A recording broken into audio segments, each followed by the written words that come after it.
Hey guys, it's 6:30 in the morning here. Just woken up.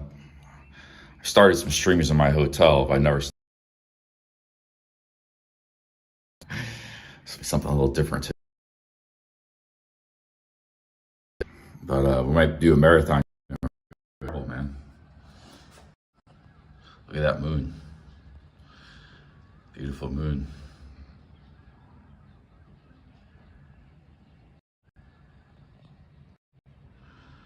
Yeah, I gotta pack up, get a shower, all that kind of stuff. It takes.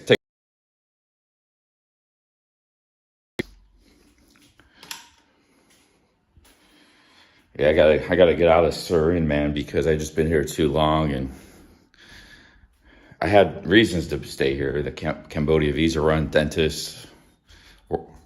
Then I made an excuse with this working out, and I got really no reason to stay here any longer. I gotta get moving. So, I'm gonna miss that chair, man. The chair is a good workout. Find something else like that in the future.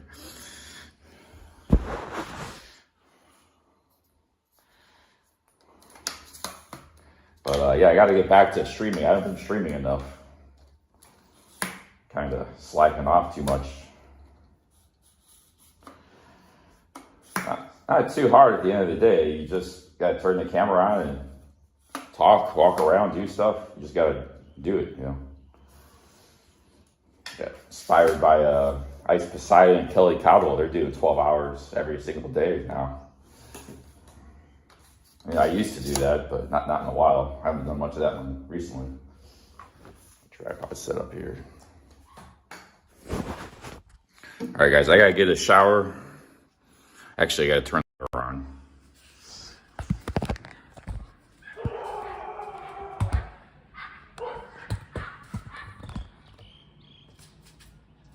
It's my view out the window. It's quite nice.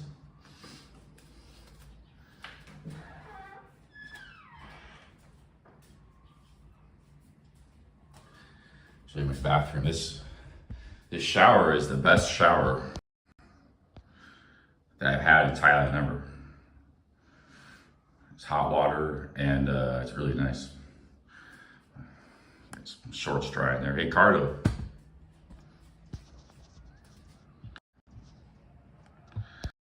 Yo, Cardo, thank you very much, man. Big ups, Cardo. Thanks for the $5. Yeah, this is actually a beautiful city. These nice wooden houses. You got, there's like so many temples and stuff. It's a nice place, man. It's not like, you know, I'm sure there's nicer cities in Thailand, but it's a pretty nice place. I like Buriram too. I might actually go to Buriram today. We'll see. Back to Buriram. I don't know where I'm going, but I might go to Ubon too. So one of the two. I like all the trees too in these cities. Those are banana trees right there. It's my view out the window. But 6:30 in the morning, I gotta get a shower, guys. Big ups. Thank you, Cardo. I gotta get a shower. I gotta get back to marathon streaming and stuff. And I gotta pack my bags and get going here. Actually, it takes 5 minutes for the shower to heat up. So let me go ahead and do that.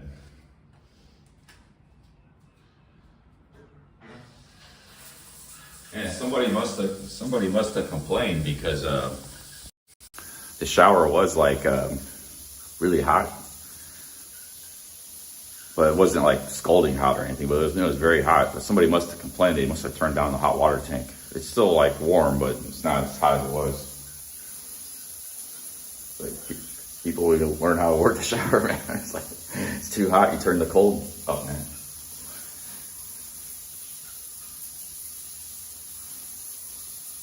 But even if you had I would sometimes shower with a max heat, so it wasn't a problem. Hey, what's up, Viking Prepper? I was thinking about maybe going to Pattaya, but not initially. Or I might just stay in Isan.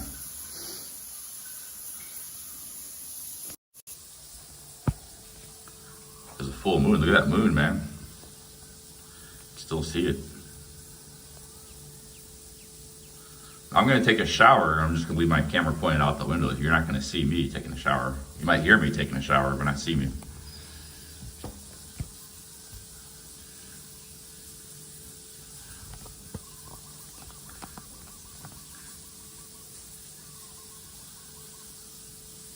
Maybe some of you would like to see a shower stream, but yeah, that would be a violation of the YouTube terms and services.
A lot of times you'll hear these dogs just howling, man.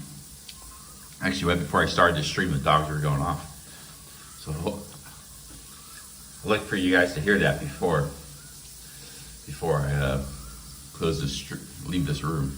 It's actually kind of interesting. Moon's starting to dim out of the picture there.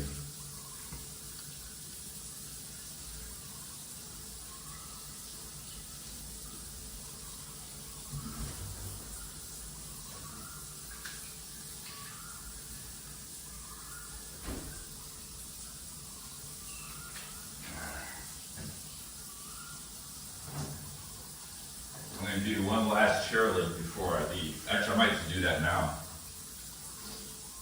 Well, I'll do it after the shower.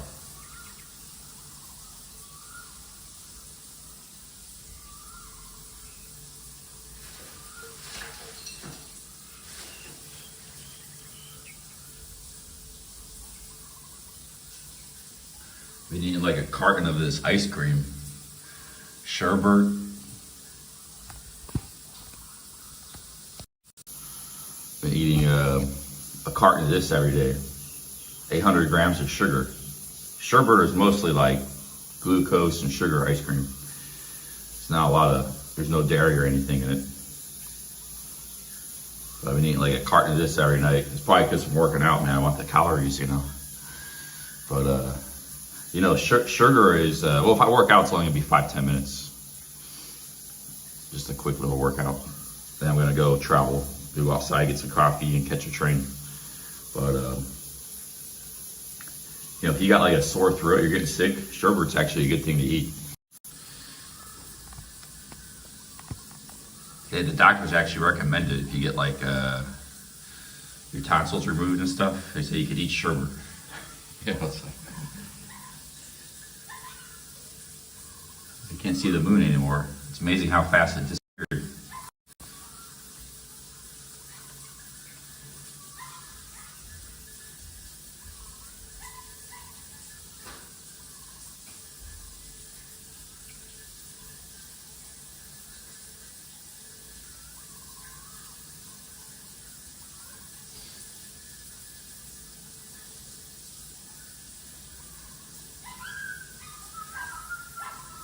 All right, guys, I'm gonna be in the shower about in a few minutes. 5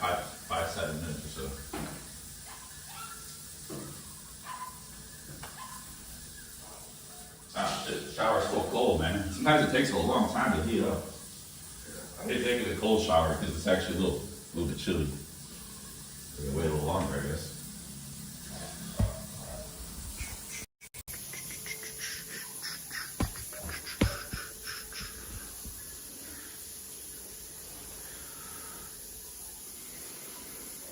The train leaves about, it takes 5 minutes for the shower to heat up. You have to run it. It's just the way the shower works. You know, I can't help wasting water. I'm not going to take a cold shower. I'm going to catch the train about 9:30. You hear the dogs going off. Sometimes it's like a chorus, like dozens of dogs. Oh, here you go.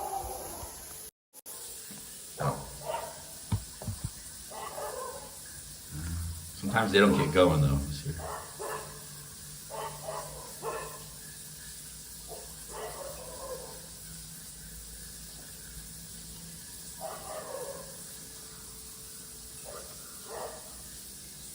Nah, it's just one dog barking. Sometimes like tons of dogs join in, start howling.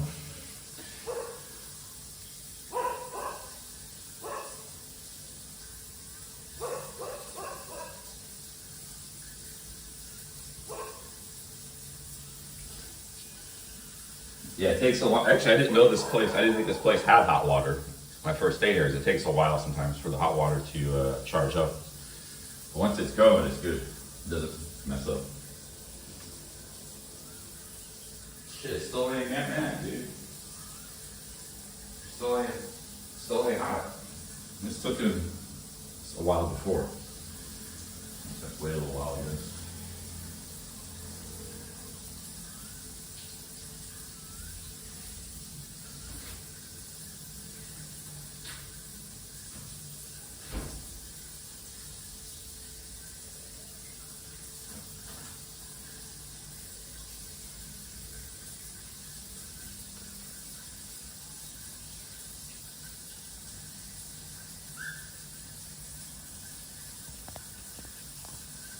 Where am I headed? I don't know. Probably another city in Isan.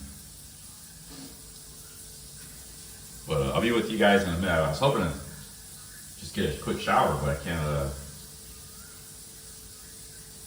It ain't warming up today. What's going on? They changed something the last couple of days. It hasn't been as good as it was. Something's going on with the plumbing. Never fails, man. It was the perfect plumbing for a while. It's a rare find in Thailand.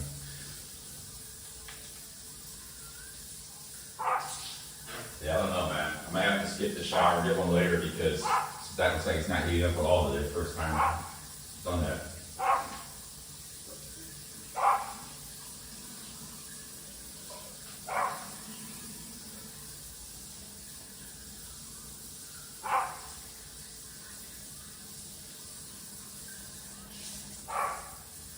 Yeah, that damn thing. Damn, man. Oh, I guess I'm leaving at the right time, man. That was one of the reasons I like this room a lot. That shower.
might be warming up slightly. I'll give it another couple more minutes. Meantime, I'm gonna do a quick chair workout.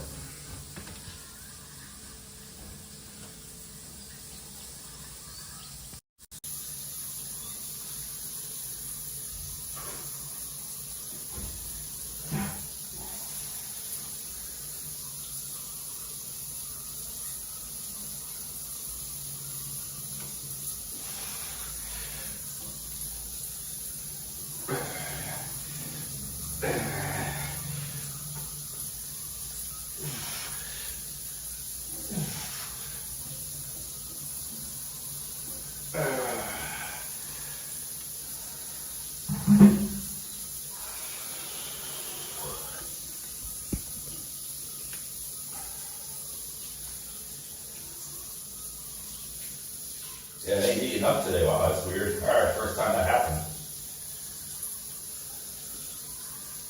I got no hot water today, I guess. It's ran off. Actually, you know, for the Thais, it's really cold. They'll probably be complaining because they're probably expecting to have hot showers too. A lot of Thais are all bundled up in jackets and stuff. This morning's not as cold as it was last. It was in the 50s last couple of days in the morning. One night I actually had to get my sweatshirt.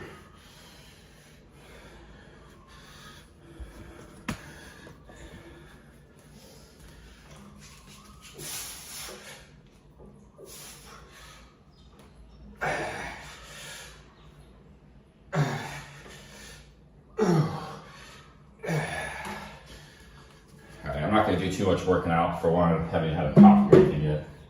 So I'm just going to pack up and leave, guys. Pack up and leave. Yeah,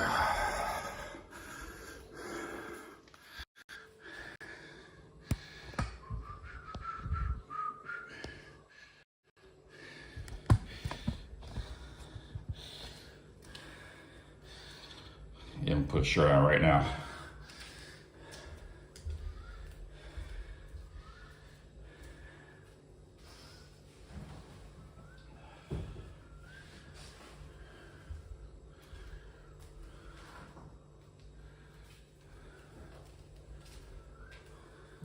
Bought some sort of Thai deodorant. I don't know, it says Top Country, but it's got aluminum in it.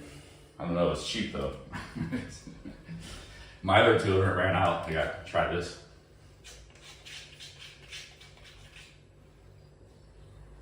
Smells all right, I guess.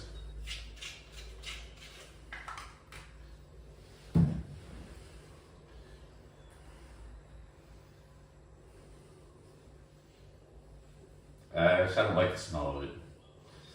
Yeah, actually a lot of deodorants, I don't like the smell. Like Old Spice in America, it has that kind of smell. I'll use it for now, but this Nivea smells pretty good. Usually I use this Nivea Cool Kick, but they don't give you, I still got some left in it. They don't give you a whole lot and it's expensive. It's like $2 for this little bottle. It only lasts like a month or two. So. All right, guys, let's get packed up and get out of here.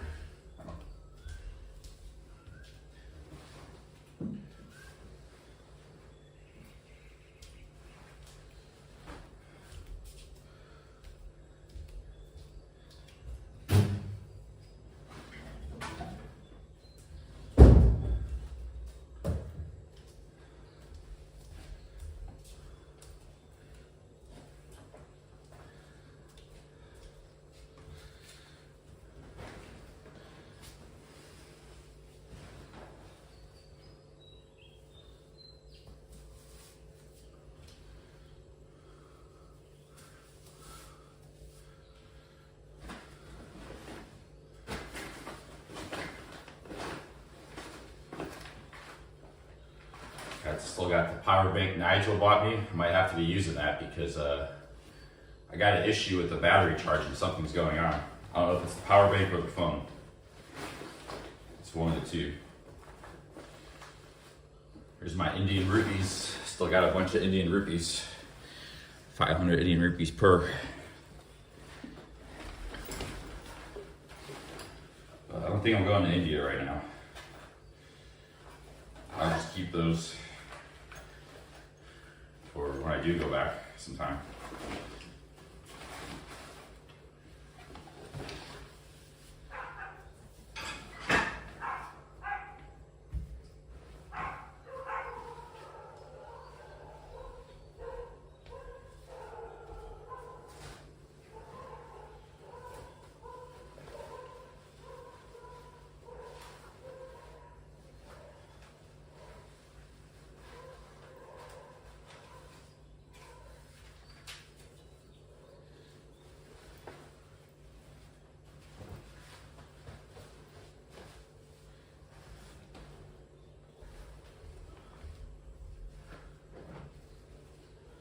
Gotta get back to marathon streaming. I've been really slacking off. Made a little money while slacking off, but yeah. Like even this month I made like $500, which isn't bad for how little I've streamed. And like my expenses, if I just stayed here the whole month, my expenses would probably only be like 700. So 500, you know, that's actually pretty good. But yeah, I want to make more than 500, so I gotta stream a lot.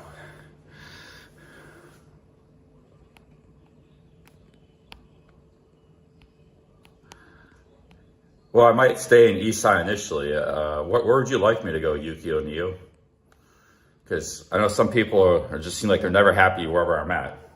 People that love me in Pattaya, their wives like, you got to get out of Pattaya, or don't go in Bangkok or border Bangkok. Don't go to Isan, don't go here, don't go to India. Where would you like me to go, Yukio? I'm curious. Because I was going to go to some other cities in Isan, is what I was going to do for now, and maybe go somewhere else after. Well, ever streaming 1080p, 1080p, yes, eats up a lot of. I might make it back to Pattaya eventually, maybe in a week or so. But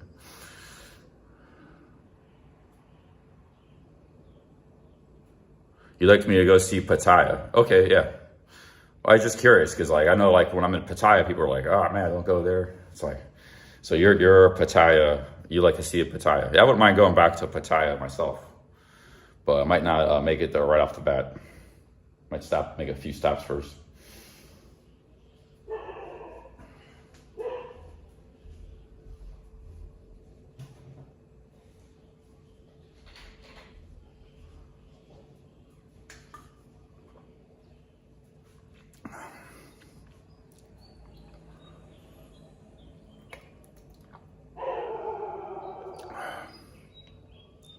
Go see No Time to Be Sad.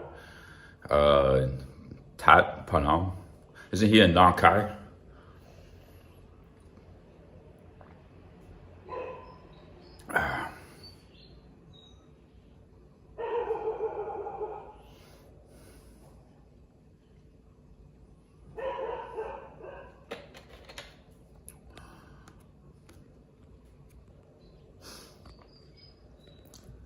Alright, guys. I'm not gonna take a shower because the hot water didn't turn on. Pack up, get out of here.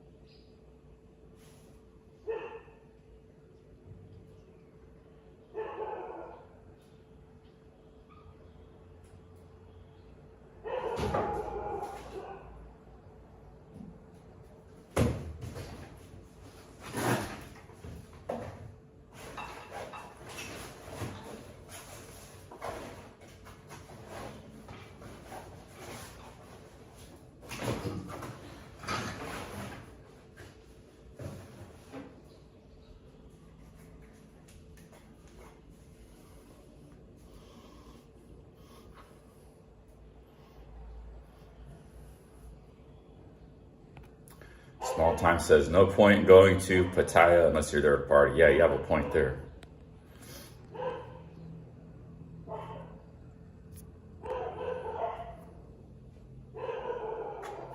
I like this hotel. To me, it's very happy staying here.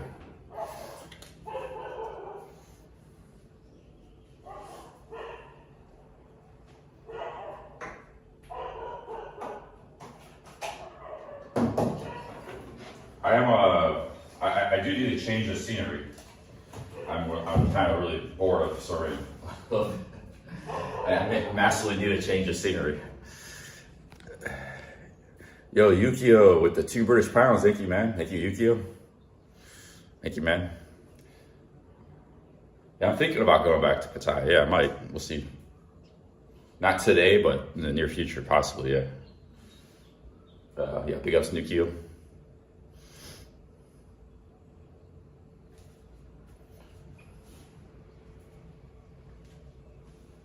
I haven't been to Pattaya in like 3 months. Long time.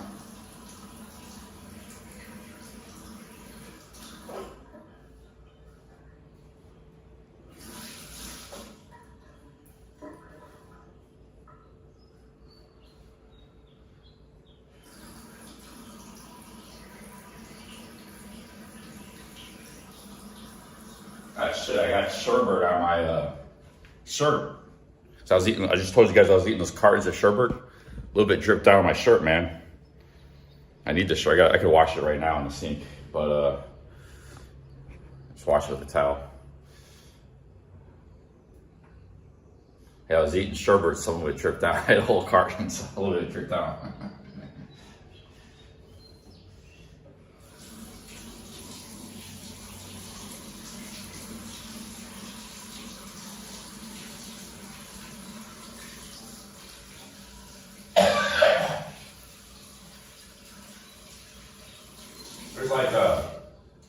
There's a bit of a shortage of food in this city. Being in a small city.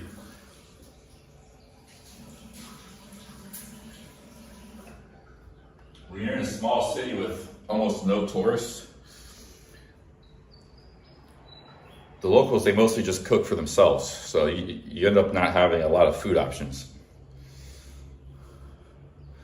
So sometimes, depending on the time of the day, or there's just not a lot of stuff to eat, or what's available you don't really want, Like there's always 7-Eleven food is available. I was eating a lot of that, but it was really high in sodium, so I got like kind of sick of it. And at 8 o'clock at night, you want to go find some food. A lot of times there just ain't that many options, in a city like this. Whereas, that's a good thing about Bangkok and Pattaya, especially Pattaya.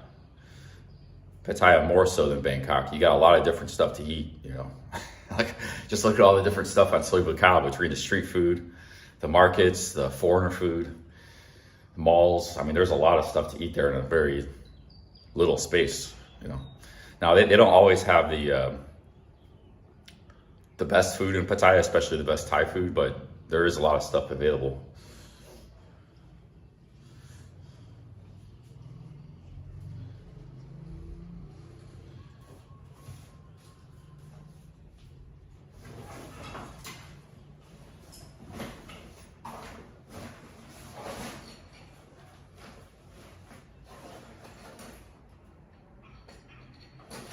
I tried the sugar is actually quite good. It's an ice cream made mostly with sugar.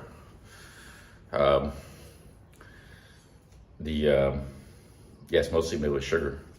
I bought some chocolate ice cream, but it was kind of vile, so I didn't eat that. It's Lotus brand chocolate ice cream. I didn't like that at all. Hey, Kiniao with the bus fare, Chalk D. Kapunkat, thank you very much. He says good luck. Wow, very nice super chat there, $20. Thank you. Somebody super chat me earlier. Yukio, yeah, Yukio. Thank you for the 2 British pounds, Yukio, and Kiniao. Kiniao means cheap. I don't know what the other word means, so I'm not going to say it. Kiniao means cheap. Cheap Charlie. Thank you for the $20. Chalk D is good luck. Thank you very much. Wow, thank you guys. Very nice super chats.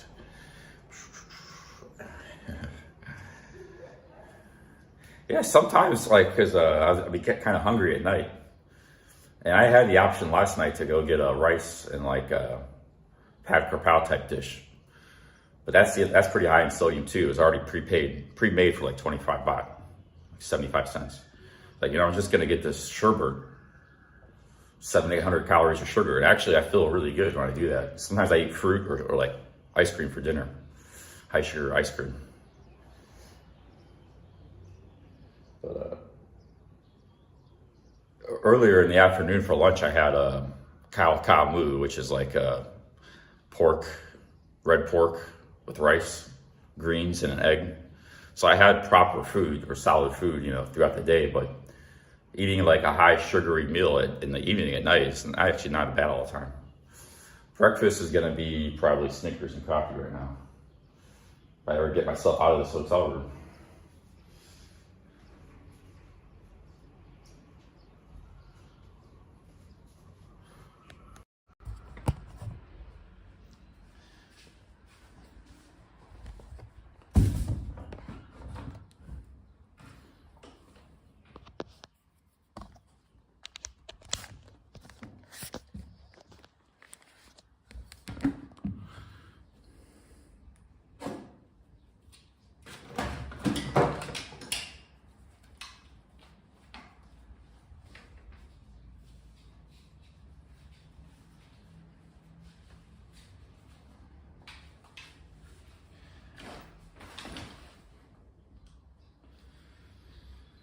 Good things about traveling light, man. You can pack up real quick.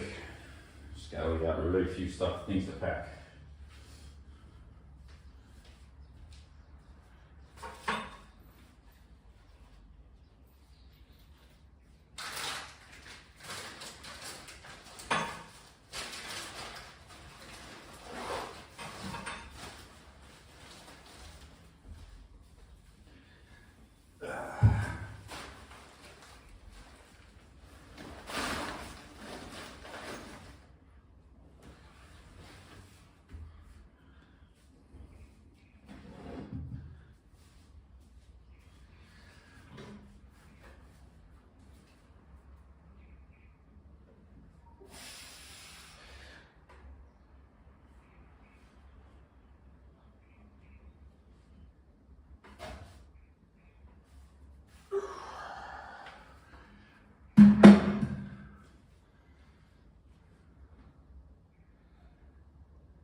Shirt.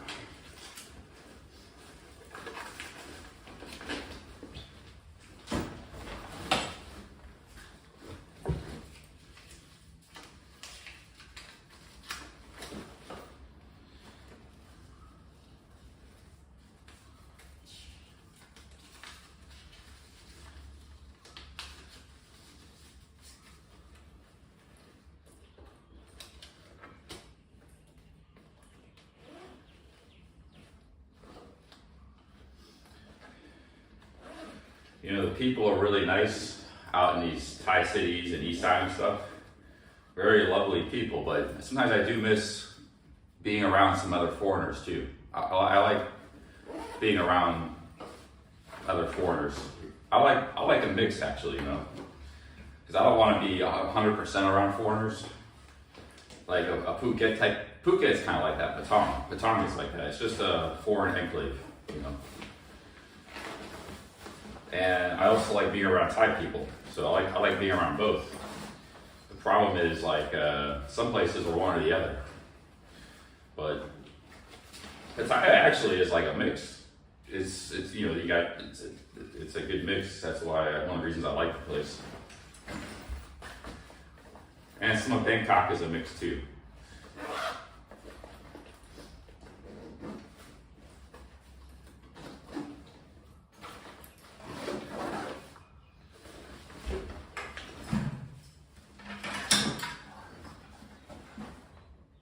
So why do you like being around foreigners? Well, you know, at the end of the day, I barely speak any Thai, you know, so as very friendly as the Thai people are, you know, we're from a very different background, culture, and language.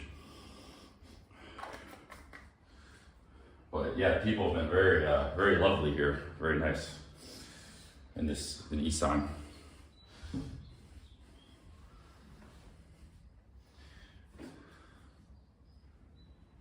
Can't get a little bit lonely though. You're here a long time. So if you're gonna live here, it could be a little tough. Because I'm used to being alone, but you know, when you can't speak the language and you're in a local area exclusively, it can start to wear on you after a while. Of not being able to really communicate with anybody.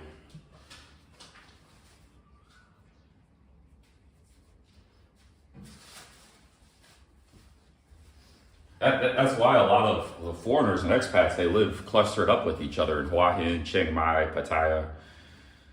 Most foreigners live around other foreigners. They only come here, maybe if they moved out here with their girlfriend or wife, I mean.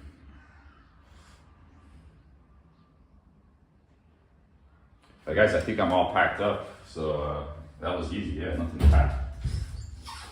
Guess we'll just head out here pretty soon.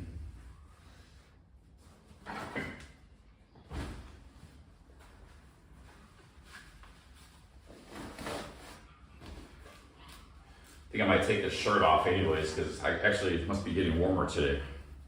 I'm already getting hot wearing this thing. I'm gonna film the ties when we get outside here. I'll show you the heavy duty winter gear that we're wearing. Big jackets and stuff. They're all bundled up.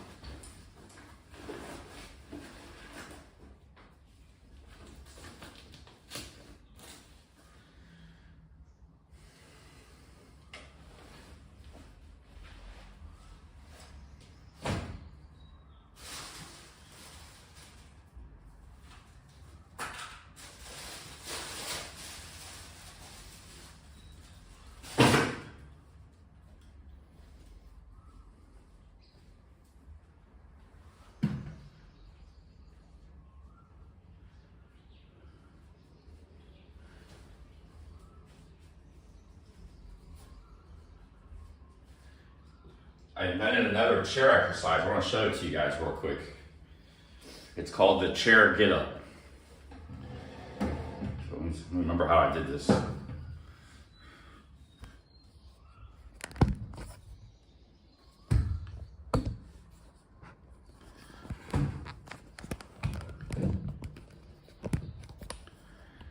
So this is what you sort of do is you sit down on the chair. And create space for myself to do it. I forgot how, I had like some kind of spin I did. How did I do this? I can't remember. I did something, it was like, wow, this is a pretty good exercise. I forgot what I did. It was getting up, but it was more than that. It was something else. I can't remember what it was. Oh well. Plenty of exercise to do, no shortage.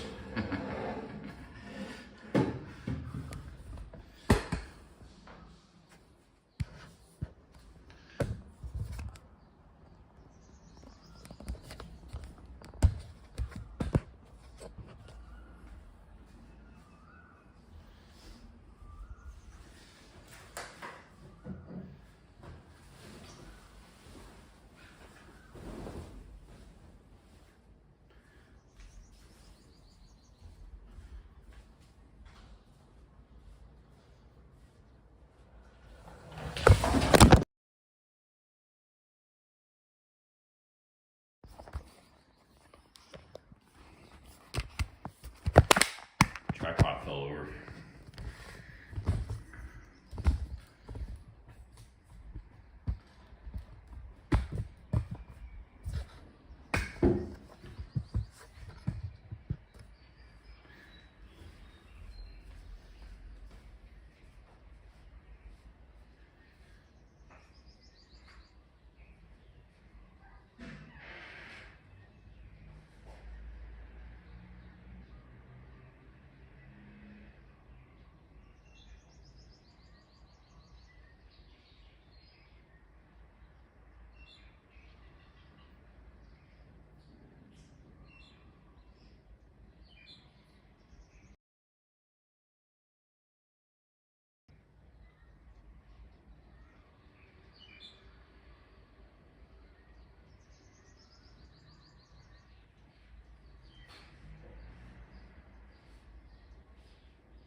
Guys, I think I'm all packed up, ready to go.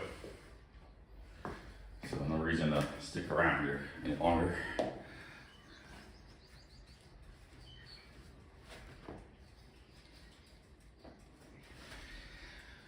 Oh man.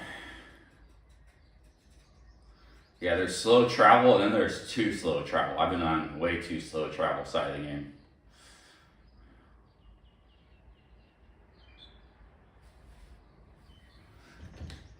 Glaciatic travel is what I've been doing.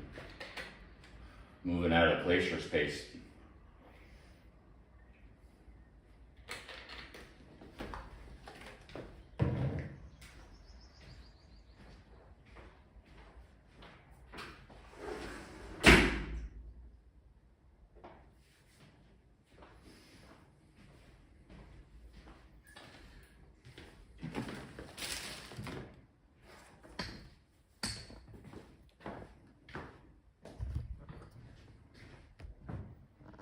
This has been my home, guys, for a long time, so on the move here.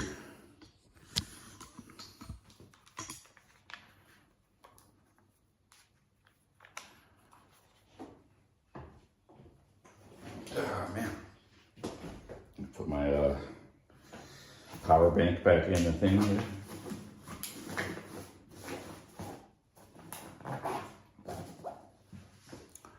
Yo, Dr. Howard's Lounge with the 5 British pounds. Thank you from Tricky, Bicky, and me. Thank you guys. Thank you, Dr. Howes and Tricky. Yeah, Tricky dropped 10 British pounds the other day. I was having lunch. Thank you. Thank you, Dr. Howes and Tricky. Thank you guys.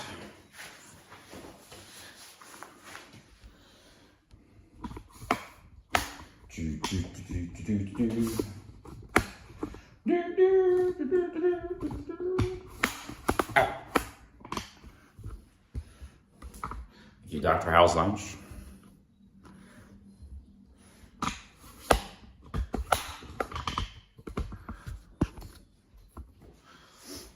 All right, guys. I think we're all done here. This is spare coins that have accumulated. I'll just leave that for the lady. Nice little tip there. Probably a good 70 baht or something. They really took care of me well here with the cleaning and everything. They leave me water every day, free water. And thank you, House Lounge. One last view out the window.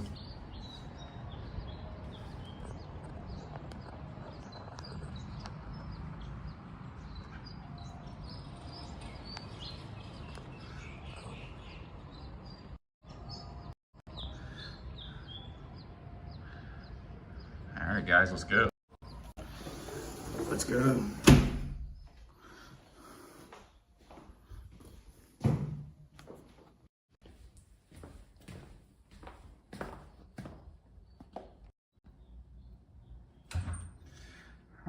Man, when you're in a place so, I feel like I'm gonna be forgetting something. I got everything though, there's nothing I'm forgetting.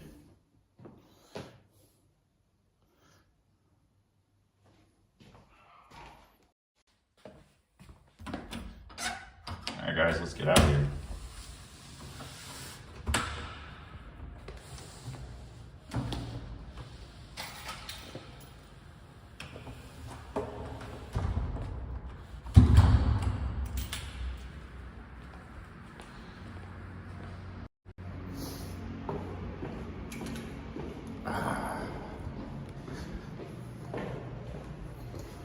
I think I got some good workout from that chair, but we can do other things wherever I go. Even just simple push-ups are great. Actually getting in and doing push-ups.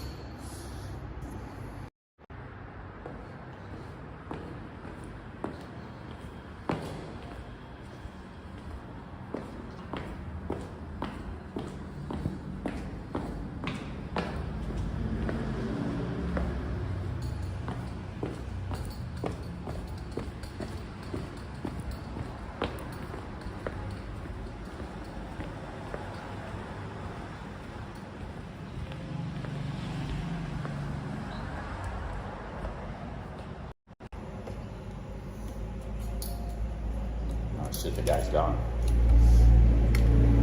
I have to wait for the guy here.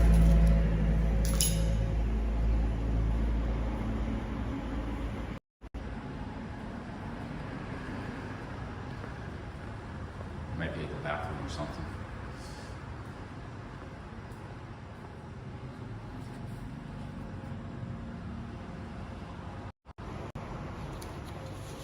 This will be a surprise for me to check out because I've been here a long time. It's a nice picture of the old king.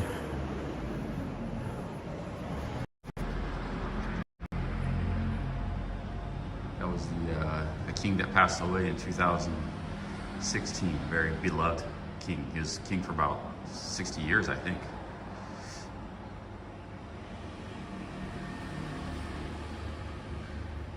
That was back when they were younger, him and the queen. Here's an old picture of the elephant roundup.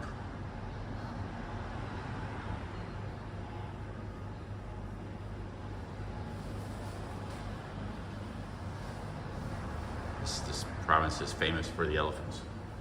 I'm excited. Check out. Check out. Check out, yeah. Oh.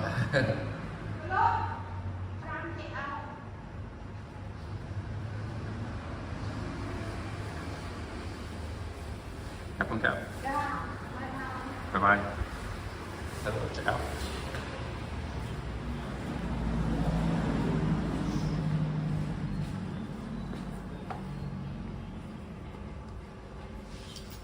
I don't think there was a deposit in this place. Okay, cap on cap. Thank you. Have a good one.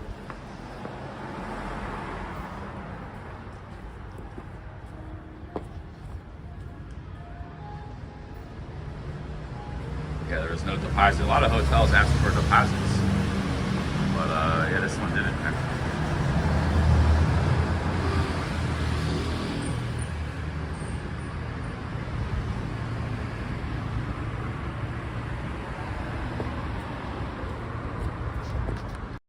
Yo, big ups to Dr. Howe's Lounge. Thank you for the 5 British pounds. Thank you. You got a $20 super chat too. Thank you guys. Oh, man. All right, yes, we're traveling again.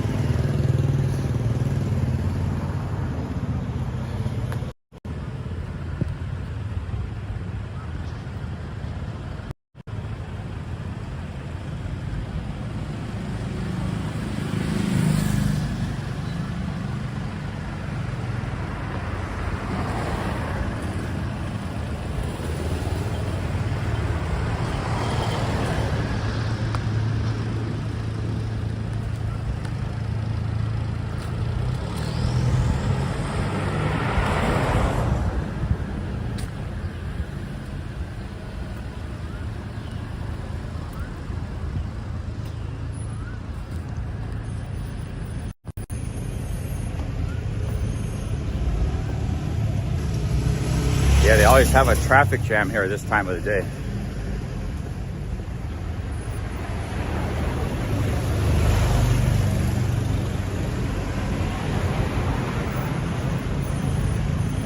I did leave a big tip. I even filmed it, C10. I left a big tip, like 70 baht, spare change.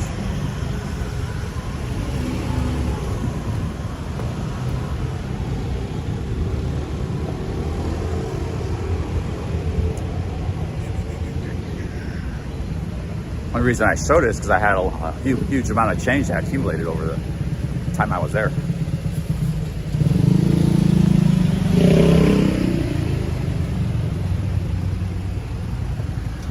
It says network unstable. You guys have a bad internet connection? It's saying my network is unstable.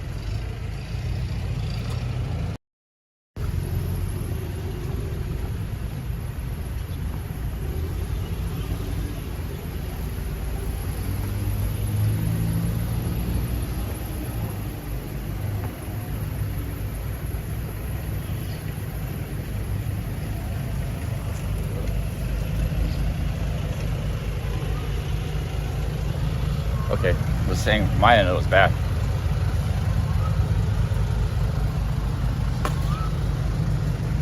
It said the internet was unstable.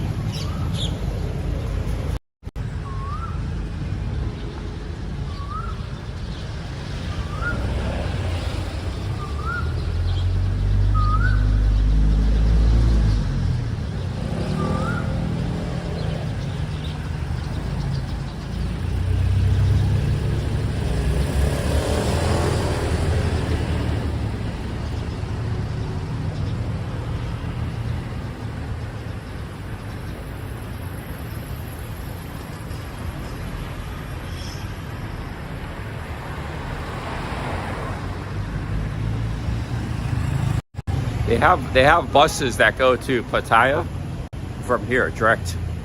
It's probably like a 10-hour bus ride or something. I'm not going to take no 10-hour bus ride.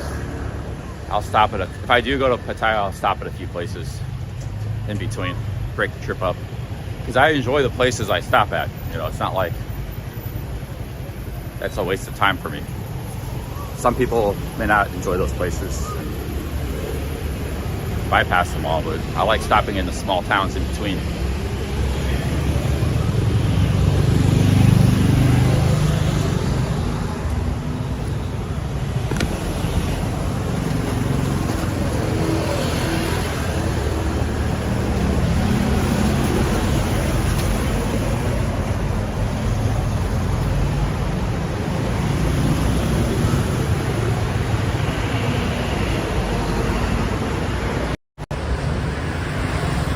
You gotta go get a coffee and Snickers. You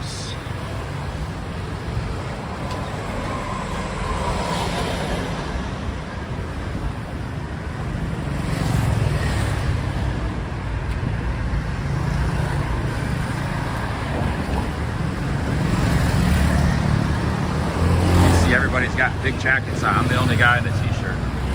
It's a little sketchy walking here because you got motorbikes driving on the side. That's the only place to walk.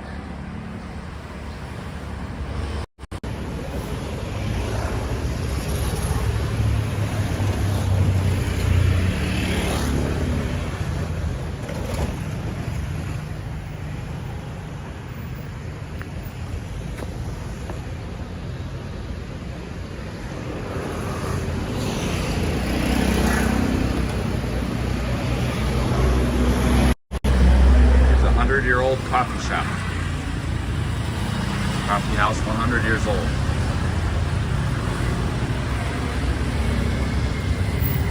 They even got the old cans there.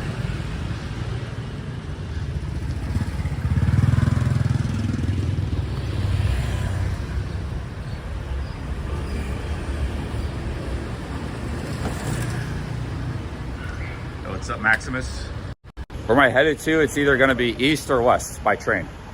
So I'm either going to go east to Ubon Ratchathani toward Laos, or I'm going to go west towards Korat and Buriram. Haven't decided yet. The train tickets are so cheap, what I'll probably do is just buy a ticket to both. In fact, that's how I ended up here, because I was in Buriram for like 3 weeks, and I bought a train ticket to Nakhon Ratchasima, correct. But the train never came. It was real late. Sometimes these trains are really late. So then I bought a ticket to Surin, and then the Surin train was supposed to arrive later, but it arrived well before. So I'll just go back to Surin. That's how I ended up here. Plus I had to do a border run and visa run and stuff. So. But I felt like I spent way too much time. It's time to move on. There's a lady that cooks me food on the corner here. She's there, say goodbye. They're closed. No, it's next street up, not the street, I think. No, it was the street. She looks like she's there now. I'll say bye. Yeah, they're there right now. Cool.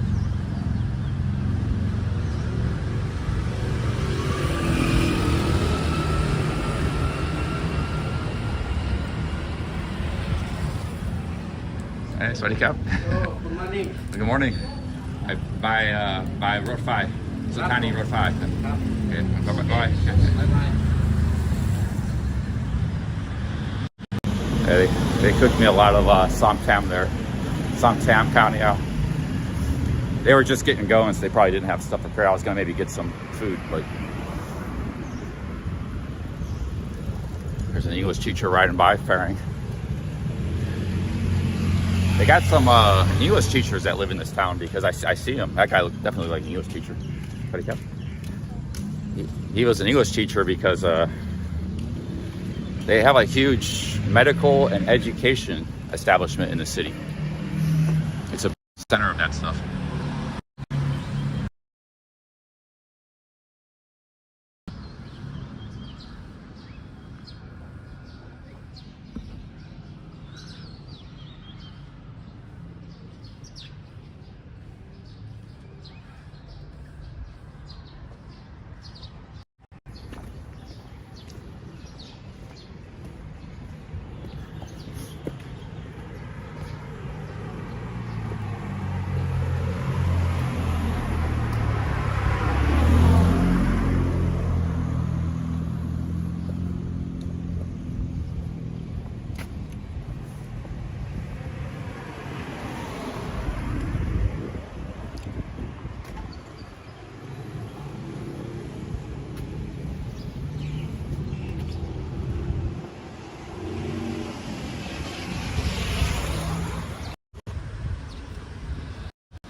Lady, the Somtam lady just went by.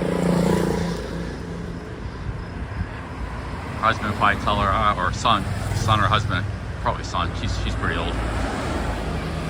She's like in her 80s or something. Very, very sweet lady. 70s.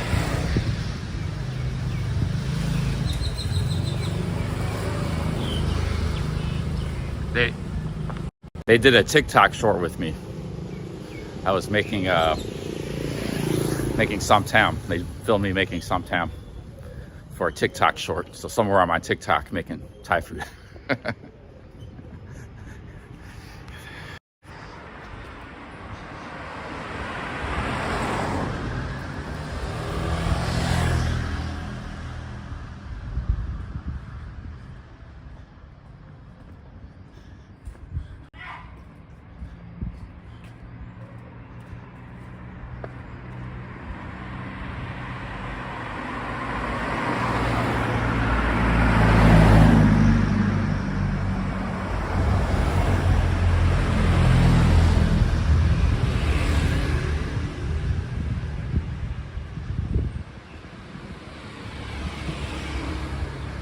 Hey, okay, cold. It was cold Last couple days it was pretty cold.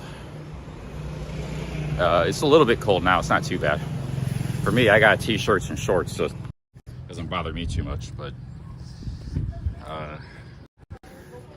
yeah, it's not too bad. It's like maybe low 60s, 60 degrees.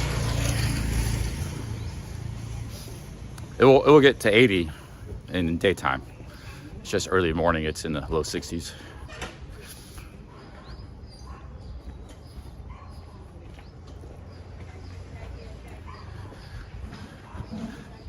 Yeah, a few days ago it was actually quite terrible. It was like a big windstorm. It was cold. It was raining. It started raining like 7 in the morning when it was cold. I had just got back from the 7-Eleven, my coffee. You know, there were people out in the streets, people selling food and stuff. So they probably took cover, but probably weren't very happy with the cold. You know, 55 degrees might not seem that cold Fahrenheit when you're freezing in America and England right now. But you gotta remember, they don't have warm clothing, so it doesn't get that cold here. People don't have a lot of warm clothing, and it was raining. So if you were caught in that rain, you could get hypothermia in that weather. And you know, you're not used to just even a little bit of cold. It can actually be very unpleasant for people.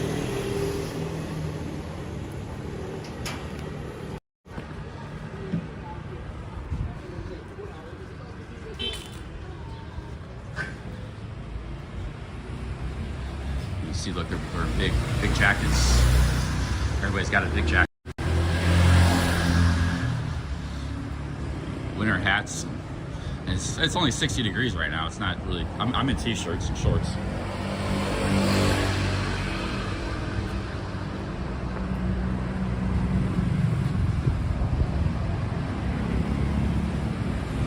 We filmed some of the people going by on motorbikes in their big jackets. You just saw somebody going by with a winter hat. She's bundled up in a hoodie. But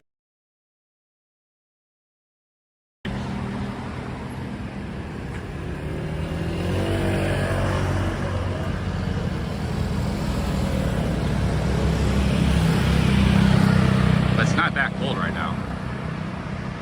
This is as cold as it gets in Thailand. A few weeks it gets to like 60 degrees in the morning.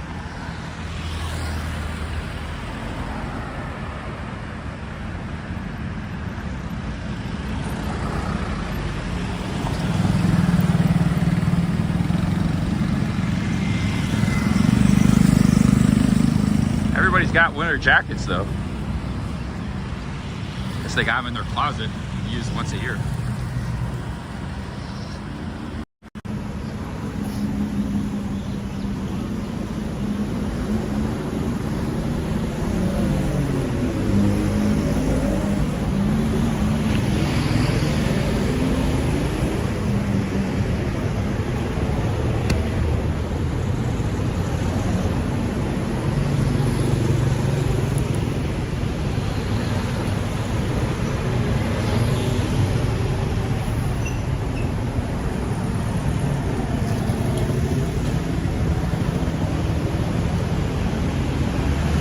You're all wanting me to get out of Isan quick, huh?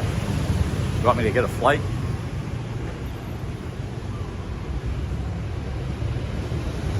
Yeah, there's airports all over Isan. Any major city you go has an airport. You can fly right to Bangkok. I wasn't planning on doing that. I could, but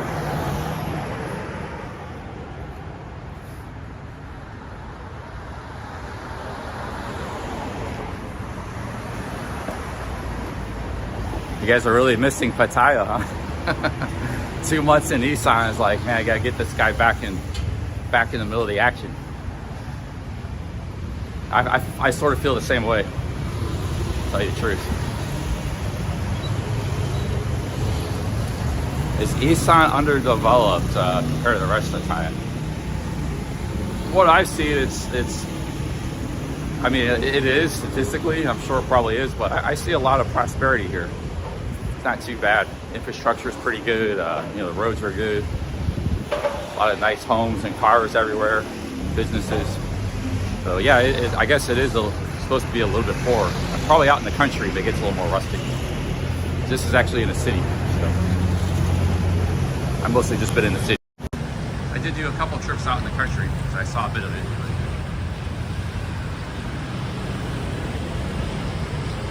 Actually, some of these farmers make a lot of money, man. Like there's industrial sized farming going on. Look at all this stuff, you know, there's rice farmers and rubber farmers and stuff, that taro root farmers or whatever. Make some pretty good coin. There's farmers that make like 100K income a month, $3,000 a month. And they have no expenses. You know, it's like they already own the land and they got some bills here and there, you know, maybe a few bills, electricity, this, that, a few tools they got to buy in place. But yeah, there's a lot of prosperity out here in Isan.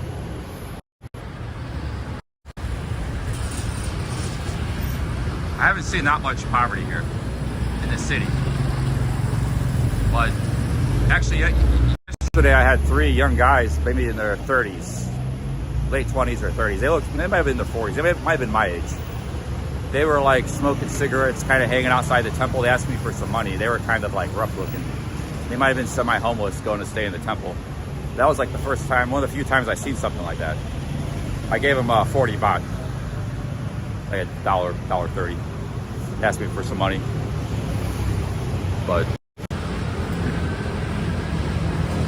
yeah, there's definitely poverty, but there's also a lot of prosperity here too. I saw the same thing in Buriam too.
Go get a coffee and a Snickers. Hey, what's up, Jamie Kin?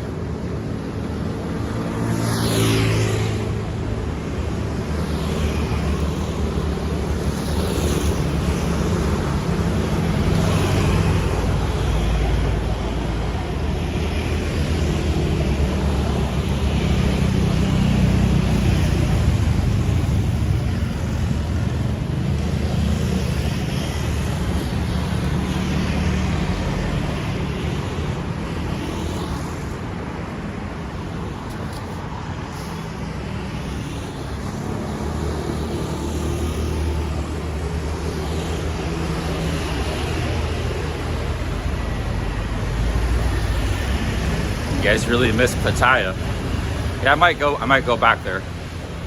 We'll see. I kind of missed it too.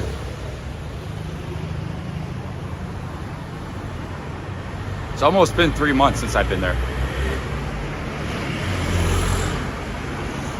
I spent about 2 weeks in Bangkok, 3 days in India, and then about two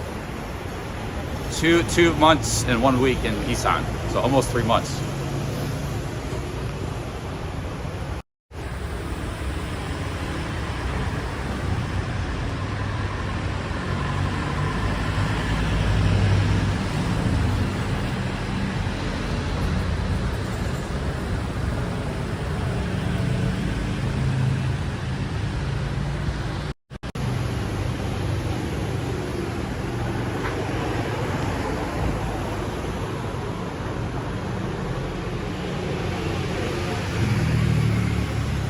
How do I manage to last so long traveling? I get super chats. I live stream and I make money from my live streams, mostly in the form of super chats, tips. So yeah, just that. And it's very cheap here. So it's a combination of very cheap and being able, like last month, I probably only spent like $700 the entire month living in a hotel and eating at restaurants. I wasn't cooking my own food or anything. I said, yeah. I was just eating at restaurants and living in a hotel. I only spent $700, probably the whole month. So it's a combination of cheap expenses and able to make money online through super chats on the live streams. That's the secret. That combination right there.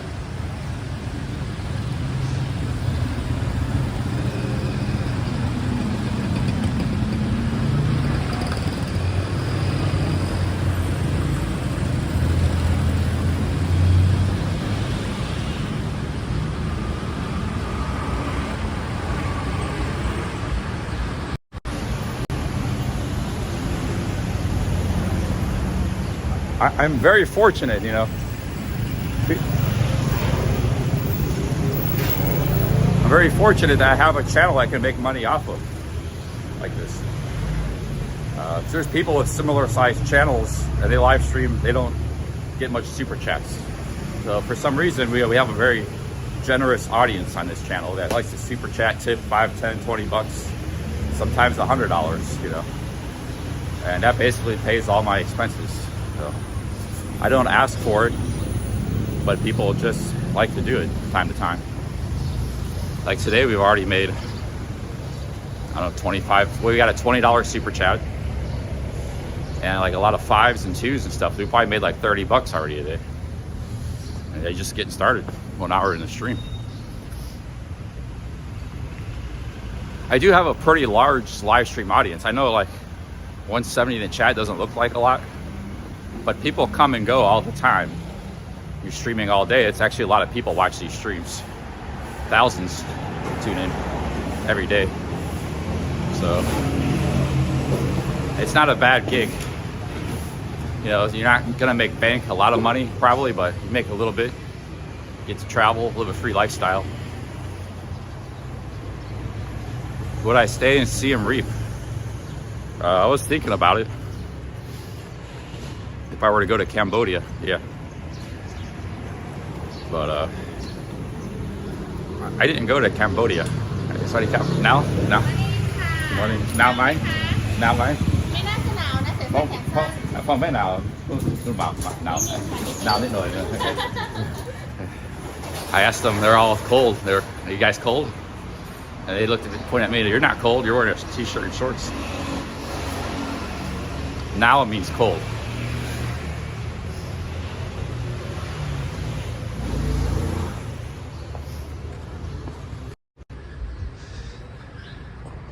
Yeah, that's a word I've heard a lot the last couple weeks. People are saying they're very cold.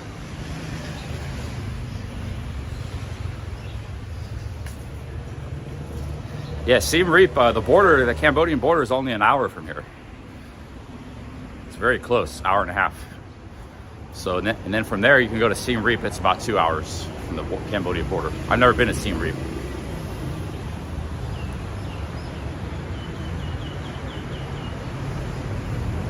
But I don't think I'm gonna go to Cambodia. I'm gonna stay in Thailand. For one, I got a fresh visa. I just got my visa for 3 months. My last border run I did. Hey, Ashley, with the 10 British pounds, thank you. Thank you, Ashley. That's where I'm headed. Welcome to my channel. I haven't seen you before. Thank you very much for that 10 pounds.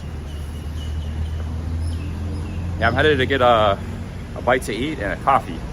Hopefully the coffee shop's open. Thank you, Ashley. Oh, very nice, very nice.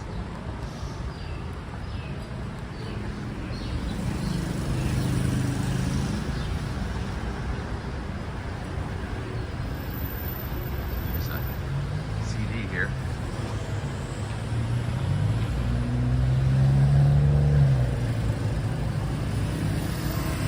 Now I'm going on a train. I think the train leaves at 9:30 in the morning. So I'm actually going to buy a train ticket first before I get a coffee. I'm gonna buy 2 train tickets. I'll only end up using 1. I'll explain why in a minute. Thank you very much, Ashley.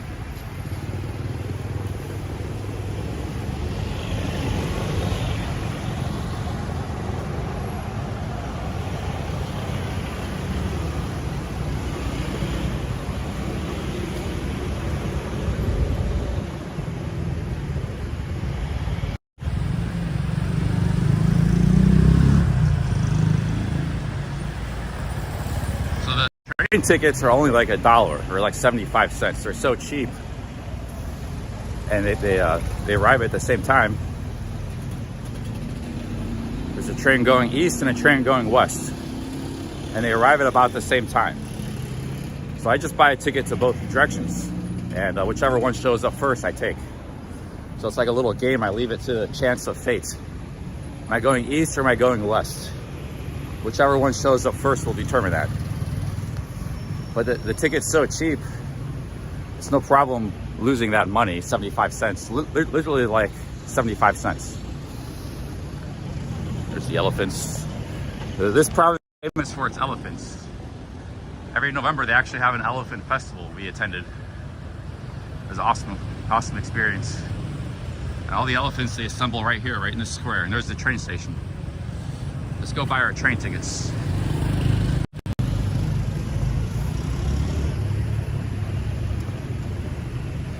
Kelly is aiming for a job in a new government. Well, they should hire Kelly because he's streaming 12 hours a day now. That's impressive, man. I couldn't do what Kelly does, like standing in one place like that for 12 hours straight. He stands 12 hours in the same spot. That's hard to do. I can stand somewhere for like an hour or two, and then my legs get tired, so my back. I got to move around, walk around, sit down. I got to keep moving. He's very stout. He's built like a stout dwarf, you know, not like short like a dwarf, but dwarves are known for being very strong and stout. That's how Kelly is, you know? Like Kelly said he could dunk the basketball when he was younger, which I've never been able to do. I'm taller than Kelly. He could dunk the basketball, and he could lift very heavy weights. I believe that. He's got a lot of hidden strength. You wouldn't necessarily know by looking at him.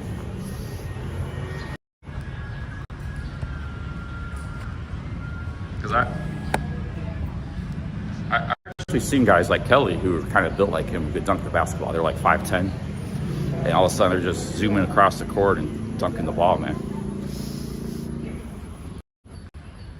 So I actually believe him. I could never dunk. Maybe one day I could. I keep doing leg exercises. But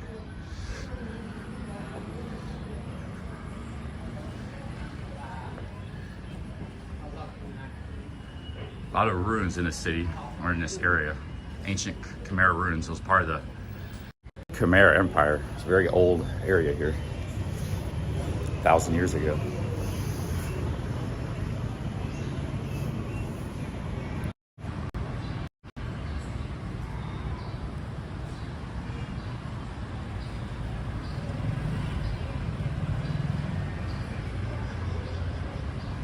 He when he was younger, so it might have been like 20 years ago or something. When he was younger, he could do it.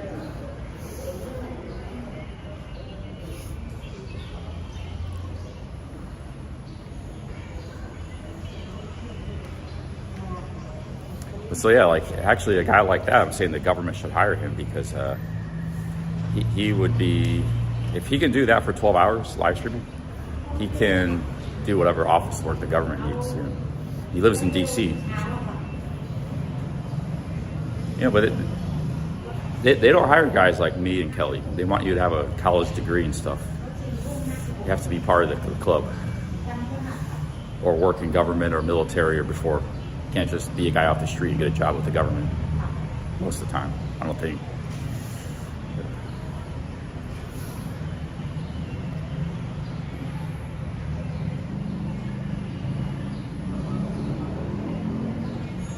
Hey, what's up, Jimbo?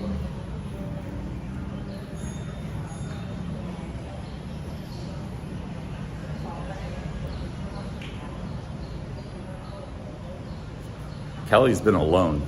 His wife is in the Philippines. She's visiting family, so he's been kind of lonely. But yeah, shout out to Kelly Caldwell. Give him some support. ในบัตรสวัสดิการ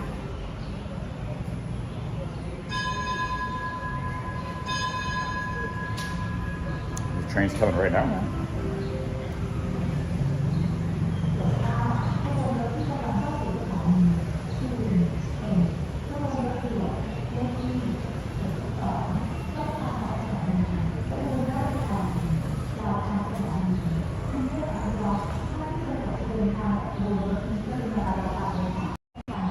This one might be going to Ubon Ratchathani.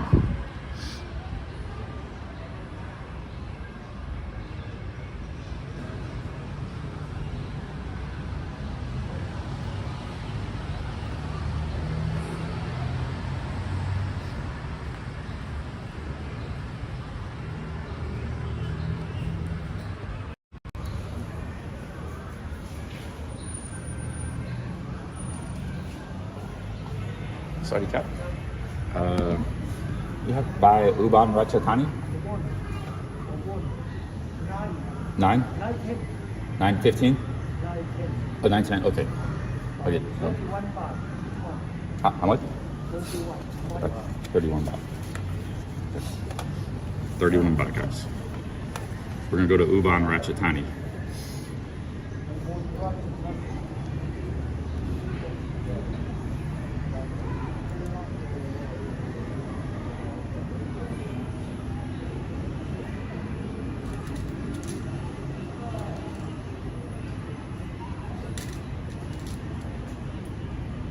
I got time to get a coffee and Snickers. ลองเข้าเทรนโอ้ที่วันพอสุรินทร์เข้าเทรนสุรินทร์อุบล Okay, cup and cup. Thank you.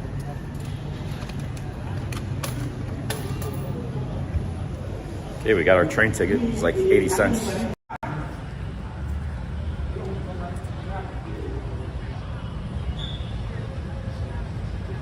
State Railway of Thailand. Third class seat fan train. No aircon, which is fine. 3-hour train ride.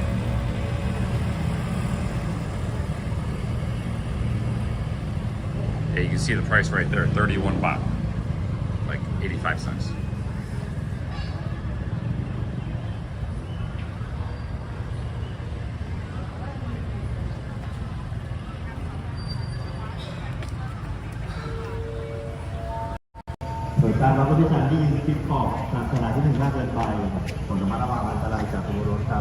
There's some train coming now. I don't know where that train's going. There's a 7-Eleven over here. Let's go get a Snickers, and then we go here and get a coffee. Wait for our train.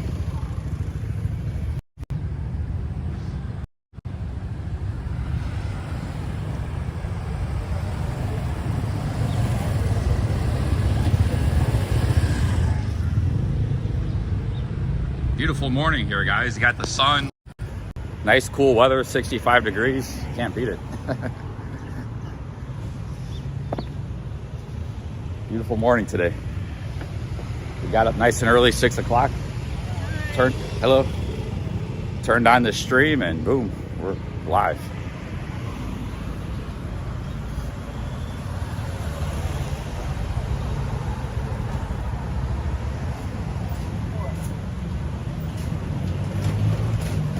Yeah, the railways are state-owned, so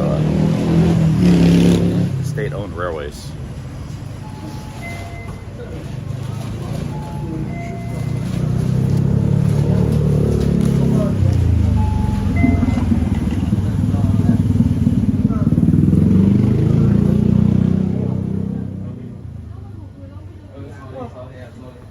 Let's get a Snickers and coffee here. These things are pretty good.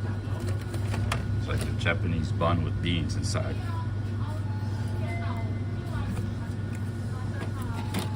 That's something I'm getting those in Buriram. I haven't seen them here at Surin. What's the guy here?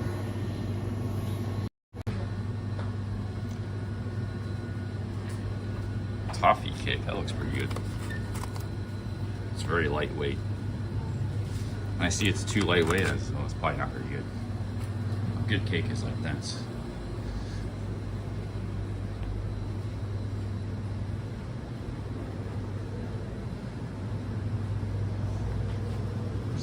section at?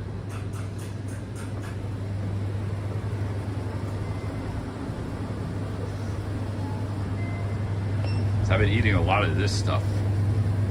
There's like chicken, that's fish and rice, chicken and rice. Here's an omelet and rice. There's a lot of different noodles. Sometimes I just get this. This is like a bowl of rice. I get an egg, very cheap meal. I've been eating a lot of that, but you get tired of that, man. So you get an egg here. You buy one egg for 9 baht. You buy this rice for 15 baht.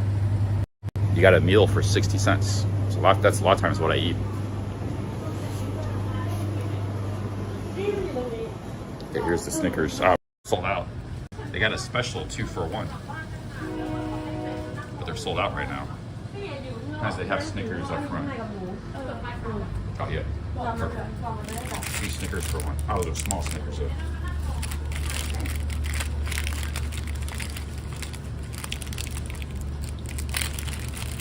We're out of luck here. Might have to get something else. We gotta get this raisin cinnamon bread. Oh, is Cabo in the chat? Big ups, Cabo. Just got a train ticket. I'm headed towards Laos, Cabo. Headed in the direction of Laos. Maybe I'll meet you in Laos, or maybe I go back to Pattaya. I don't know. Everybody in the chat saying they want me to go back to Pattaya.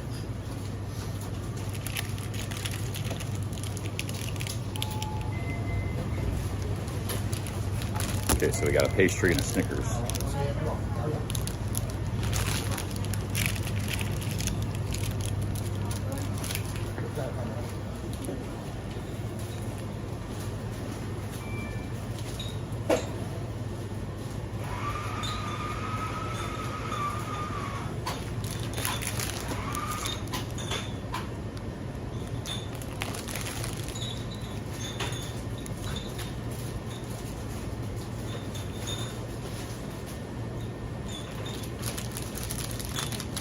Kind of hungry, so I'm getting 2 Snickers, 2 small Snickers and a pastry. They didn't have the big Snickers.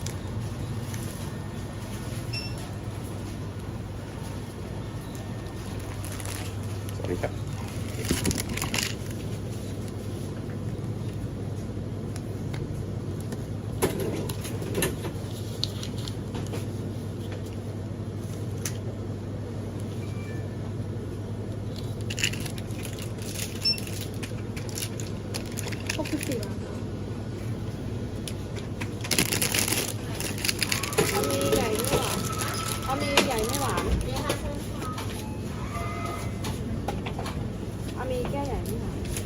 You know, the Mekong River is pretty big.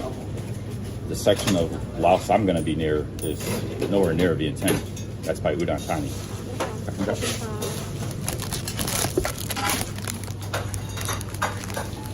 I'm over more by the Savannah Ket section. So got a little market.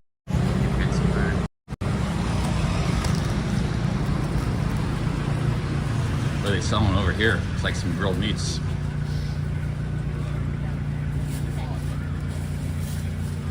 Okay guys, let's go get some coffee. Got our breakfast.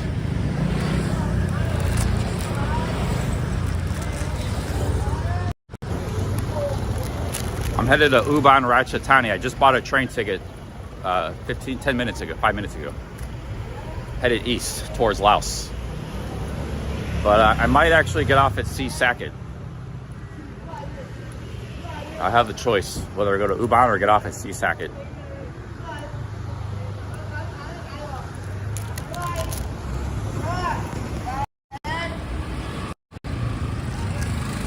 Hey guys, let's go get a coffee, wait for my train.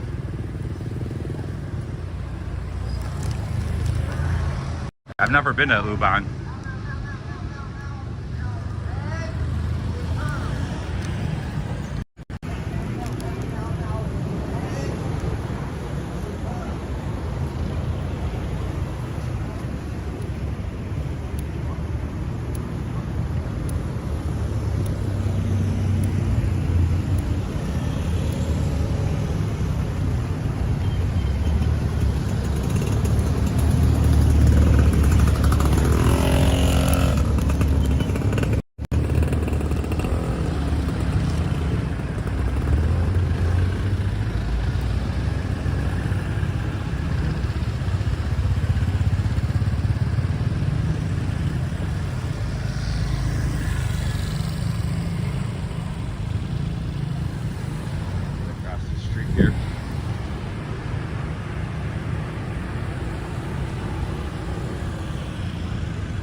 go. It's our opportunity.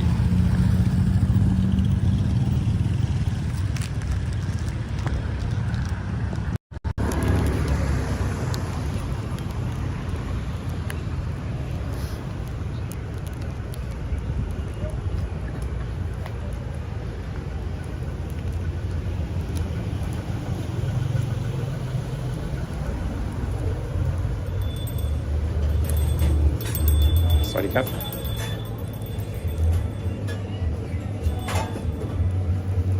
Hello. Can I get an Americano, Lon Yai, and Mong Pao?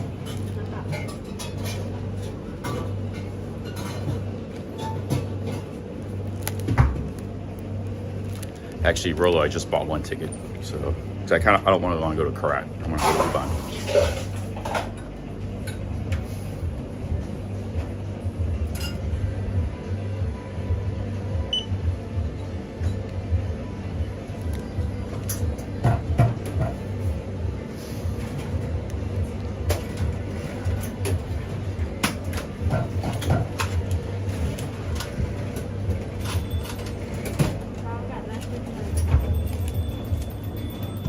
Okay.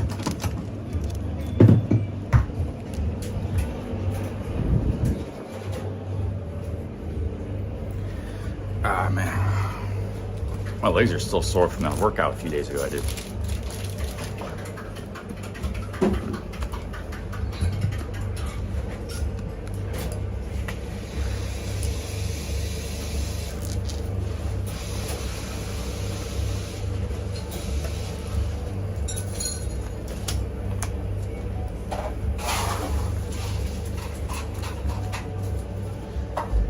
Yeah, I was gonna get two, but I don't want to go to Karat, so I've already been to Buriram. Buriram is nice, but I want to go somewhere new.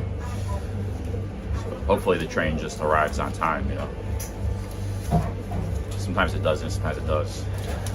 Can't complain at that price. It's a very cheap price.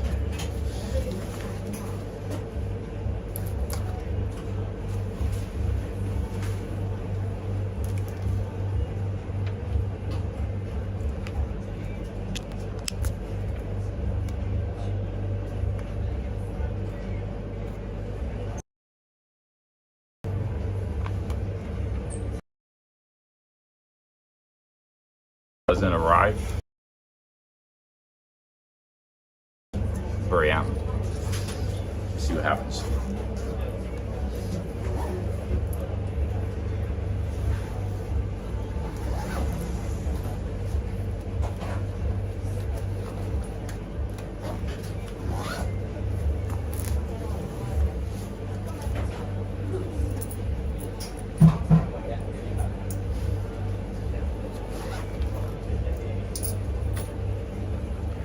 Alex says Uban is nice. Yeah, I've never been there. Uban's a lot bigger than Surin and Buriram. It's like one of the 4 big cities of Isan. Big is like 200,000-300,000 people. This city is like 50,000 maybe.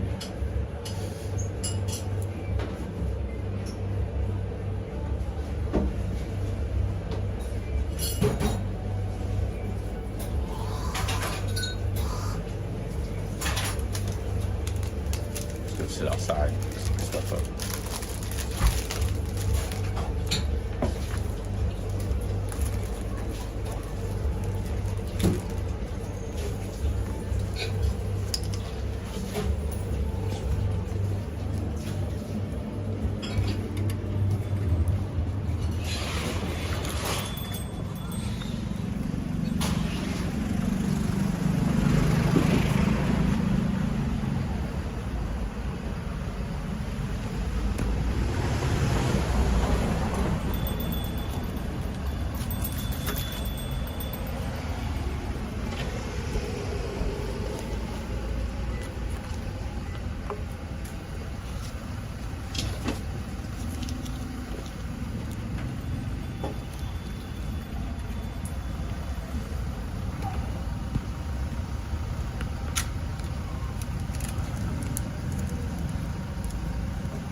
It is a little chilly when you sit down like this, but it's gonna be warming up soon.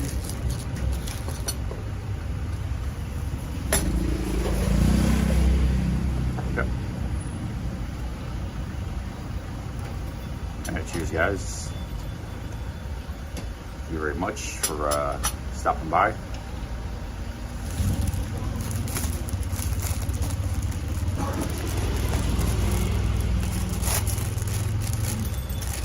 Got some time to kill until the train comes.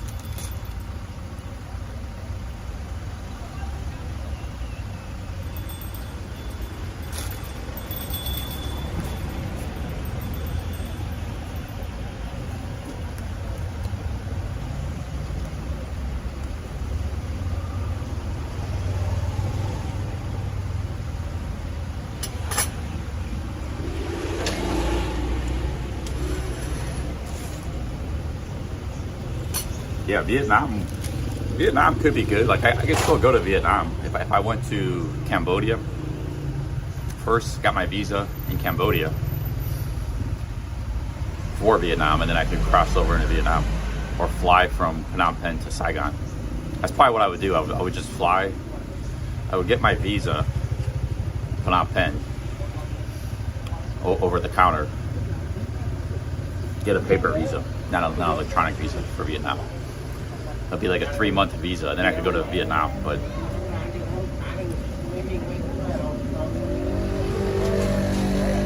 I like Vietnam, but I like Thailand better. You know? They're actually similar in a lot of ways, but I just like Thailand better than Vietnam. But Vietnam's not a bad place. Like I was watching Fat and Broke yesterday. He's a Vietnam expat, and he doesn't like Thailand. He loves Vietnam. So everybody's different. He was talking like that Thailand sucks, or you know, he's been there a lot of times, and he loves Vietnam, and he doesn't like Thailand that much. So you know, I like them both, but I prefer Thailand.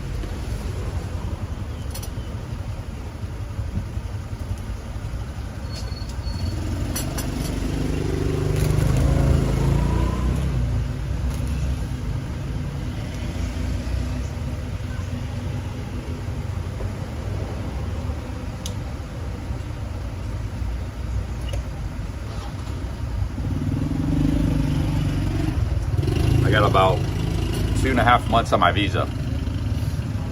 I just did a border run to Cambodia like 10 days ago.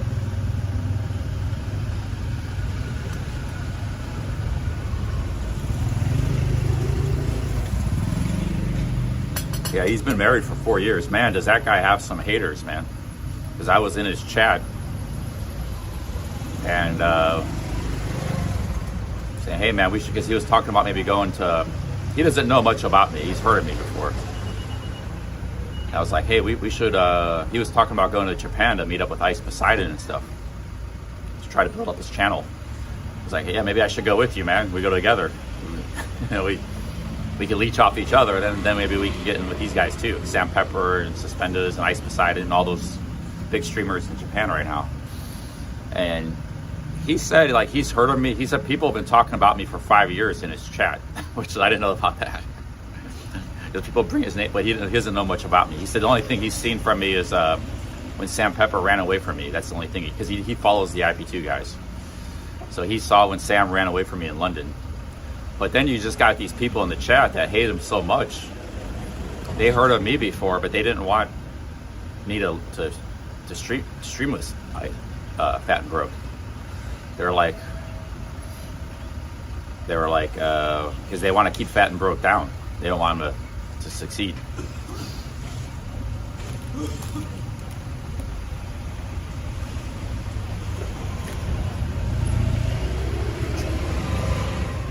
But yeah, I was talking with Fat and Broke about going to Japan yesterday on his live stream in Vietnam.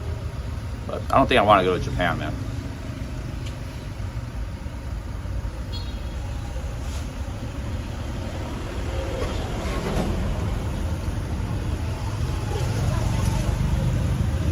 Hey, what's up, Dad, bro?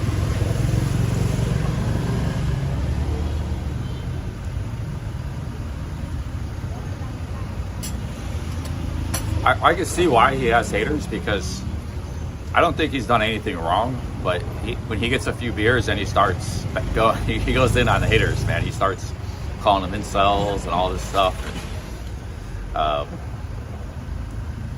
you know. So yeah, I don't know. He's had a lot of haters for years. I mean, kind of like, you know, a lot of streamers do. But But you know, I think he's pretty funny. He's just that's just the way he talks. He likes to joke around. He makes dirty jokes. I can't even repeat some of the jokes he makes, but that's just the way he is. He's not necessarily a bad person, but if you're like that, you might get some haters. That's all, you know.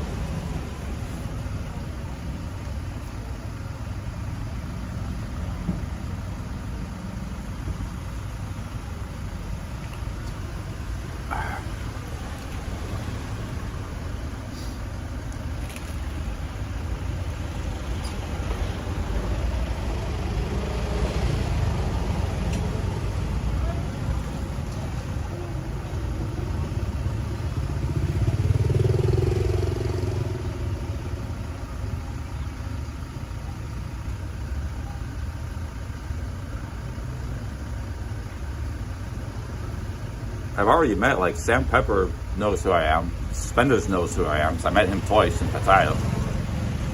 I've already met half that crew over there. Never met Slightly Homeless. I've never met Ice Poseidon. And the younger guys, the newer guys, I don't know who they are. They don't know. Very likely they don't know who I am either. But problem is, I don't know if I'd bring any value to that group, being protective, you know. I did have this ideal, though. If I was to go to Japan, I would just hang out in the same cities they're in and sort of like shadow them, like a protection, like a security agent. So because streaming can be dangerous, you know, so like I would just kind of shadow them. I wouldn't get in their face. You know, kind of like the Secret Service does. They're kind of hanging around in the area. They might even know I'm hanging around. I just be hanging around like a block away. I would do my own stream. I'd be talking just like I'd be near them, you know. And eventually the word would get out. Like, listen, that guy's like lurking around you guys. But I'm not stalking in a bad way. I'm just doing it in a protective way. You know, making sure they don't have it. Because I already saw them have some problems in Nagoya. They almost got in a bad fight with some Moroccan gang. And see, if I saw that happen, I was near them, I would have came in and diffused the situation, because they actually handled it pretty bad.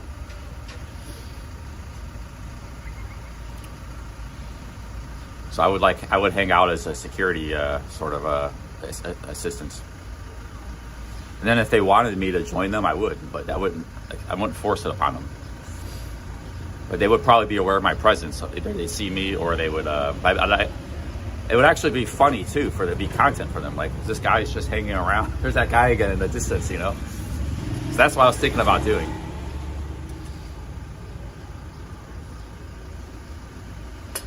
If I was to go to, I guess I would just do my own streams, but I'd be hanging near them, try to be close to them. And sometimes we're going like to an amusement park or something and taking a taxi. In those situations, I wouldn't be near them. But if they're like in the middle of a city or something, which they are sometimes, then maybe that's not always easy to do, though. It could be tough. It could be tough logistically to do that.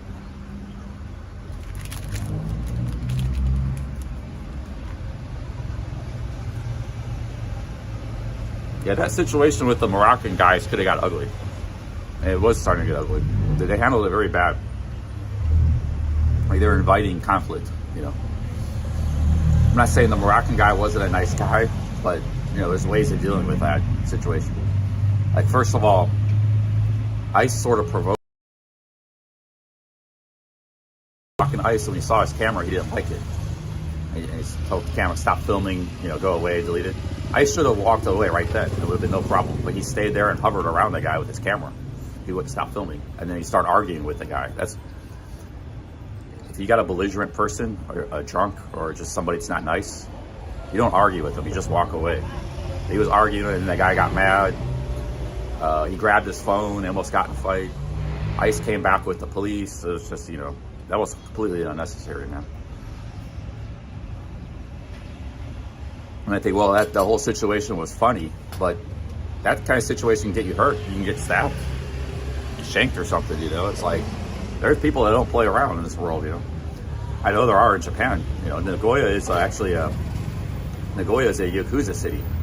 I've heard, I used to pass through Nagoya too. I passed through all the cities. Tokyo, they don't have Yakuza. They do in Osaka and Nagoya. Nagoya is big time. The Sakai, that whole nightlife area, is a very sort of underworld place. And I've heard stories, you know, people getting, a dude felt he got disrespected. Dude came back, like a Japanese guy or something, came back with a samurai sword, you know. That shit goes down in Nagoya, man. Like, people are very nice, but if you push their buttons or mess with them, you could be messing with the wrong person. It's not a joke in Japan, or any country really, but, you know.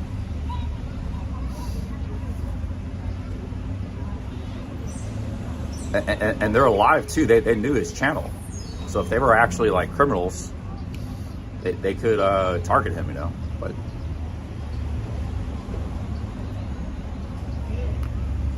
so I think they might need some security, a little bit of extra security. Like, Ice Poseidon's a very smart guy, very intelligent, but he doesn't seem like he's very street smart.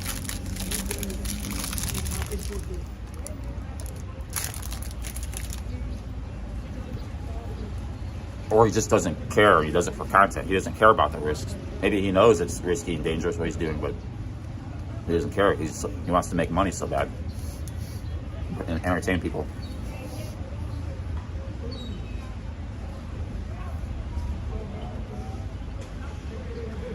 I'm just joking though. I'm probably not going to go hang out with these guys.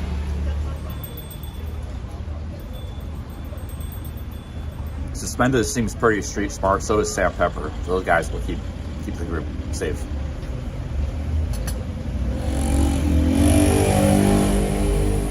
You know, Sam Pepper, he actually assisted Ice a couple times in Australia. Ice was actually assaulted, attacked, and Sam knows martial arts, and he ran. He's fast too, so he ran after the guy, tackled him, put him in a headlock until the police came. Sam Pepper did that. You can see the clips. In Australia, he did that twice.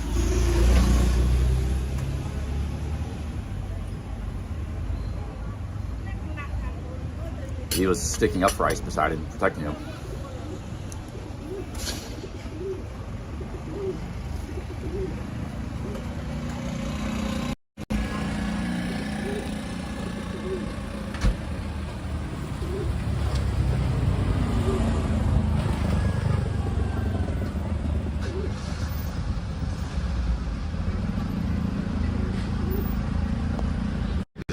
The guys that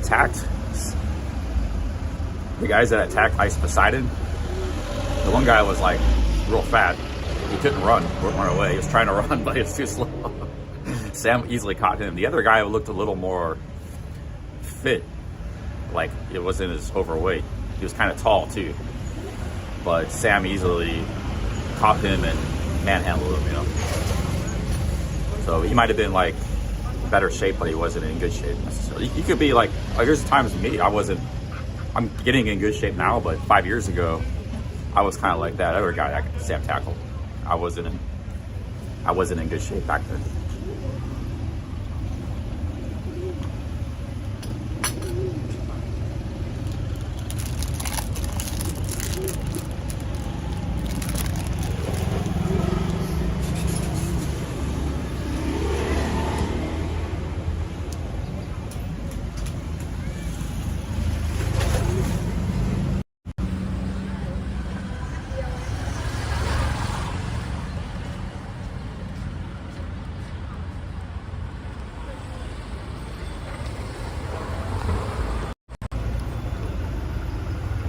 Yeah, I'm getting in pretty good shape, Gibbering Wreck. I'm making gains.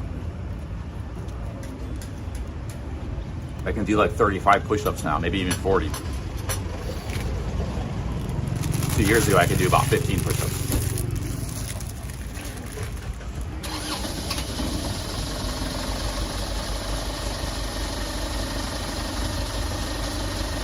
How many push-ups can you do, Gibbering Wreck?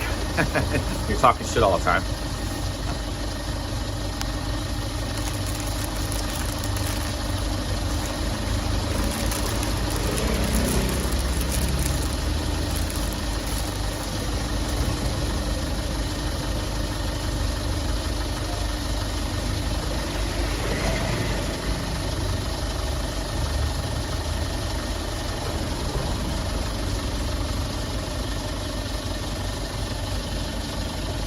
My train leaves at 9.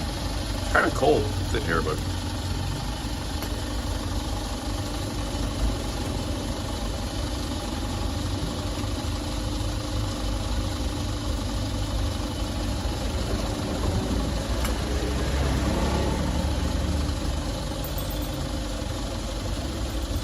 yeah, those elephant street signs are awesome. I've only seen these in this city.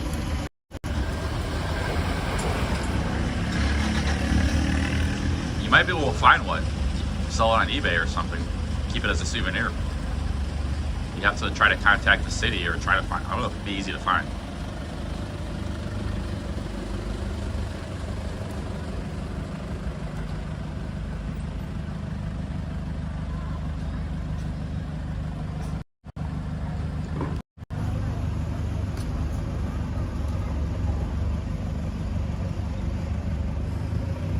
Kind of want some more coffee. It's gonna be a long stream today.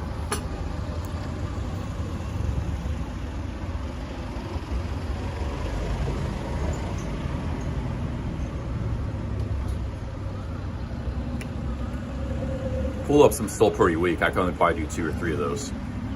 I haven't tried it in a while, but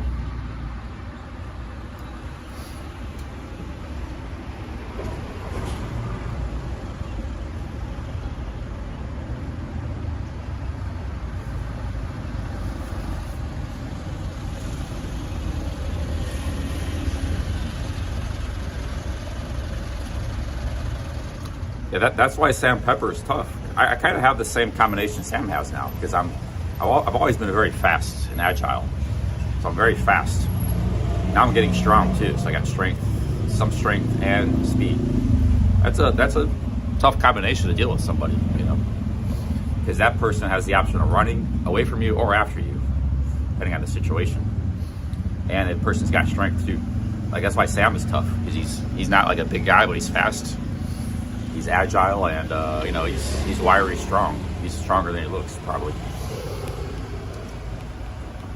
He easily dealt with those stream snipers that cause problems, you know. Assaulted ice, right beside him. Yo, Dr. House Lounge. Thank you, Dr. House Lounge. 3 British pounds, thank you very much.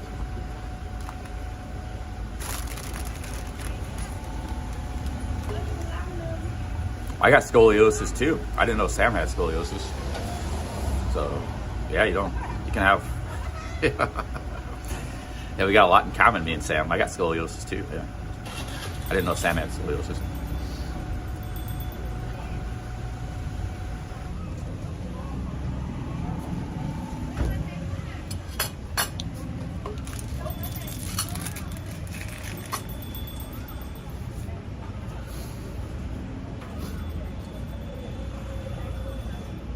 Why don't I do some Muay Thai? My cardio is probably not good enough. Muay Thai is tough. So my cardio is probably still pretty shitty. But they have a Muay Thai gym here, a trainer. Actually, some of the biggest Muay Thai guys are from here. The greatest Muay Thai fighter of all time is from this province.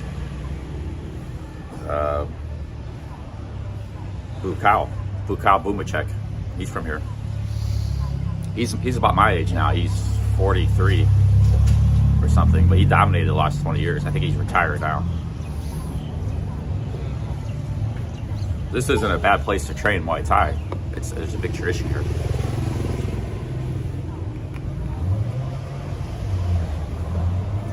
Sam Pepper's an OG, man. He had 2 million subs on YouTube back when nobody had that amount of subs. Back like in 2010. He was big time.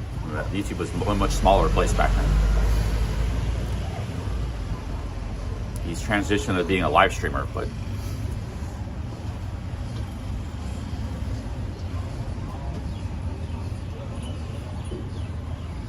no, it's real. He was really big one time on YouTube a long time ago. About 2012 era. The earlier days of YouTube. His channel kind of died out. He had some controversy, and then he started hanging around Ice Poseidon 7 years ago or so and got into streaming. But Now he's one of the biggest streamers on Kick, so, you know. Yeah, it was a prank channel back in the day. There were a lot of big prank channels back then. He was one of them. Now prank channels isn't a really big genre on YouTube, but one time it was. There was Vitaly, Fuzi. Fuzi's a live streamer. He used to be a prank channel. He had 10 million subs. A lot of those guys were all prank channels back in the day. Sam Pepper was one of them. He might have been the first one. I would like to, if I ever saw Sam again, we could chat. I would like to ask him his history about it, because he was actually before PewDiePie and stuff. I think he might have been the very first prank channel, or one of the first. There's Roman Atwood.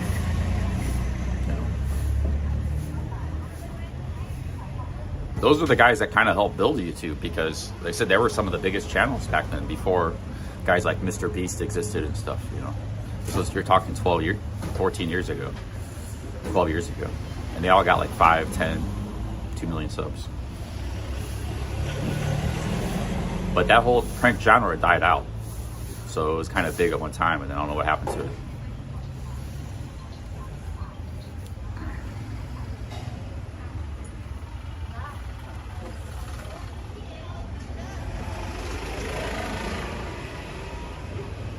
Sam Pepper, before he was on YouTube, he was on a big British TV show, like a reality TV show. So, guys had an interesting history, life.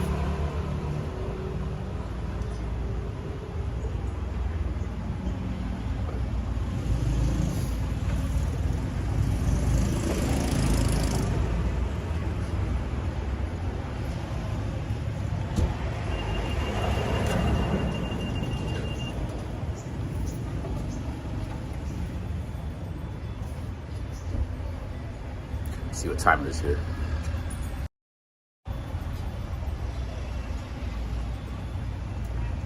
Oh yeah, Big Brother, yeah. Yeah, that's one of those shows where they're all in a house and people vote each other out of the house. Those reality TV shows. They even have those shows around anymore, because I don't watch much TV. That was back in the 2000 era, 2000 and 2010. Used to be a lot of these reality shows. Actually, some of that programming wasn't too bad. It was kind of entertaining. I don't know if they're still around anymore. Any reality shows anymore.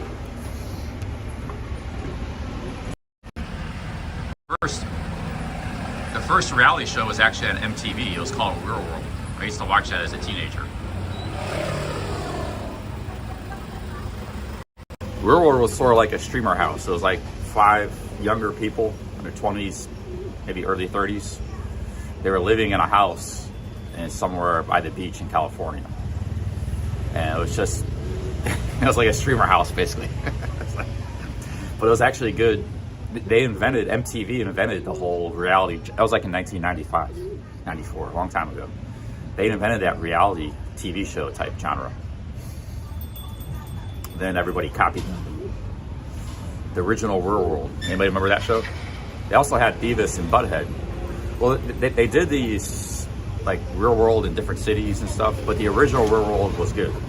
Some of the other ones, like in Chicago and New York, I don't know, they weren't that good. But I didn't watch those. But I watched a little bit of the Real World because Beavis and Butthead was going at the same time. MTV was killing it, man. They had Beavis and Butthead. They still had music videos. They had Real World. They were just all this innovative programming, you know. And you know, TV was pretty good back then. ESPN was good. Sports Center. This was like 30 years ago, but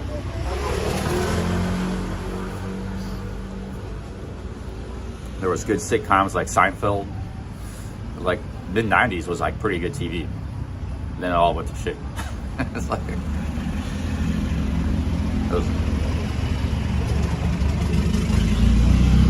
yeah, Keenan Allen. Yeah, the original World was like, I think it was Orange County or Santa Monica, somewhere around there. Yeah. Yo, hey, what's up, Tim?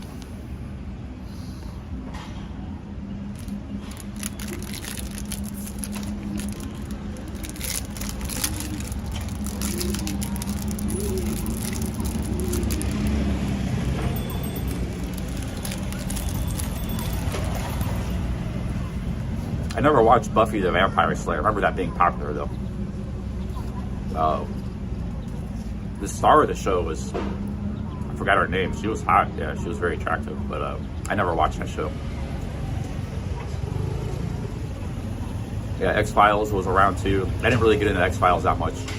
It looked like a good show, but you couldn't watch. There were so many good shows, you couldn't watch them all. You know, I also watch sports. I like sports, so I didn't have that much time to watch TV. I had a lot of hobbies and interests. I played basketball, school, studies. There was a lot of good shows back then.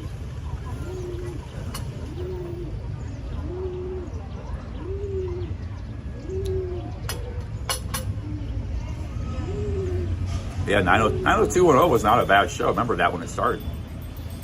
Like in 91, 92. That wasn't a bad show. It was innovative too for its time. About some rich kids in Beverly Hills. Like good acting and good production.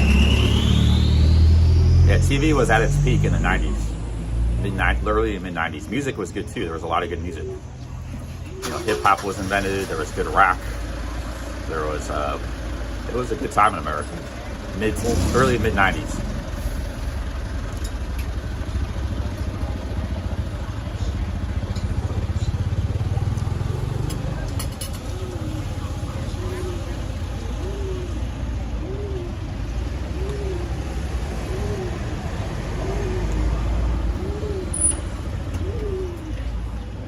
This pigeon's still hanging on the street sign.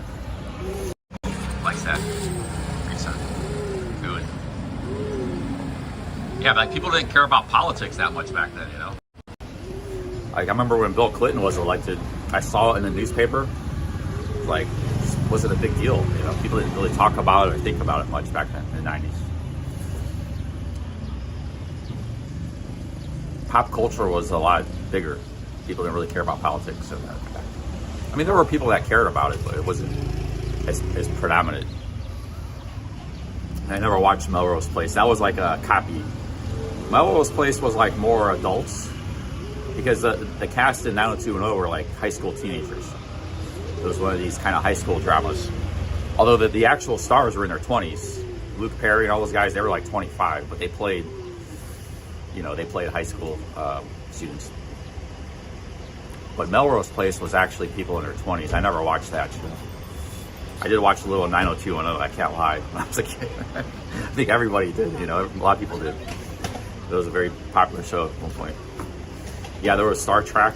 There was a big Star Trek show. I never watched that much though.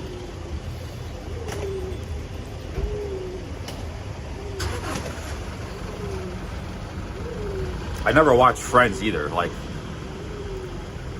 I felt like 90210, at least the first couple of years, did have a little bit of gravity to it.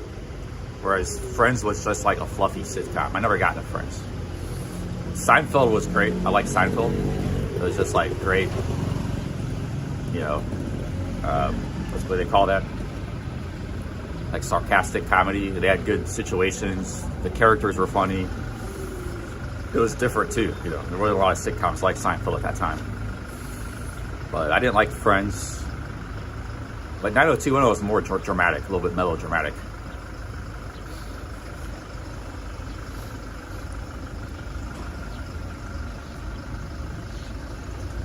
Actually, Shannon Doherty, who was in 90210, she just passed away.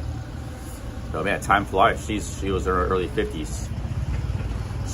She passed away from breast cancer. Just recently, I think. Yeah, Frasier wasn't too bad. I didn't watch much of it though, but yeah, it wasn't. That came in later, like the late 90s. I watched a little bit of it, not too much. It was all right. The original Frasier guy was in Cheers. He was a kind of a side character in the show Cheers, which was a big sitcom in the 80s. Cheers was about a bar, you know, like Sexy Bar in Pattaya. It was about a bar in Boston. There was Cliff the mailman. There was that fat guy. I forgot his name. There was they just about people drinking at a bar. Sitcom. But Frasier was like the intellectual, and at the bar, and he eventually had his own sitcom later.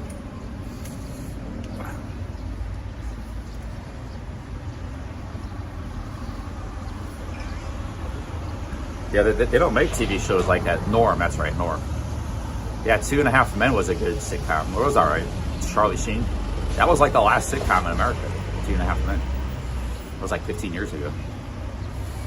They don't make sitcoms anymore.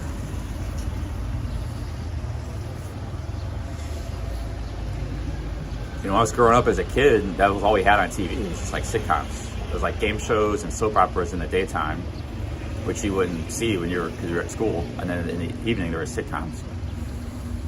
That was all there was. Maybe some sports. But in the 90s, there was more variety because of cable TV. There's MTV and ESPN. I never watched Big Bang Theory. Or Mad, yeah. Yeah, Roseanne was alright. I watched a little bit of that.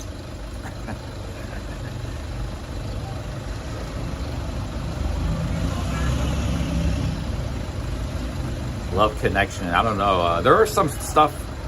If you played hooky from school, there was stuff that you would watch, like Gilligan's Island and stuff in the 80s. They would play that stuff in these old sitcoms from the 60s. They were kind of ridiculous. Even as a kid back then, you're like, you would watch it, but you didn't really like it. Gilligan's Island, and man, how much the culture changed, you know. Those shows like Leave It to Beaver and stuff in the 50s and 60s. Yeah, I like Married with Children. I used to watch that. It just shows you how much people and culture changes. Look at the TV shows from the 50s and 60s compared to with like Married with Children, like our era, and Beavis and Butthead or Seinfeld. Completely different mentality and culture.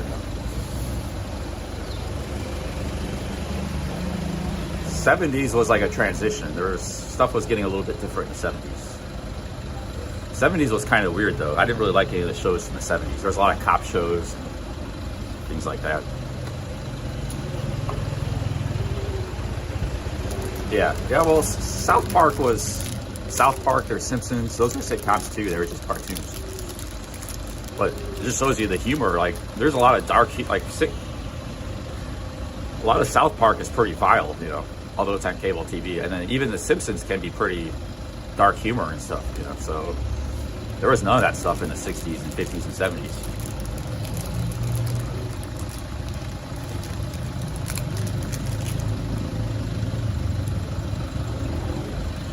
Simpsons used to be really big.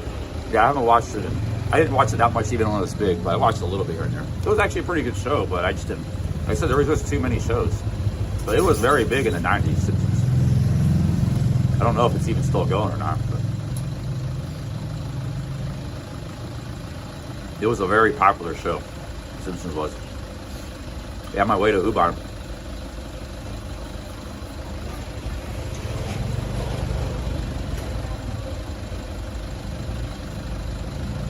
Yo, Toronto Brad, 2 Canadians, thank you. Yeah, Miami Vice was a little bit before my time. That was more of a cop drama. Well, it looked pretty good. I never really watched any episodes, but big ups, Toronto Brad. You can actually watch the old Miami Vice episodes. You go on NBC or something and download them. But I don't know, man. Yeah, I don't know. I'd rather just watch a movie and watch that. Yeah, geez, there's endless shows. Steve Urkel, that was another one. Family Matters, I think that one was called, or something like that. Yeah, there was just endless. Some of the shows were really corny, you know, but that was just part of the thing back then. Fresh Prince of Bel-Air.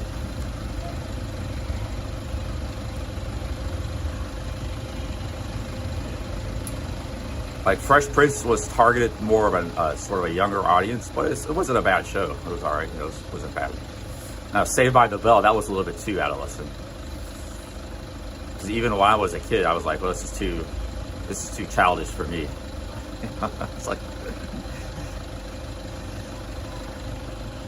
yeah, I'm getting ready to go on the train, Job Team Streamer. I got the train ticket. I'm headed to Ubon. I'm just waiting for my train. Got a train booked to Ubon. Alf, yeah, I never watched much Alf. Quantum Leap. Yeah, man, there's just endless amount of shows back then, yeah. Some good programming.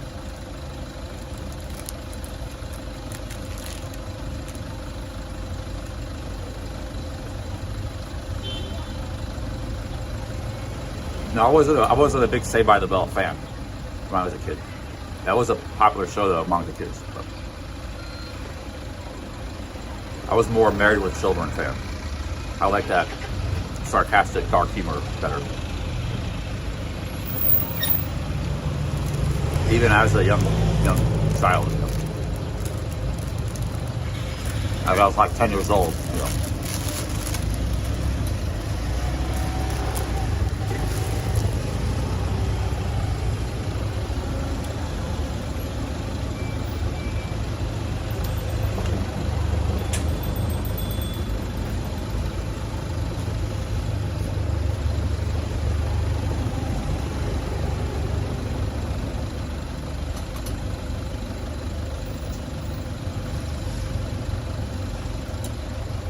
Yeah, I mean, the whole premise of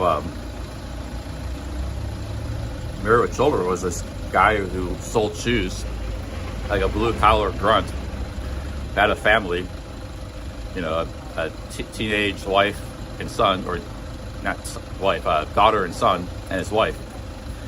And they didn't like each other. The wife didn't like him, he didn't like his wife, but they're one happy family somehow. You know, they all didn't like each other, but they all got along. And the comedy was like how they lived together, you know, how they got along with each other.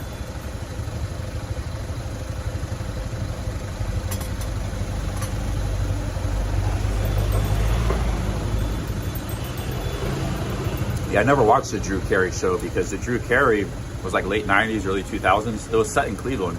He's from Cleveland, but I just didn't watch much TV back then. So all these shows I watched when I was a kid or early teenager, but when I got older, I didn't watch much TV. I was busy doing stuff all the time.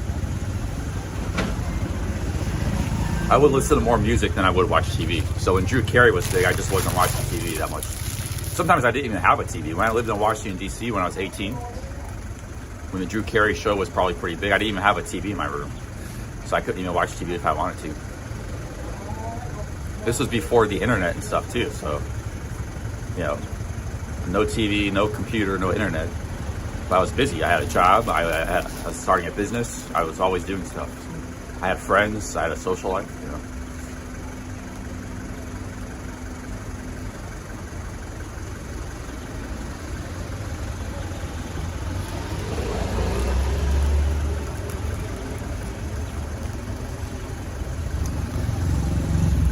Yo, big ups, Drop Team Streamer. Yeah, you lived here for 8 years. Remember you told me about that.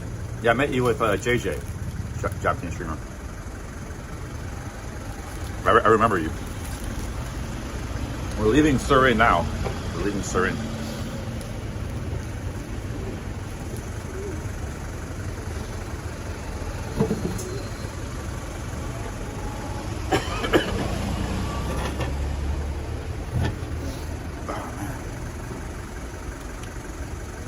Like Baywatch was another big show in the 90s. I never got into Baywatch either. Although there was one reason people watch Baywatch. One reason in particular.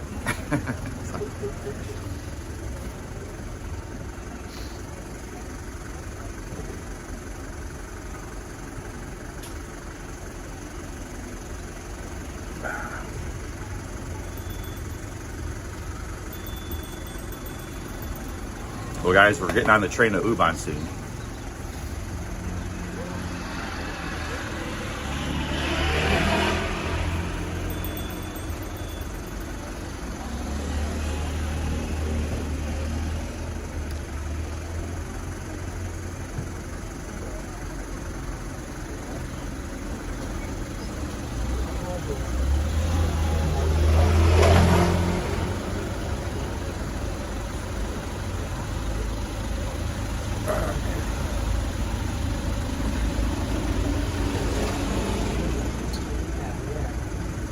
Beverly Hillbillies. That was actually a pretty good show from the 60s. Some of those 60s shows were kind of good. 50s, it was all pretty corny. Beverly Hillbillies was actually kind of funny. If you ever watched Beverly Hillbillies. Like, they were characters. Like, there's Jethro and Ma. And the whole family moved to Beverly. The whole premise of the show was good. The people were funny. It was a pretty good show.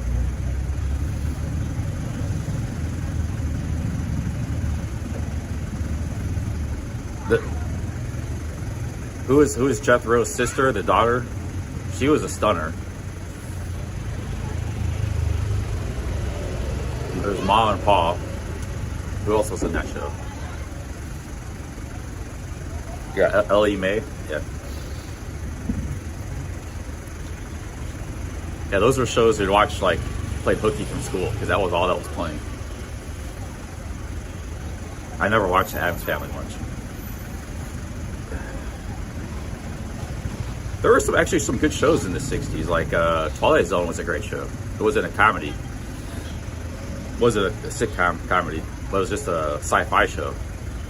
Twilight Zone was probably still one of the greatest shows in history. They still play Twilight Zone marathons in America, like on the Sci-Fi Channel and stuff. It was a show from the early 60s. Twilight Zone's, I watch them sometimes still. It's a great show. Twilight Zone. So not all the stuff from the 60s was bad.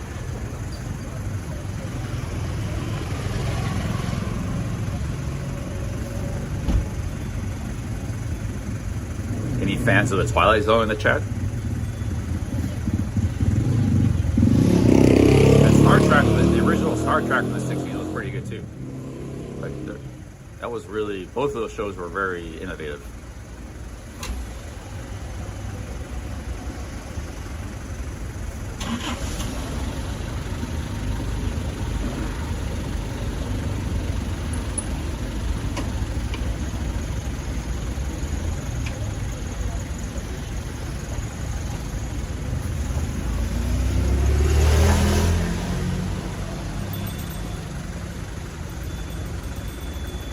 Kind of getting cold. You're not cold when you're walking around, but when you're just sitting in the shade like this, I gotta go out in the sun, try to get some sun. My train's gonna be leaving in 30 minutes, so I'm gonna leave this coffee shop. I'm getting a little cold sitting here. When you're not moving, you get colder.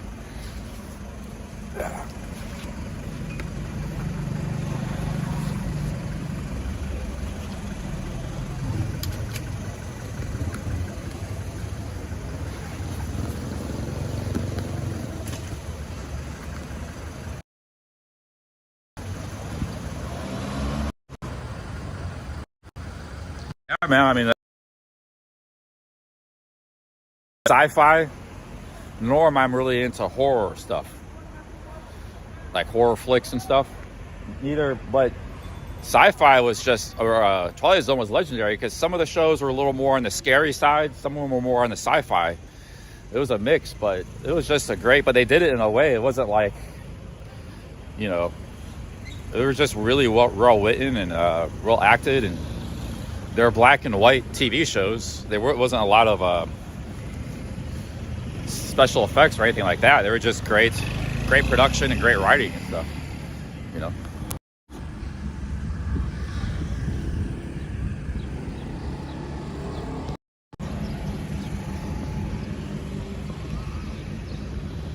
Yeah, Alfred Hitchcock was a movie director, movie producer. His movies were good too. He was in the same time frame. But Alfred Hitchcock wasn't involved in the Twilight Zone. Those two different things, but they were similar. Alfred Hitchcock was actually from, he was English, wasn't he? Yeah, he was a legendary film director. Made a lot of great movies in the 50s and 60s.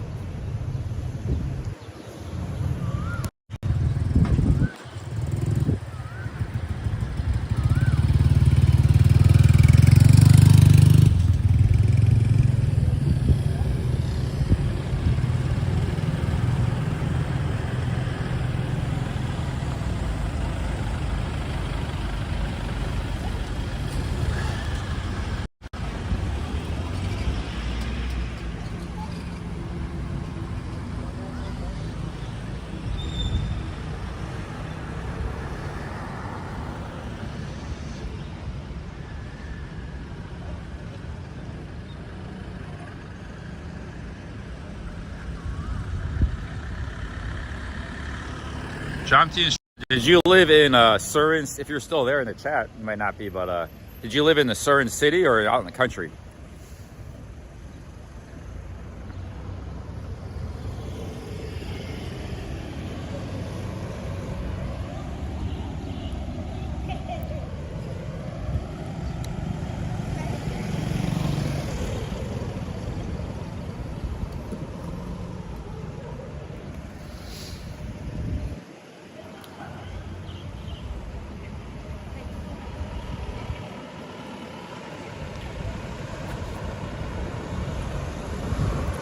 cold is where ice and snow everywhere.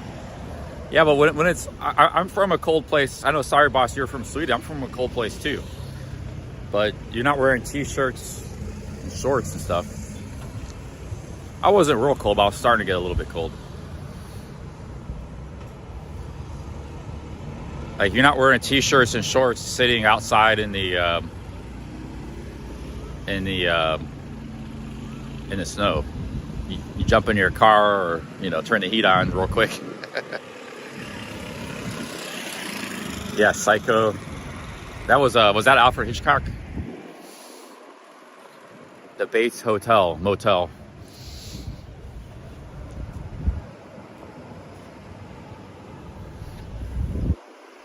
I never watched The Exorcist.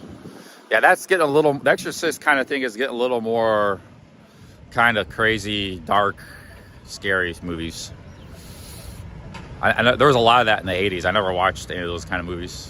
All this Freddy Krueger, Jason, all that stuff was big in the 80s. I didn't like that kind of stuff that much. There was there any scary movies I liked in the 80s? Yeah, I didn't really like any of that. Never a fan of that. But they kept making those movies, and people, I guess, kept watching them.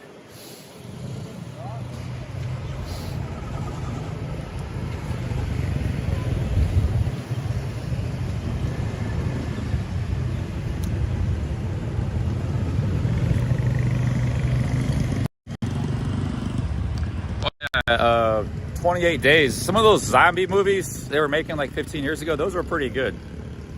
Yeah, those had but it was like, because it was kind of combined with sci-fi, so there's a sci-fi element to it. And it was like a kind of the end of the world, like there's an end of the world genre, like The Stand from Stephen King was a good book and a good movie. That stuff's kind of cool. It's not really, it's more like it has an adventure feel to it. It's not really about horror. The Stand is like the survivors, the world, a plague took out the world, and the survivors trying to, figure out what to do. And the 28 Days was sort of the same thing, or those zombie movies where like there was a zombie apocalypse and the people are just trying to survive and stay alive. Yeah, it's a little scary when the zombies come after you, but I thought those movies were cool. But just like some, like Texas Chainsaw Massacre and stuff, that style of movie, not really a big fan of it. There was a lot of that in the 70s and 80s. I think Texas Chainsaw Massacre was the first one. Horror movie. It was a big genre for a while. But like the end of the world type movies, those are kind of cool, even though it might be a little bit of a horror aspect to it. There was a movie, these big aliens, I think I saw it at the movie theater, these giant, like 15 years ago. These big giant aliens come down, like they're like 300 feet, the size of skyscrapers. They came down in New York. Just the cinematography, man, that was crazy, dude. I don't remember the name of that movie, but they did a good job filming that. Because it looked like it was real. Like they would be in the street, they coming out of a party in a house, out of an apartment building, and there's like this big alien, like 300 feet high, and they go running down the street. That was pretty exciting. Yeah, I forgot the name of that movie. I don't know. I saw it at the movie theater somewhere. I haven't seen a movie at the movie theater in like 8 years. I haven't been to a movie theater in a long time. Fire in the Sky, that might be it. That kind of rings a bell. Yeah, departing in 19 minutes. Yeah, Worlds is another good movie. That was a book by Orwell. It was about aliens. That was a book. It was a radio show. It was broadcasted live on radio in the 1930s. And back then, this was before TV was big. People didn't have TVs back then. They just had radio. They did have movies. If you wanted to go see a movie, you had to go to the movie theater. But they just had radio, and people were listening to this War of the Worlds broadcast, and they thought it was real. They thought these aliens landed in New Jersey and stuff.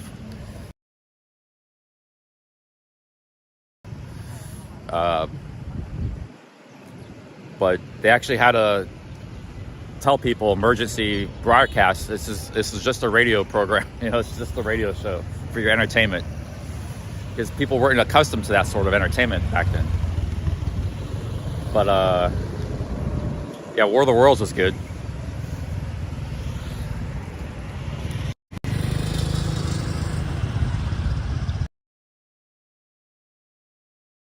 Something Blonde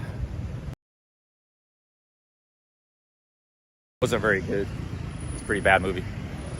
I don't know, are there good movies to watch nowadays? I heard like all the movies suck. Something, I think it was Atomic Blonde, or I don't remember the name of it. It wasn't a very good movie. I was just watching it because I was bored.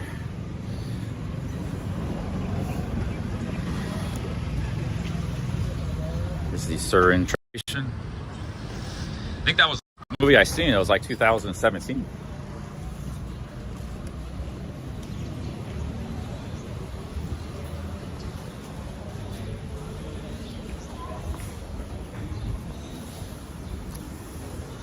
Yeah, I think that's what it was. Yeah, it wasn't very good.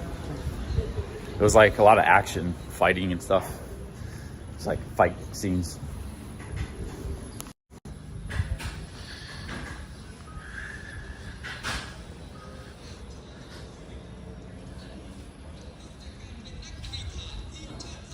Hey guys, we gotta catch a train. It's kind of cold, man. I need my shirt on.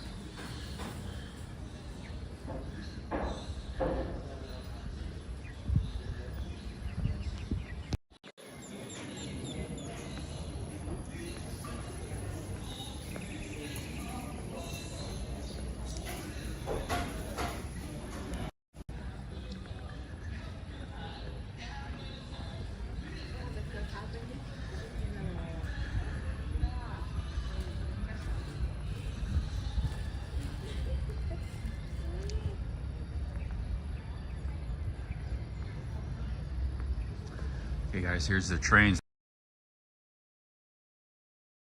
The local to Ubon Ratchathani. They got one headed to Bangkok at 9:40.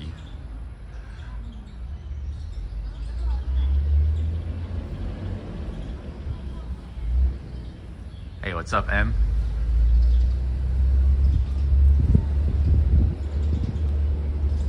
Headed up right there to Ubon Ratchathani. That's where I'm headed.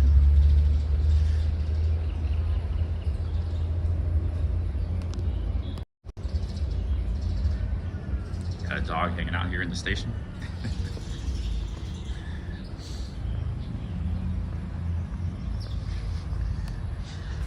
There, man, I put my sweatshirt on. It's getting cold, dude.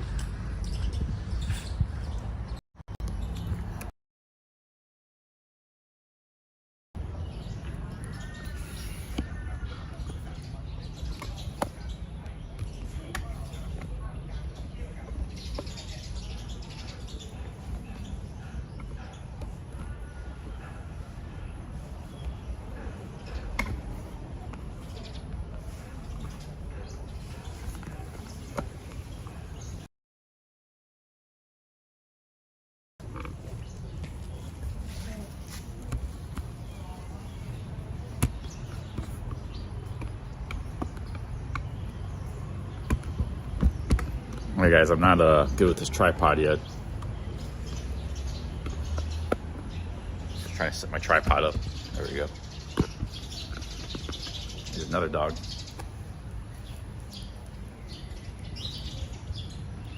Corn Pop just made it to Bangkok. Awesome. I might be going to Pattaya myself eventually. I'm going to Ubon first.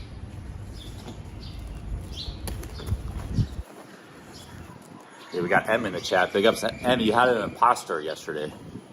He was pretending to be you. There's an imposter M going around. So I see the real M is actually a member.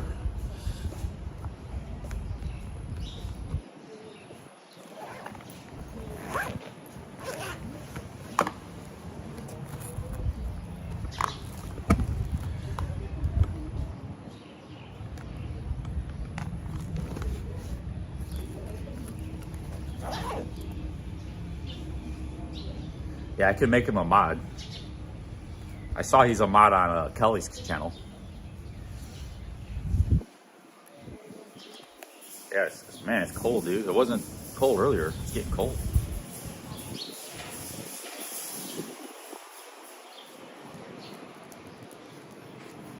Dogs.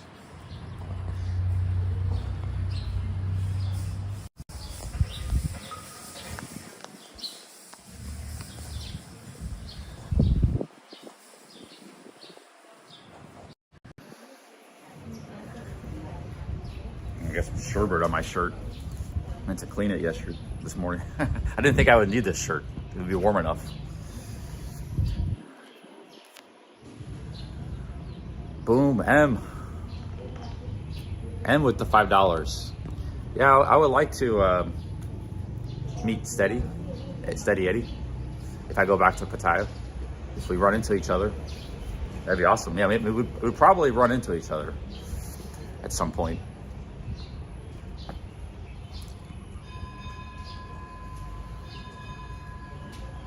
Okay, you want to be a moderator, M? I can make you a mod. Big ups, M. Here's Mannix for $5. โปรดทราบขบวนรถที่กำลังเข้าสู่สถานีสุรินทร์เป็นขบวนรถท้องถิ่นเลขที่421ต้นทางจากสถานีนครราชสีมา Yeah, me and Eddie never met, but we go way back on YouTube. ท่านที่ประสงค์จะเดินทางกับขบวนรถนี้กรุณา Chatting stuff. ได้ที่ทางสลาที่2ขอบคุณ We never met in real life. There's people in our community who have met him. Big Shot Travel has met him. Bimo Ron has met him. Ben Newton's met him. I've never met him. I think Steph Traveler might have met him before. Nick NDTVI, of course, who was helping him out. I can make Emma moderator. Okay, I'll make you a mod, man. Add as moderator. Okay, you're now a moderator.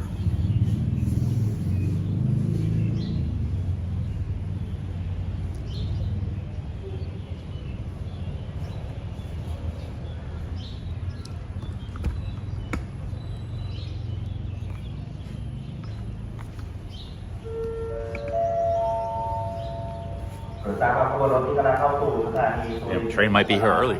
เป็นขบวนรถท้องถิ่น421เที่ยวกำหนดเวลา 9 นาฬิกาครับรับส่งผู้โดยสารสถานีต้นทางนครราชสีมาตลอดปลายทางสถานีอุบลราชธานีครับผู้โดยสารที่มีตัวโดยสารกับขบวนรถเที่ยวนี้แล้วโปรดเตรียมสิ่งของและสัมภาระของท่านข้ามไปรอการโดยสารในชานชาลาที่ 2 ครับ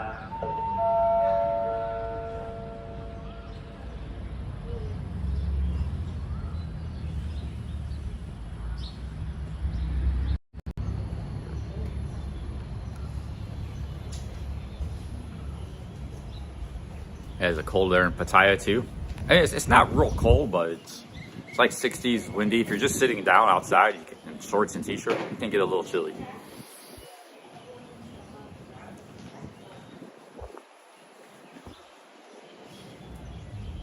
But actually the weather is pretty nice. It's not bad. It'll get up to 80 later. It just the heat hasn't set in yet.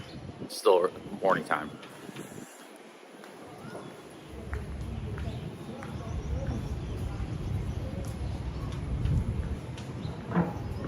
12 degrees Chiang Mai. Yeah, Chiang Mai, I think they get colder of any place in Thailand because they're higher elevation in the mountains. Plus they're further north.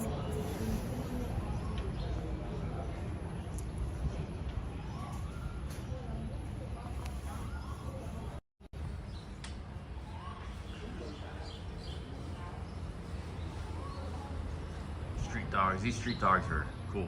I like these two dogs. Look like they're happy, just hanging out at the train station. I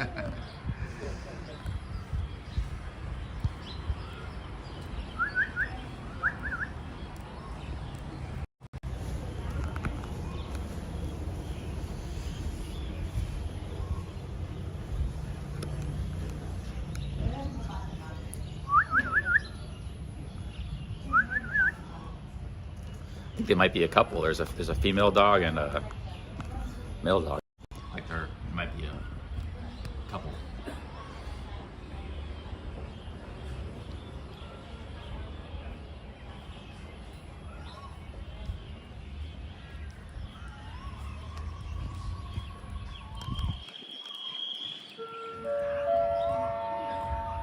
โปรดทราบว่าผู้โดยสารที่ยืนที่ขอบชานชาลาที่1บ้างเอาไปครับชานชาลาที่2มากเกินไป Okay, there's a train coming. This might be my train, guys.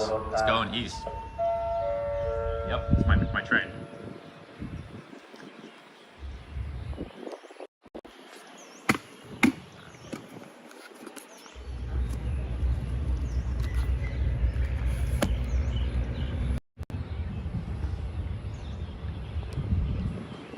Dog's wagging his trail at the train.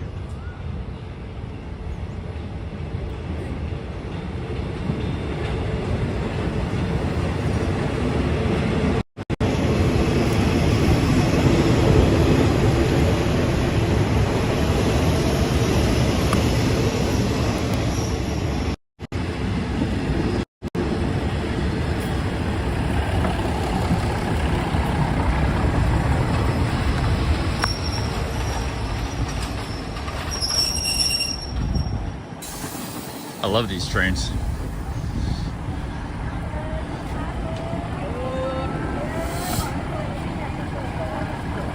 Ladies selling food. These trains are awesome, actually. They cost nothing. You got food.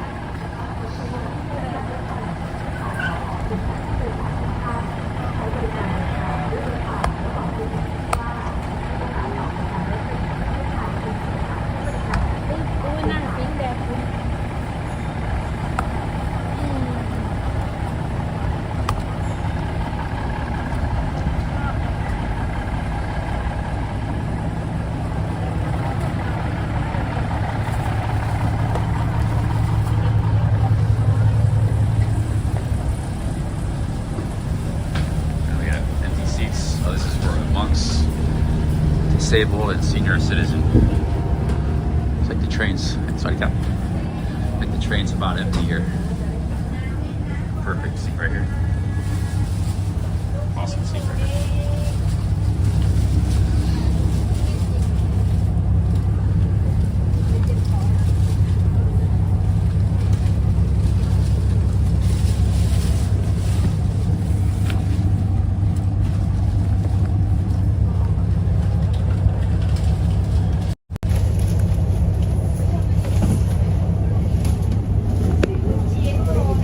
Might change seats. Look for a seat with a window. Better. ชิ้นหมูแดงลูกชิ้นหมูที่ลาวลูกชิ้นหมูที่ลาวจ้า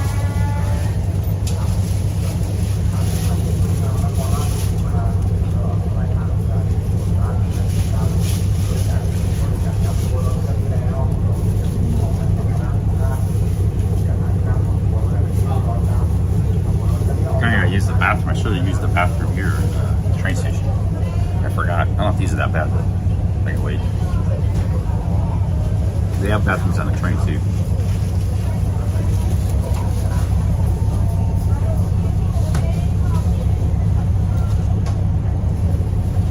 Yeah, I don't know if I'd ever want to be a monk, Maximus. Even for a short period of time.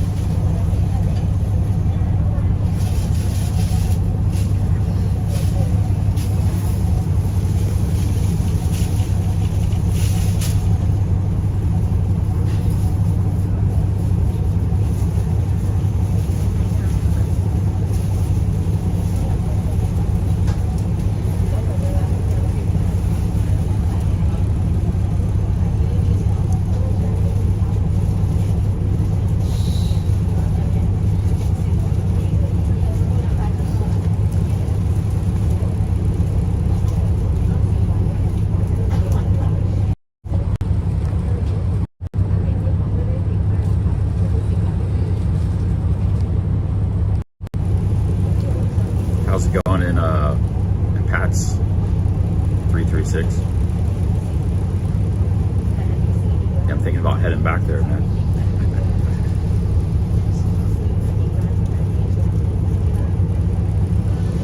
I'm headed to Ubon Ratchathani, Project Diamond. Headed to Ubon.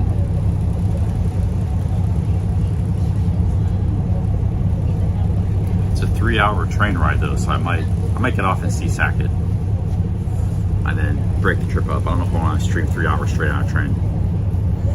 I could get off in Seasacket. Seasacket's the province in between Ubon and Surin. Next province over. That's probably a lot closer.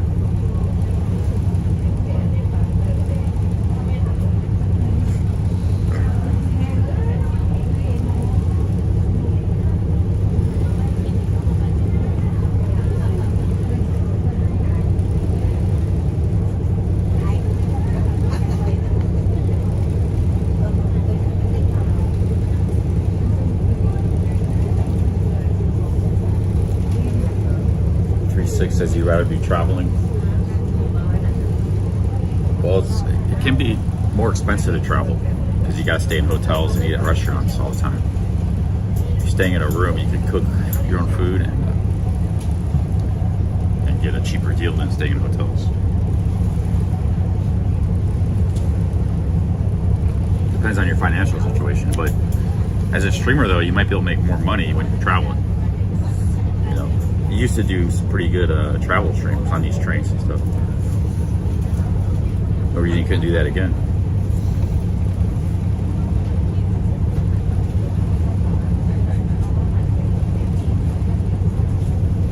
Sure, expat lifestyle, yeah. Yeah, I might be in Pats during that time. Yeah, man, you feel free to interview me, yeah. Like you did with a regular guy. I might not get as many views as the regular guy, maybe only couple thousand views, but it might still help your channel. It still help your channel. I'm not really a hot commodity on YouTube anymore. There was a time 5 years ago you couldn't interview me, and you might have got a lot of views like the regular guy. But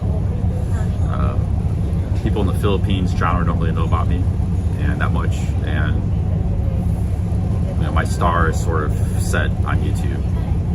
It's star goes up in the sky and goes back down. My 15 minutes of fame on YouTube is long gone. I'm talking relative here, not real fame, but YouTube. YouTube.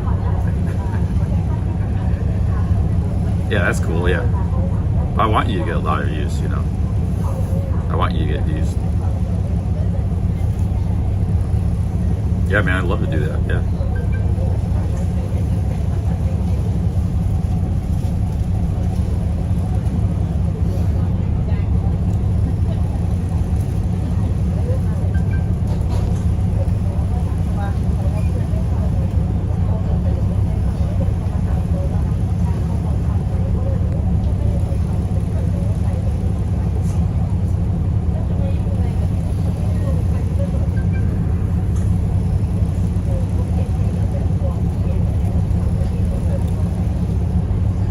Michael Jennings wants to meet up. All right, cool, Michael. Yeah, you're welcome to meet up.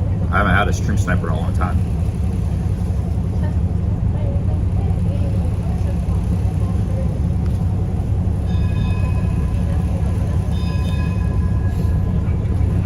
I can't guarantee I'm gonna be in Pats, but I don't know. You don't know where I'm going one day or the next, but I might be there. It's a possibility.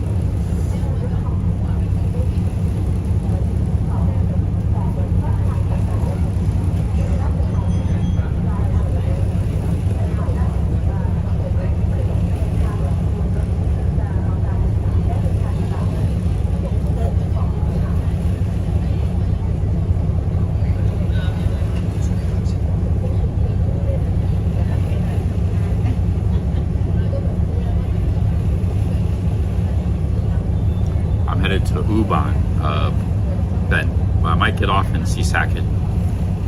It's kind of a long train ride for Ubon, 3 hours.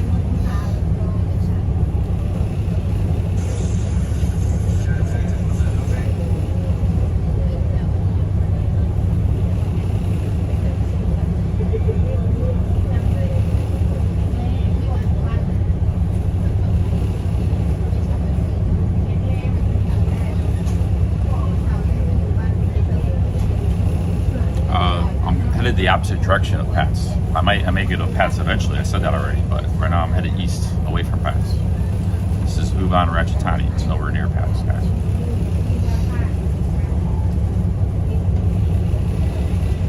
We are like 400 miles away from Pats, a whole different part of the world.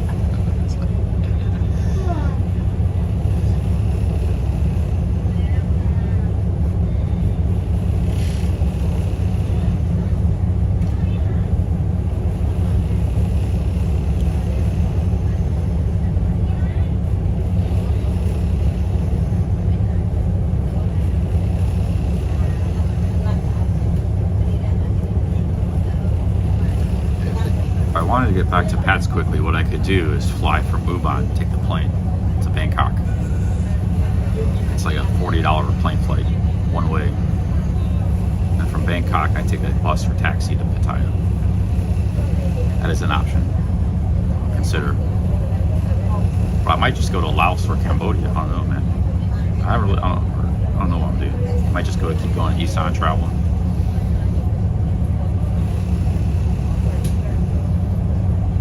Pat's isn't actually that big of a draw for me. You know? I could take or leave it right now. Because I don't drink, you know, so I don't really party there anymore.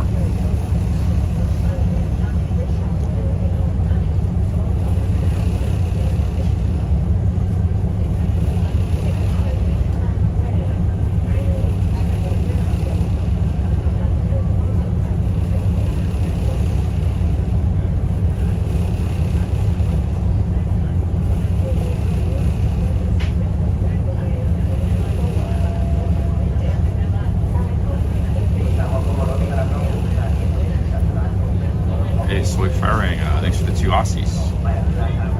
Yeah, soy faring. I'll be getting cheap hotels. Wherever I go, I get cheap hotels.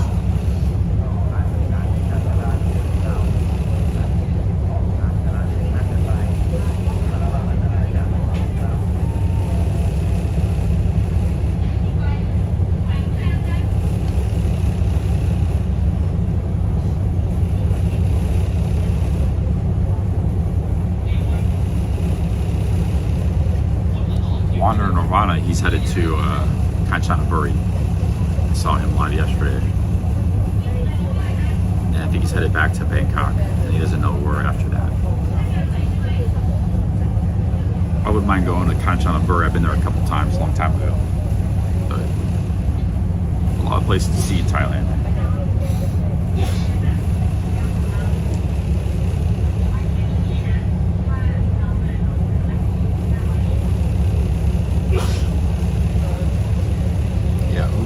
Ubon would be might be a good place. I liked everywhere in Isan so far I've seen.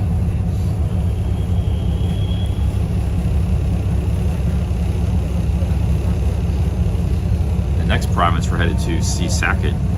Ben Newton spent some time there with Bar Fines and Power Lines. That's where Bar Fines and Power Lines lived.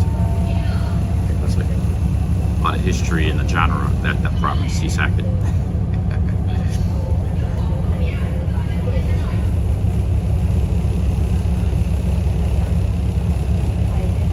My first time in Phuket was last year with 2023 with Jeff Lepard and Kicks TV and everybody. That was my very first time there. So never been there before. Phuket Island is pretty nice, the island as a whole. Patong I'm not so sure about. Patong is just a small part of Phuket Island. But I saw some nice communities in Phuket Island that are pretty nice.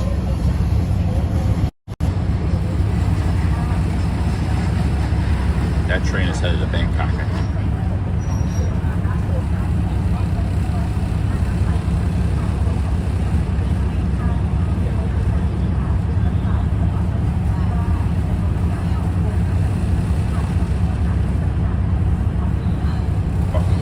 Fines is in Pattaya right now. He isn't stream much anymore. But he used to live in Saket in the country.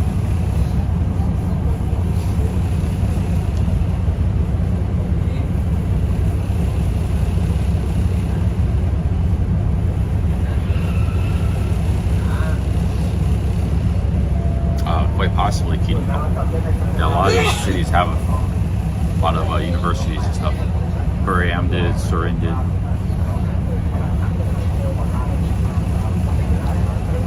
I've been to Koh Chang a couple times. I haven't been there in a long time. A lot of these places I visited like 15 years ago with my girlfriend. We used to travel a lot. So 16, 17 years ago. But Koh Chang, I rented a motorbike. And there's only 2 roads. There's one, the main road along the coast, and there's a smaller road on the other side of the island. There's only 2 roads on the whole island. It's a lot bigger than Koh Samet, but it's still not that big of a place. But yeah, Koh Chang is alright. I had a good time there.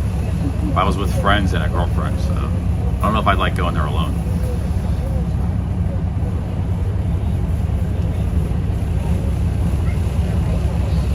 I was with my girlfriend, and then her friend, her best friend, was with us.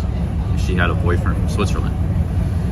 So 4 of us were traveling together. We all had motorbikes.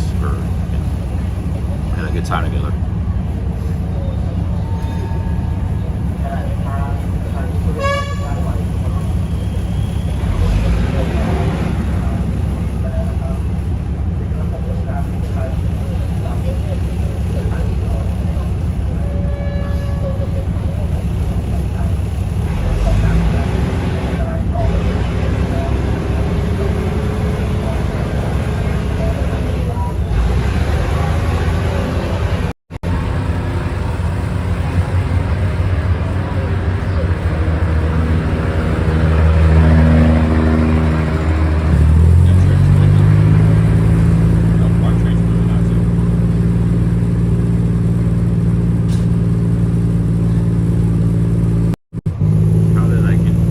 Thailand, I'll tell you in a minute.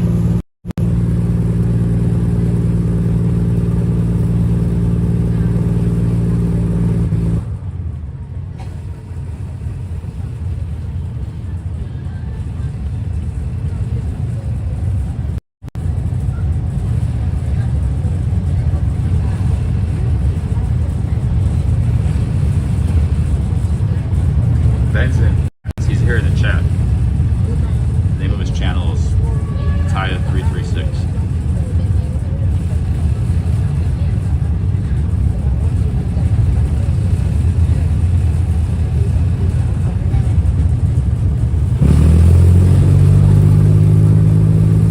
Goodbye to Surin.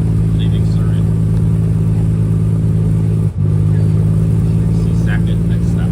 See second, Duban Ratchatani.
France, Italy, countryside of France. The occasional banana tree and stuff. They don't have that there.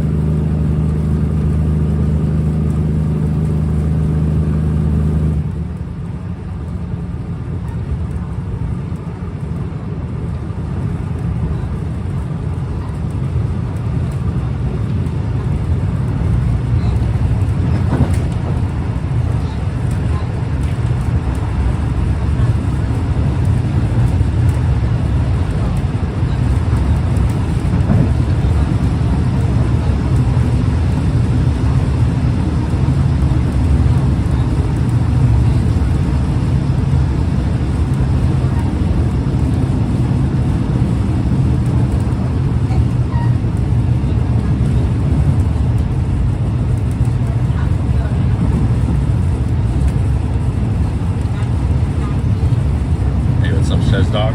Keep it real.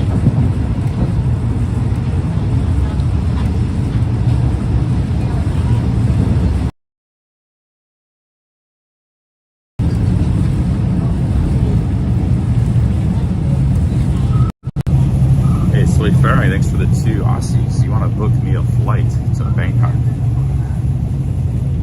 Thank you, Sweet Ferry.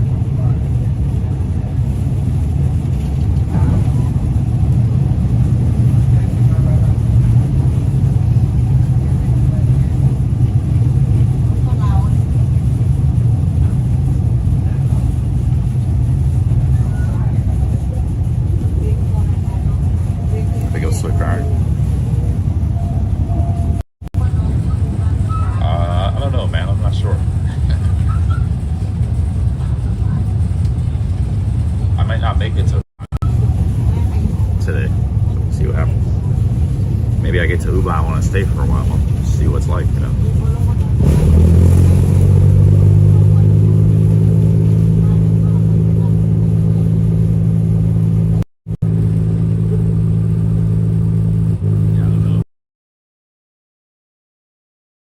Thank you for the offer, so superchat. Not sure though.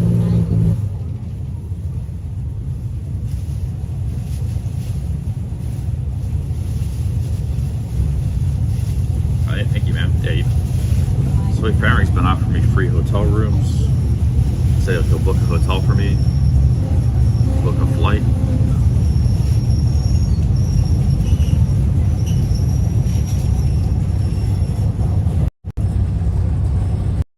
Yeah, I still got the glasses going strong. Just need to be cleaned.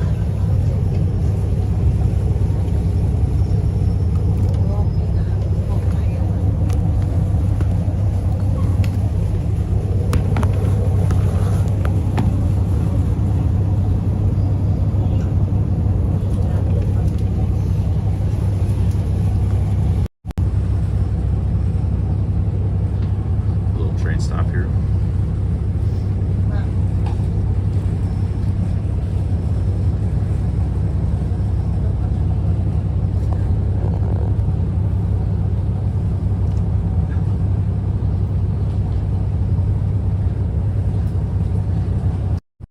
Ben Newton's been in Ubon.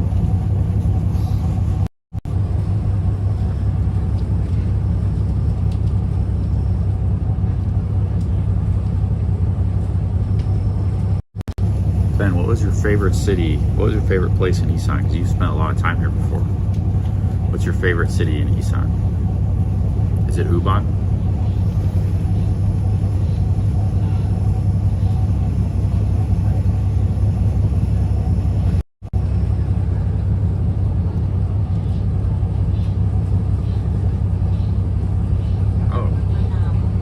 Oh wow, you liked Karat? It's like most people don't like Karat that much. I haven't been there yet. That was a surprise answer.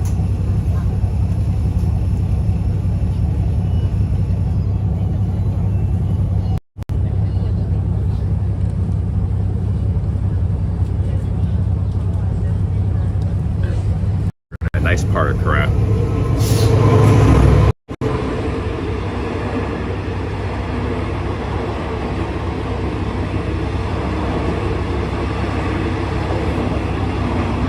That's a picture in there, man.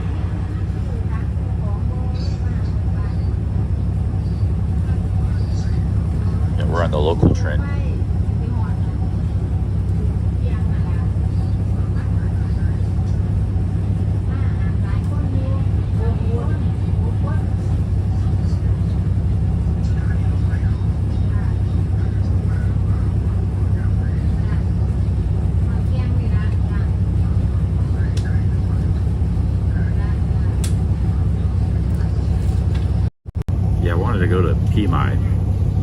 Pimai is a city in Korea. Got like ruins and stuff.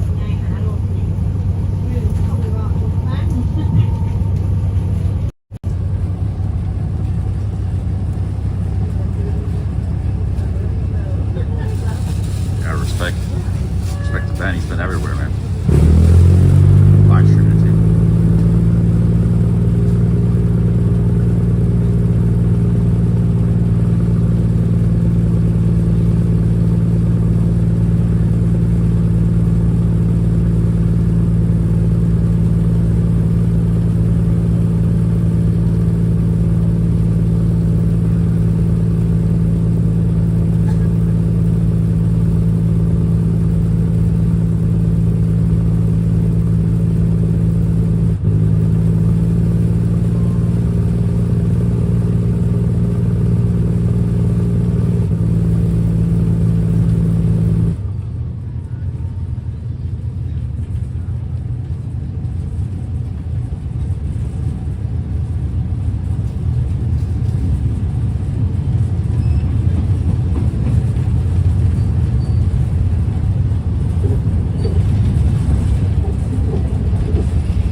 I'm headed east.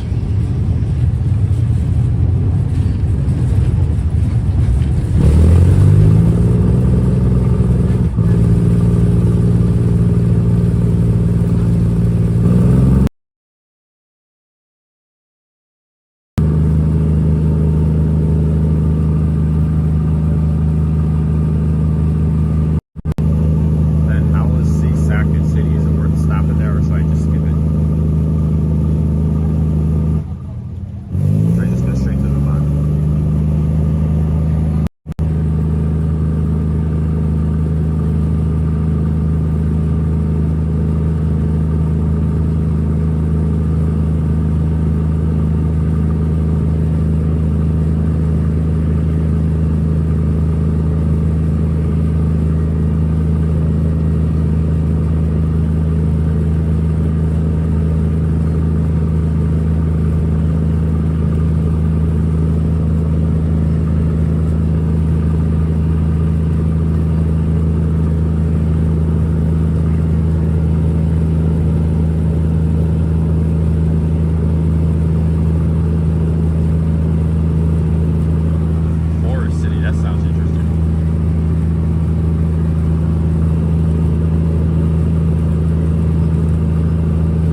gem, off the radar of expats and stuff. Pretty nice city.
solitary existence out here these days.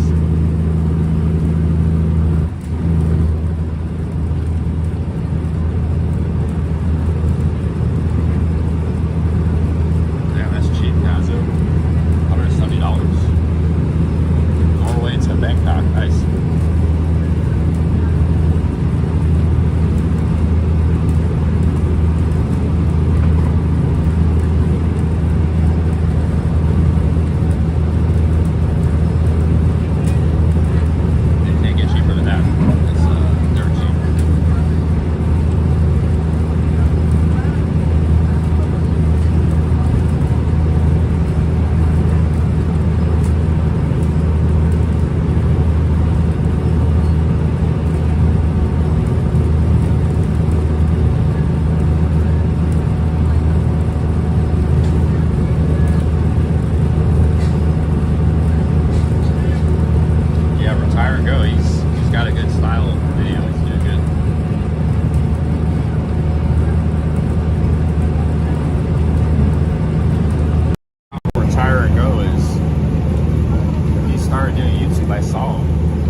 There though, because like people are in your face all the time.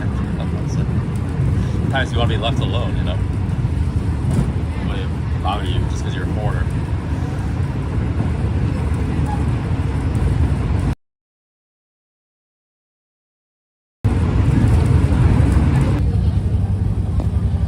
Yo, Wiggles, 5 New Zealand. Thank you very much. It's great to be traveling. Thank you, Wiggles. Thank you, man. Thank you very much, Wiggles. Cheers, man.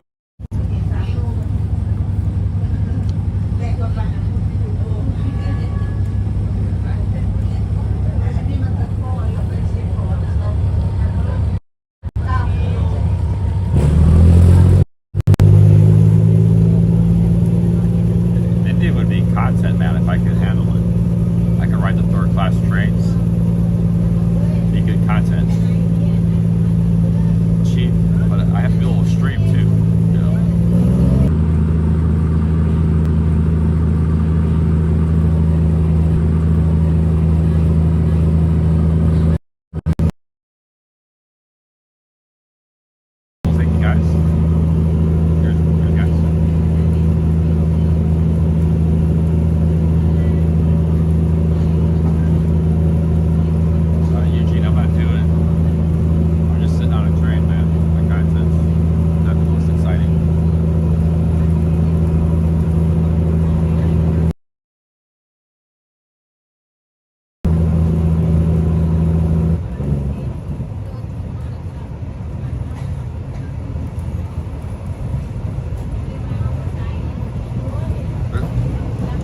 a guy hanging with Ice beside it. He looks just like Deepak, but it's not Deepak. I don't know who that guy is, but he's in Japan right now. Because I tuned in to Deepak for the first time. He's actually in India, streaming somewhere in southern India. There's like a Deepak look-alike in Japan. I don't know who that guy is. Hanging with Ice beside it for. Oh, it's his cousin. Oh, okay. I didn't know that. Yeah, like it's just like Deepak. I thought it was Deepak at first. I think that was copy pasted photos. I actually caught the stream when Ice Poseidon first met Deepak a couple of years, a year and a half ago. Yeah, that was actually a very good stream, great content. Because Deepak was just like a street hustler. Ice Poseidon to his home, showed his home, his family, and next thing you know, Deepak is a big streamer at King. Ice Poseidon is a legend, man. He's done a lot of great stuff like that. I mean, yeah, sometimes I watch Ice, there's cringe moments, things like that, but maybe he's made mistakes here and there, but yeah, the dude is an absolute legend. I don't know how you can hate a guy like that.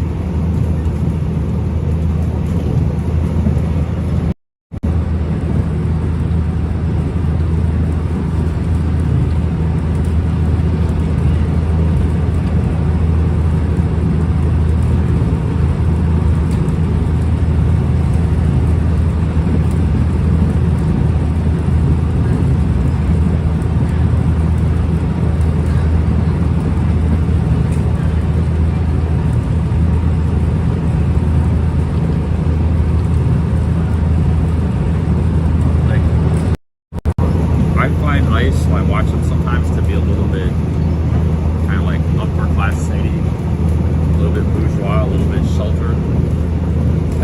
That's the way he is personally. That's me judging him. Just when I see him doing stuff traveling, like in India, he could only eat McDonald's and stuff. He's very like, but I mean the dude's a great dude, the best streamer ever. Sure, you can find something you don't like about any streamer, or like, oh, he didn't pick, he does this, does that, I don't like that, or like, there are things I see about Ice that, okay, I wouldn't have done the same thing he did, or I didn't like how he handled that situation, but at the end of the day, he's an individual, he's going to do what he's going to do. He's the best streamer of all time,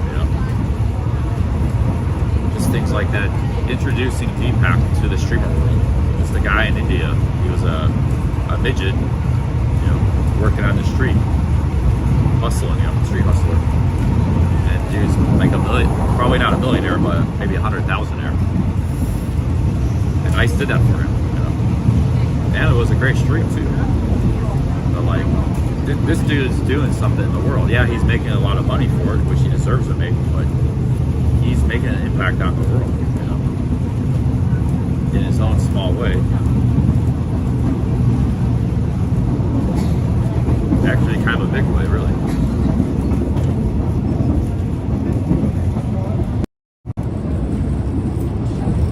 I'm a small streamer, but the stuff he's done is pretty amazing.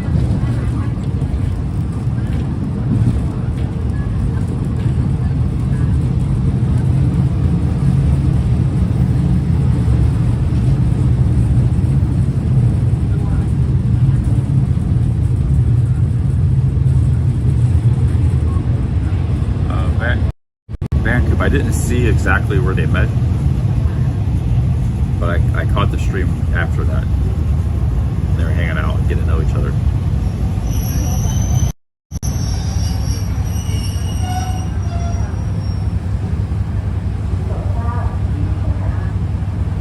I got the impression he was like a street hustler kind of guy. Based on what was said and everything at the time.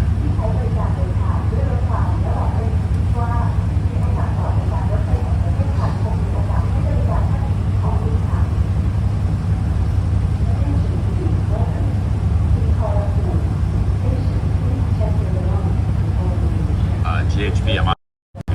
It's a train. I'm on a Thai train.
nice city. But the countryside of Norway looks nicer than Sweden and Finland.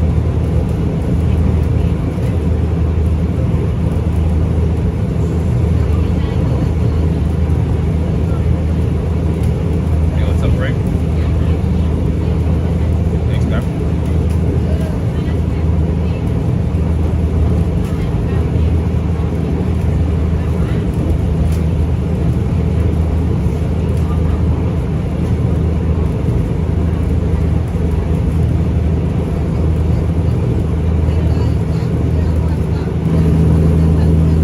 The list of countries I'd like to visit is pretty long, probably about half the world. I'd like to go to Germany. I think I can pass on Switzerland. Belgium, Netherlands, and Germany will all be great. Poland.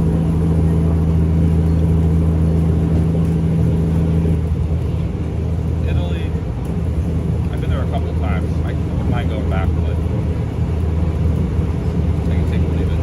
Same with Spain.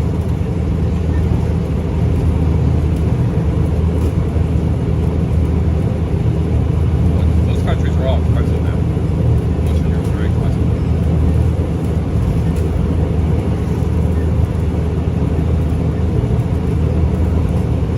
Yeah, that's, I do want to go to Africa.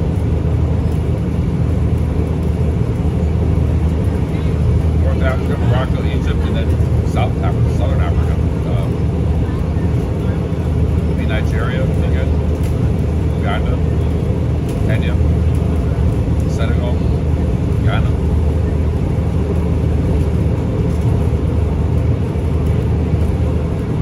I'm not sure about South Africa. But this country is Madagascar, maybe. It's worth visiting.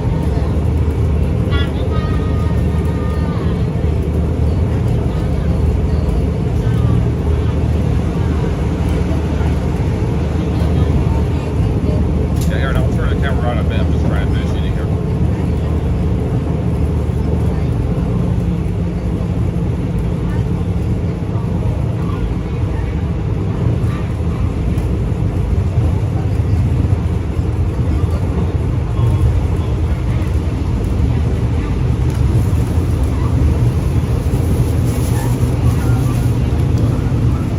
Demolish that chicken.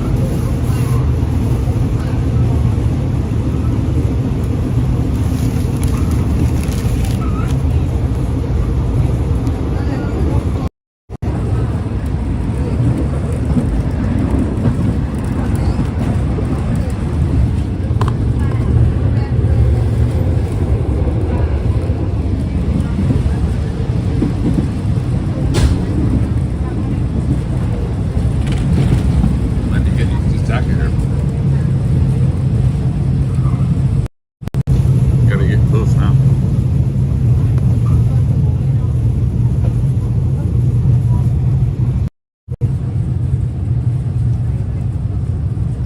Yeah, Minnesota is kind of like, there's a lot of lakes there, a lot of Scandinavian immigrants immigrated there. Swedish and Norwegians. A lot of the population has Scandinavian ancestry. But it's sort of middle America. A lot of Minnesota, there's one big city, Minneapolis. That's where most of the people live, in that city. The rest of this is kind of like small towns, countryside, Midwest.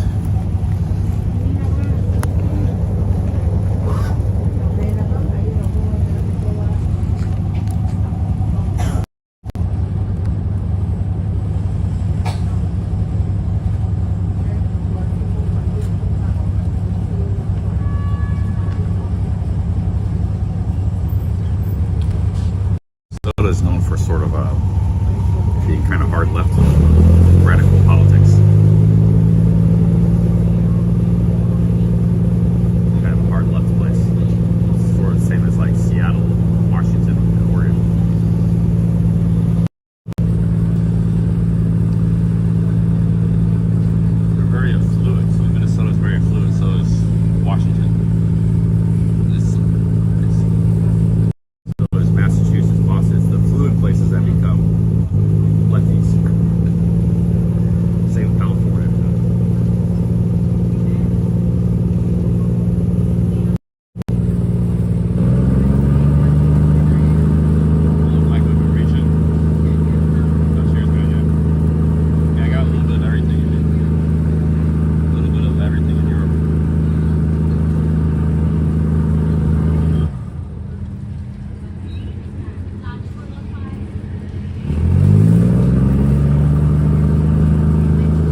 still kicking it today. 8-9 years on YouTube. He's still going strong.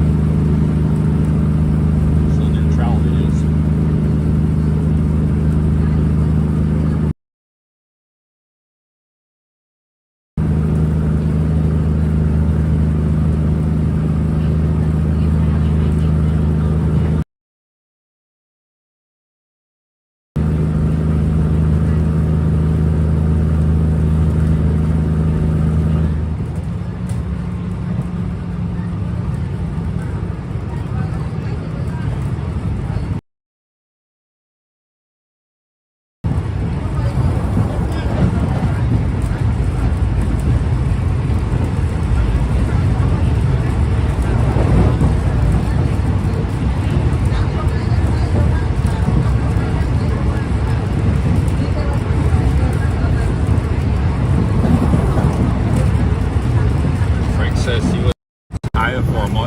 Bangkok, next to Koh Samui. He loves Thailand so much. Awesome, man. Yeah, it's a great country.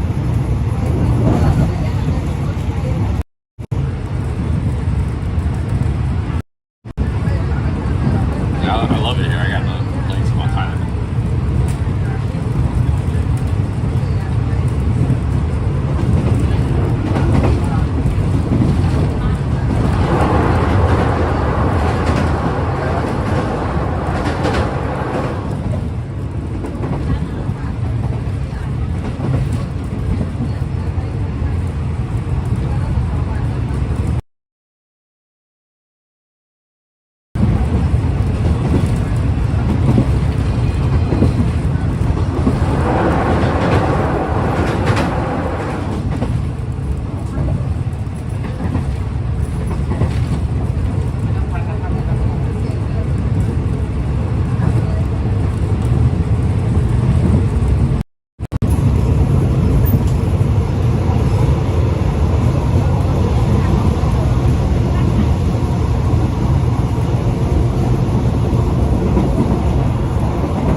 Back to B-roll sort of filming videos.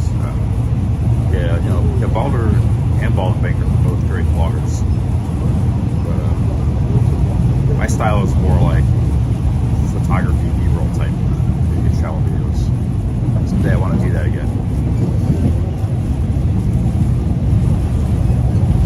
It's hard, man, when you get to streaming.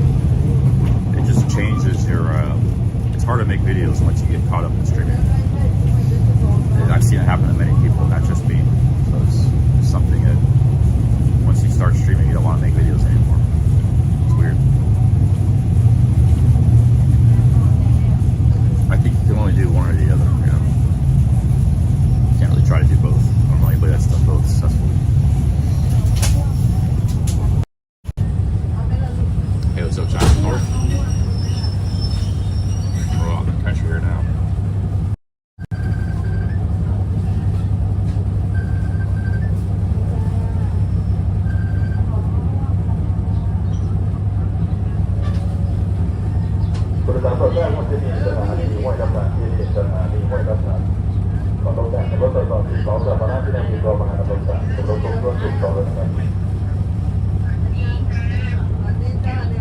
Yeah, a lot of my streams are a bit boring, I agree. I mean,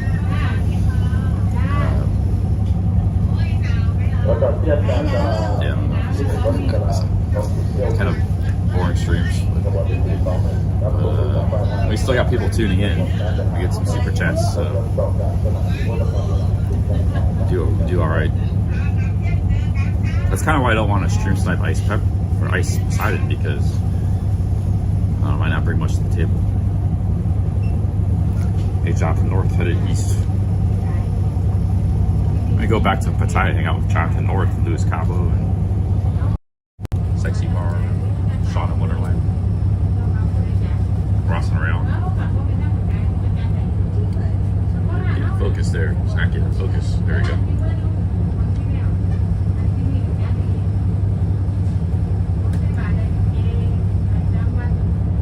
JJ.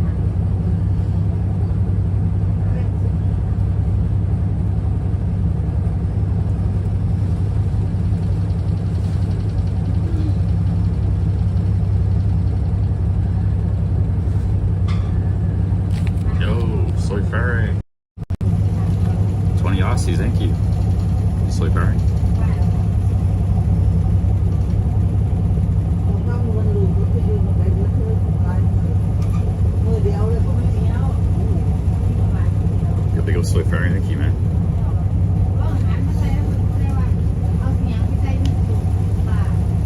Yeah, I think we need to get back to Bangkok and Pattaya soon instead of keep traveling east. I like east, but it's time to get back to busier places.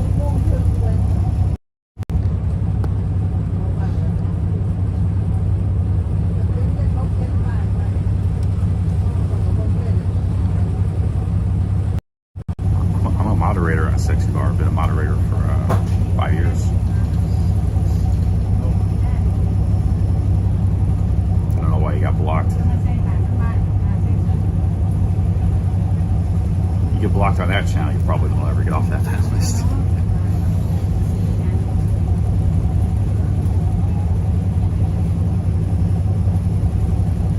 Thank you, Sleep Aaron. Thank you very much.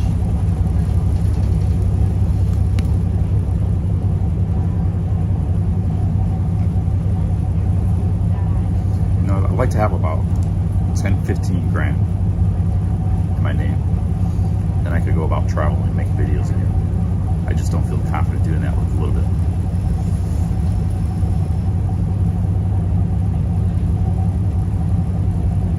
I'd take out a loan or something.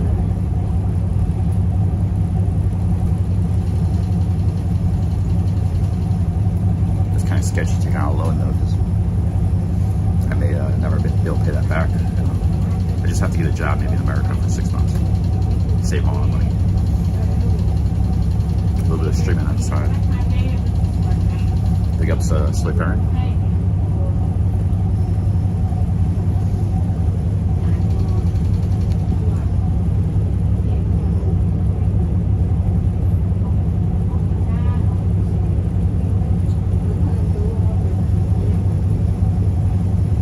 If I went to Ubon now, I could take a plane back to Bangkok today. Be there tonight. Because you can buy a ticket right at the airport, and it's not that much more expensive than booking in advance. So I could do that, yeah, but I think it'd be a bit of a waste to not see some of these places I'm passing through.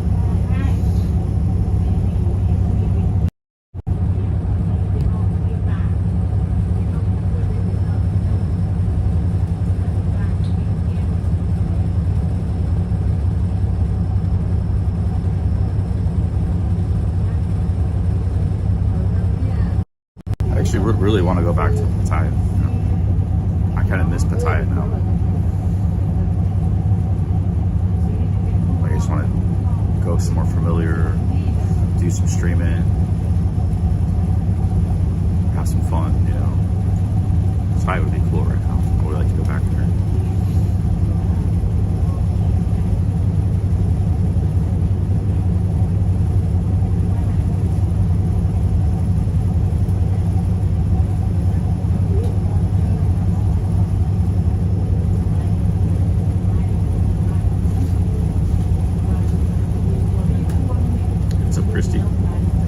Sandeep wants me to go back to Pets. Sleep Farring, thank you. Sleep Farring wants me to go. Yeah, I was trying to skip high season too. High season's peak high season is about to be over.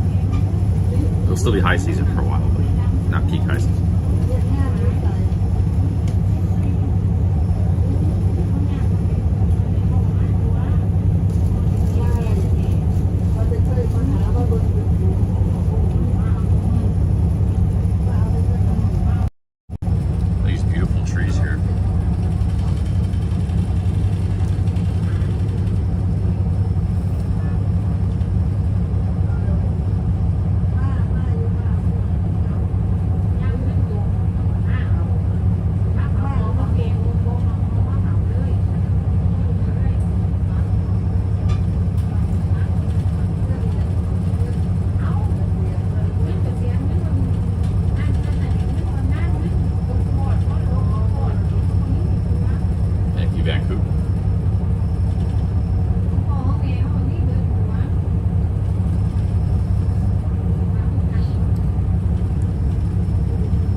stores out in the city. Way too upon a time. Got any stream snipers out here?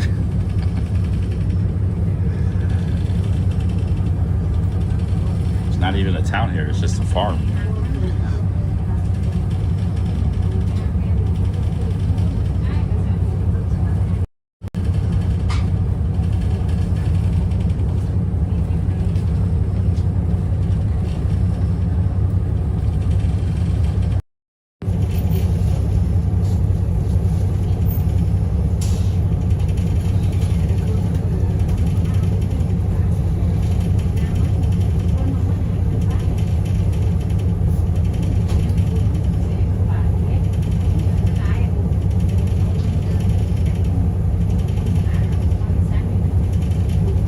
We're on a train, we're headed towards Laos. We'll see Saket and Ubon Ratchathani. Bam, Soy Faring, thank you. Thank you again, man. I owe you a non-alcoholic beer, Chuck. Thank you, Soy Faring. สถานีได้กำหนดราคาสถานีให้สัญญาณไฟสำหรับผู้ที่ออกจากสถานีนะครับออกจากสถานีว่าสถานีเราอยู่รับส่งผู้โดยสารไปที่รถของแทนสถานีอุดมพรวิสัยเป็นสถานีต่อไปครับ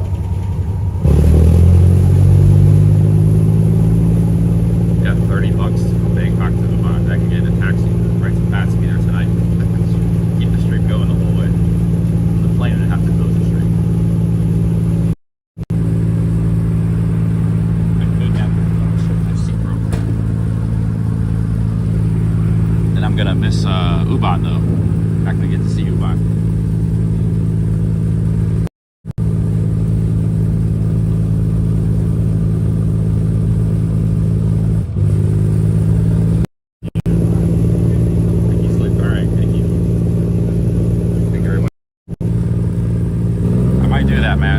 Promise, but I might get there pretty soon. I kind of miss the place.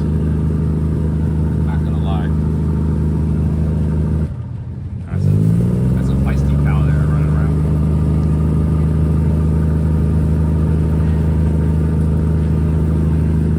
I can always come back to Isan. I like Isan a lot.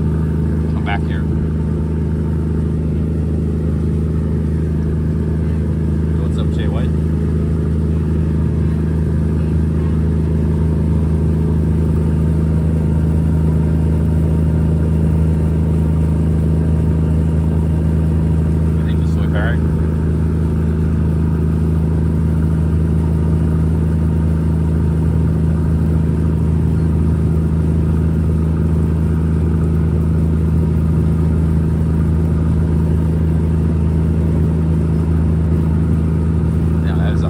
Pedestrian overpass one way.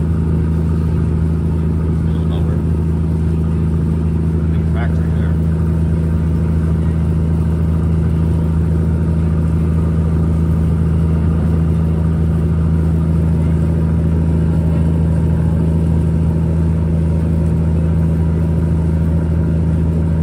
It's buffalo country out here. Buffaloes everywhere.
same old, but it is like a comfortable shoe to me, you know, an old comfortable shoe. We know a lot of people there, a lot of friends. Nice to see you too.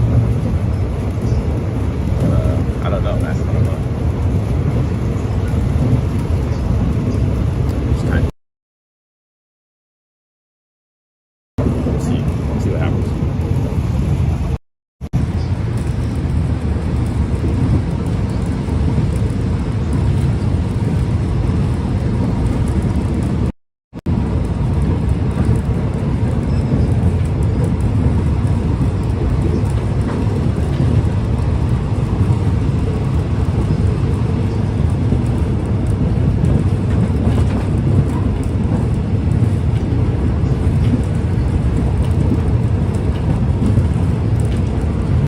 Actually, I'm feeling a little bit tired, like I need a nap after that chicken. I'm not used to streaming a long time.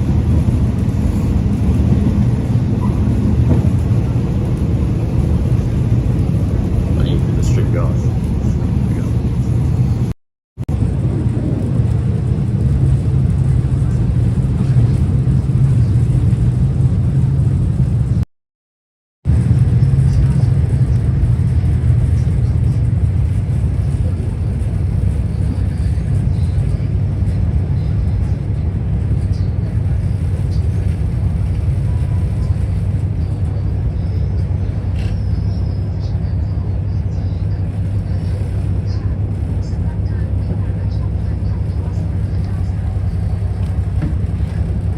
Man, my seat's broken. Gotta change seats. My seat's actually broken.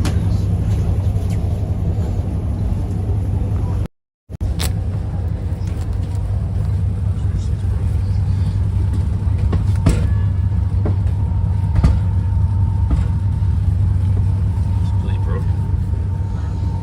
Change seats.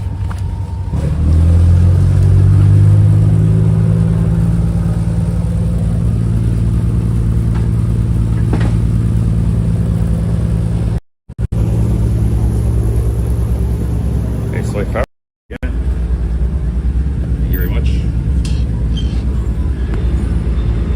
Thank you, Slick. All right.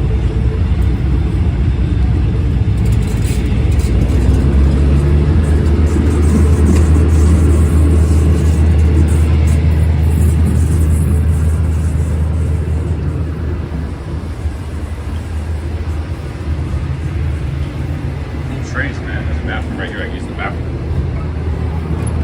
Hardly anybody on these trains.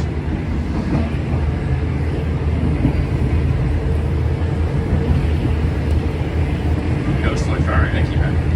Yeah, big money, Slick. Maybe they get that. Nice, man. Yeah, maybe I go back to Pets. I don't know. We'll see. We'll see. Thank you, Slick. All right.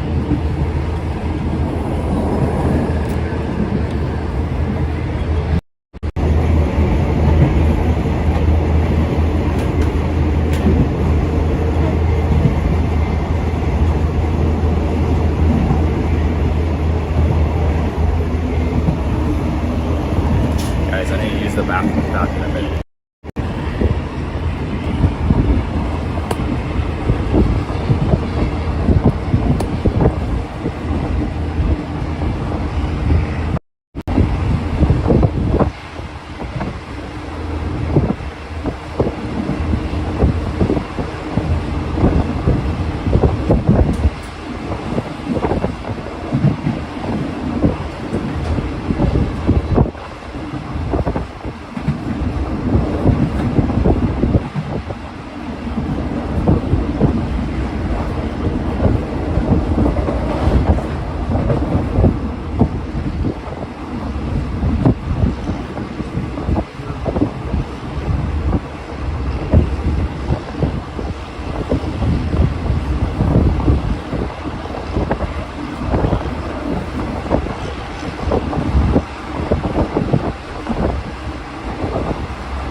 like this. Strings. More people won't use them.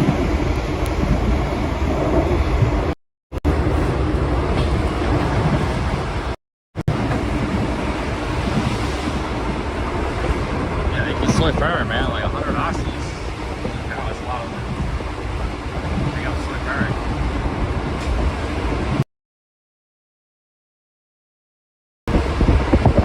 Might be getting a sea second. See what kind of city go over here. Might just stay on the train. Now that went to the map. I don't think there was much to see second. Pretty small city.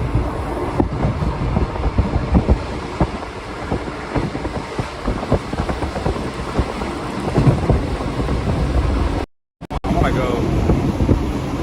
I mean, Pats is the genre, man. We got a great crew there. Look at all the people that are there.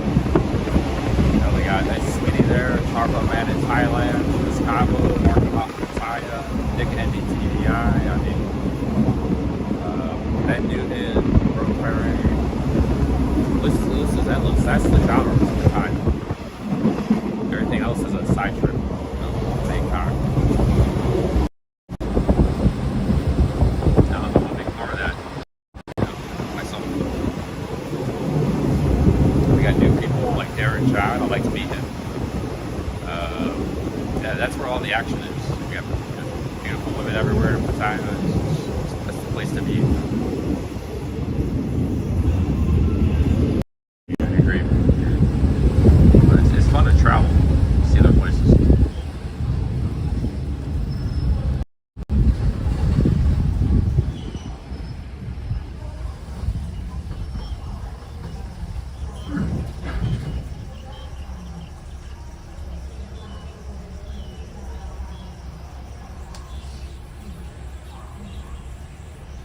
Swan in Wonderland. Yeah, there's a lot of big crew in Pats, man.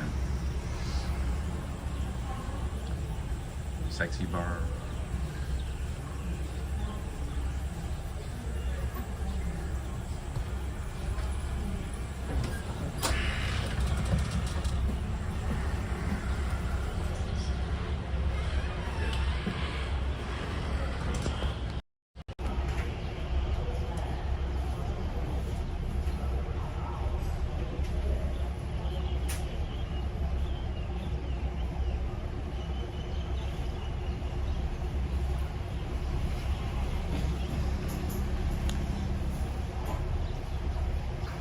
You know, me and Kev were really kind of the first Thailand vloggers. Kev was more personal, or Pattaya vloggers.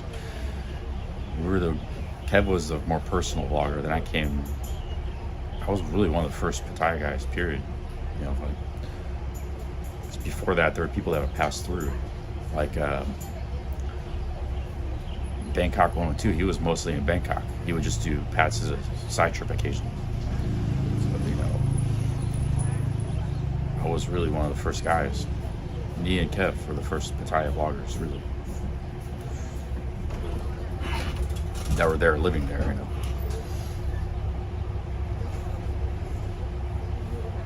Now everybody in the world's vlogging there.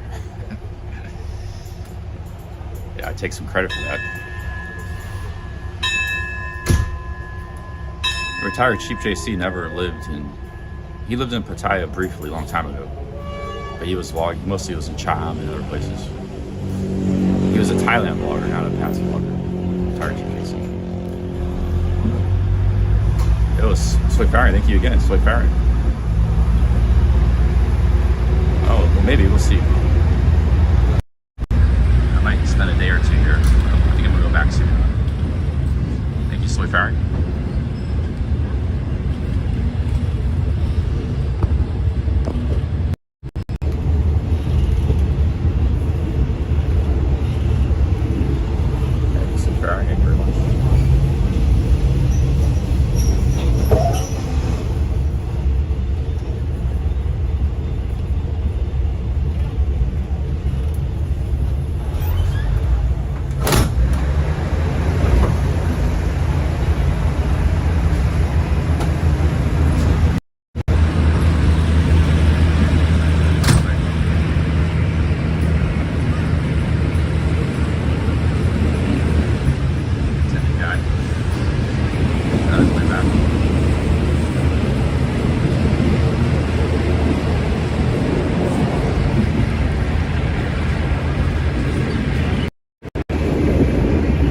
tire chief would say, he would talk about Pattaya, because he lived there for like a little while, 6 months or something, one time. He lived all over Thailand, and he said, well, you know, he did it for a while, and it wasn't his thing. He likes other places in Thailand. But that was before he started vlogging. There wasn't that many people doing Pattaya stuff back in the day, man. Him was the main guy for a while, and then I came along, that was it.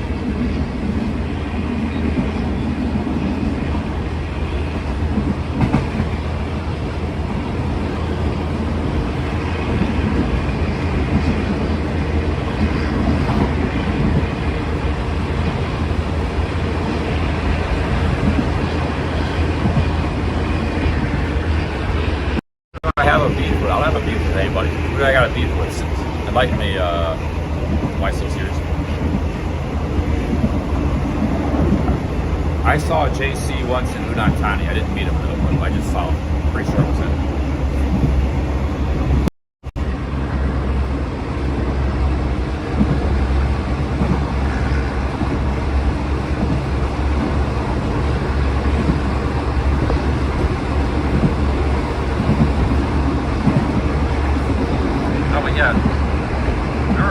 Thailand vlogger, Sonny was in Phuket, and Thailand Rob was in Bangkok and Phuket when he started. Sometimes like Rob would visit Pattaya, but he didn't live there. He would just visit for a few days sometimes with other vloggers and stuff. So really, like I said, Kev was the first one, expat vlogger there, and then me. That was early days. You know.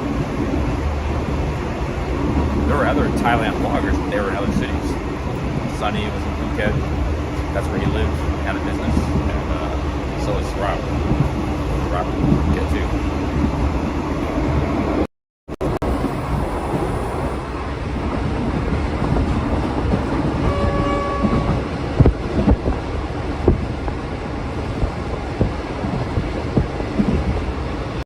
They got a Thai genre, but really it's like a Pattaya genre. And all these guys, Capio, Studi, you know, everybody is sort of part of the Pattaya genre. The Thai genre is a different thing. You know, there's a lot of Thai vloggers that have nothing to do with this Pattaya group. You know, Top Fillers, we're all Pattaya guys. You know.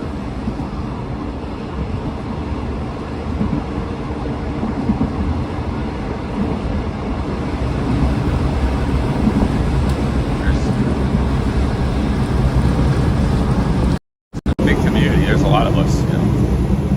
There's Dum Media, there's a lot of vloggers in past. Dum Media was one of the first guys too. He was one of the originals.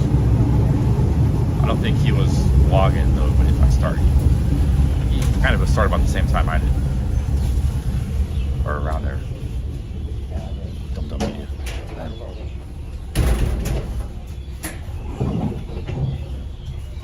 Yeah, Chuck was a great video editor.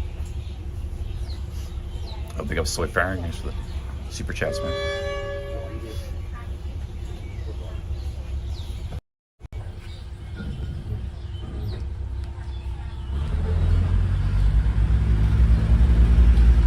I put Pat's on the map, guys, because I had been going there for years. So, like, for me, it was natural. Like, I saw guys like Bangkok 102, Harold Balder doing really good. I was in Pattaya at the time. I was like, you know, I'm just gonna, you know, just start filming stuff, filming the crazy nightlife and stuff, and I knew Pattaya well, you know, had that going for me, and there wasn't a lot of people showing. People didn't know much about that place. Now people know about it, but they didn't know about it back then across the world. It was kind of a hidden, secret place, you know. I'm kind of partly responsible for bringing it to light. People like, it's not just what I did. People followed my footsteps too. You know, I really helped make that place kind of famous. That is today. Now you got every streamer wanting to go to the past. Every kick streamer and stuff. Would they be doing that if it wasn't for, you know, our efforts? I don't know. But it helped put the city on the map, especially in social media. Just like Chiang Mai and Bali are famous cities, so is Pattaya. It wasn't famous before. It was known where triple mongers, retirees, some tours. That was it. I take credit for that a little bit.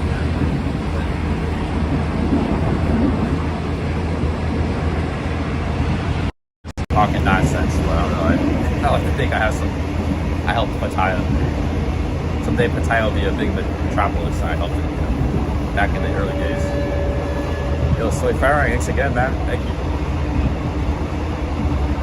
Thank you so much.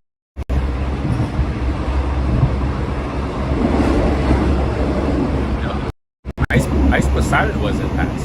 Everybody goes through Pats now. He was in Pats. I remember she was streaming there for a few days. He was stuck in Thailand. He didn't like it, but you know, he was there. Thank you, Slick Mary.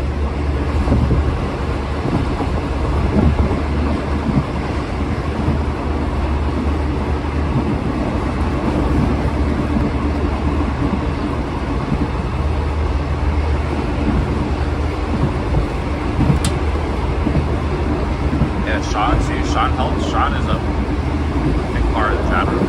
I'd like to see Sean come back to YouTube, man. I need to try to. I would like Sean to get going now. I go back to America, come back, and Sean's already rolling. That'd be easy for me to come back and take a vlogging game. I need Sean to do well. Thank you, Sweet Baron. Thank you very much. I need to get Sean rolling again, man.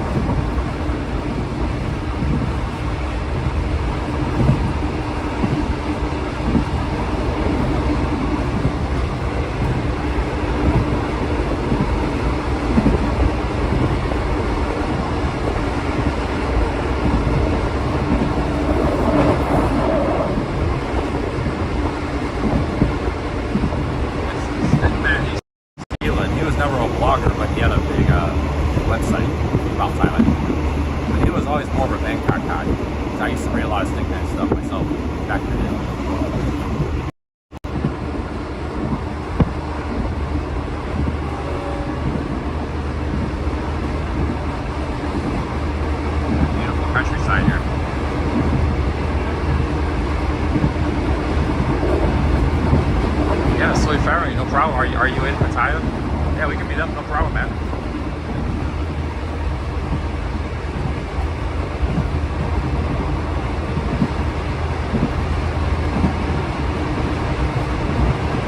Thank you, Soy Barrett, for all the super chats. Thank you for your help, man.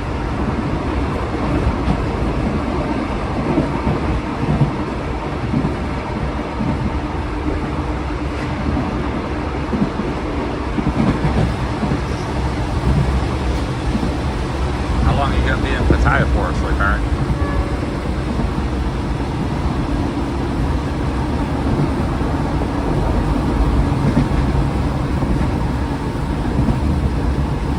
I wouldn't mind going out, like go to some movies and stuff, but it's too expensive there now. I might go and check it out. I like the South.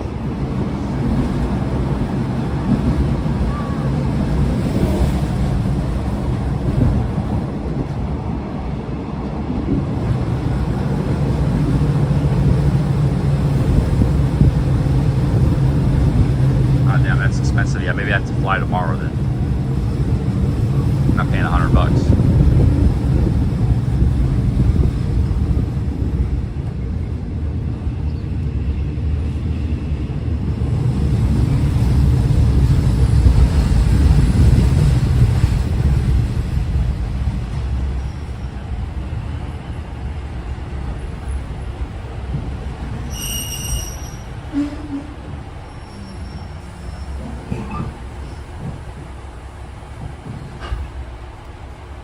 Oh, nice project timing.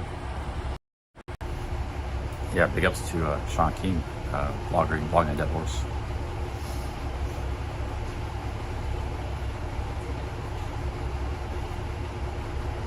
Yeah, there's no rush. I'm not going to pay more for the flight, so I'll get the cheapest flight. I'll leave in a day or two. We'll be there on Friday. All right, next week. What is it today? I don't even know what day it is. It's like Tuesday, right? We'll be there in a few days. Well, I might be there then too. I spent a couple days here in Buriram and then head there. Or a couple days stays in Wuhan.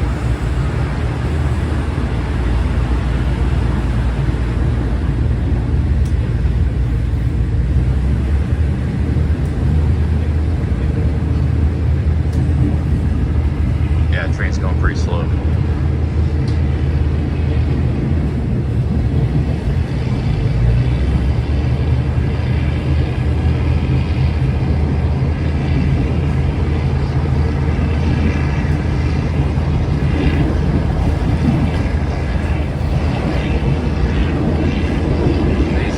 I had that chicken and rice, but I didn't get any water. Bring any water.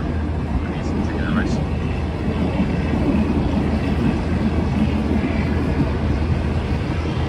Yeah, Stickman's been.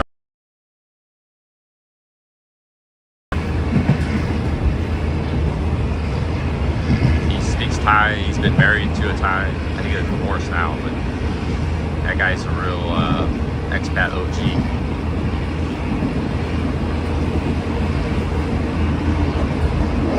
Stickman should start doing YouTube. He would be a legend on YouTube.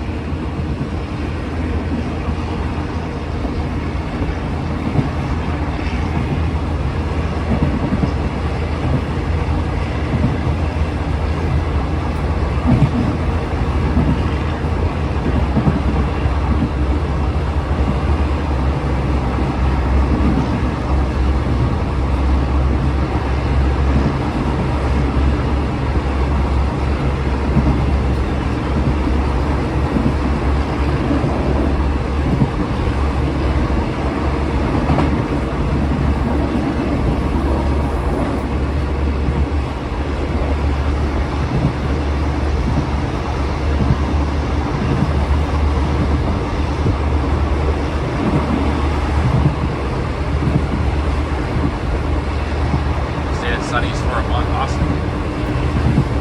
Oh, nice. Yeah, Project Diamond has been. Oh, you met Kevin in Thailand. Nice, man. Awesome, Project Diamond.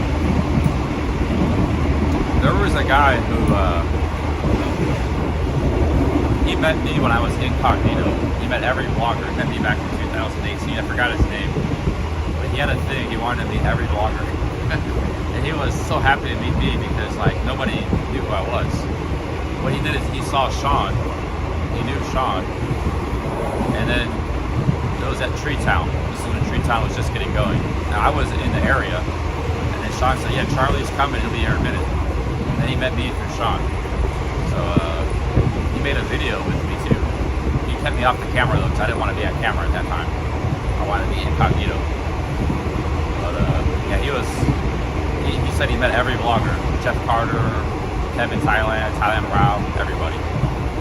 So you're kind of like him, Project Diamond. I forgot his name.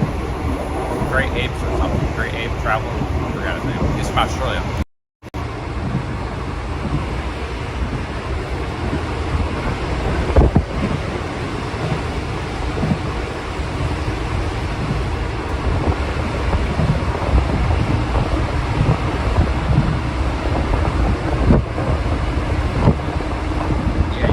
Video and live stream that night.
It's like Texas. Kind of looks like Texas too out here.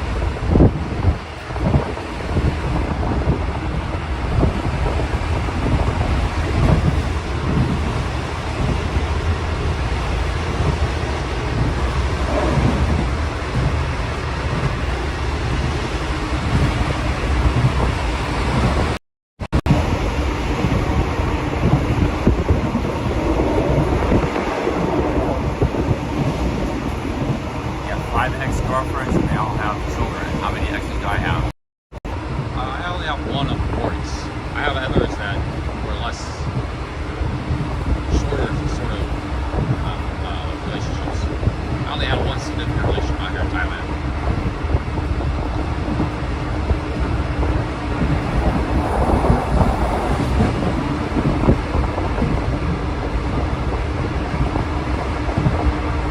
I haven't been in a significant relationship in a long time. That's with my ex.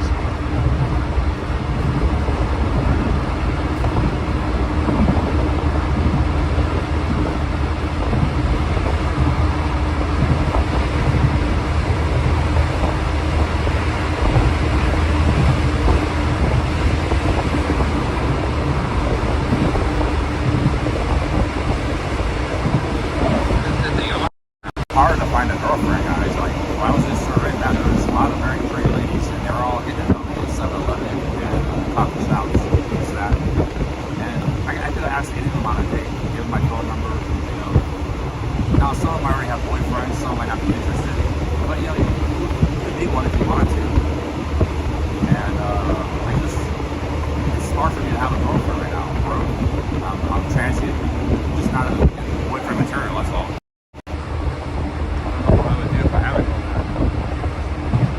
There's plenty of amazing women in where I am in Surin, I would say, you know. Having a relationship in this day and age is like a luxury almost. You have to be in a good position to have a relationship. And those are nice ladies. Ladies I just want to date for a week and dump. You know. So it's just not a good situation for me to have a girlfriend right now.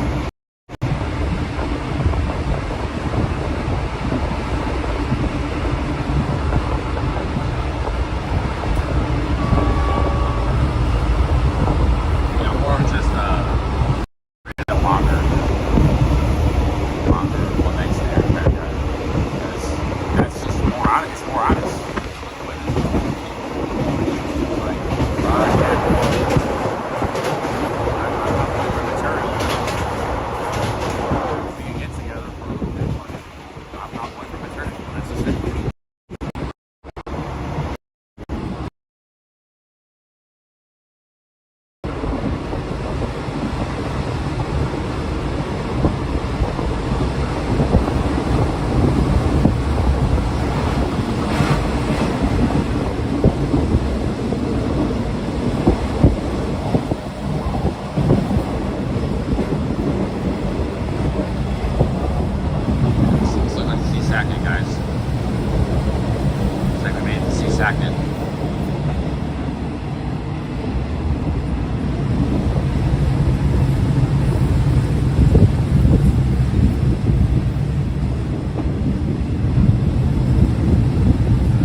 Get off here, guys. What the hell? So like kind of like a full town.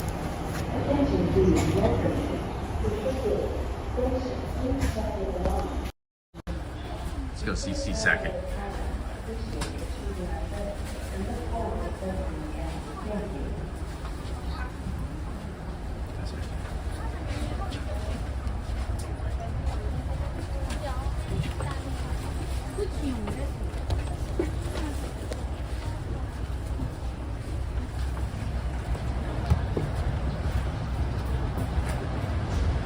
Alright guys, welcome to a new city.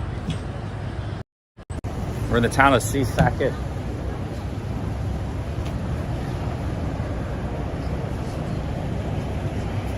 I think this is Saket.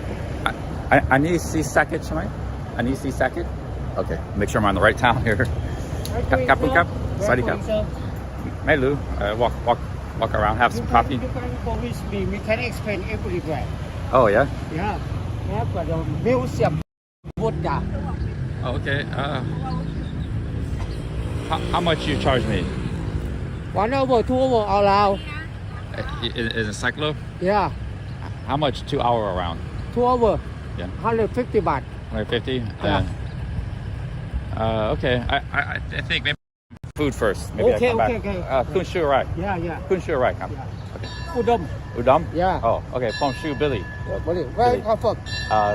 America. America. Where you stay the city? Huh?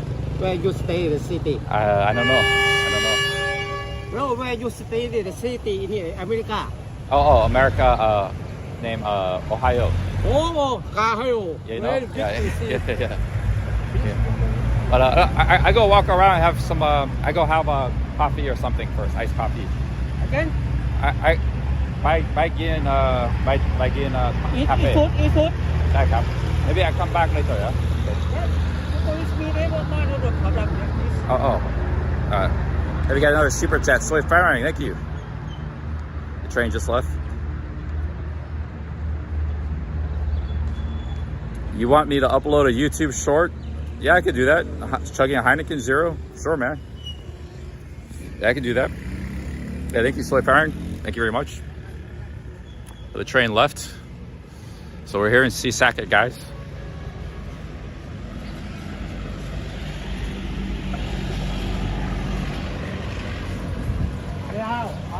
Around new. Inside, outside, never mind. Okay, how about 30 นาที Yeah, Alright, yeah. alright, ครับ 30 นาที around 30 นาที 120 baht. Huh? 120 baht. 120 for 30 minutes? Yeah, yeah. Oh. Okay, please. Look the museum after big Buddha. And inside. 100 baht, okay. Ooh. 30 minutes. You say 2 hour 150 baht. Oh, okay, please. Okay.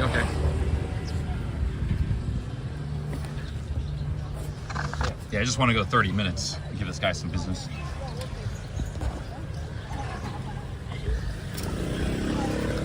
You look see the museum now. Okay, yeah. You want to show me around, yeah? Yeah.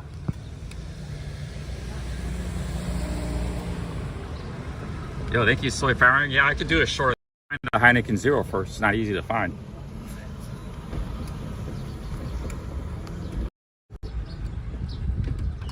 This guy's got some big calves, man. Strong legs.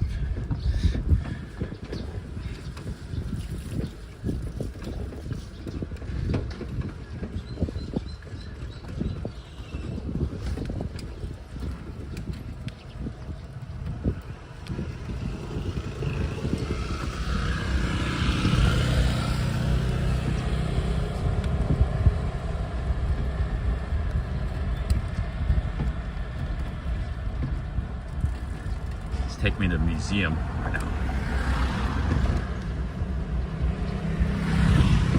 Yeah, I could try. I'd like to try to ride these. I'll ask him maybe before you leave.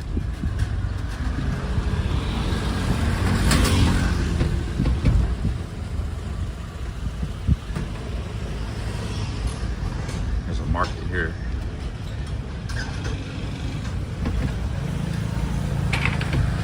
Shout out to Broke Friend. He lived for a long time. He lived out here in the country. So, Broke Faring is around. I'll say hello, man. I'm in your hometown. He's got a son and his wife.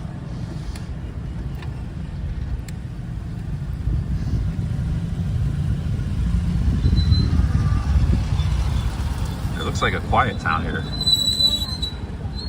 Might have should have kept going to Ubak. It's all good. It's quite cool to check out.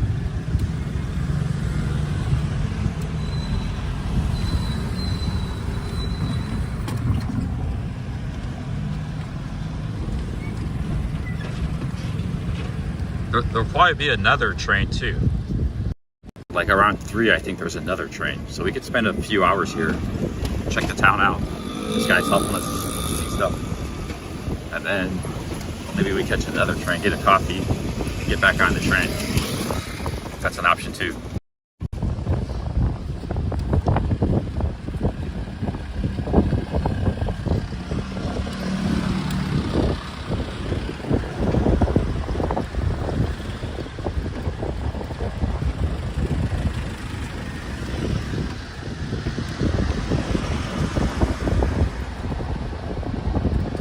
is just a mechanical bike.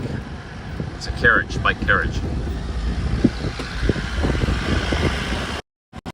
They had these in Surin too, everywhere. Yeah, too, they got these.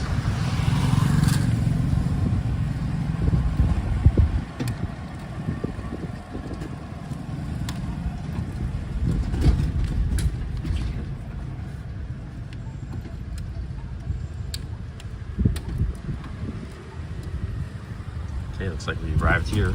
Check it out.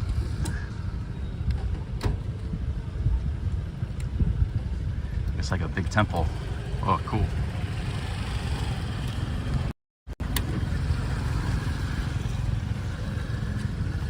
This guy's strong, man.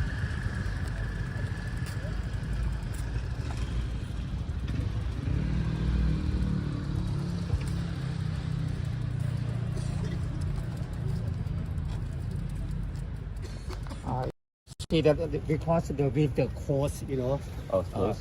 Course of the winter. After horse, the summer. Any what, Shamai? Yeah, yes.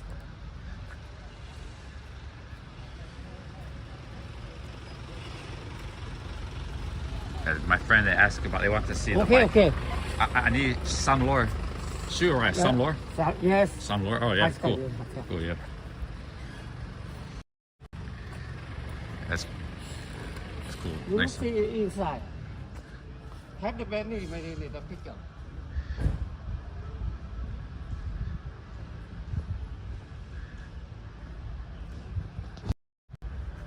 Leave my back, that guy. It's cool, man.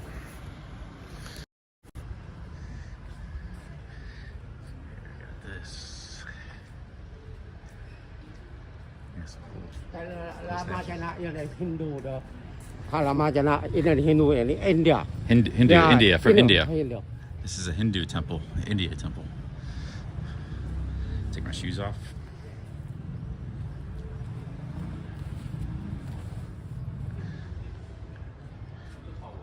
Yeah, there's a lot of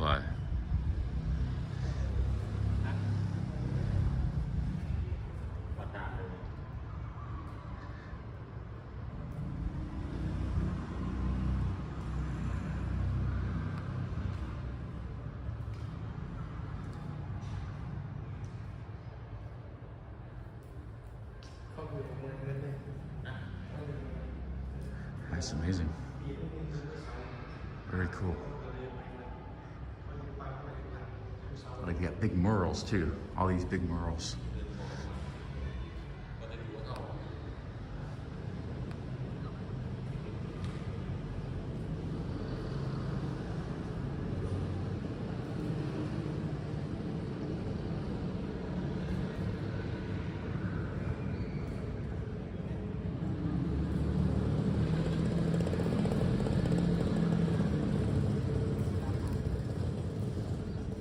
There's like holy people and there's like demons. The unholy people. Look at this picture. There's a monk there and there's like people on skewers. What the heck? Like demons, man. Like fighting demons. It's crazy, probably crazy history, you know? So the monks were just like the people of peace. The bad people were actually painted as demons, you know?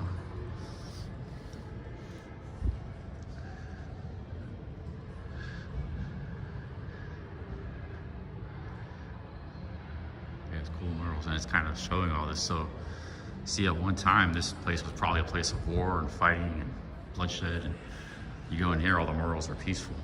It's like telling a story in this area. Yeah, we can thank Buddhism a lot why this is such a nice country, you know.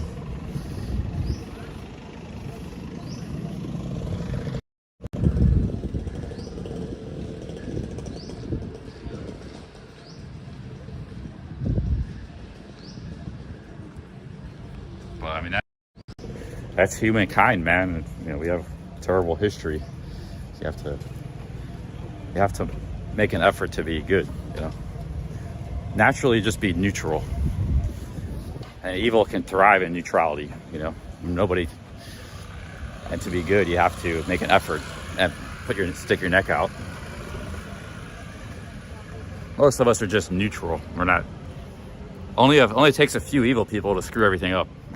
You don't need a lot of them. They build an army and go on a rampage. Look at Genghis Khan, you know. Here's the cycle. But yeah, most of us are just involved in everyday life, sleeping, eating, trying to get food.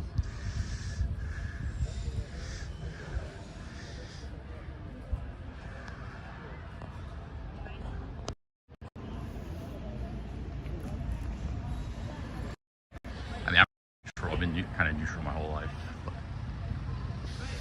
But you know, the monks. See, these are the monks. They collect their food. They walk around and collect their food. Very good. Very good. After look the museum construction same the seascape. Okay. Yeah. Please. Okay.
Sausages. We're in a town called Sakit, about 350 miles from Bangkok.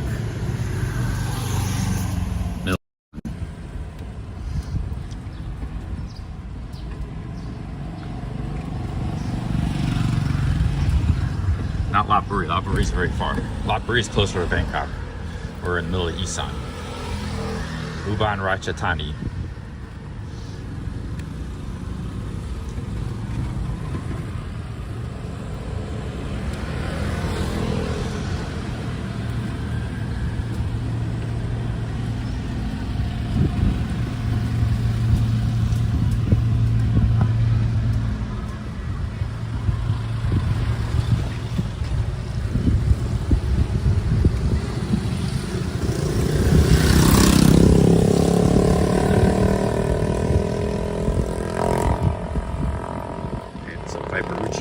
Slovenia.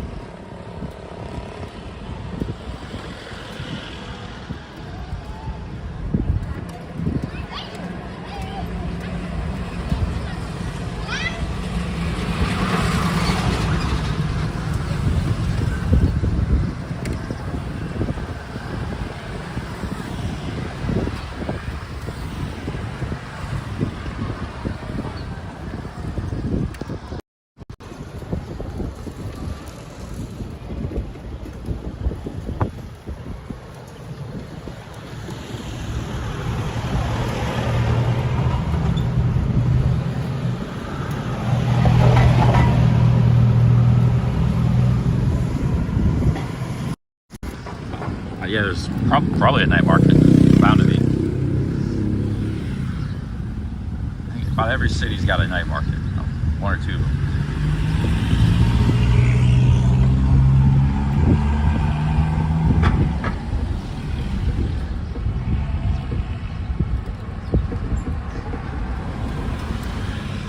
I think you keep it real.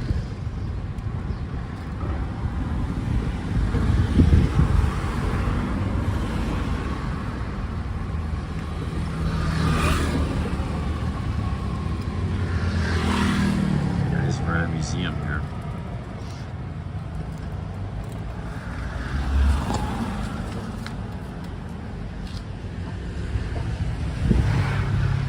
This is an old residence. Kun Apai Panit residence. This building was built in 1925. After he passed away, this building was hired for running a business until it was dilapidated. Later in 1995, it was restored. So this is a famous guy, Kun Ampai Pant. Anybody know who that is? They got a monument to him. This is where he lived. Old building house. Who was this man? Again? Who was him? Who was he? Kun. Inside have many very old, yeah, the inside. Oh, yeah. And it's closed right now, I said. I have to look it up, or somebody, you guys can look it up for me and tell in the chat. Who was that person? He had a big house. Jeez, it's like a 20-room house.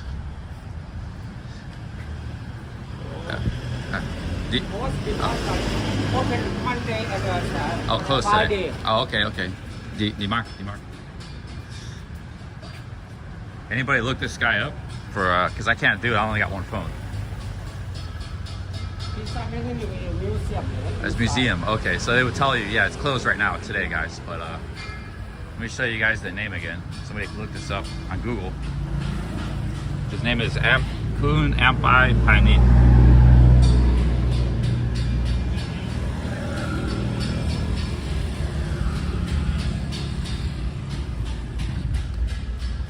Big, very big house. Big house. My lady calls that kind see sket. Okay.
Oh, wealthy nobleman. Okay. He was a wealthy nobleman. That's why he had such a big house. That's a huge house.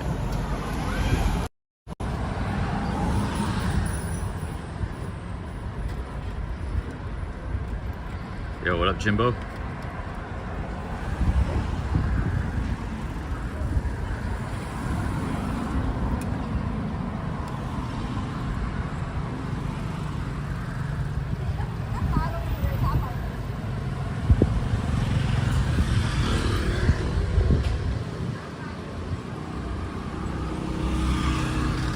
Mercedes side of the game.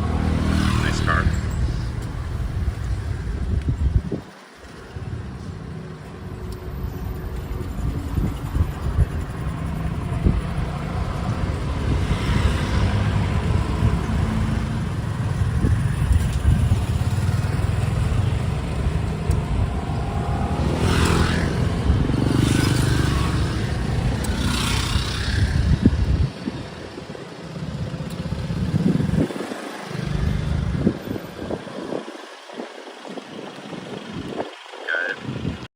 Sort of had a lunch already. I had a big piece of chicken and rice on the train. I'm good on food. I wouldn't mind a coffee, another coffee though, iced coffee maybe. These things are really comfortable, guys. These carriages. You can sit here, and it's really nice actually. Here, this protection from the sun. Really, actually, really enjoyable.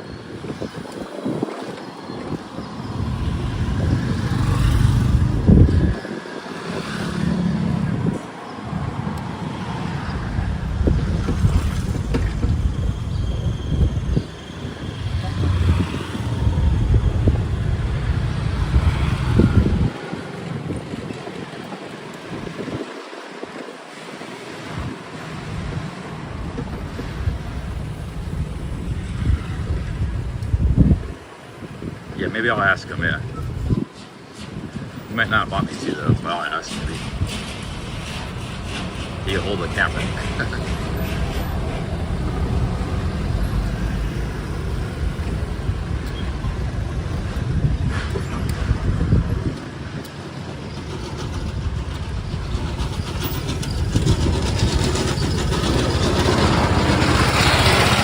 Train workers.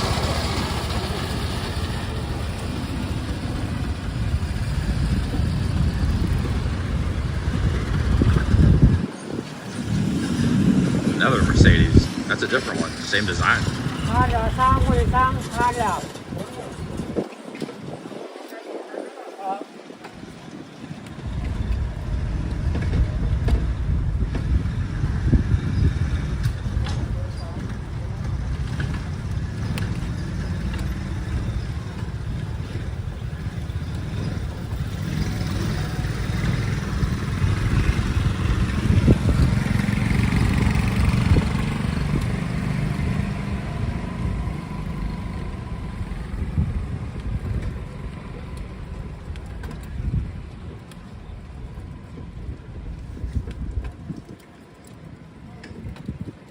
A lot of nice new vehicles.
What we need to get the water. Oh, water. Okay, yeah. Get some water here.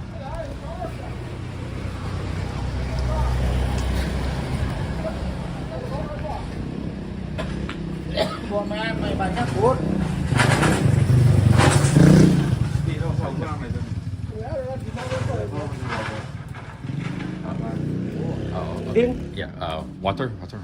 Yeah.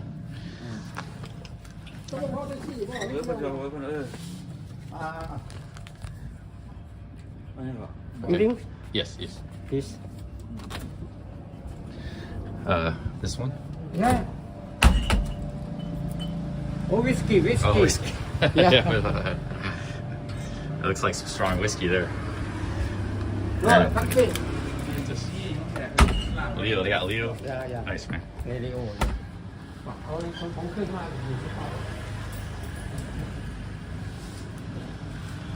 Hey, cap. Here's for your water. Water for you. Yeah. Okay. Okay. Have at the city hall is the woman stop or start in this ticket. City Hall. Okay. Yeah. Next for City Hall, guys. Next stop.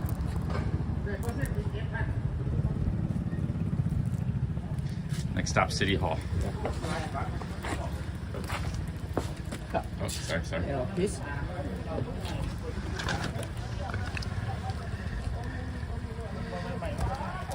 That brand of whiskey, I didn't have before. That's some local strong stuff. I've never seen that brand of whiskey before in Thailand.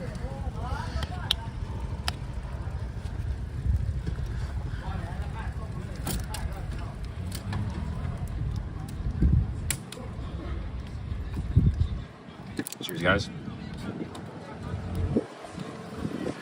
Here's a 7-Eleven right there. Somebody asked for 7.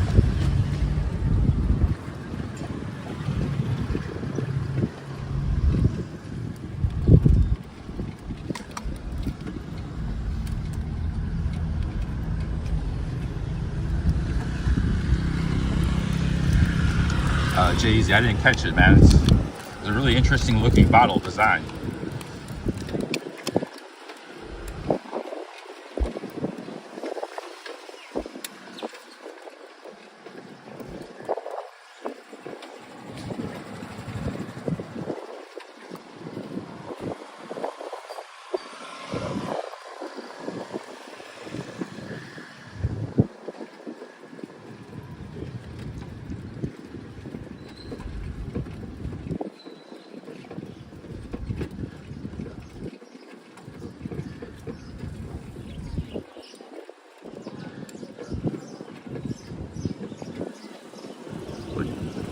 Nice looking restaurant right there.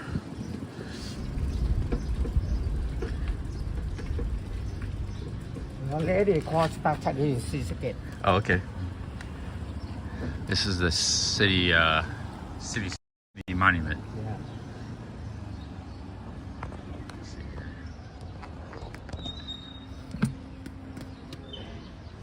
There's a cool restaurant right there.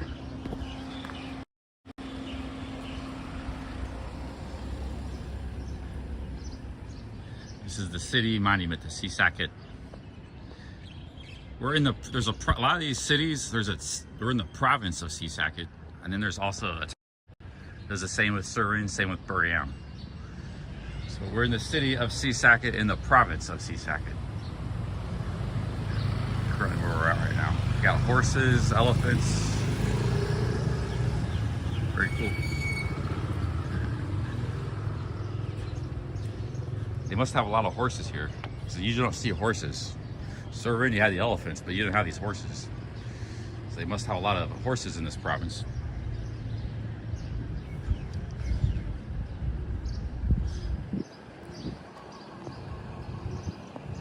I got something going on with these ladies with hair statues. I saw that a lot in Surin too. I don't know what that means. But yeah, something. There's another one there. You got these ladies with this hair. My hotel had that. Remember I showed it this morning? Kind of. It's interesting. It's something I've seen more of in East Thailand than other parts of Thailand. Okay, cool.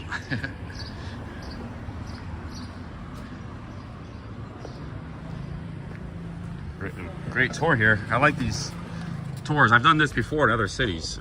They offer a great service. Yo, Soy Farang, thank you. Thank you for the 2 Aussies, Soy Farang. Thank you very much. Spend a month here. Should I spend another month here? Like I did in Surin.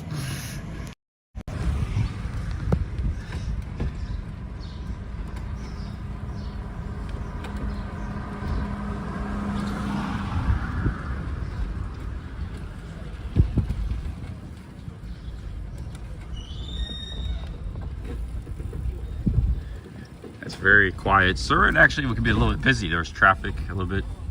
It's a very quiet, peaceful town for sure.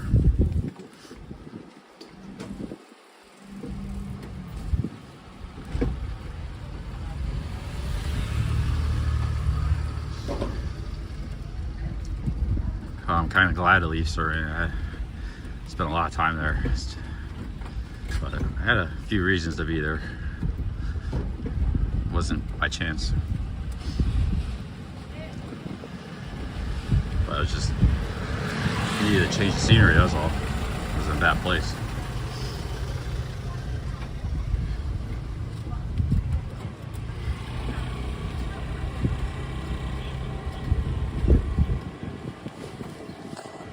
Soy dog. Oh, that's a big soy dog there. Where's your dog? Dog's not losing any fights.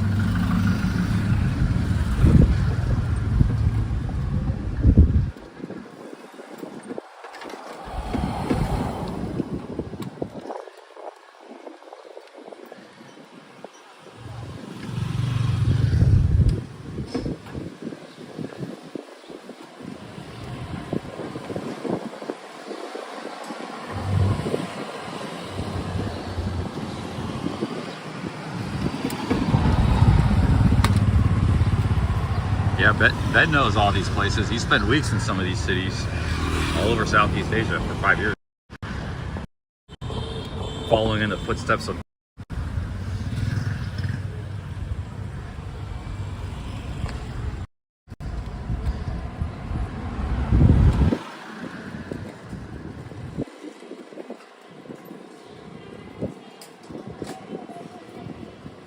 I definitely need a coffee to pick me up though after this. I'm gonna catch the train to Ubon.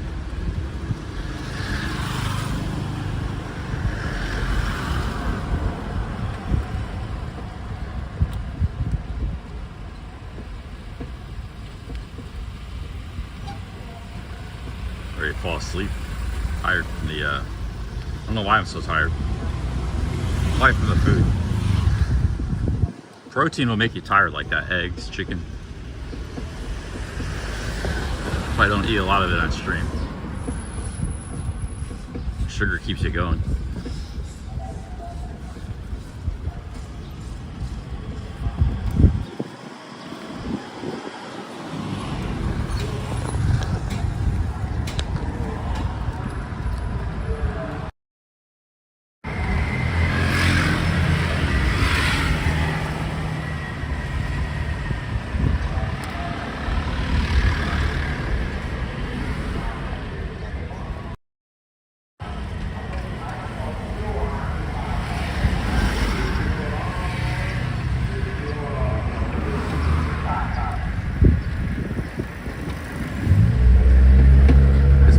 City Hall here. ด้านหน้าด้านในครับวันนี้สนุกสนใจครับวันนี้มีสมบังหมดลูกใหญ่ว้าเยี่ยมเลยครับเอามือนี้ขายกัน2กิโล50 บาทครับมือนี้ขายกัน4กิโล100 4กิโล100เดียวกันเลย40 บาทครับ What? City Hall? Oh, what? Oh. ด้านหน้าด้านในครับสนุกสนใจครับวันนี้มีสมบังหมดลูก Power bank. Oh, เยี่ยม sorry. เลยครับเอามือนี้ขายกัน2กิโล50 บาทครับมือนี้ขายกัน4กิโล100 4กิโล100เดียวกันเลยคุณพี่คุณ Not the best backpack. Or this kind of adventuring. ด้านหน้าด้านในครับมือนี้สนุกสนใจครับมือนี้มีสมบังหมดลูกใจว่าเยี่ยมเลยครับ เอามือนี้ขายกัน2กิโล50 บาทครับมือนี้ขายกัน4กิโล100 4กิโล100เดียวมันเลยดีคุณป้าครับ This is like the city watch, the city monument. They had this in Surin too. The city ด้าน temple. ได้ครับมือนี้สนุกสนใจครับมือนี้มีสมบัติ Kind of like a monument for the temple monument. เอามือนี้ขายกัน2กิโล50 บาทครับมือนี้ขายกัน4กิโล100 4กิโล100เดียวมันเลยดีคุณป้าครับ Yeah, Ryder's a really, really good dude. Really nice guy. Speaks pretty good English too. Speaks some English.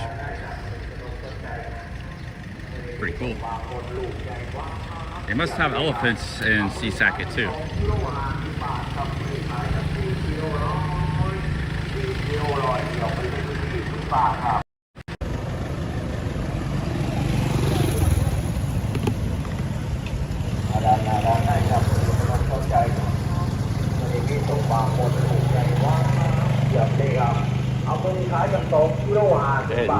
City Hall Huh? City Hall City Hall next. Okay.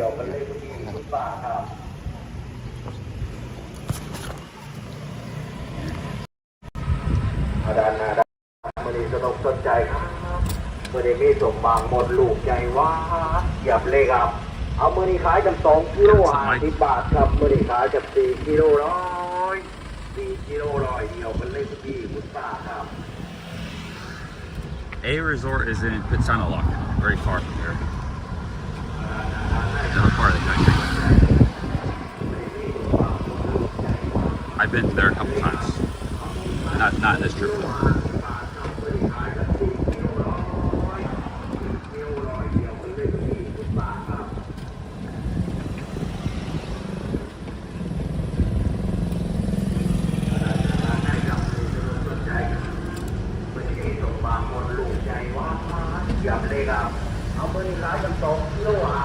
Hey guys, here's the city hall. This is the seat of the government.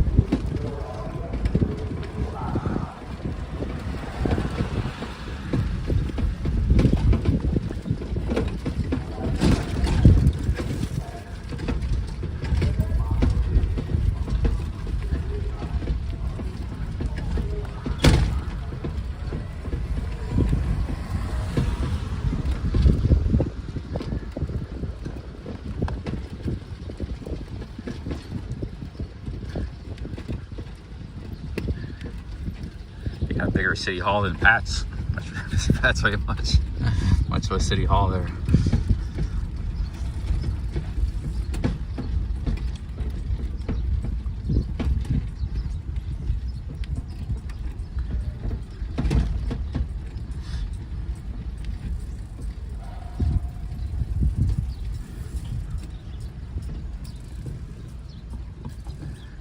All right.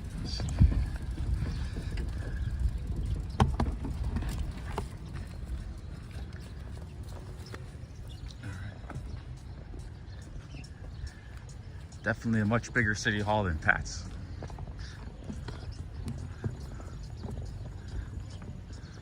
That's one of the former kings. He was a very famous king in Thailand, I think about 100 years ago. I forgot the name of him. Like he's statues and pictures. Him and the last king in 2016 are very famous. Helped build a nation. It's a pretty big city hall.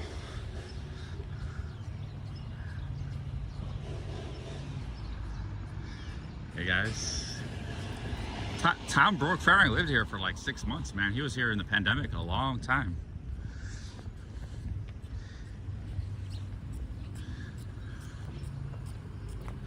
After when you go? Maybe I travel Ubon Ratchathani train. You know what time the train? It's 11 o'clock. Tonight? Yeah, this Oh, it's late. late express about one half They 30 have- minutes. they have one local- hour local 30 train? minutes. Local train? No? Yeah, yeah. Okay, yeah. Okay.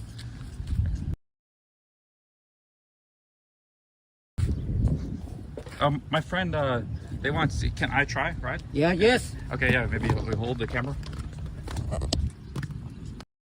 And they want to see me, yeah, right. Okay. What? Yep. Um, Okay, yeah? yeah, okay. Just point. Yeah, point. yeah.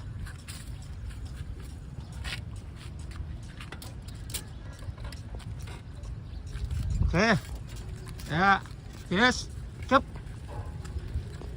I haven't rode a bike in a long time, Ah. guys. Yeah.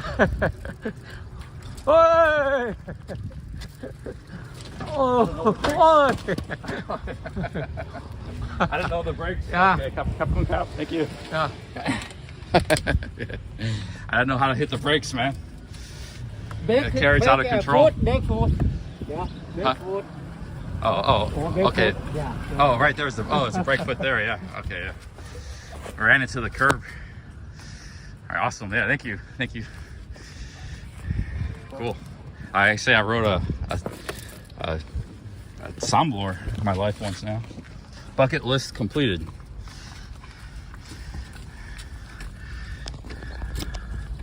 Oh, there's a brake. I just didn't know what it was. The brake is like back there.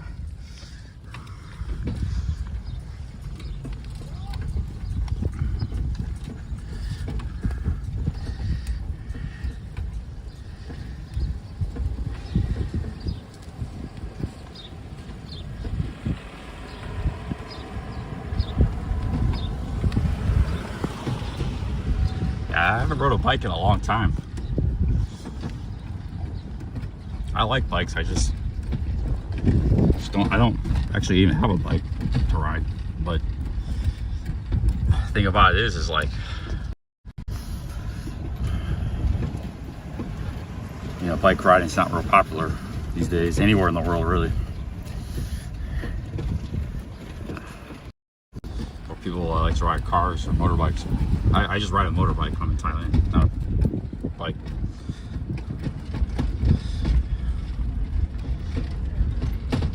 Yeah, only Jonathan North, he's the only one. He rides a bike.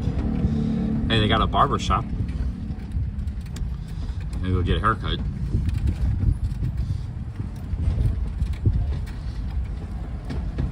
Looks like it's pretty busy though.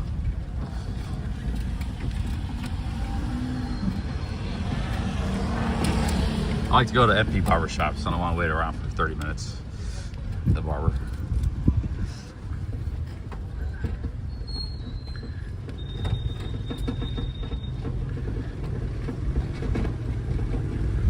Yeah, it's getting a little warm now. I'm gonna take my, it was cool this morning. I'm gonna take off my, my hoodie.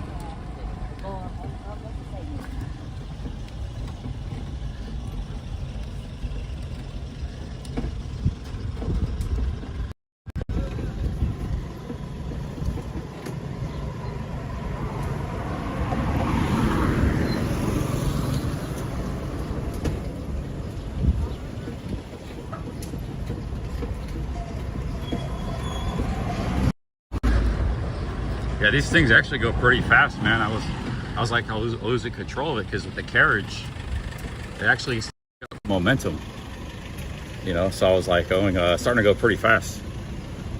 It's about to run into a truck. But yeah, it goes pretty fast. There's a fairing there.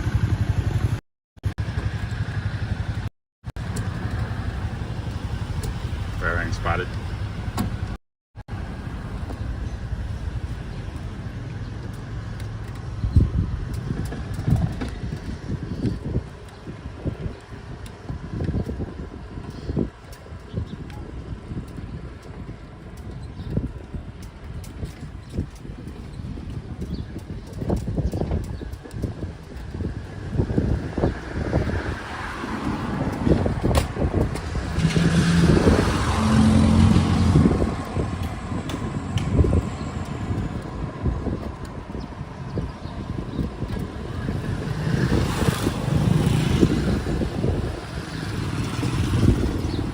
I'm not sure what time the train is at Udon. I'll ask at the station. Hopefully there's time to get a coffee. Probably not for a while. A few hours next train. I could stay here for the night too. Go to Ubon tomorrow. But yeah, we'll see. Depends how late the train is. I'll just stay here for the night. These trains don't run very often.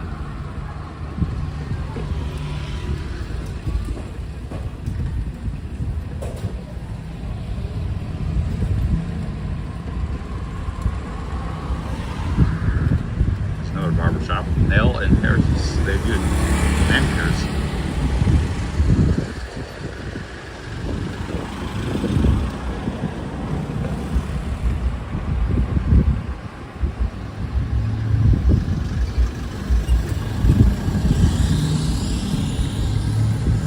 Brad is joking around. He lives in Toronto, man. Canada. Canada's a cold country. He's joking around. Toronto Brad jokes a lot.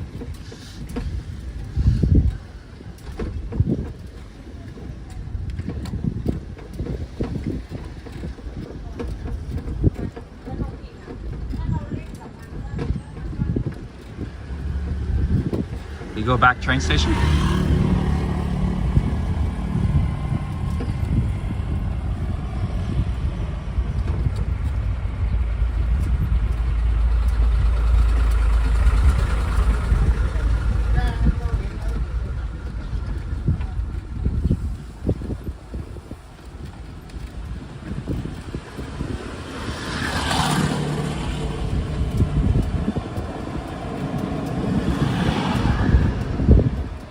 Steak restaurant. Actually looks like a very nice, chill town.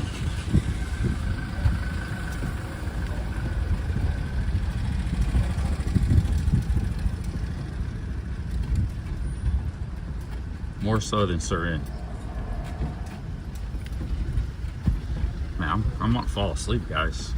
This ride's actually kind of making me sleep. It's very relaxing, comfortable.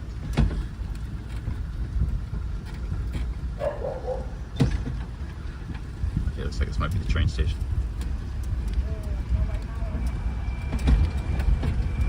Yeah, bananas there, 30 baht.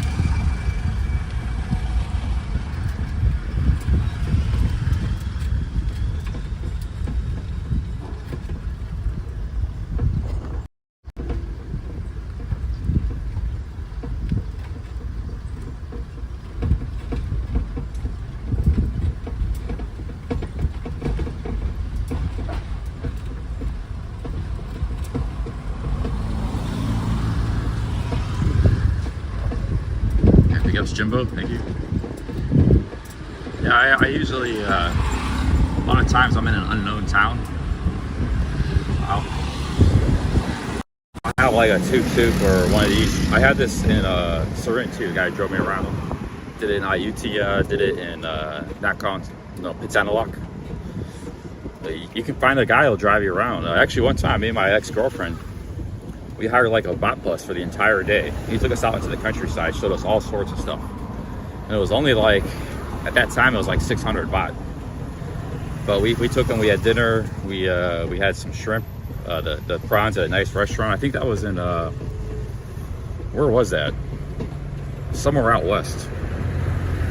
Tak or some obscure western province. Guy in a bot bus drove us everywhere, man. That was before we had a car.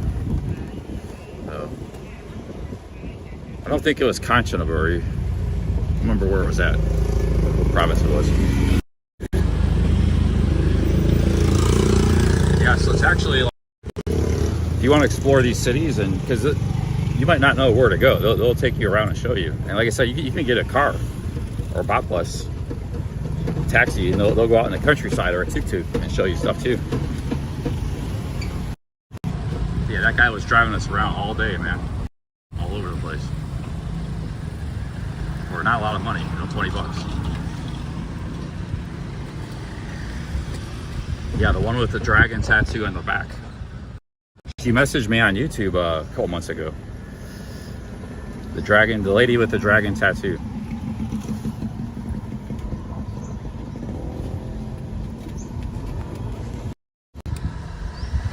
We traveled all over Thailand, but we never came to Isan. Never went south of Hua Hin, but everything in between, we covered it pretty good.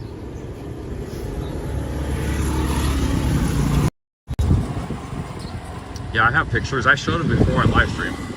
I won't show them now because out of respect for her. But a long time ago, I showed him basement stream.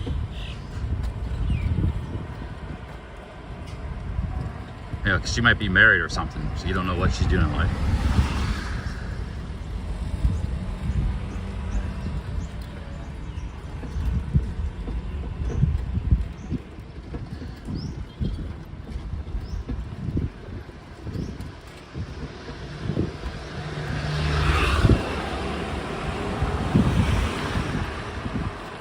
Yeah, all the little I know it all came from her, man. I wouldn't, if it wasn't for her, I wouldn't speak any Thai. 90% of what I learned just being around her, and she learned a lot of English from me. When she first met me, she didn't speak much English, and then afterwards, she was pretty good.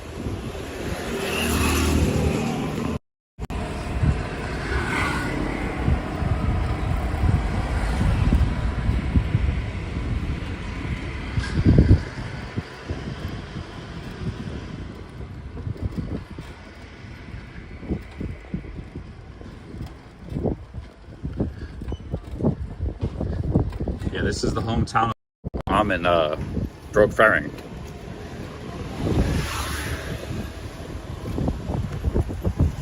I don't think Brook Ferring subscribed to my channel. I haven't seen him in my chat in years.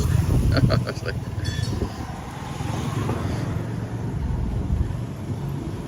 me and him never really had drama, but people like to make it out we did, but we didn't. We always got along.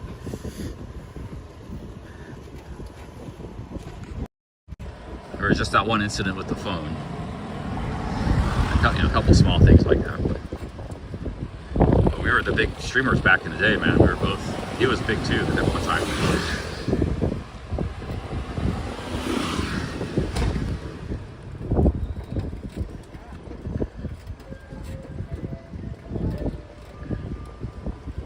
Yeah, well, he had drama with Heather, but not me. Him and Mana had a lot of issues, yeah. A lot of issues. And I won't go into it, but Tom was something of a real life kind of like troll, you know. He was a wild man streaming. But it was part of his entertainment. He was pretty entertaining. Okay, do you mind? You have time, you not can go on seascape park festival. In the city or in the country? Yeah, in the city. Yeah. Now what's time? Now, let me see. Noon, 12 o'clock. Here? Yeah. 12 o'clock now. Now 12, yeah. Oh, about have 1 hour 30. 1 hour 30. Oh, 1:30 the train's coming. 1 hour and a half. Perfect. Yeah, I go maybe get some coffee and awesome. Yeah. Okay. Okay. Well, I'm about to pay you, and thank you so much for showing me. You're a very nice man. Very daddy Mac. Give you some money here. Can I give it a tip? Little tip. Okay. Thank you. Thank you. Oh, good luck for you. You too. Good luck. Yeah. Okay.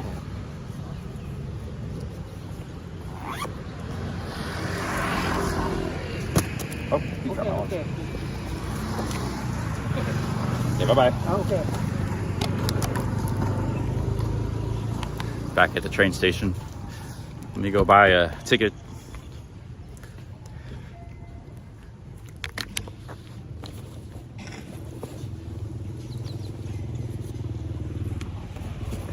I said he's a very nice man, and I kind of say that in Thai is Jai Mak. Means good heart, very good heart.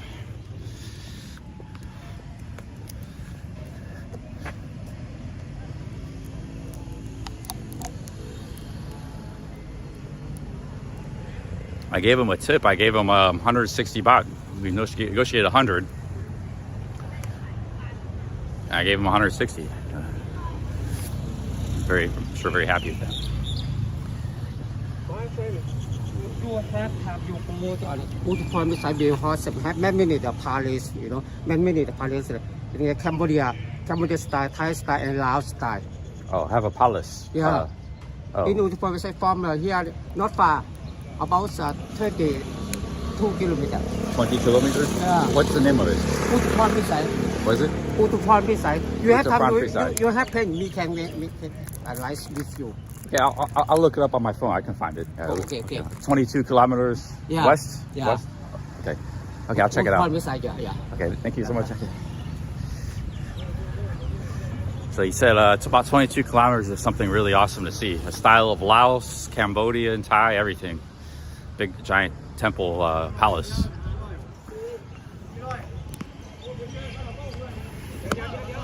Let's go find a let's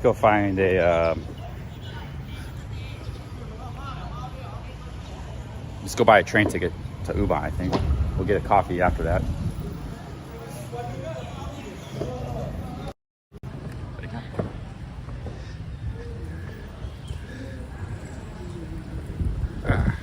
Like a very pleasant city.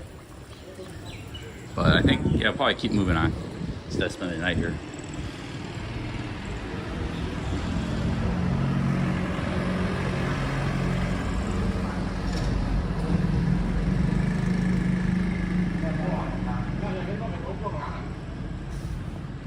He said 2 hours originally when I first met him. He said, I'll take you around 2 hours. I said, how much? He said, 150 baht. I was like, I didn't really want to ride for 2 hours. I said, how about 30 minutes? You do 100 baht? He was sure. So he ended up doing like an hour, 53 minutes, somebody said, for 160 baht. So, you know, that's half of what he originally wanted. He got double what he originally wanted. So, you know, if you want to go around giving everybody 1,000 baht, there's nothing going to stop you. They'll be very happy. You can do that. But not everybody has to do that. I don't have the money to do that one. Anyways, can't just give everybody 1,000 baht, you know. But if you want to do that, yeah, I mean, feel free to do that, you know. But I gave him double what he originally asked for. He negotiated the price that he was happy with. He wanted. So don't try to create some narrative. I'm being cheap, or I could have just gave the guy 100 baht because that's what we negotiated. I gave him 160. So. And he was very, very happy with that.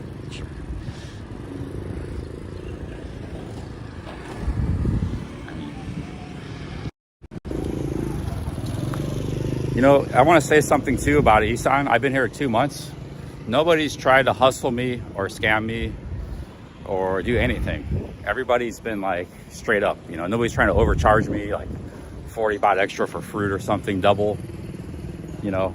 So this is a very, they treat people out here like they treat the Thais, the locals, because not many tourists come out here. But when you start throwing thousands of baht everywhere, and many people keep doing that, that's great, but it's also going to change the perception because only you are doing that and the locals aren't doing that. So everybody's going to start treating the locals different, or the foreigners different. So, you know, that's why in some cities, like especially like Phuket, everywhere you walk, you're getting double charged because there's a lot of people with a lot of money and they splash the cash. There's actually people in Pattaya, they actually throw money up in the air. They just throw like hundreds of baht up in the air in Walking Street, nightclubs, go-go's.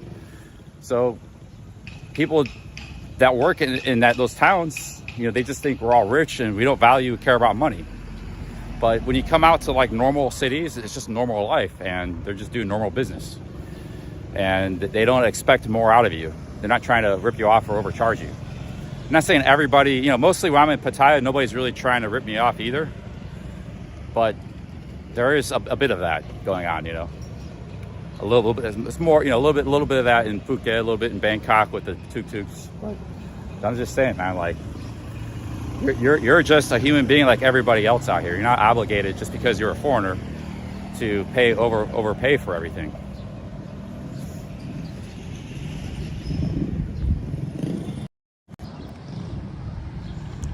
Let's go buy a train ticket. Like, this train is only probably 15 baht to, you know, it's a very cheap country. It's a very affordable country to be in. But like I said, if you want to splash the cash and go wild, have at it. I'm not saying don't do that, but I'm just saying don't expect every foreigner to be like that. Well, not every foreigner has money. Some people come out here with millions of dollars. You know, they could splash cash. Hey, Sawadee Kap. I am on my back, man. Oh, you lost your bag? Not have money. Oh. Lost over there. I want to buy this here for sale. Did you help me? Oh. I don't have money. Yeah, I'm gonna go. Yeah, get a ticket. Okay, thank you. Everything.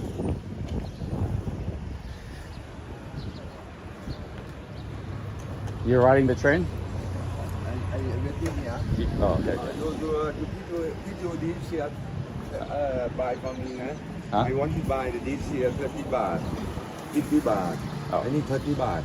Yeah. Did you help me? Oh, Thank you. okay. Everything, yeah? Okay. Okay. No problem. Okay, guys, let's go get a ticket to Ubon and get a coffee.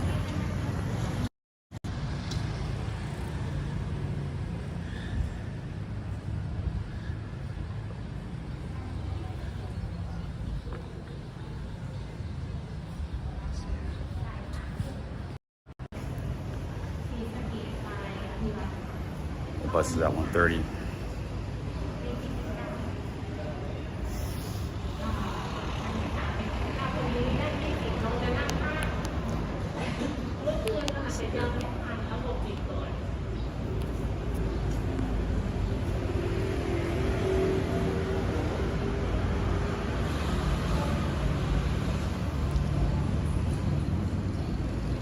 It's got hot now. So I gotta get this shirt off. It got real hot. I told you it was gonna get hot. Huh? There's the. Oh, he said I could buy a ticket over here. Many language.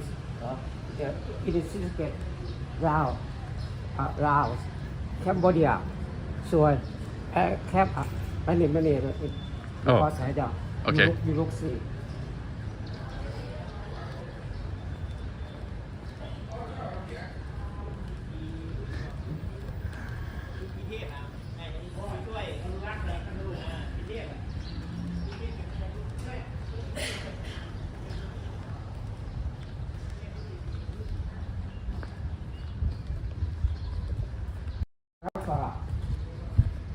Here, Lao. Oh, Lao. Lao. Oh, yeah. Yeah, This is Lao. all in Lao. Yeah. Lao language. Yeah. Different than. Here you can scan, guys. QR code. That's in Lao. Oh, okay. This, And that's Cambodian. Yeah, they got people here from Chinese. Chinese. Yes. There's another language there. It might be like Hokkien or something. Hokkien Chinese. Yeah, Chinese, Lao, Cambodia. Cambodia. Yes. Yeah, okay. 3 ethnic groups of Isan. Because in Seascape have many for the people, for Yeah. people. Soy. Not the language. Oh, here's another one. Yeah, cool. Yeah, awesome. You what are you? Lao, Cambodia? Lao. Thai? Lao. Thai, Lao? Can speak Thai and Lao. You can speak Thai, Lao. Yeah, Lao, Can you speak Cambodian? Come yeah. here. No, not Cannot. Cambodia. But CSAC could have Cambodia. Many Cambodia because half. Yeah, it's like half. Yeah, same. I was in Surin. Same thing, right? Okay, Yeah. get this. Okay. Yeah. Okay. Yeah. Yeah, he's Lao background, but he said there's CSAC. It's like half Cambodian, half Lao. He speaks Lao, so he don't speak Cambodian. But there's people here. He said half of them speak Cambodian. And Surin is the same way, pretty much, about half. Probably Ubon too. This whole region borders Laos and Cambodia, so there's a mix of both. Now, if you go north, like in Udon Thani, it's all Laos background, But here it's a mix.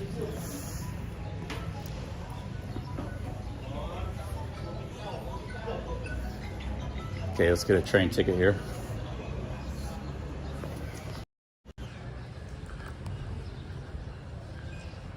That's the town we're in, guys. Seascape.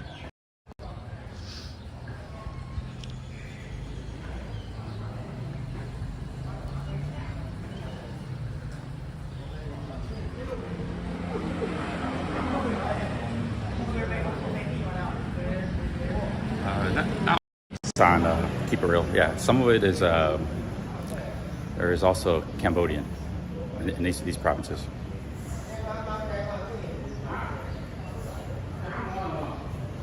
There's also Chinese influence too. A lot of Chinese settled here in the cities. I saw that a lot in Surin. So there's a mix of people.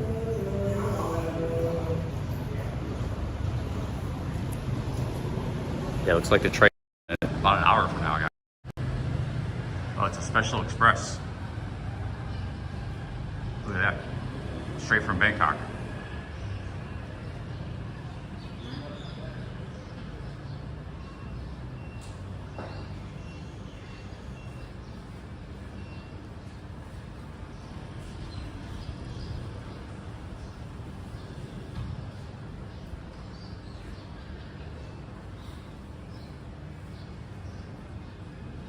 There's the train schedule.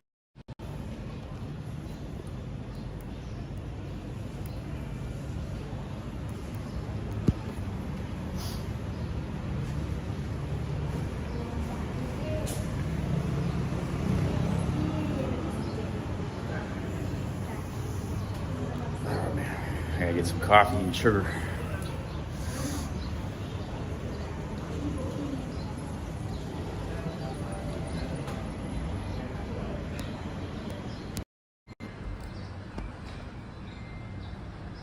There's some durian here. Garlic, chicken.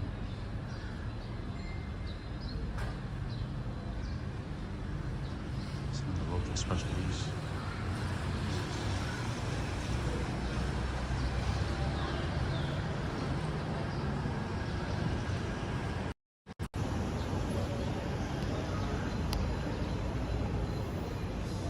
Yeah, keep it real. That's correct. But there is, like I said, there is a significant Cambodian that dates back hundreds of years. Buriam. This used to be part of Cambodia, in the Khmer Empire, Surin and all that. So he said about half the people in Sisak speak Cambodian. Yeah, most of Isan is Laos background.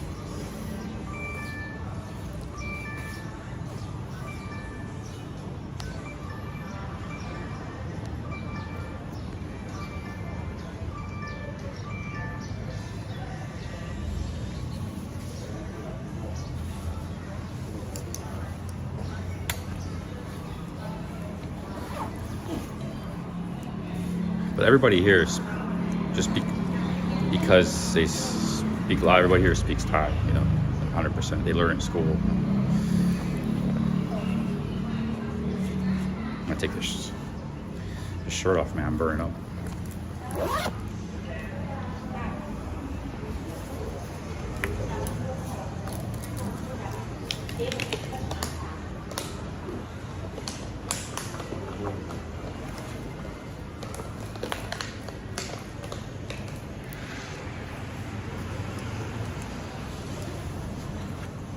I'll tell you some history about Isan too in a minute, about some of these provinces.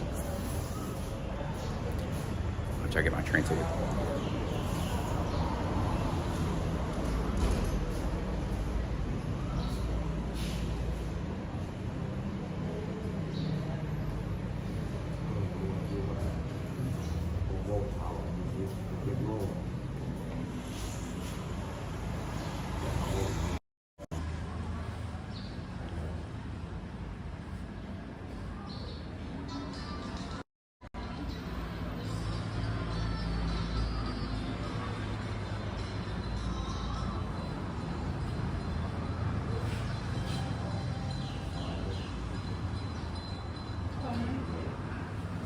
Oh, good, good.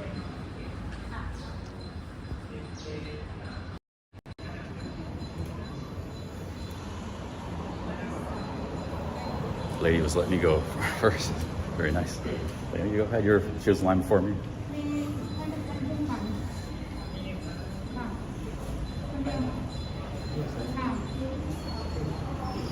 The express train's probably gonna be expensive, like 200 baht or something, 100 baht. I don't want to wait for the local train. Local train's not until 3:30.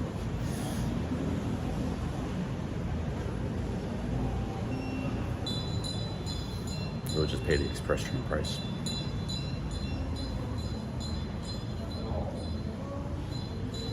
Oh, Patrick Daniel, yeah, Patrick Daniel is very well known in the genre.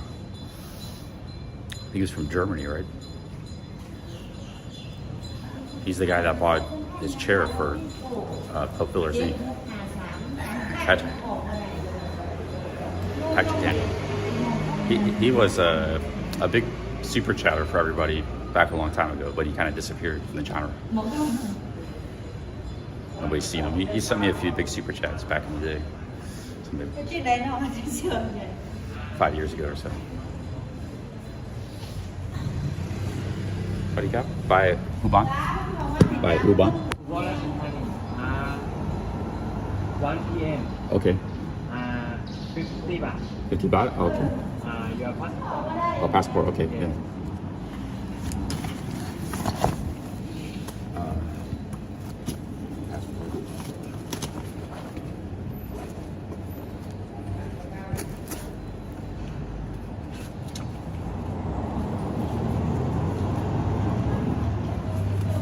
The bonus fund.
Sorry guys, I got a little sherbet on my shirt from last time I was eating sherbet. It was 50 baht for this express train, pretty cheap. Couple cup? Keep.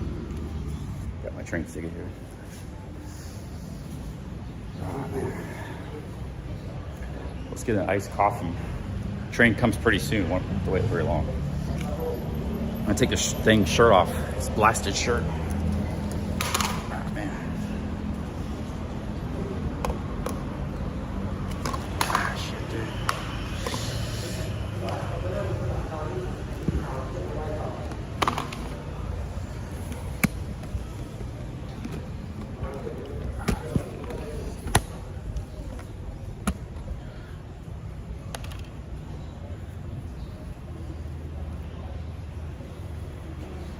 Yeah, it got like warm and humid all of a sudden. It did rain a couple days ago, first time in like a month. There's a little bit of humidity in there right now too. It was cool this morning.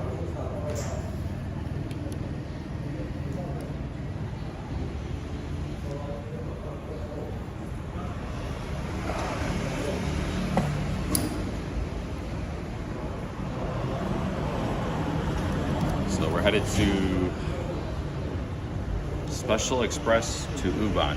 This was actually coming from Bangkok, so not too many people would actually go on this train.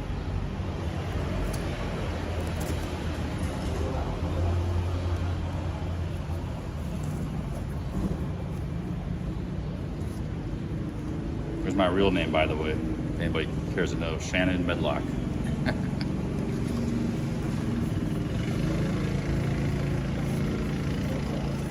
My real name is not actually Billy Blue, it's just a nickname. YouTube nickname. All right, guys.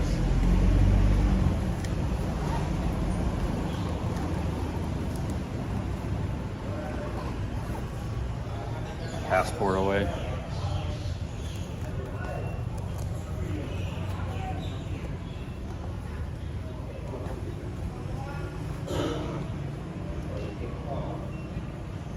Here's my American passport. I'm definitely American. Some people thought I was like German or Russian or something. Definitely American.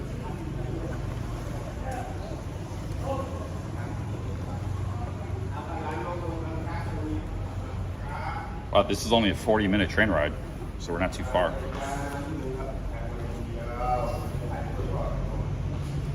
Hello, bên tư.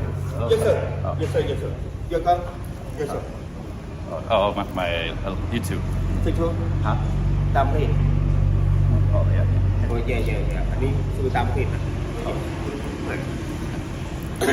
Couldn't you right? เออ Couldn't you right? รุ่น Good. คือดี Oh, good. คือดี Nice to meet you. Yeah. it's good นายทอดทั่วโลกเลย Oh, yeah. Gonna talk. เออแย่No, okay. no mean No, okay. นี่นะเออก็ช่วยอ่ะเป็นดูไม่รู้มันเป็นอยู่นี่ชอบอันนี้อะไรนี่อะไร Oh, battery. บ้านผี Yeah, battery. Yeah. Power. ชีวิต ชื่อรถจะไปไหน by Uban. อุบล ใช่ ไปเรื่อยสักเพื่อ ฮะ อุบล ใช่by Uban. 13 บาท ใช่ครับ 13 by road สถานีรถไฟ สถานีรถไฟ ใช่ thank you Okay, thank you. โอเคก็ฝัน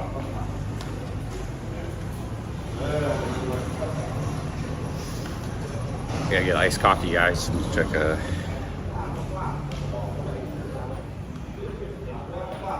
Give them out. Yeah. All right, guys. Let's go get some coffee, iced coffee. Head back to the train.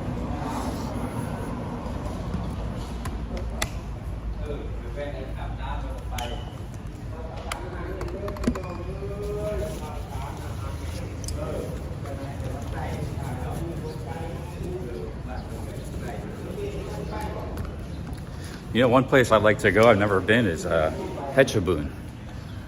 Jonathan North and remember Brooke Faring was there one time, streaming there. His ex-girlfriend used to be, the one before was from there. It looked really nice in Phetchabun. Phetchabun is over by, sort of if you were to draw a line from here to Chiang Mai, it's like in between, halfway in the middle.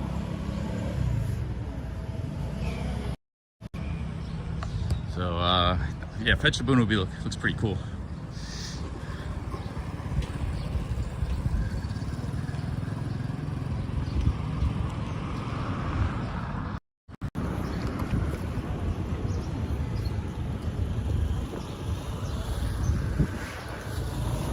Here's where Ben Newton used to live in the hood.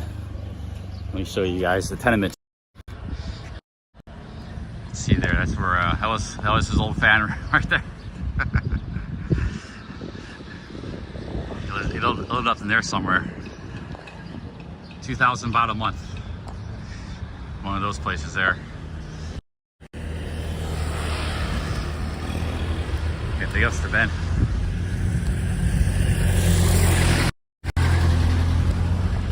That's where he used to live, I believe, right there, man. In the hood.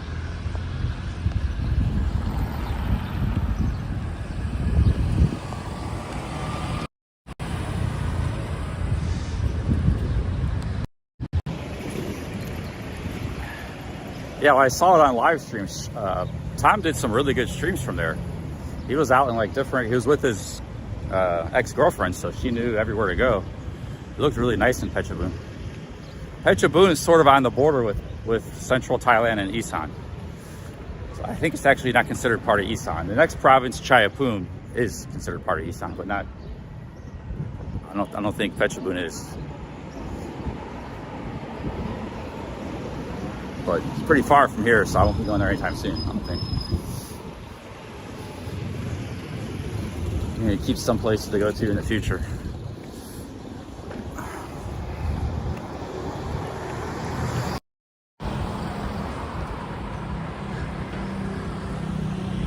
I don't know about that. Cabo gets along with everybody.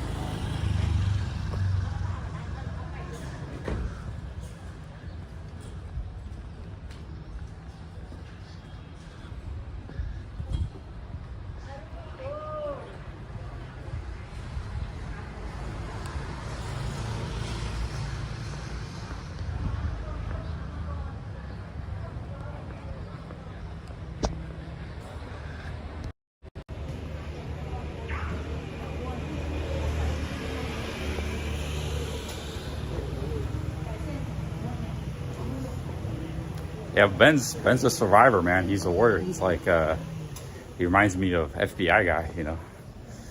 He survived out here on peanuts.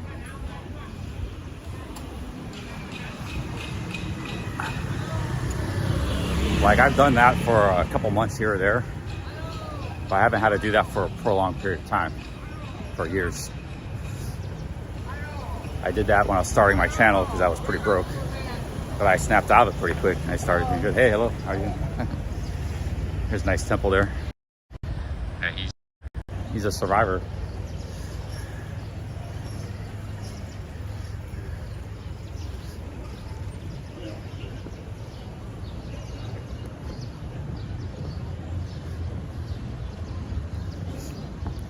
FBI guy was living out here for like almost 20 years, man, with very little income. I knew FBI guy for like 10 years. First time I met him was like 2011, 2010. Really nice restaurant here. I have time though to go anywhere. I just gotta get something quick. This is actually looks like a nice city. Very pleasant. There's a food place here.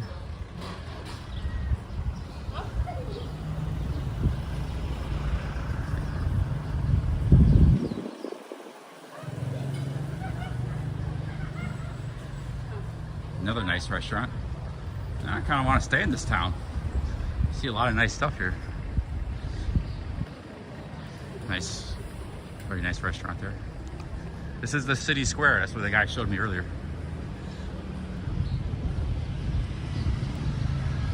They got a milk store, milk.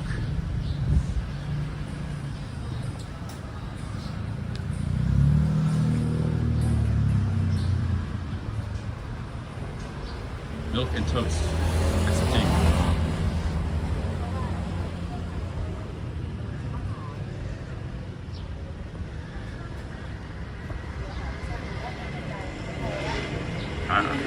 I don't have FBI guy's contact details. I used to have them online. Had everybody online back 5 years ago when I had Line. But I don't have Line anymore. And that Line account, I don't even know how the name of it or how to log into it.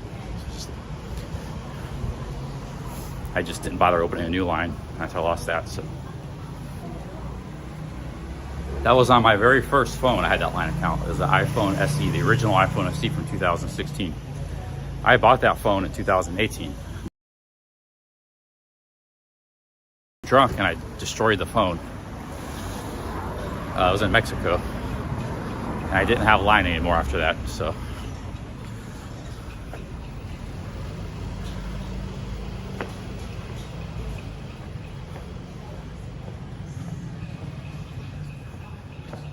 But yeah, I had everybody online at that time.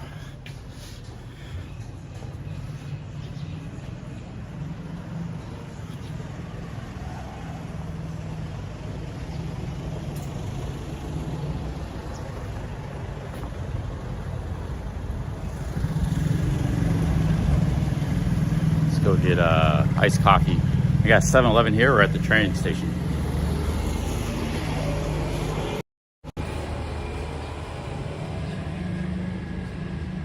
This is a pretty sleepy town. I can tell this is pretty sleepy. Each town has got, from Buriam to Surin to here, each town has got a little more country. And I kind of knew looking at this town would be pretty country. Looking at the map of it, it's a lot smaller. But next town is actually big, pretty big relative to all these other cities. You probably get lost in that town.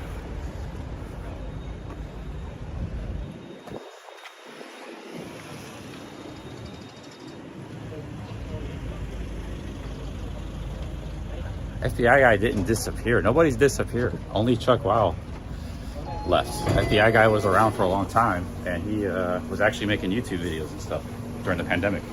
He went back to America. He said he had a barber shop or something.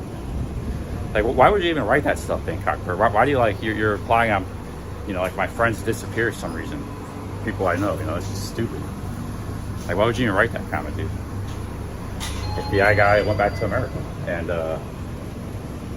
there was somebody that did that. Oh, how come Sean hasn't posted a video? He must have disappeared like Chuck did, Like, I don't know what happened to Chuck. I can't help what he did, He was somebody I knew. I was trying to help out with YouTube, and he just went up and vanished one day,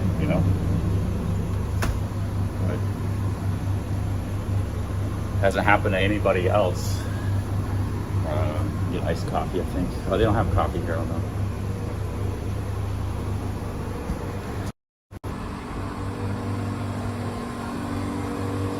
Oh, it's not a funny comment, but you just have to demise you and I'm gonna go get a coffee at the train station. Yeah, it's not a funny thing to joke around about.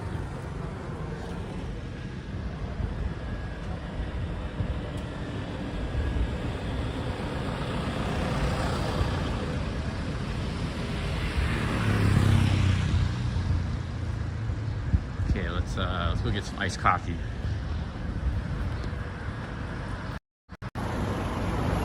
Yeah, I guess back in the day, years ago, everybody's trying to call me Dahmer and like, because I look like him a little bit. It's like, I don't find that funny, you know. I did a live stream in the woods one time, and CCVC made a video. Oh, it's where he buries his dead bodies and stuff, you know. But yeah, I understand people like to joke around, but some things just aren't very funny.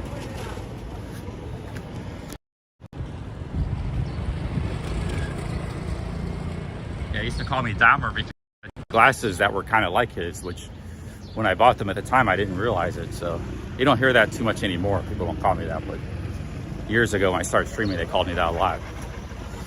Let's go get some iced coffee here. And he was from Ohio too, so of course he was from Ohio. Although he was mostly living in Wisconsin, Milwaukee, where he committed all his crimes. But yeah, he was from Ohio. Nice, what you got? Can I have ice cold Americano yen? 60 baht. Okay.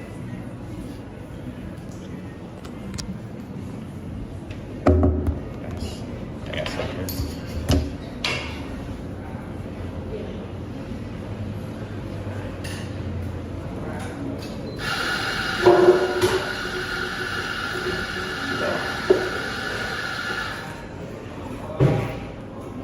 Yeah, people are really gonna want to collab with me when you guys. Yeah.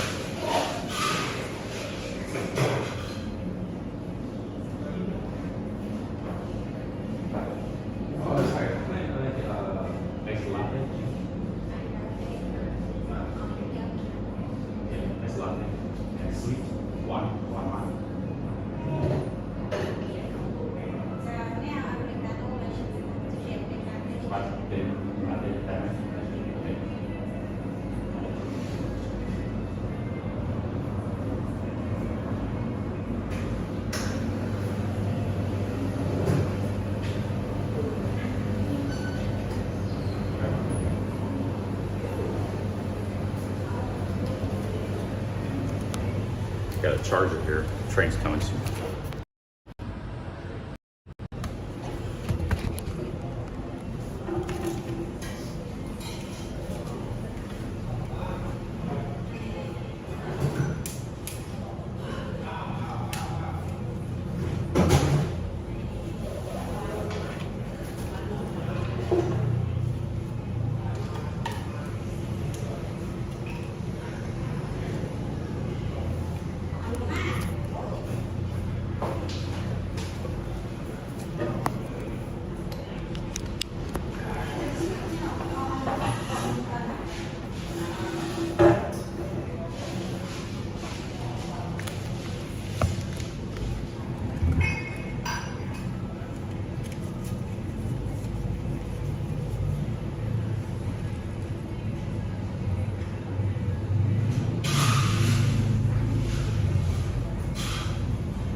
Yeah, that's right. Yeah, I got ropes in my glasses so they don't break.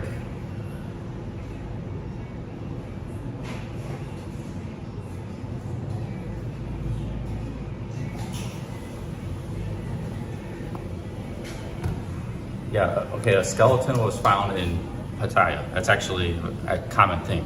Why would you even think about me? What's going through your head? I mean, I appreciate you like my channel and you watch. So I'm a person, but yeah.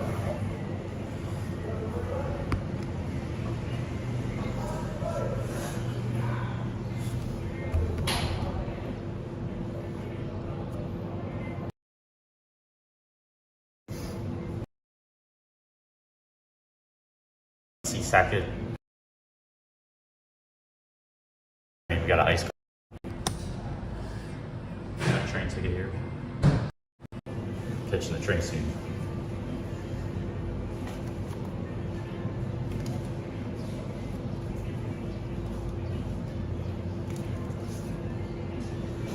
We're headed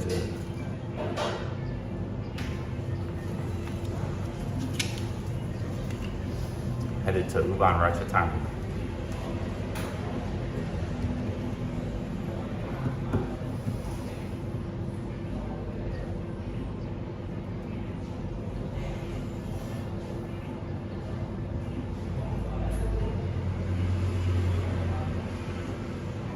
Yeah, or do the big ups to Tricky Bricky. He stopped by my chat, super chatted me. Him and Dr. House last couple days.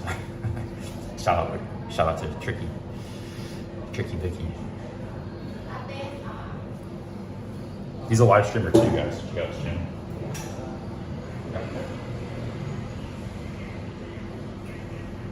Okay, look at this. Perfect. We got a coffee shop in the train station. We got a sweet latte, and I asked her to make it extra sweet.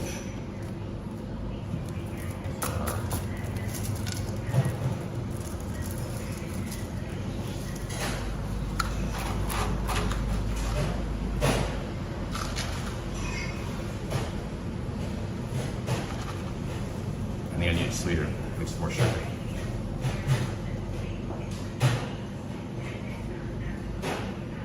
Yeah, I said one line, but it's not sweet enough. I need more sugar.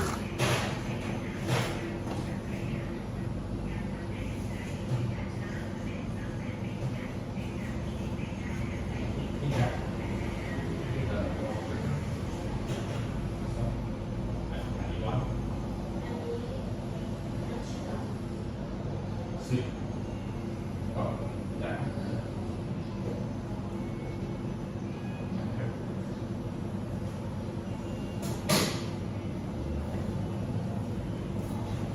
My train's coming soon. This is the express train. So the express train, actually, we're getting it to Ubon.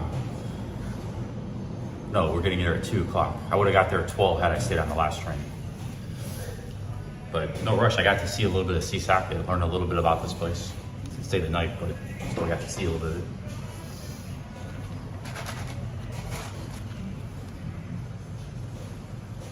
Hey, what's up, Luis Cabo? Okay, Orchidelia, Luis Cabo. Wanderer, yeah, I'm headed to Ubon, man. I'm in Sisake right now. Just spending a couple hours here looking around. I'm headed to Ubon next. I'll be there in about an hour.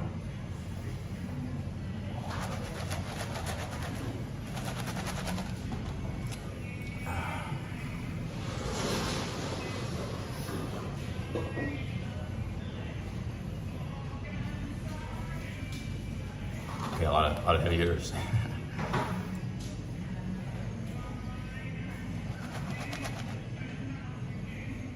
Oh, nice. Yeah, there's like probably a central. Yeah, there's some big malls in Isan. Like Karat has a Terminal 21, and Central they had in Udon Thani is Central. So Ubon probably has a central mall. Maybe we'll go to the mall, man. Because I haven't been in a mall in 2 months. They didn't have any malls in Surin, yeah. So that'd be a nice luxury. Go to the mall. Sizzler kind of sounds good. But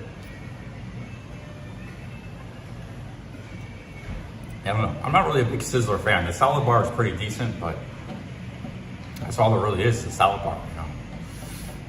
You can get salad anywhere. Thailand. They got all kinds of good salad stuff. They got these little rolls, like a spring roll. It's like rice paper, and it's filled with like thinly sliced carrots, celery, and it's wrapped in a bunch of lettuce. Very delicious. You can actually buy that at 7-Eleven. I was buying it at 60 baht, similar to what they make in the market. But in the market, it's only 25 baht, too. I don't know what that's called, but it's one of the many foods I've discovered here recent years in Thailand I didn't know about before. Oh, it's far from the outskirts? I forget that then. Yeah, Ubon's a pretty big city. It's much bigger than the cities I was in. There's Udon and Ubon. The D and a B. Udon Thani is in the north. Uban is in the south. They're both big cities in Isan.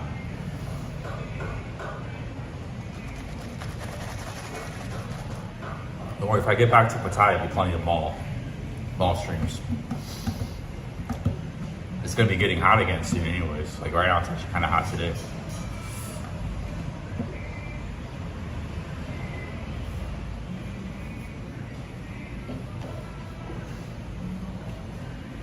Yeah, udon noodle. Udon is the name of a noodle in Japan. It's called udon noodles. They're the thick noodles for noodle soup. I don't know why there's this. I don't think that has anything to do with udon thani. It's a coincidence. Yeah, there's udon noodles in Japan, and there's the city of udon thani. I like udon noodles. You get them cold. You get cold udon noodles served with a grated daikon, a cold egg, and lemon. It's a very refreshing dish in Japan. Daikon is those big giant Japanese radishes, a big white radish.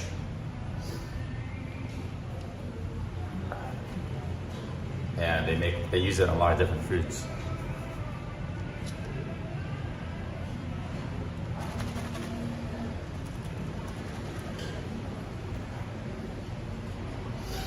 Yeah, get a quick workout with a chair, yeah. But see, like some of these chairs, that chair might not really make sense to lift. It might not work really well. That chair was just a great shape, great weight. It was really good. And lifting something like that, it's actually a great exercise. Helps build your back, your arms. I got a little, the fitness journey is a long journey, you know, it's just something you do. You don't have to go all in on it. You don't have to go crazy with it. I haven't gone crazy with it. I do a little bit here and there.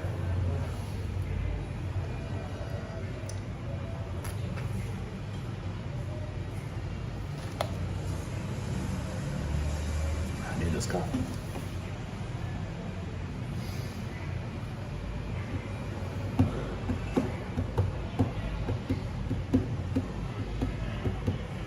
No, there's nothing I need to buy. I bought a selfie stick in Surin because my selfie stick broke that I had bought in Pattaya. So that thing broke. I had to buy a replacement. I'm using this thing. When I see what I'm using now, I'm using a tripod. Look. This is what I'm streaming on now. I bought this in Surin. So I'm good on gear as long as nothing breaks. I have a spare power bank Nigel bought me a couple months ago. I haven't used much, but I have it. I need it. This power bank has been used so much the last few years, it might actually be dying on me. So I might have to switch to other power banks soon.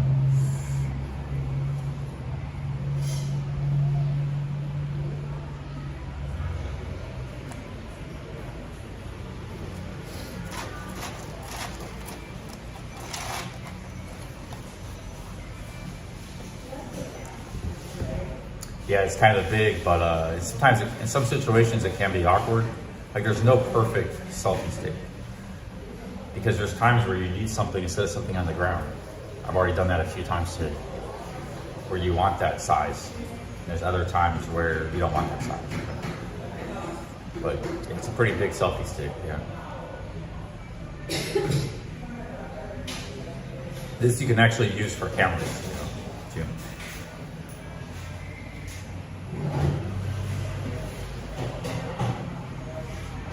Going wild, like drinking and stuff, staying out till 5 in the morning, walking street, discos.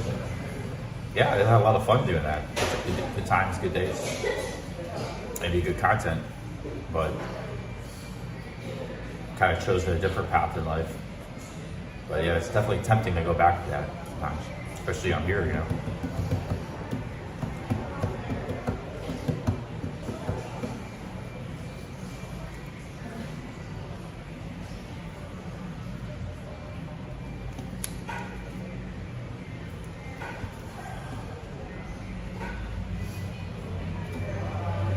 Trump's going to get in office in 5 days. I'm kind of on the fence seeing what's going to happen in America. If I had to predict, I would say there's going to be a bit of a recession for a little while. But when that recession's over, could last 6 months, a year. If they can get through a lot of good reforms, America is going to boom like no tomorrow. And I'll be back in America making some moolah. Big moolah. If I can buy a condo here in Thailand someday, you know.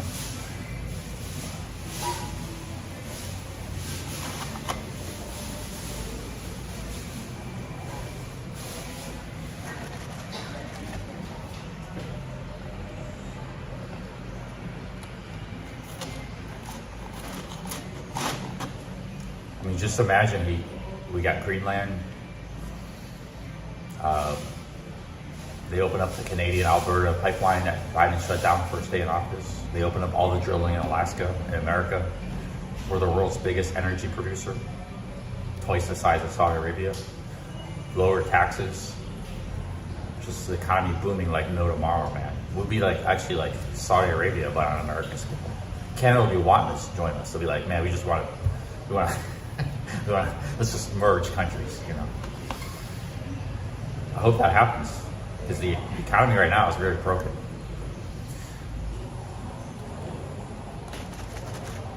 It's a very broken economy. I got YouTube recommending all these videos. Nobody can get jobs anymore, even like bad jobs in America. It's like the job market's completely stagnant. Nobody wants to hire anybody. Doesn't matter how many degrees you have, anything. Nobody can get a job right now in America.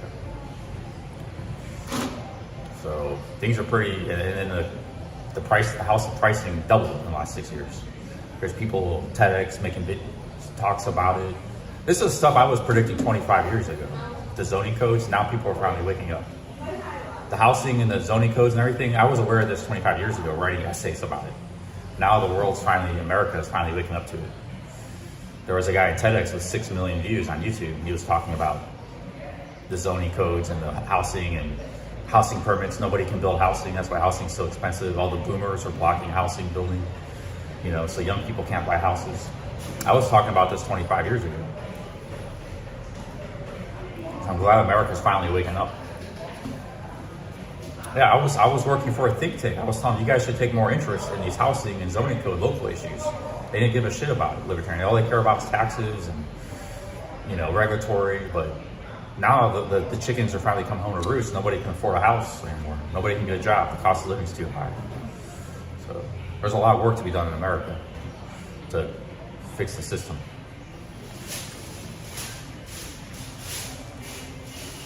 I was telling you know, you should really focus on get somebody to focus on urban planning issues. You got 50 experts working here. Get one of them to, nobody want to listen to me, you know. I was talking to the vice president. They had no interest in urban planning issues, man. Now people are talking about it in America.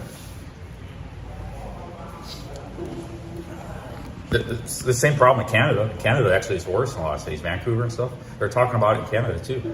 Nobody can build housing permits, you know. My train's coming soon.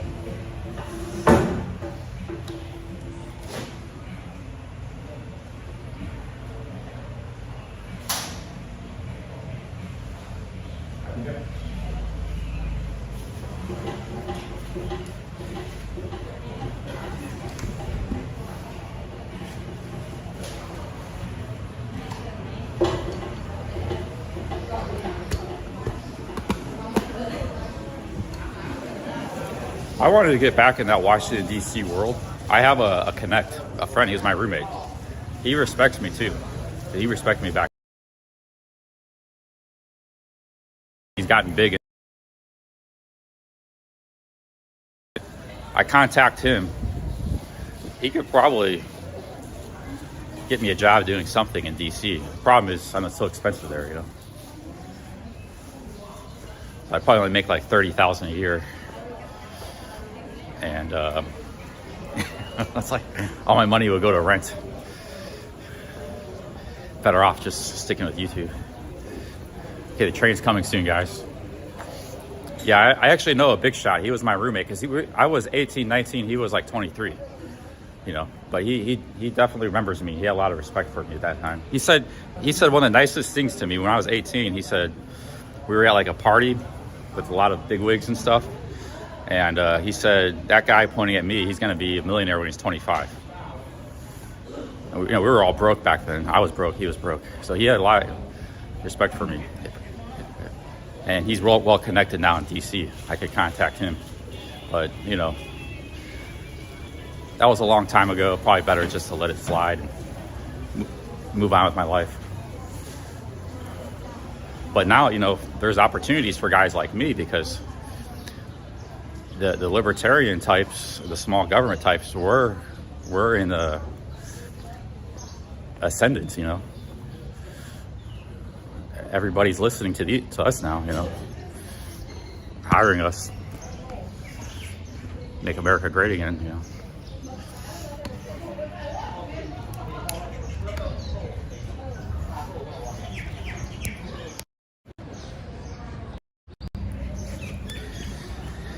Well, I almost was a millionaire. I just screwed up though. I had a good business. I did build a big business. And he actually made that comment before I even started that business. He saw something in me. But I had built a great business, but I let it all, I screwed it all up, let it all go. So he wasn't far off the mark.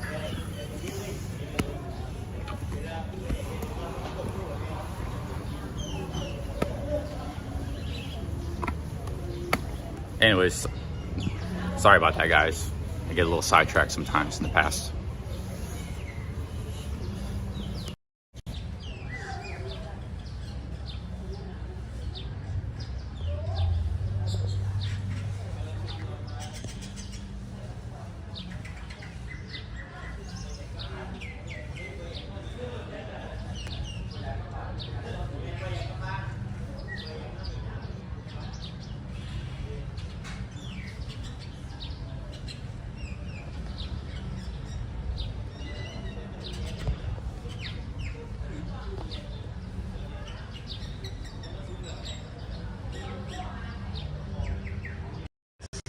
John T. and Surin, I'm headed to Ubon. I just stopped here for a couple hours, had a look around the town. I had a Sam Lore drive me around the city, showed me a lot of stuff. I'm back at the train station, headed.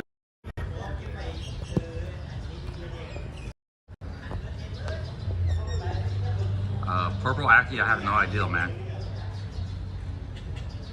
I wasn't really into that kind of stuff. I was into nuts and bolts issues, urban planning.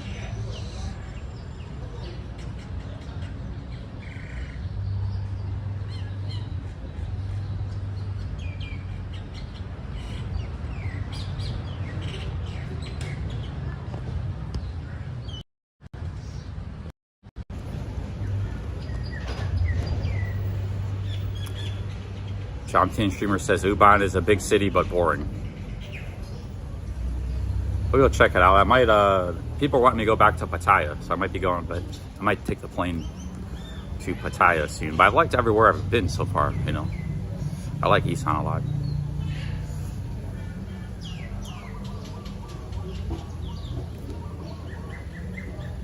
I might be headed back to Pattaya soon.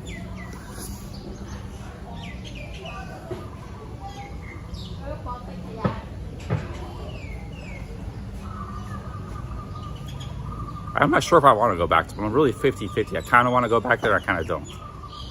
I should probably just go to Cambodia and Vietnam, or even go to Laos, because I'm actually really close to Laos here. I should just keep traveling, you know, not go back to old places.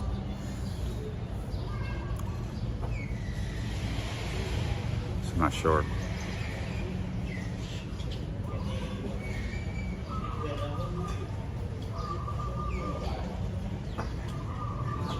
Ideal for I don't have any ideals for lucrative Pattaya businesses.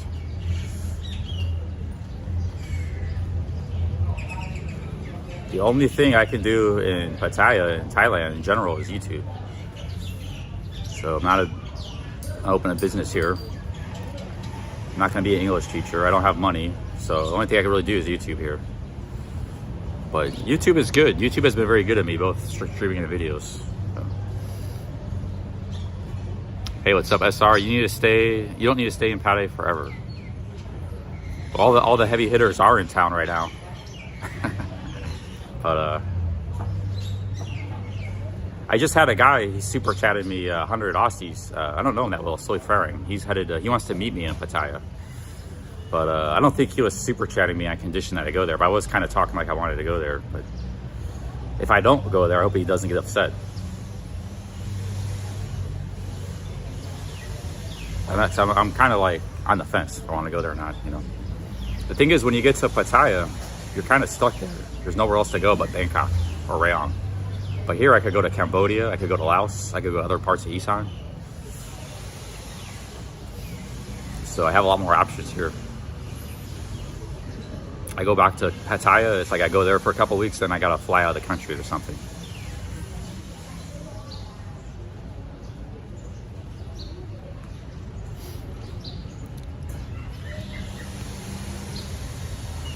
I never made a lot of money.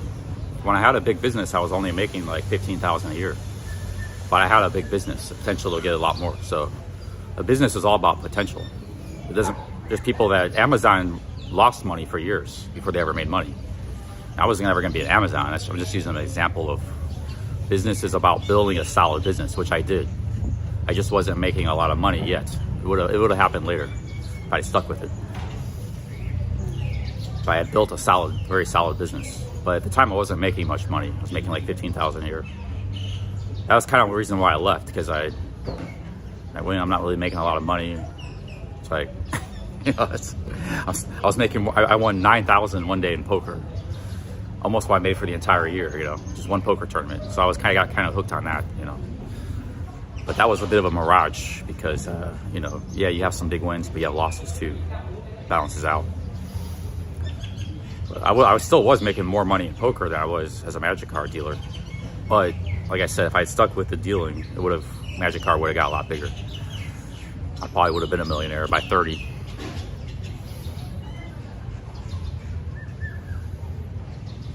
Songkran's a long time away. I'm not a big fan of Songkran, John King Streamer. I've done it a few times. I'm not a big fan of Songkran. I've been coming to Thailand since 2005. My first Songkran was like 2006 or something, you know, in Pattaya. There used to be some wild Songkrans in Pattaya, man. It still is wild, but it was more wild back then. And yeah, Songkran was crazy. But I only need to experience that once or twice. That's good enough. That's good enough for me.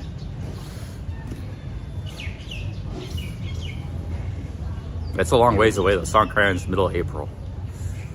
4 months away. Who knows what I'll be doing in 4 months, where I'll be. I'll probably only be in Thailand for another, maybe, if I'm gonna stay here, maybe 6 weeks max. So end of February is longest. I'm not gonna renew my visa in 30 days, I don't think. I might leave before then if I go to Laos or Cambodia. So we'll see what happens.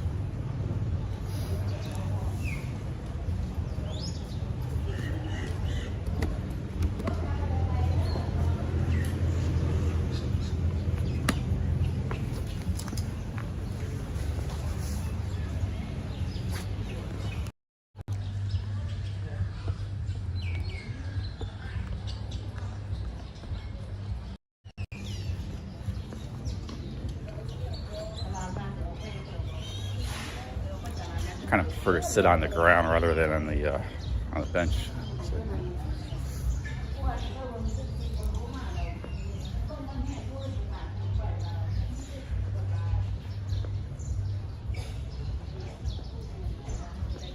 Sit on the ground. These floors are so clean, man. Sitting on the ground.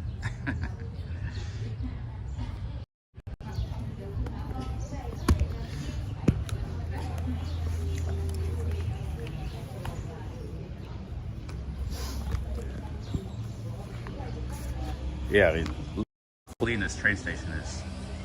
You could eat off. There's actually people eating off these right now. They got a big basket of food. It's very clean. That's a very Thai thing. They keep the floors very clean, man. You're not supposed to have dirty floors. They take their shoes off before they enter a house, and they keep the floors sparkling. It's actually customary to eat on the floor. Everybody kind of sits in a circle, and they got all the food on like a tablecloth on the floor. A lot of households, they actually eat on the floor, you know. They have like sparkling clean floors.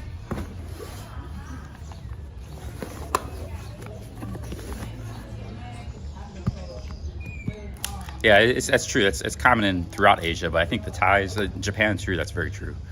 Because in Japan, all the houses, they lived on the floors. They actually slept on the floor. They ate off the floor. They may have a little table, but they would sit on the floor, and like a real small little table. The traditional Japanese houses. They were made with tatami mats, these straw mats. They're actually very comfortable. I've been in those houses and slept on the floor. It's very comfortable. The modern houses don't necessarily have that, but a lot of them do. It's not just a traditional thing, because they like that, so they kept that going. Even rich people have that in their house, you know. So, but yeah, that's kind of an Asian thing, especially in Japan and Thailand. I don't know about Vietnam or I don't think that's a big thing in the Philippines. Maybe it is. I don't know.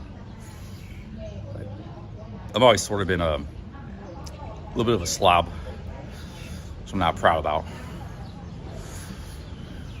Try to be a little more cleaner in recent years. That's why I don't like these fan rooms, man, because there's nobody. Like, see, when you got an apartment, get somebody that comes and cleans the room a couple times a week. I like that. I don't like cleaning. So, but you got a fan room, nobody comes and cleans it, and it gets pretty dirty, you know. You got to clean it yourself. You get a fan room, but you just pay double, 6,000 baht. You get aircon, plus you get cleaning a couple times a week, or once a week.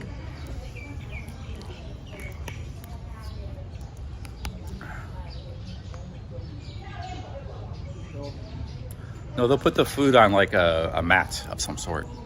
Not directly on the floor, but they'll put it on, and it's all in bowls and pots and pans and stuff anyways. Where am I going after Thailand? I haven't figured it out yet.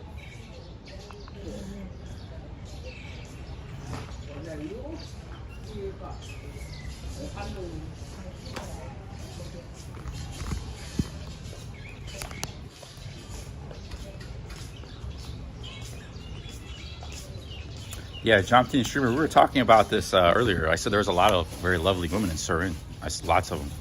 I could just give them my number or talk to them, but I'm not a boyfriend material for any of these women. I don't have any money. I'm broke. I'm transient. So sure, I could date one for a week and then just trap her. It's not very nice, you know. So I'm not boyfriend material for any woman right now. You know. If I wasn't broke, I would definitely be looking. I'm a transient dude living out by a shoestring, so, you know, living off YouTube superchats. It's not a very stable lifestyle. There are a lot of very nice women in Surin, you know, but and I had thought about maybe, you know, I'll approach this woman at the coffee shop. Some of them were kind of flirting a little bit, I think, you know. It's like, you know, maybe I could ask them out, but it's like, the problem is you go out with them and you start seeing them. Now you're like you're their boyfriend. I don't live in Surin. I don't want to stay there forever. I gotta travel for YouTube. I don't have any money. It's like I'm not really a boyfriend material, you know. If I was living here and I had a stability, some kind of visa, yeah, I would really want a girlfriend, you know. But I'm not that person in that situation right now. I'm basically like a transient grifter, you know.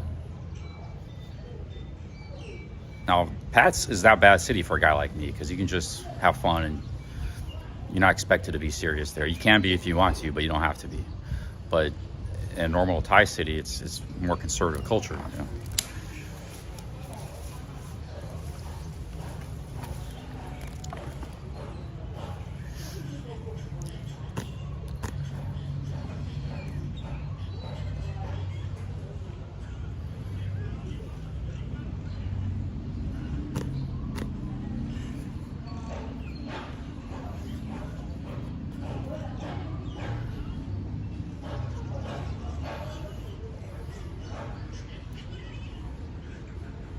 What's up, Ross? We got Ross and Ray on the chat. We're waiting for a train. To Ubon.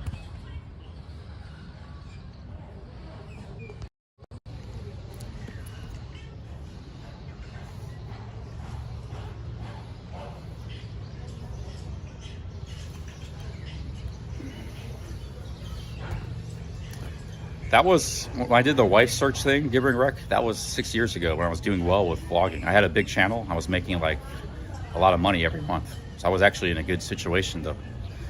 My first vlog back in Thailand, 2019, it was a wife search vlog. I got 300,000 views. It was a lady on Walking Street, go-go lady, right in the middle. It was a great thumbnail. She was like smiling and right in the middle of it's perfect, perfect thumbnail. And I call it the wife search because I actually kind of was looking back then. I was actually in a good position. That was 6 years ago. I lost my channel, lost everything, lost my income. And I haven't really bounced back too well since then. So I had a bad alcohol problem, But I was in a position back then to find somebody.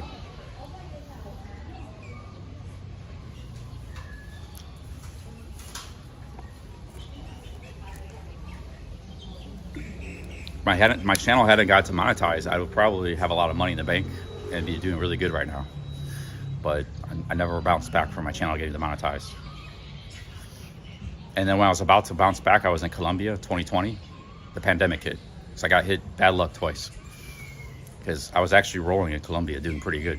I was getting views on the vlogs. I was getting ready to travel all of South America, rebuild my channel. Go to Brazil, Argentina. A couple days later, pandemic hits. Everything shut down. I had to leave back to America. So I was stuck for the next 2 years. 2-3 years, so. Just the way things roll sometimes,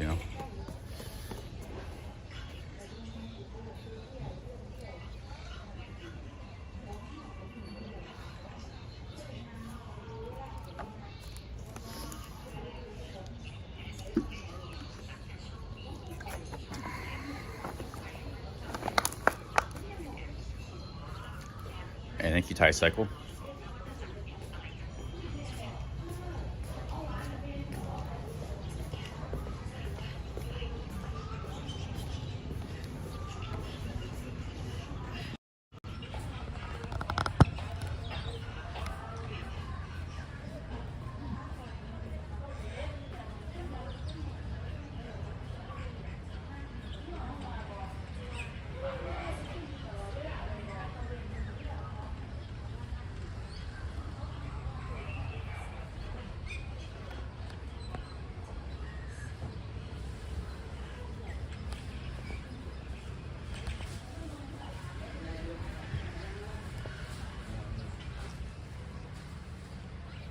Yeah, Mr. 747 waiting for a train. Yeah, but Jackie Treehorn, you don't seem to understand. It's not about being rich. It's about you still have to be able to have stability in your life and support yourself, which I barely have, I'm one accident away, motorbike accident or something from being completely broke. A $2,000 hospital bill or something. Not saying get killed a motorbike, but just a bad accident where I got, some surgery or something. So I have no stability in my life. I'm just a transient YouTuber, grifter, It's not really a good boyfriend material for a nice Isan lady. And then even, I leave, we got to do long distance relationship. I've done this road many times, guys. I've done all this before. And I know the outcome and the results, On multiple countries, I've done this, not just in Thailand either. So, it's like, I've had my day and had a lot of experience with women, but right now it's better I'm alone until I get everything straightened out. Oh, there are wonderful people here in Isan. What are you talking about?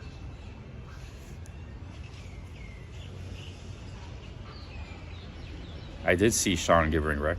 I saw him before I left Pat's.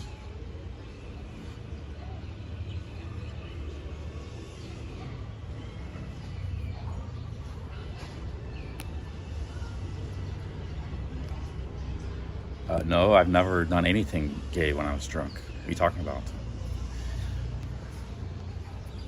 Yeah, if that was true, that would have came out when I was drunk, but that never actually happened. So it's like, we're getting all the nasty trolls in all of a sudden. โปรดทราบ Yeah, I was making out with women in Mexico and Thailand, nightclubs. That's what I was doing when I was drunk. What are you talking about? Live streams. Okay, guys, Uman's coming. There's no midlife crisis. I'm very content. I'm not in a good position. Kind of for American, you know. Not a terrible position, just not a great one. I'm not really in a position to have a long-term relationship. Thank you.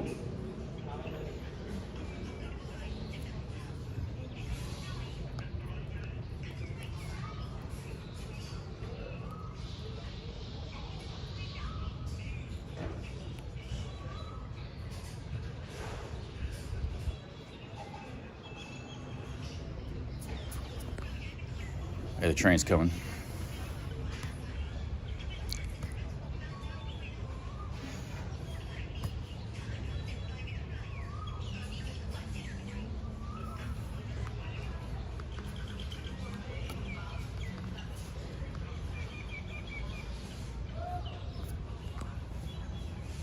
Oh, Bird Dog sent a PayPal. Thank you, Bird Dog. Thank you very much. Thank you, Bird Dog. I stopped promoting the PayPal. I didn't see your message. Let me see, Bird Dog. I sent you PayPal. Oh, thank you, Bird Dog. Thank you, man. I made like $80 today already. I do good streaming. I just got to stream more consistently and try to keep saving money. I mean, I've made some progress this trip, a little bit, but I also haven't really worked hard. I've been slacking off a lot. Thank you, Bird Dog. Let me check the PayPal here. Bird Dog. Yeah, much appreciated, Bird Dog. No, it's nice, man. Much appreciated. PayPals. Thank you. Here comes the train.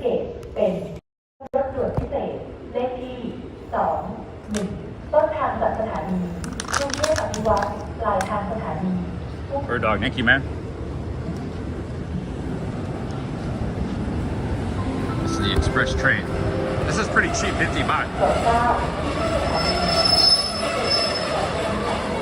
I got assigned seats, I have to figure that out.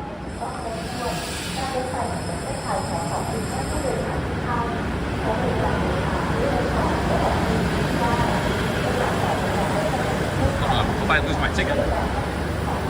Ah, shit, I lost my ticket. Oh, I got it.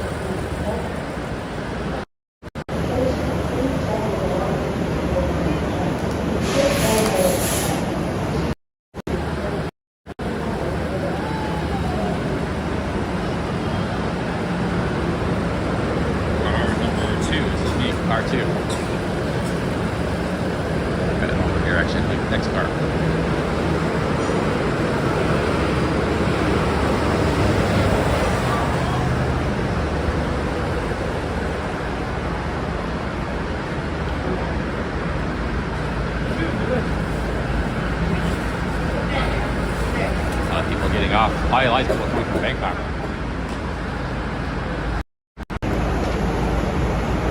This is an express train from Bangkok.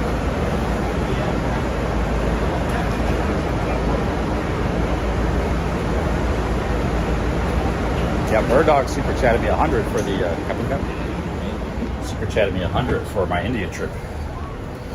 Very much appreciated, Bird Dog. That trip cost me like 400 altogether. The Bird Dog helped a lot. So I'm on seat 36.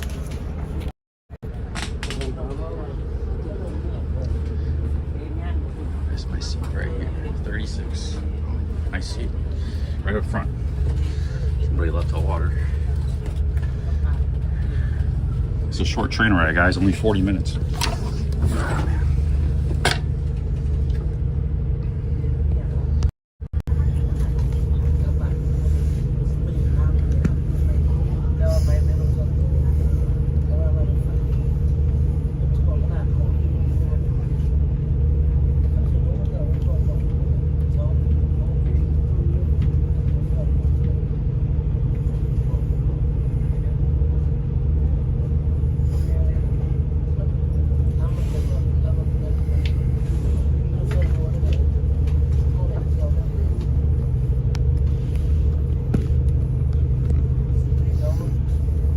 Yeah, I never did a good job of leveraging my social media presence.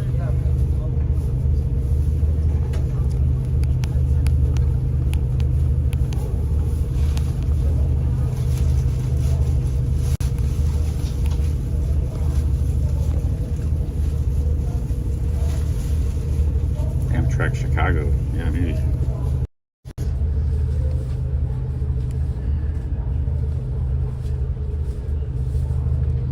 I haven't rode Amtrak in a long time. 22 years.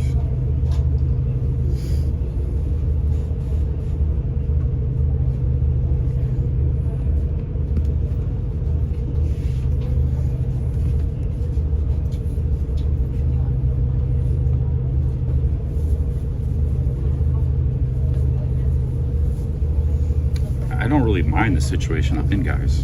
Not really trying to complain. It's just people ask me questions like, "Well, why don't you get try to find a girlfriend?" And I explain why. I don't have a stable lifestyle. I'm transient. I make very little. I don't have a lot of money. I make very little money, so not really a good candidate. People keep asking me. I had to answer that twice today. People ask me that. Same questions pop up all the time.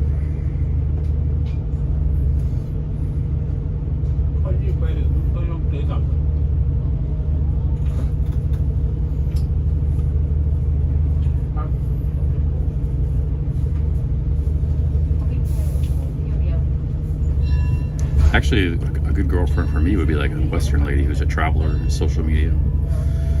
That would be a good fit for me. So I should be hanging out in Bali and stuff, House on the road, because that would be a better fit. She could travel with me, pay her own way. We do social media together, like Lost LeBlanc, That would be good.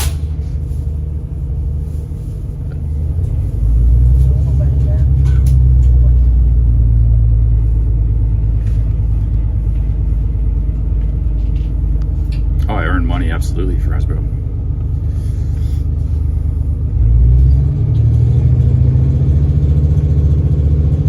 Live streaming takes time and effort and energy. Nobody has to turn their camera on live stream. I should just ban that guy.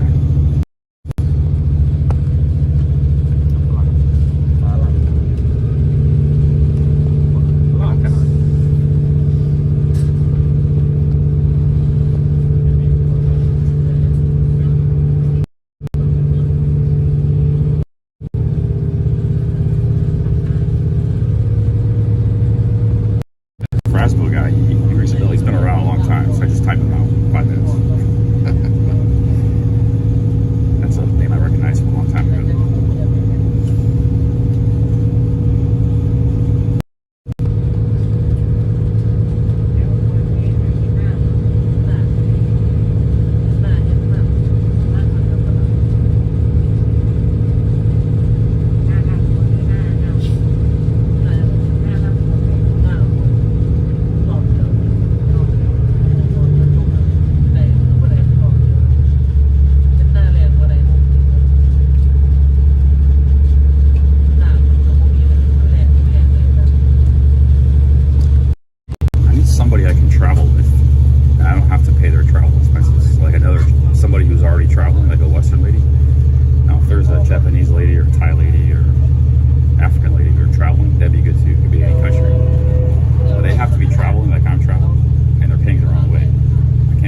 chat about 6 months ago. He said he's doing good. He was in the chat here.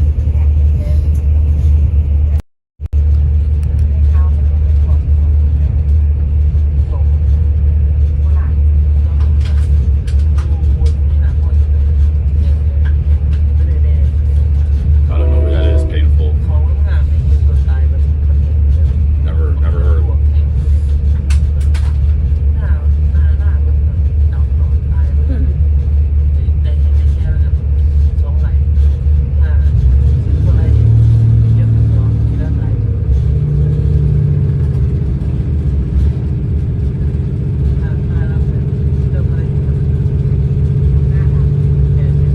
No, Fitzy, I think it was Skittles. Yeah, it was him.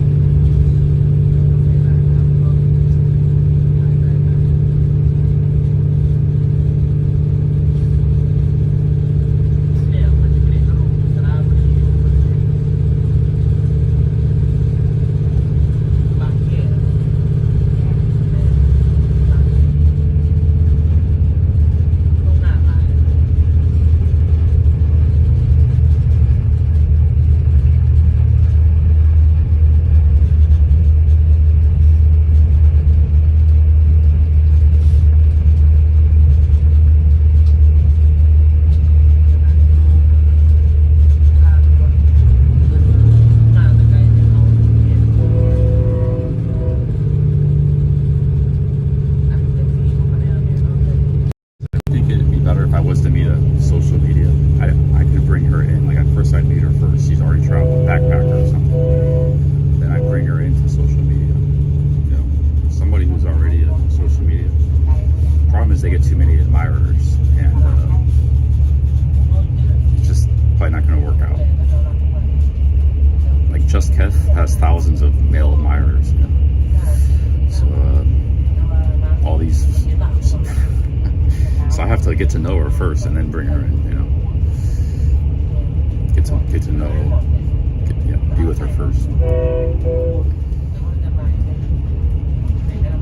I'll probably just put her in my videos like David Bond used to do and Holistic Trainer. That's what I want to do. They're just a team on their own, one channel, you know. That way I can filter out the excessive admirers. My girlfriend.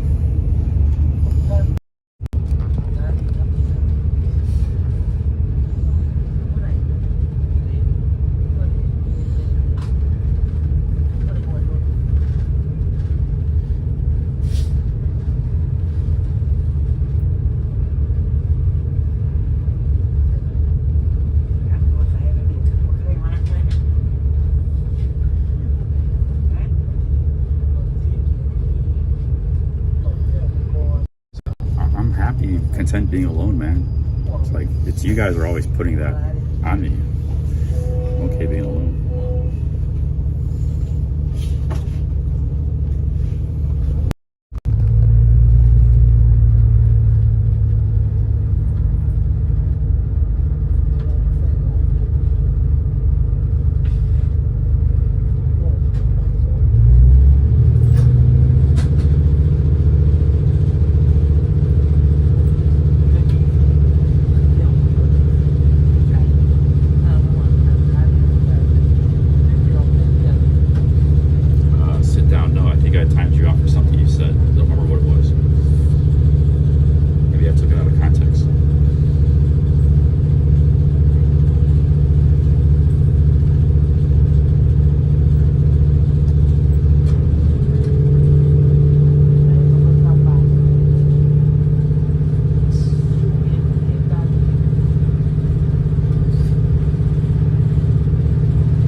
short train ride.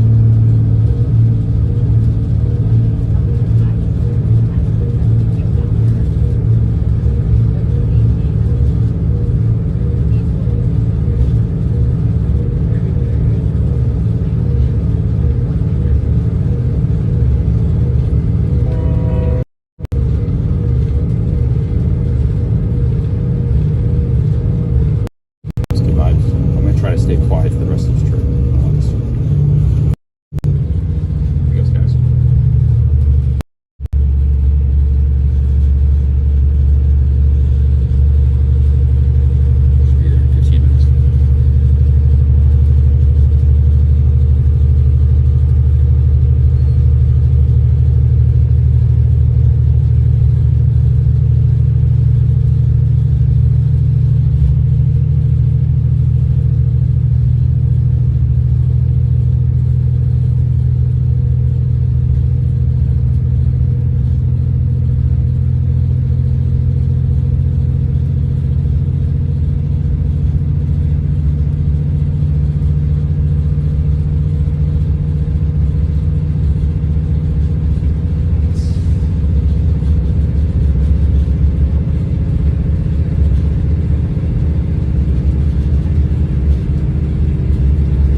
watch out for purple acne, but I didn't know what they were talking about.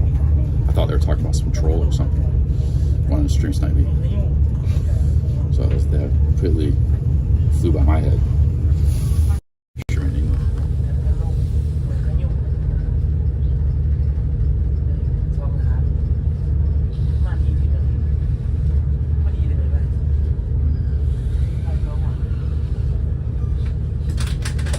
They were saying like purple acne is going to come get you or something. I thought they were saying like some violent troll is going to come attack me or something. I didn't know what they were talking about.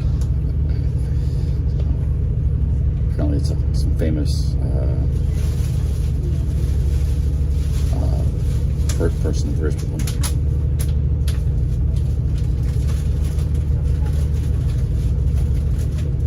What's up, tribe?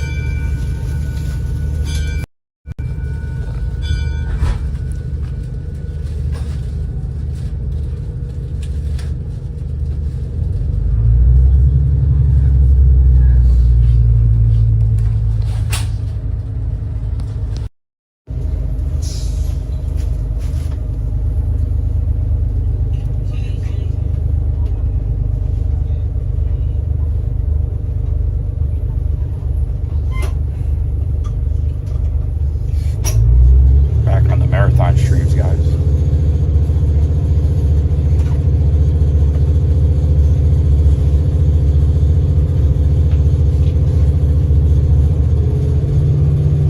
Sausage stuff. He's a long time here.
100% sure.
Yeah, Mr.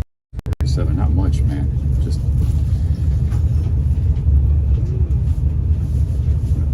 kind of having second thoughts about going there. I've been pretty stationary the last couple months. So if I get into travel, I might not want to go back to this either. Just travel. Not sure what we're going to do. I have to think about it. Slick Ferry is hoping to meet me Friday. That's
Jesus.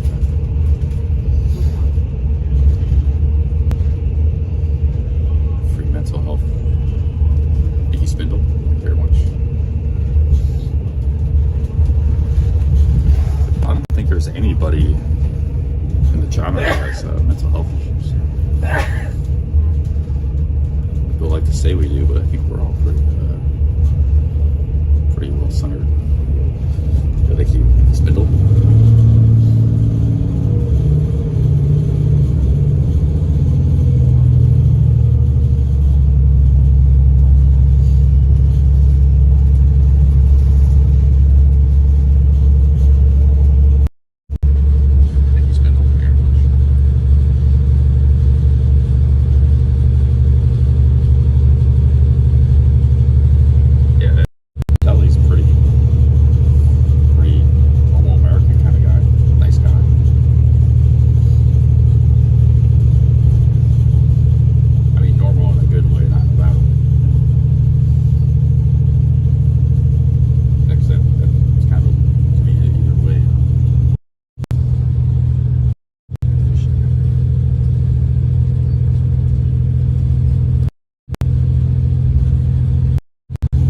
Kelly, man, like Nitro said and stuff. He's jumping into the Thai genre. He didn't know what he was getting into. You know, like we got some, it's not so much about the trolling, but a lot of banter. A lot of banter going on. Kelly jumps right in the middle of it. And it's like, but Kelly's pretty thick skinned. He don't really seem to mind much of it.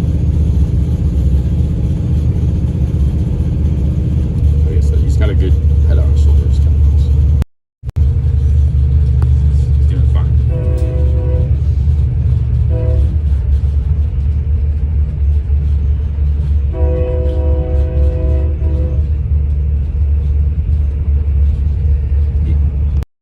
He's been in the Philippines. His wife is from the Philippines.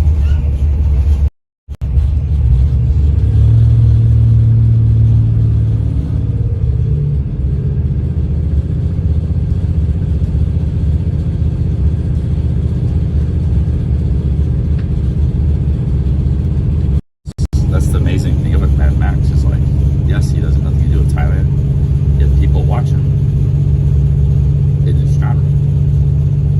So, you know, he was a brilliant chess movie, man, jumping into this genre.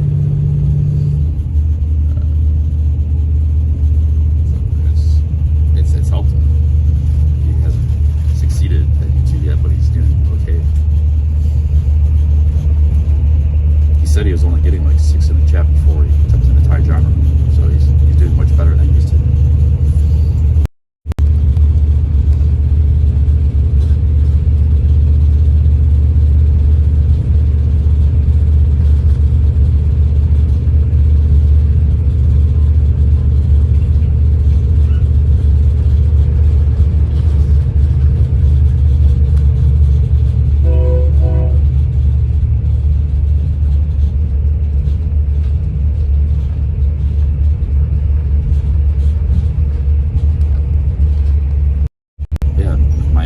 Hats off to him. The fact that he doesn't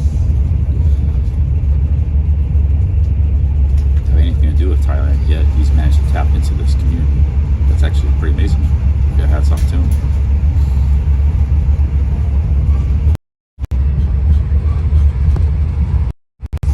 Our community's been kind of stale. Very few new people jumped in. So he's one of the few.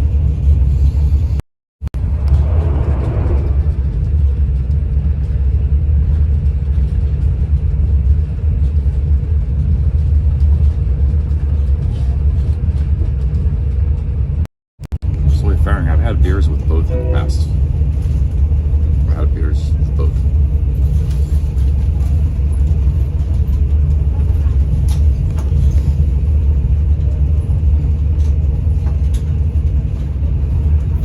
Yeah, there is no criteria. I'm saying the fact that he was able to come into this community is all the more impressive. You know, any other community he would have gone to, he wouldn't have got the amount of followers that he got coming into this community. So that's pretty badass.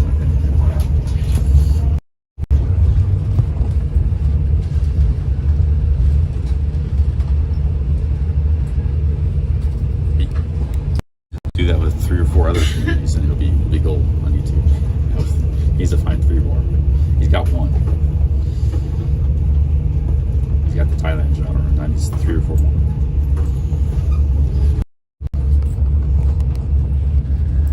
Oh, look at that. I want to tell you guys some of the history of Isan.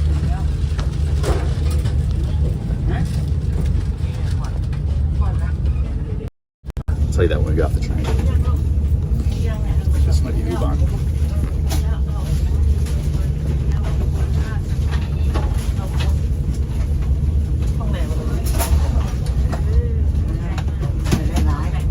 There are some people that were in the Kelly Cowboy community before he came to Thailand.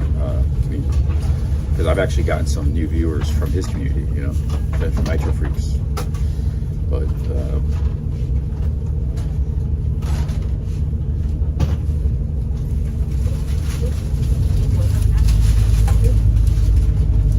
like every streamer, we've all helped each other. Like Jeff Lepar, that dude really helped me a lot. I got a lot of people from this Canadian trucker protest, you know, over the years when popping on my channel.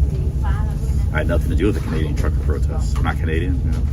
It's like, so it is good to work together as streamers.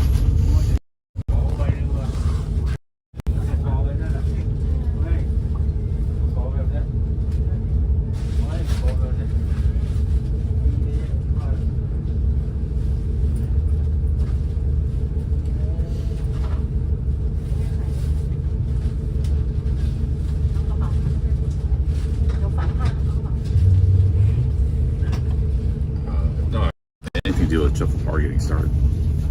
He was a guy had nothing to do with me. He started on his own. He was a big fan of me and Chuck. I didn't know at the time, but I saw comments looking back at videos and stuff. I didn't know who he was. But he was doing some blogging and he had a few channels. And when he came to Thailand in 2020, I was back in America. I wasn't here. And that's when he hit it big in the genre. He was live streaming with Broke Farang and CX Bar and all these things. So I had nothing to do with that. We hung out later and collabed, but we helped each other with that. He had nothing to do with his rise on YouTube. But then he did the Canadian trucker protest too, which he had like thousands in the chat during that. He's actually a Canadian hero. He's actually part of the reason Trudeau has been discredited and stepped down. Jeff Lepar directly had something to do with that. He's a Canadian hero. He was one of about 4 people streaming 12 hours a day on the streets in Ottawa in the freezing cold. In my opinion, he was the most impressive of all of them. There were a few other people too, but he was the best of all of them, the best streamer. There was Zot, there was a few others, but Ottawa walks. Yeah, like they still talk about that Canadian trucker protest and the reason why Trudeau's stepping down. That really discredited Trudeau, the way he handled it. And yeah, Jeff's like a Canadian hero. Because it actually could have arrested Jeff, threw him in like a gulag or something, you know, and done it to a lot of people. He was putting his everything on the line to live stream that. We were actually afraid for him that was going to happen to him.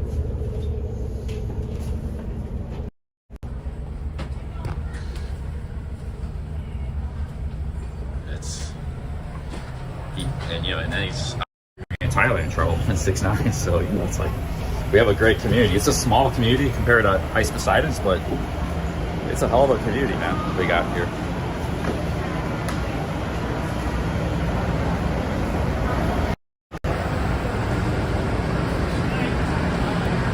Oh hey man, yeah, how's it going? All right. Oh, are you Michael? Yeah. Oh, okay, yeah. How are you doing? Pretty good. How are you? Yeah. Yeah. You want to come for a coffee or? Oh, sure. Yeah. Okay. Yeah. Guys, this is Michael. He's been in the chat. He's a resident here.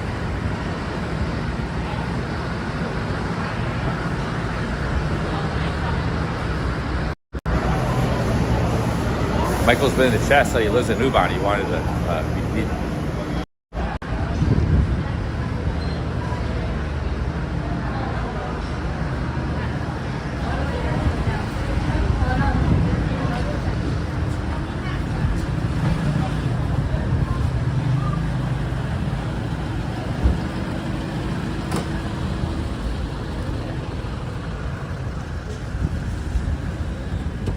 street sniper in a long time. Hey guys, welcome to Ubon Ratchathani.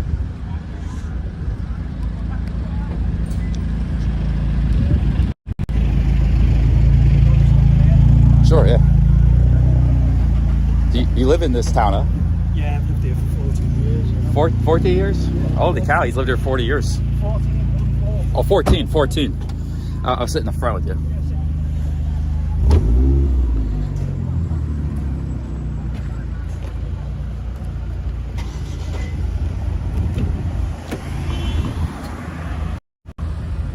Yeah, nice to meet you, Michael. Nice to meet you, mate. Put my bag back here.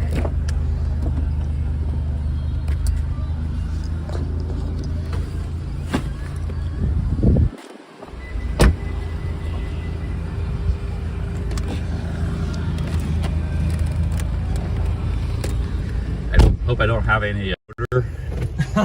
Let me know if I do, I'm because not worried about that, mate. I may be oblivious to it because I've been washing my clothes in the shower every day. Yeah. Don't worry about that. Okay. I know a nice coffee shop around here I'm going to take you.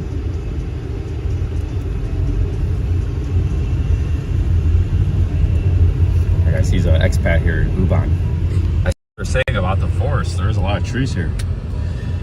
They're saying it's like a forest city. Yeah, it's very chilled here, you know.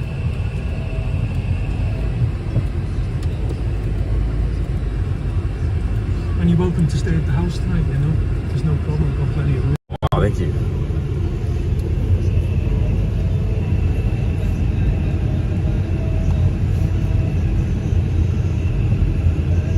Chat's asking, where are you from?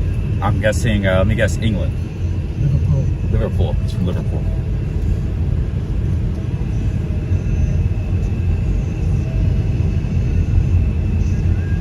Get a coffee in and I'll take you for something to eat. Okay. Yeah, you said you were in Phuket, right? Yeah, I was in Phuket and then I went to Pattaya. Yeah. And then I've come here, you know, because I live in both places, you know. Okay, nice. Yeah. Can you fly from here to Phuket, or you got to transfer? You can actually, I flew from Phuket to Pattaya, and you can fly via Bangkok to Phuket. Oh, nice. Yeah, Rayong, right? Yeah. Yeah, he said he lives in both Phuket and this city, Ubon Ratchathani.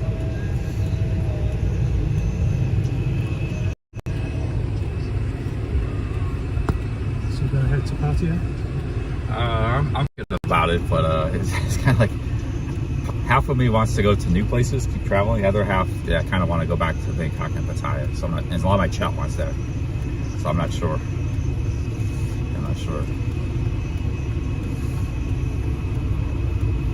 I don't even have to stay in Thailand. I could go any country, Indonesia or, Vietnam. It's like people want to maybe see me go to other countries. I don't know. But Pattaya is nice. A lot of friends there. Yeah, I liked it. It's nice and cool, you know. The weather's good. Different food.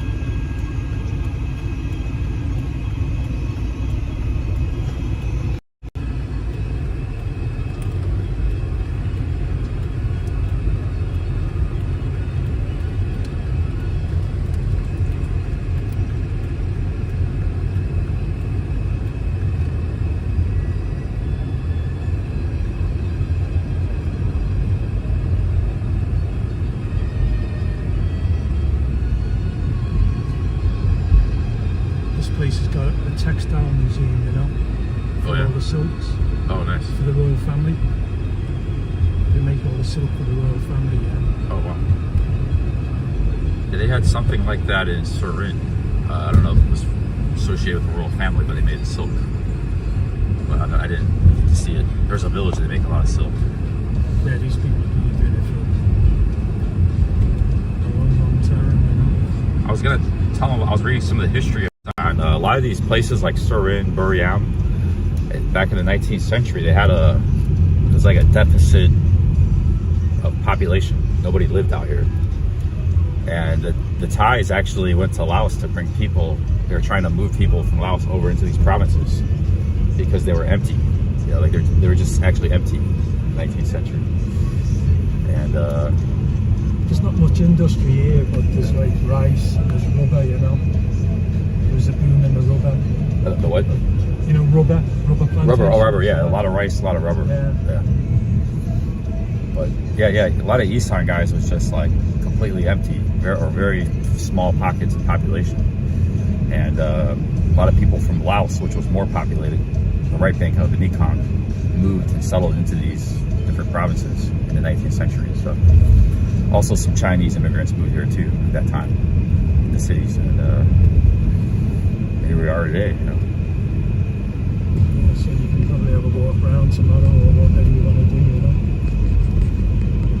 Hey, Spindle with the 5 Aussies. Thank you, Spindle. Yeah, well, I meant to tell those guys some of the history. I forgot. I forgot I was gonna.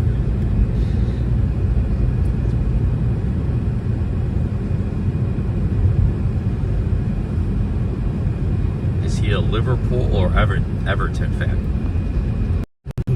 Liverpool. You're Liverpool. Everton's like a suburb of Liverpool, right?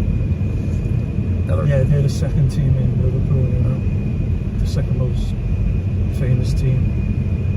Do they still have that guy from Egypt, Mohammed? Yeah, Salah. Yeah, Salah. That guy was really good. Is he still a good player? Yeah, he's playing well. Yeah, he's one of the best in the world. He wants more money. Oh yeah, he could end up in Spain. Probably Saudi Arabia, I would think, you know. Oh yeah, that's right. Yeah, they got a lot of money. It was like some guys were going down to like Barcelona, Madrid because they had all the money. But now, yeah, maybe it's Qatar or Saudi Arabia. I know a little bit. I'm not a big soccer fan, but I like soccer or English football. I do know a little bit here and there.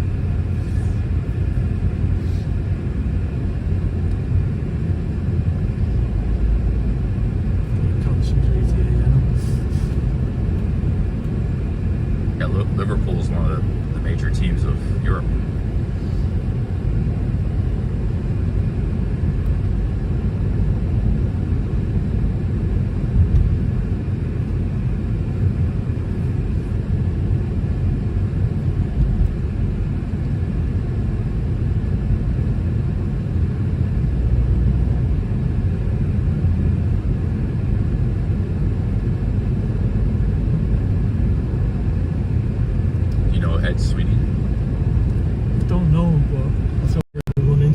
Because he was in Patti when I was there.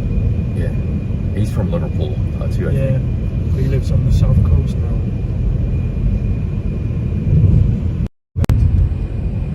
What's that? He lives in Cornwall, you know, where you went to visit? Oh yeah, somewhere down there he lives. I've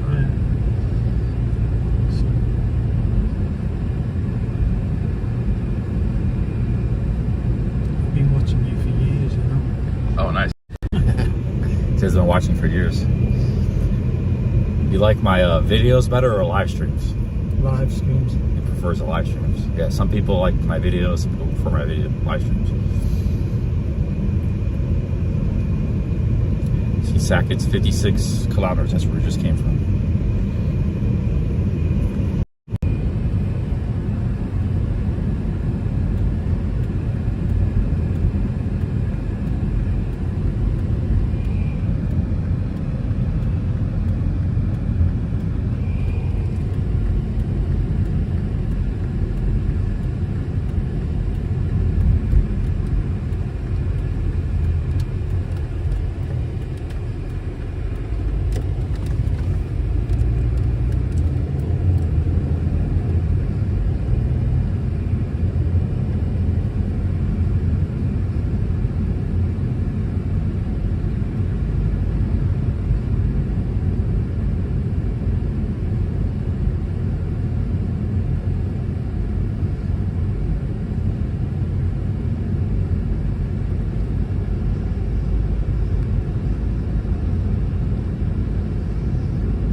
Says requirements of being a streamer.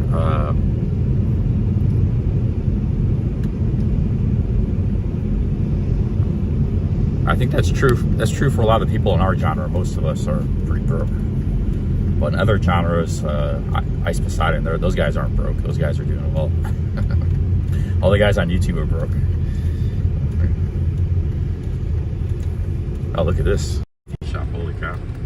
Museum of Weaving Culture.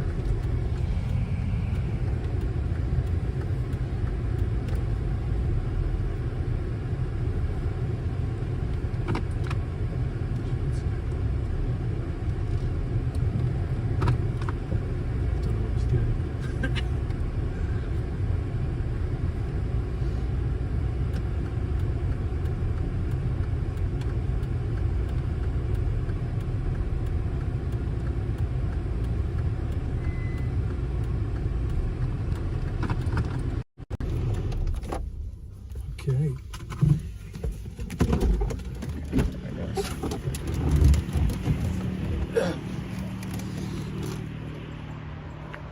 Yeah, Michael's been in my chat. He said when you come to Ubon, I'll meet up with you. Because he was, a few weeks ago, I was talking about going to Ubon. He said, I'm headed to Phuket, be back in a few weeks.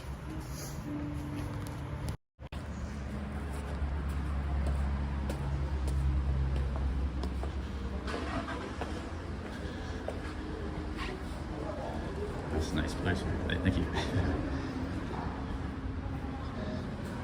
Wow, fancy, very fancy coffee shop. Holy cow. Oh shit, I gotta get my, my wallet's in my car. In your car. You got your what? Yeah, I forgot my wallet in your car. Oh, it's okay. I'll get you the coffee. Okay, thank you. Have a look around here on the grounds. The grounds are really nice, you know. Oh yeah, let's go check it out.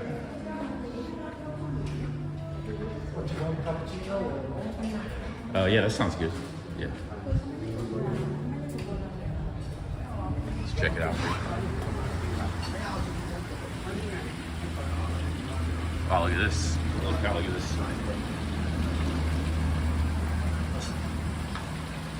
Yeah, very beautiful, man.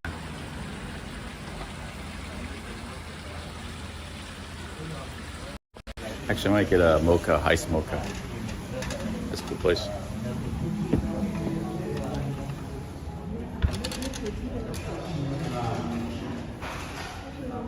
Just one.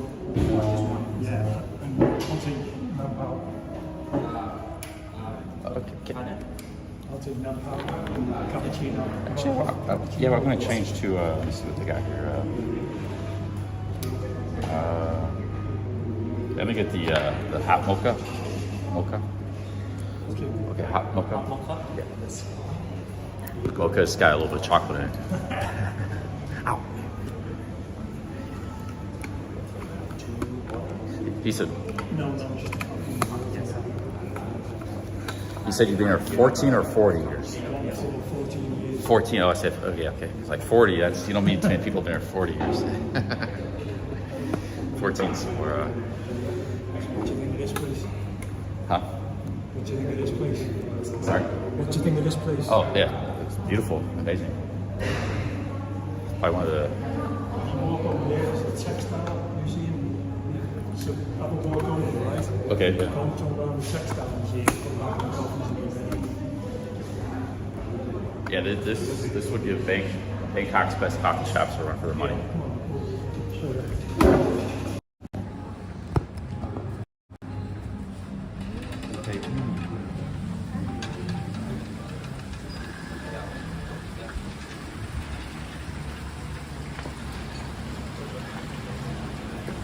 This is a beautiful place here.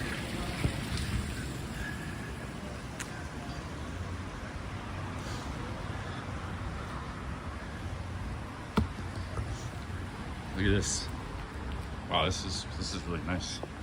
So we had Sisaki, we had that taxi driver show us around. Now we got this guy showing us around Ubon. We got lucky today. Holy cow. This is like something out of the British Museum. I might ask you for 100 baht. Oh. To go in. It's okay. I'll pay you back in the car. Yeah, no problem. Okay, thank you. Just go back. Yeah, walk around.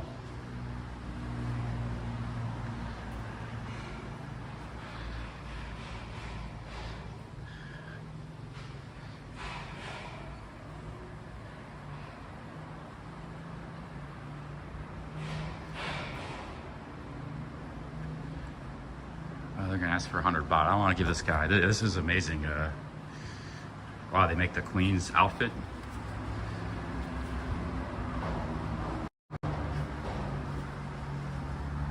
She's the queen. She's the husband of the wife of the current king. Very beautiful lady. She's the current queen. Yeah, queen. Here's the traditional silk manufacturing.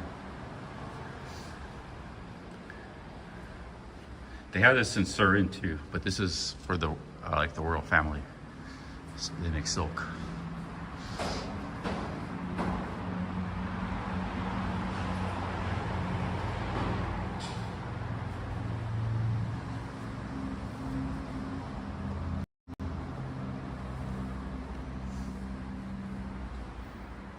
That's the queen right there.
This is amazing.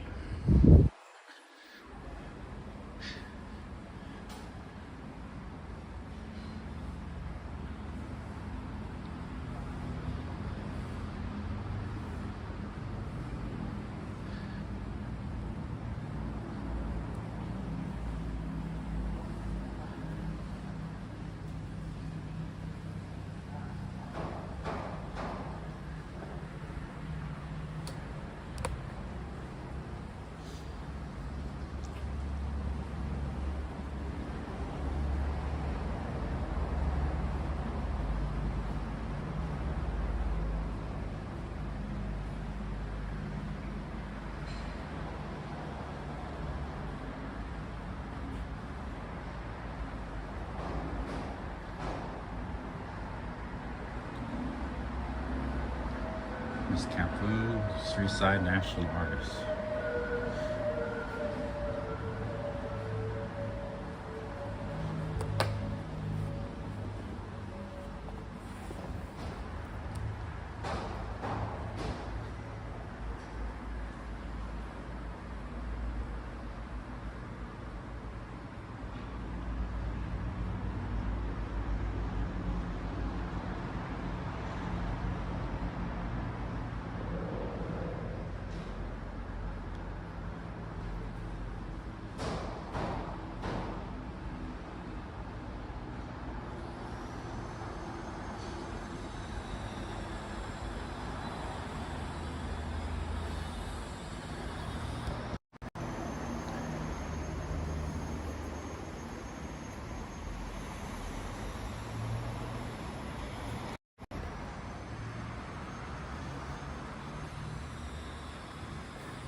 They said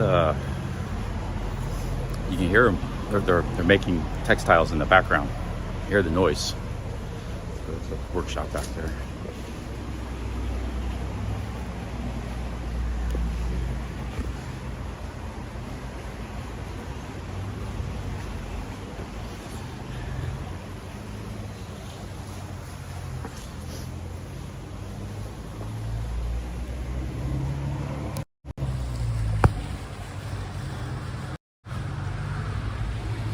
Yeah, cool place. I like the architecture, the grounds, the trees and everything.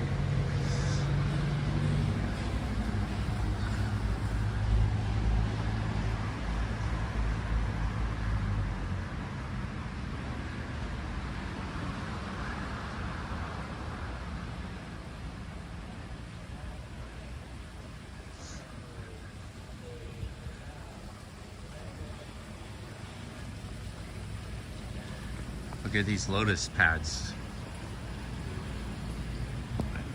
Guys didn't talk too much. It's be too loud.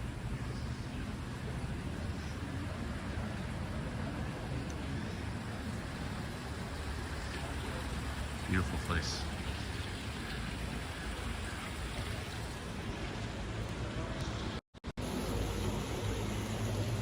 Ah, man.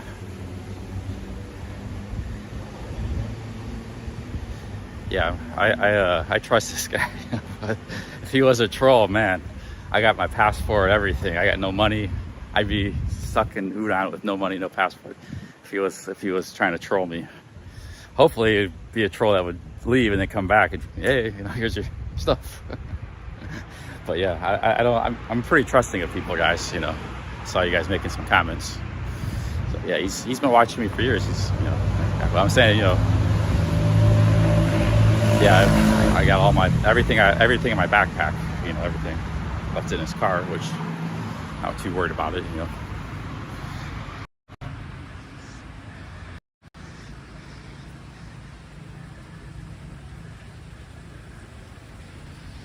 He's probably right here in here having coffee right now. So join him.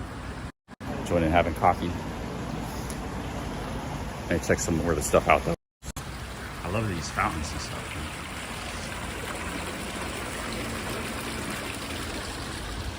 I also like stuff with that tuk-tuk guy, He could have took my stuff. I'm very trusting of him. Look at this bell. I gotta go to the bathroom. Let's go back in the coffee shop here.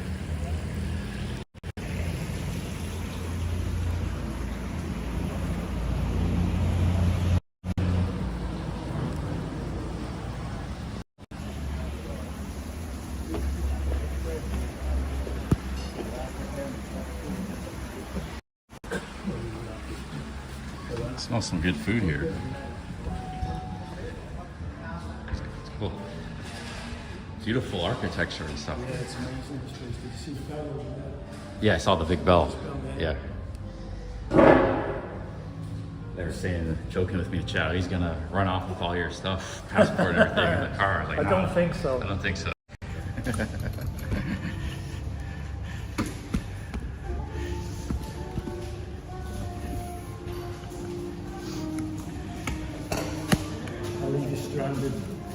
Yeah, it would be in a bad shape. But if somebody did do that, I hope they would just joking around like a prank, come back 30 minutes later, here's your stuff. But no, I don't think, yeah. Yeah. I was with C-Sacker with the guy, Samdor. I just left my bag, his thing. Yeah, no one takes anything in, Yeah. No one wants to go to a Thai prison, Yeah. That's not a good place to end up, Yeah. Hey, cheers. There you go. This is my girlfriend's favorite place. She comes here every day. What are you doing? Still haven't figured this tripod out.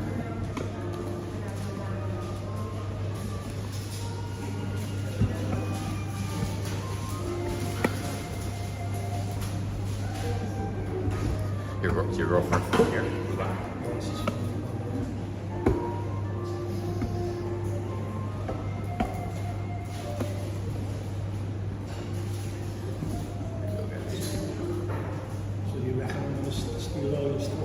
No, I didn't. They were joking in the chat because they heard me say I left my wallet in the car. It's like, oh, he's gonna make off with it. They always joke like that kind of stuff. I think it's for sure. Yeah, if I reckon that, I wouldn't have left it.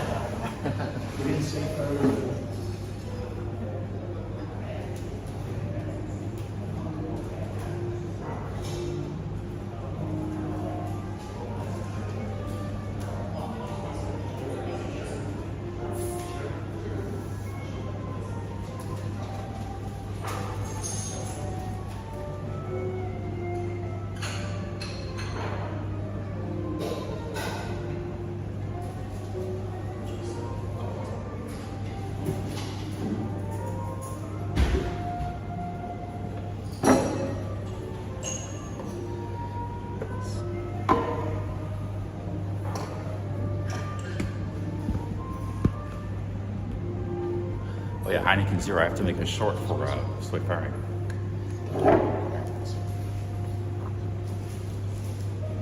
Oh wow, look at this. Just gonna use the vacuum. I've never seen sugar like this. It's like big cubes of sugar. These sugar rocks.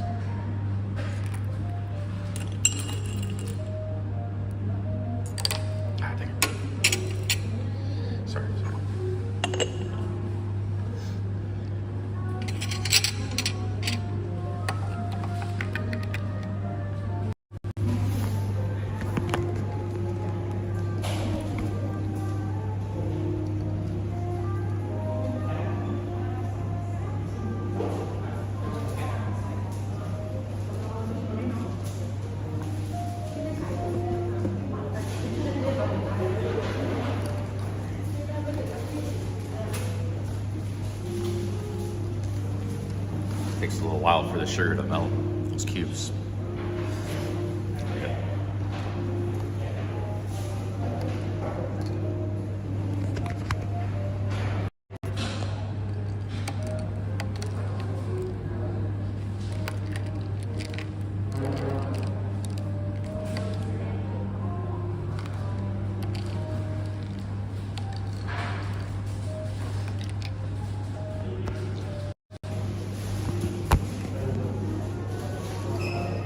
Guys, I need the sugar, man. You know, I've been eating like 800 grams of sherbet ice cream every night in Surin. And that's mostly just sugar. If you look at the ingredients, it's like glucose and, you know, so I gotta get more sugar in my system.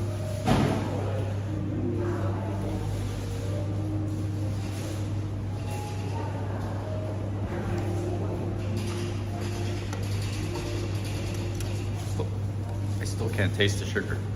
I've been eating these, you know, sherbet ice cream. It's mostly made with sugar. There's not a lot of cream. I'm eating an entire carton of it every night, 800 calories. So everything doesn't taste sweet anymore. I know, but you eat a lot of sugar, you know. Way more than I could eat, you know. Oh yeah, I like sugar. Yeah, sugar fiend, you know.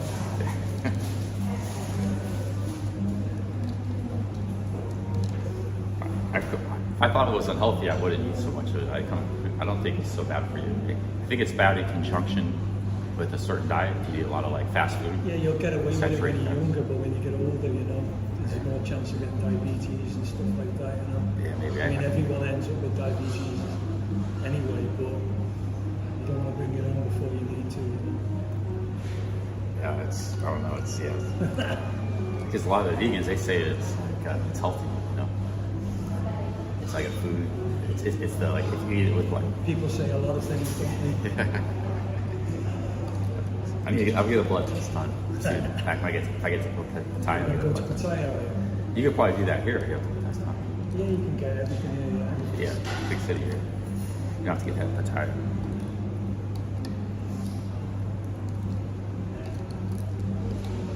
Love that. Yeah, get you back to the house and get you situated and drop your bag, get in your room and everything like that, you know. Yeah, he has a house here in Huban. Not far from here. Okay. 10 minutes in the car.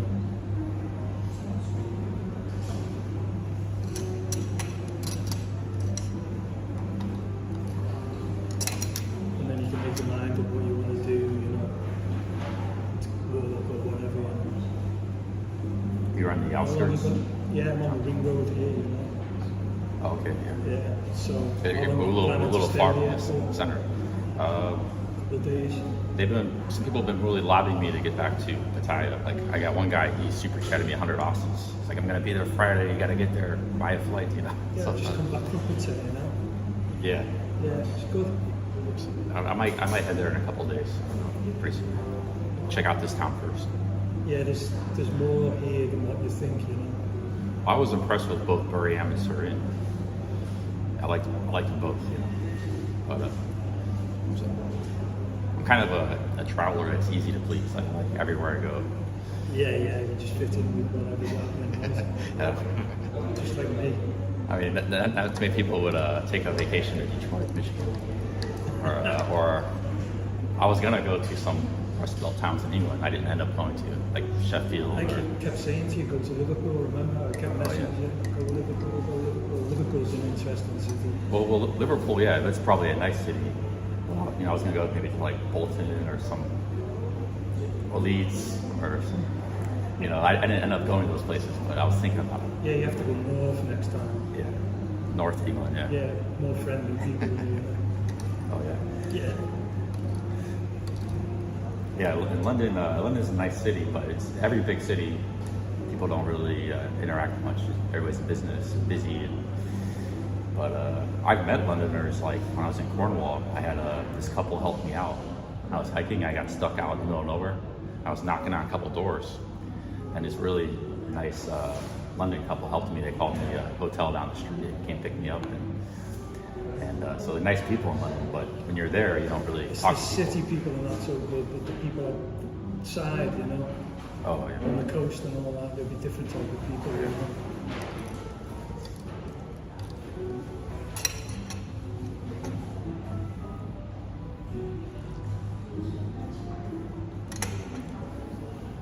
It's kind of weird having that thing going when you're talking, you know, Yeah, 24/7. when you're not used to it, you know. I still never. I've been doing this for 5 years. Haven't completely gotten used to it.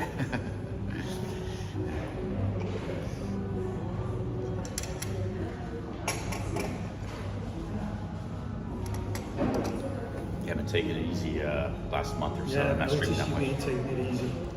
I gotta get back, Real easy. back in the groove. We've done 8 hours so far today. So, Your tooth looks alright though. what's it? Your tooth looks good. Oh yeah. Yeah, it's probably temporary. It's gonna fall out again probably at some point. Filming. Just have to be careful until you get it sorted. I think they must have done a really good job because I thought it's either gonna fall out like the first month or it's gonna last a while. So they must have done a really good job. Have you decided what you're going to do? Get an implant? Or? They recommended like braces and orthodontics, like a 6-month process. So I would probably have to try to do that my next trip out here and just stay in one city or something. Maybe Pattaya or something. But I don't know. Yeah, I probably got to address it at some point. Because the total cost was like 100,000 baht for everything. Like multiple crowns, whitening, braces, Yeah, you 6 have to months go, treatment. maybe price it up in Pattaya, you know. But- Find a good dentist in Pattaya. Yeah, Price maybe it up there, you know. maybe it'll be a little cheaper, but that's not a lot of money for 6 months treatment. I could do that. But this trip I can't do it now because my visa's going to be finished soon. I've already probably had too many visas runs as it is. Doesn't the clock reset though for the new year? I don't know for sure about that. Yeah, like it's only treated as a calendar year. I don't know. Yeah, I think that's how they do it, you know. Oh wow. So I So you guess. might be okay. So I stayed like here 4 or 5 months. 2024, I stayed another 6 months. That's almost 1 year. Straight. On visa runs. I think that border in Surin, they don't really, it's called Cham Chong. I bet you I could do a bunch of visa runs there. They would never give me a hard time. Yeah, we're not far from the border here. There's a place called Chiang Mai. Chiang Mai. Mek. There's 2 borders here, right? You got Laos and Cambodia. Cambodia Yeah. as well, yeah.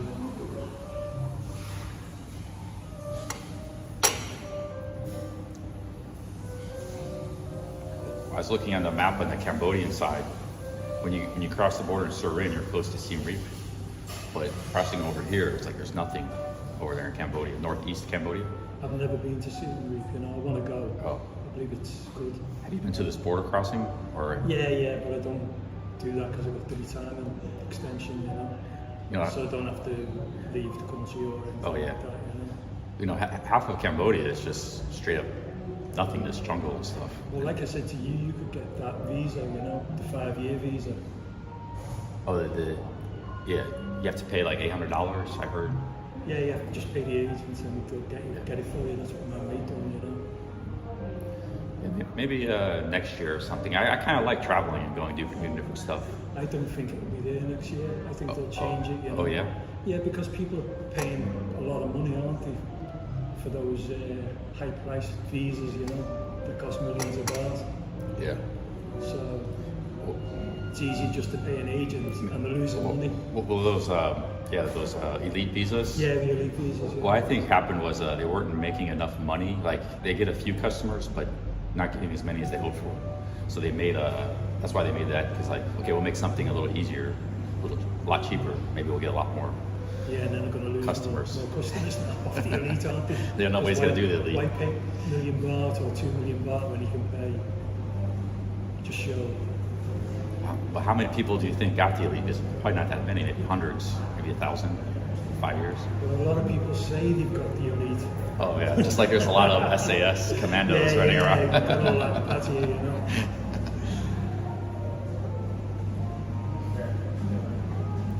Yeah, that's an old joke of the expats. There's always, like, every expat is former special forces military, French Foreign Legion, American Navy SEALs, Green Beret.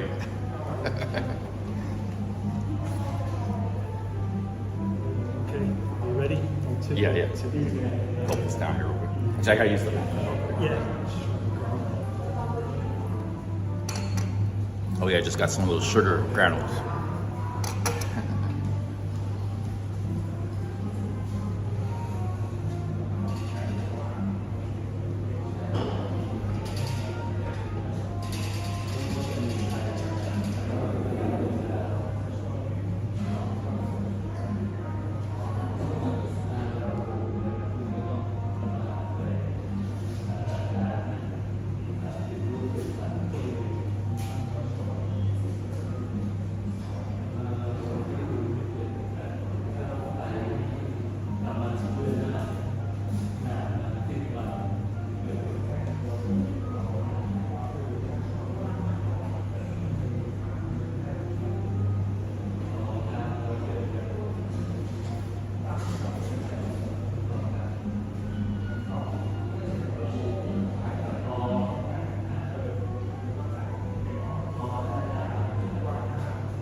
to his house.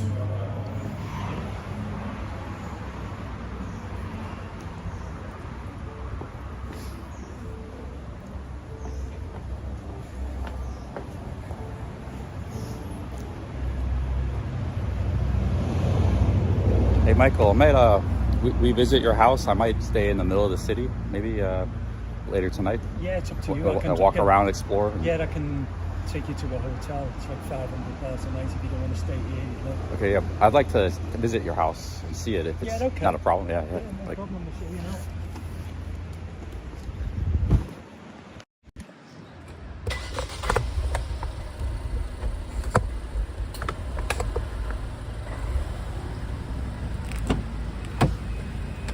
yeah, he said I could stay in his house.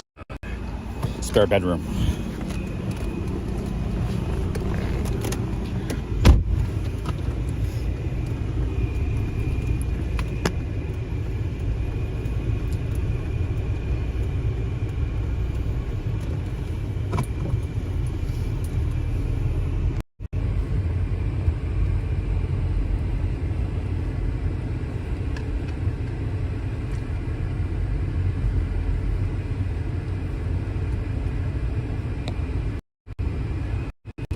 What did you guys think of that coffee shop? Probably the most beautiful coffee shop I've been to. Yeah, like something out of Paris or London, you know? What's that? Like something out of Paris or London, you know? Yeah, like or Vienna or. There's some places like that in Bangkok, but I think that probably takes the cake.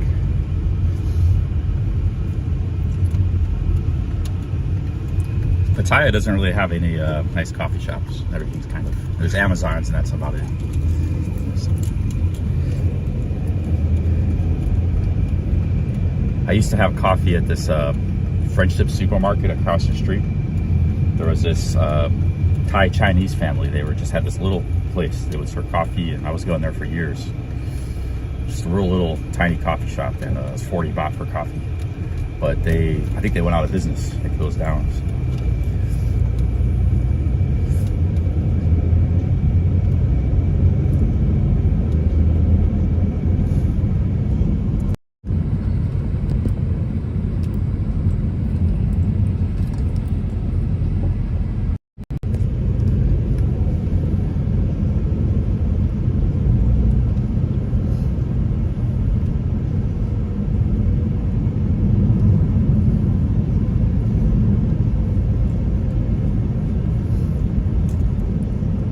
What's up, David Nasher?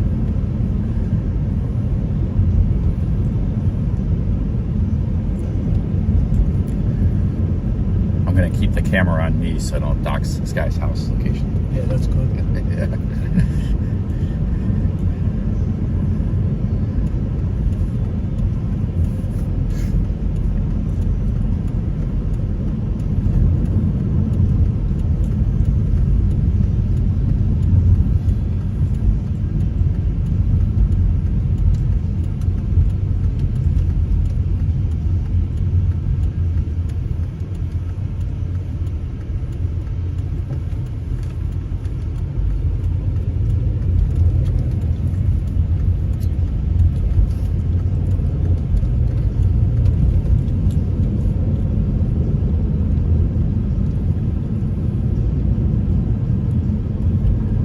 Yeah, the hotel I was staying at had pretty hot water. I used soap, so I think I did a pretty good job washing my clothes every day in the shower.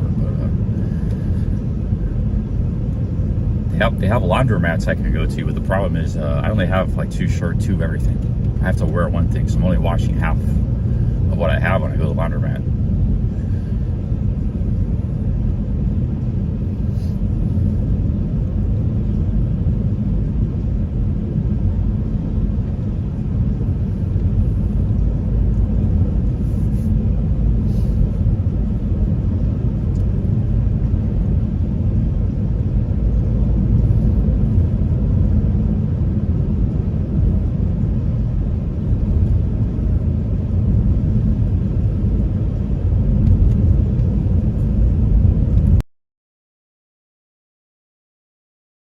I just let the mods take care of that. That's why I have so many mods.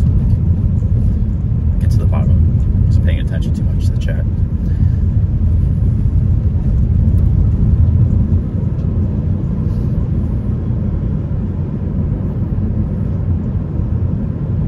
Yeah, I'm not the only one that does that. I learned that from Beyond Brian in Mexico. He said he only travels with one shirt. He had that one orange shirt, and that was it. He just said he washes it every day in the sink. And Harold Balder did that too in his vlogs. He said one of his Thailand vlogs, he just throws it in the shower, and you know, that does kind of work, but it's not the best thing to do. It's better to go laundromat.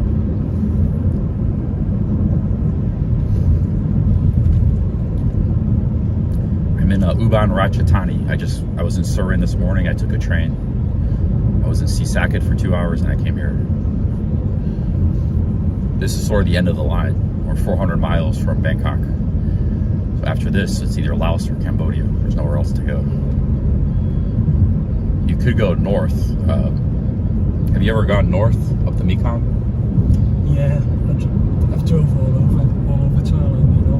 What's the next province north of here? If I was to head north, I know there's no train, but like by bus or something. I can't even remember the name. There's probably not much to see, you know? No. It's like a river that goes up. Oh yeah, yeah. I probably won't do that. That's the only option. Otherwise, I go to Cambodia or Laos. We're like at the very corner of Thailand, the very corner of it.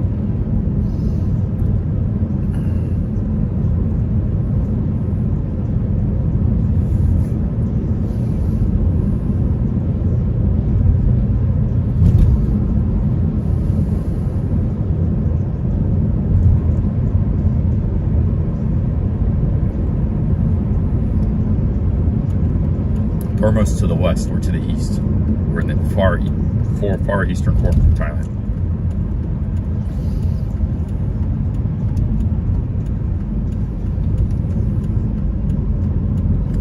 Bill West is in Sisaket now.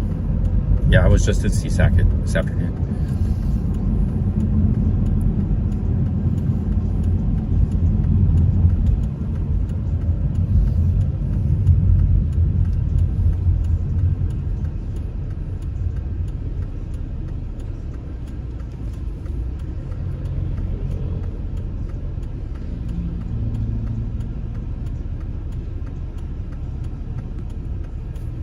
The Golden Triangle is more north. That's more over by Chiang Mai.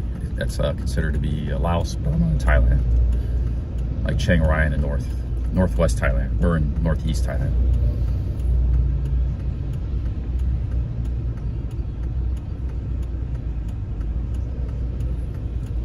The Golden Triangle used to be named after the heroin production back in the 60s and stuff, the Vietnam War. A lot of that was produced, I guess, in all three countries, but Thailand got rid of it all.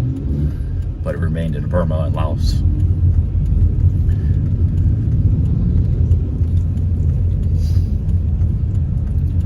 They used to grow opium there, a lot of opium. But they still do in Burma. Burma's a wild, lawless place. It's actually been a civil war for decades. But one of the groups fighting the government of Burma has been the Karens and stuff. They make a lot of their money through drug production, which they sell all around the world, Thailand and everywhere else.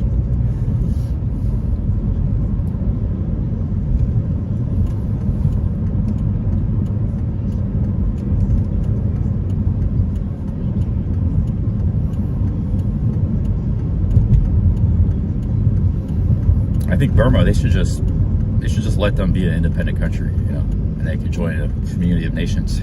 It's like, that's not really good for anybody. That's not good for Thailand, not good for Burma. They're different people, different ethnic group, different language. They don't want to be a part of Burma.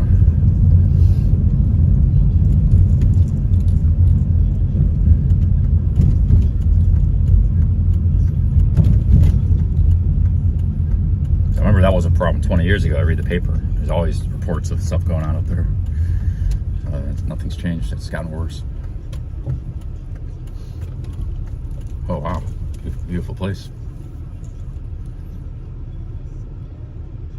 Wow, it's like a forest here, man. Incredible.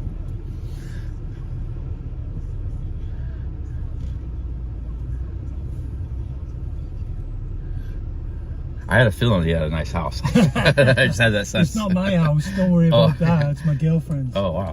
Holy cow! Look at this place, guys. Is there anything you don't want me to film or show the grounds? Yeah, you can show everything. It's no problem. Okay. Okay. Wow. Thank you. Thank you. Okay, guys.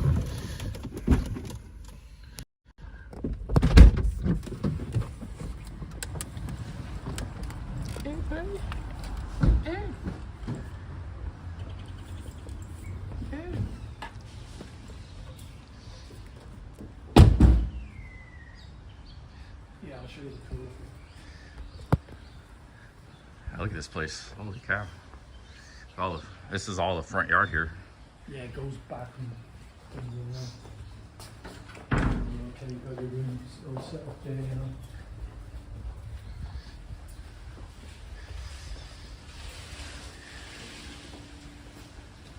Man, this place is incredible. This is the kind of place we need for the streamer house. If Lewis Cabo is watching, this is what we need. Wow, this is like an Olympic pool, man.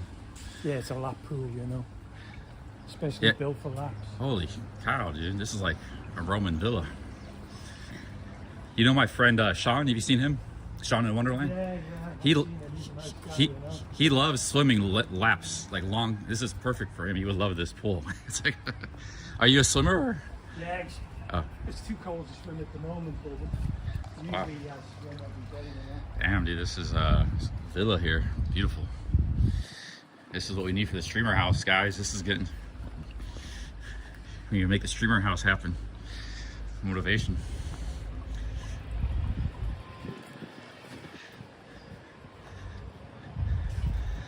Man, dude, holy cow, it's nice.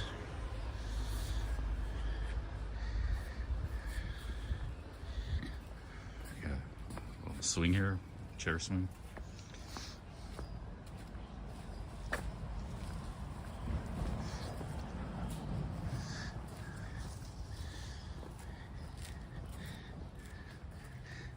I don't know if we could find something like this nice in Pat's. It would be very, very expensive. Out here in the country, maybe, but you can't get something.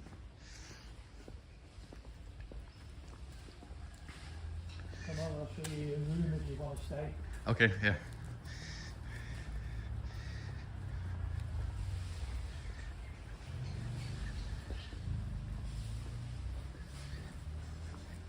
Did you adopt these soy dogs? Or they're just... No, my girlfriend gets all these, you know. Gets them off the street and that, you know. Oh, come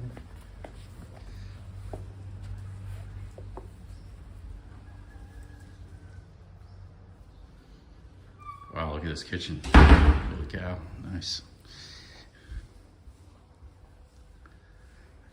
Cool cat there.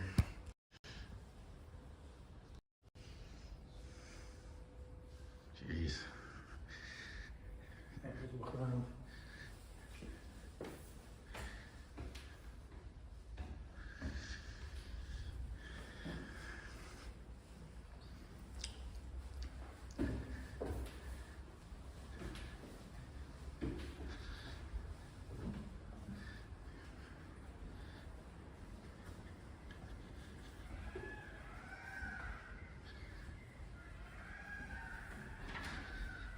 There's a room if you want to stay. He said I could stay here. Yeah, nice, man. It's got a patio out there. Wow, big look at this patio. Huge patio. So as they say, it's up to you. Yes, wow, man. I very much appreciated the your generosity letting me stay here and stuff. Yeah, no problem, you know. Yeah. Save it a few quid, you know. Yeah, it's awesome. We have 5 stars, guys.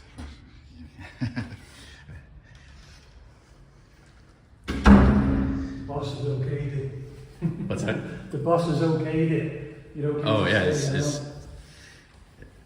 boss okayed it. Yeah. Is this her family here? Yeah, that's all the relatives, you know. Your relatives. Are you hungry? Yeah, I could go for a snack. Okay.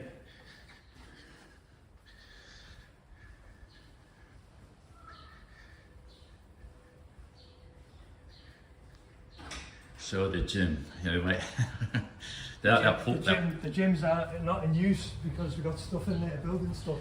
a storage room at the moment. Yeah.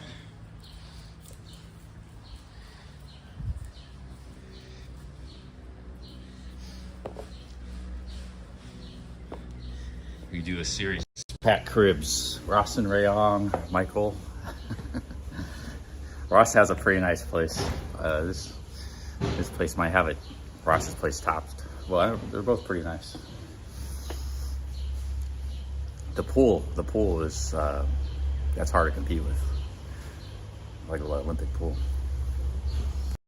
Okay. I'll walk you down there. I think Ross just built the pool. When I was there, he didn't have that yet.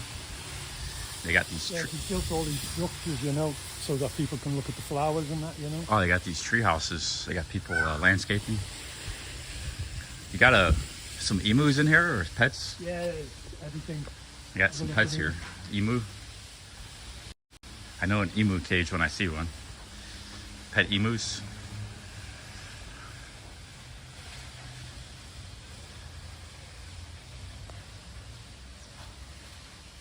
Oh my God, what is that, dude? Holy cow. Is this you or your wife or your girlfriend that's into these My birds? girlfriend. Wow, She collects them all. You know? wow, his girlfriend's a collector of these birds. You look at that one in there. That one's a massive, like some kind of dragon or something. You can't even see it. You see it? Yeah, this is an amazing place, man. Jeez. There's like tree houses. It's better than Liverpool. An upgrade from Liverpool. Yeah, an upgrade from Liverpool. There's a nice little place to eat. Got some guys Yeah, good gardens, you know. gardening. Yeah. Welcome to Expat Cribs with Billy Blue, guys. Oh, there's like 30 emus, man, in this place. Massive. And they're all taken care of here in these big cages. I think they're called, right, emus? Look at this one. She collects them.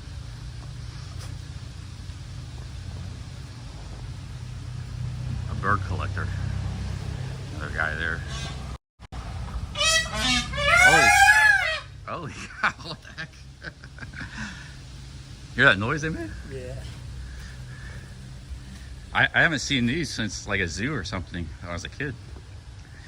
Dude, this is wild, man.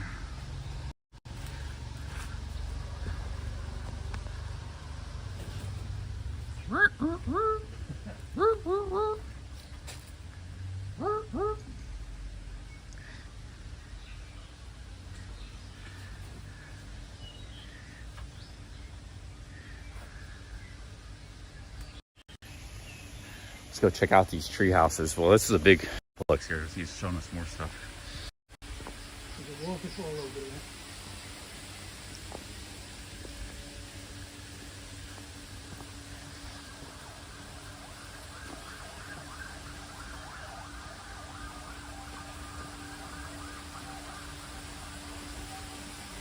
Is this open to the public or just private? Yeah, oh yeah. Built it, you know. Oh, she built all this. Yeah, and they open it for the public so people can come here and this part, maybe the whole, that pool isn't probably, but this part is. She built all this stuff. Wow. Yeah, man. And all these, people probably come here at night, they have drinks or whatever. This is the cafe, probably the bar. Yeah, there's a karaoke room at the back as Oh, well. karaoke room too. Wow. So there's people here right now. Wow, so it's a nice complex here.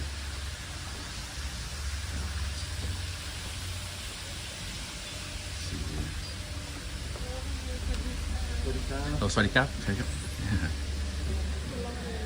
This is the, this is like something out of the Arabian Nights or something. I'll sit down. Yeah, okay.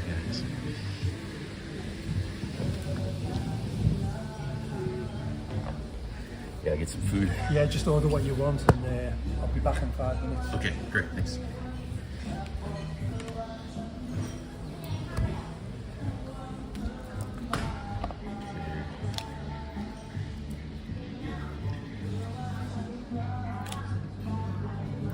prices of food. What do you recommend for food? What do you recommend?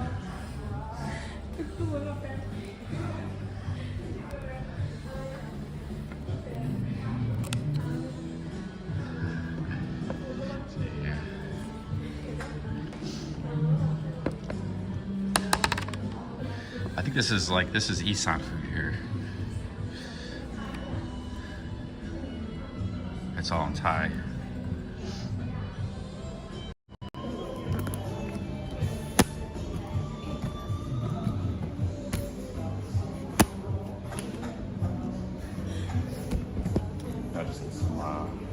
Oh, they got some ham.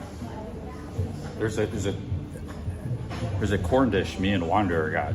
Som tam. I can't remember the name of it. It's som tam but made with corn. Does anybody know how to say that? If Wanderer's in the chat by any chance, I need some help. How to say that Thai? That's my favorite dishes. Where did he meet? He met me at the train station. He said he was gonna come meet me. He's been watching me for years, my live streams. So he said that a few weeks ago he was gonna meet me if I came to Uban.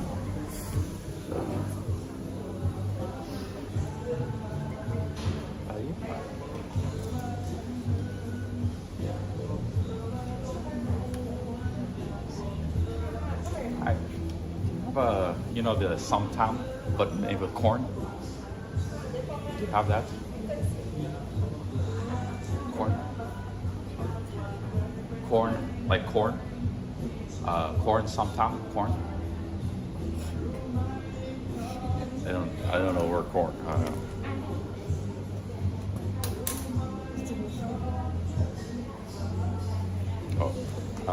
Do you have corn salad? Isan corn salad? Do you have Isan corn salad? Corn salad?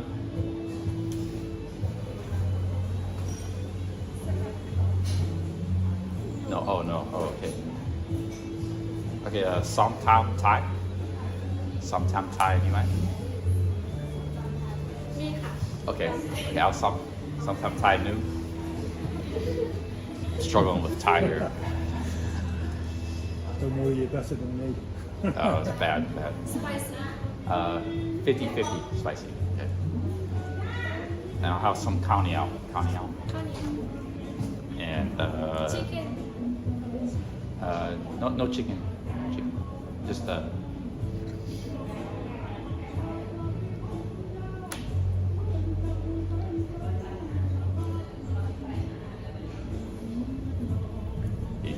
eat anything or? No. Okay. He was asking how. It's okay for the streamer house then, is it? Well, yeah, there's talks of maybe we get a big house, like a house like this with 4 or 5 bedrooms. Yeah. A bunch of streamers and stuff. Good. Yeah, you know Louis Cabo from my live streams? Yeah. Yeah, he mentioned about maybe doing something like that next year. Who's got a place to stay here, you know? Your Cabo, you can do that in Uban Ratchathani. Yeah, everything's here, you know? He's coming this way actually. His girlfriend is from Laos. Yeah. I think she's from like the southern part of Laos, near here. So you might be very close to here. Maybe you can come to this area. He was gonna go to Oriet, but I think he said he's just gonna skip that and fly right to Laos. I don't know if Lewis is watching. Fly to Bangkok from Uban. What's that? You're gonna fly from Uban to Bangkok.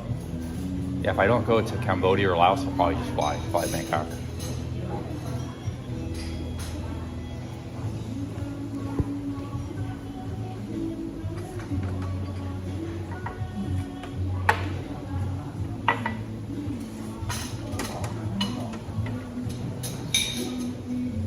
These are very beautiful lamps.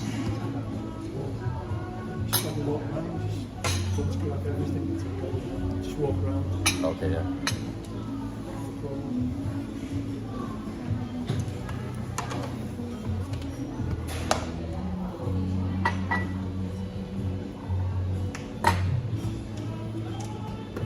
Yes. Oh yes. It's alright, isn't it? Yeah, incredible. Yeah. Yeah, some of these expats out here like really living a balling lifestyle, man. Michael, Ross and Rihanna. As I say, it's not mine.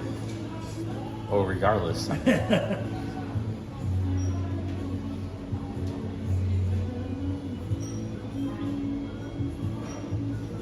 She's a very high society lady.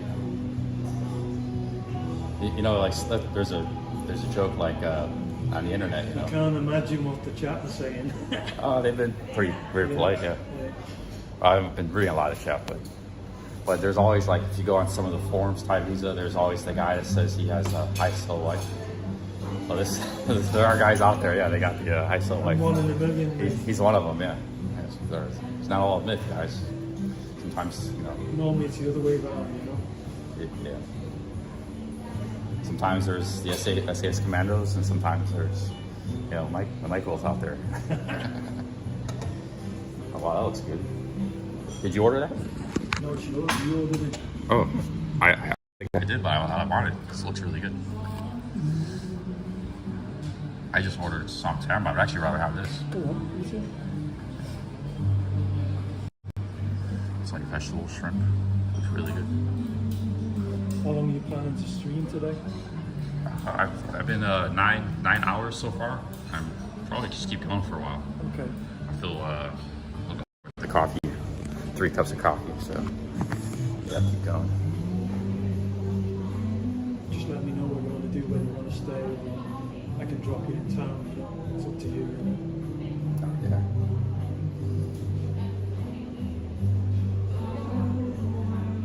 Thailand Heron says, "How do you know?" Because I mean, it's amazing. She has a 30 emu collection. 30 emus. It's not. Where do those birds come from? Are they from Thailand or? Yeah. Well, some of them are from, I think it's Pakistan as well. East Pakistan. She imports emus from East Pakistan. Those things are like you only see in a zoo in England or America. You know, she's got her own. She wanted a tiger, but you know, now to have one here, you know. Oh, you're not.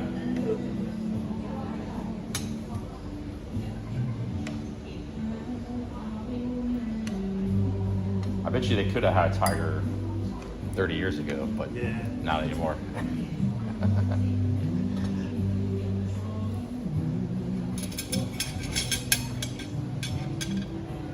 Wonder what the rules for that. Like, remember Mike Tyson? He used to have a tiger and stuff. I don't know. I think it's probably not allowed in a lot of places. I think there's a zoo near here anyway. You can just go and see them in the zoo, you know. Remember they used to have that tiger temple in Thailand some years ago? Yeah. It was a little bit of controversy. Yeah. There's always controversy here, isn't there? Yeah. Remember, I don't know if that's around anymore.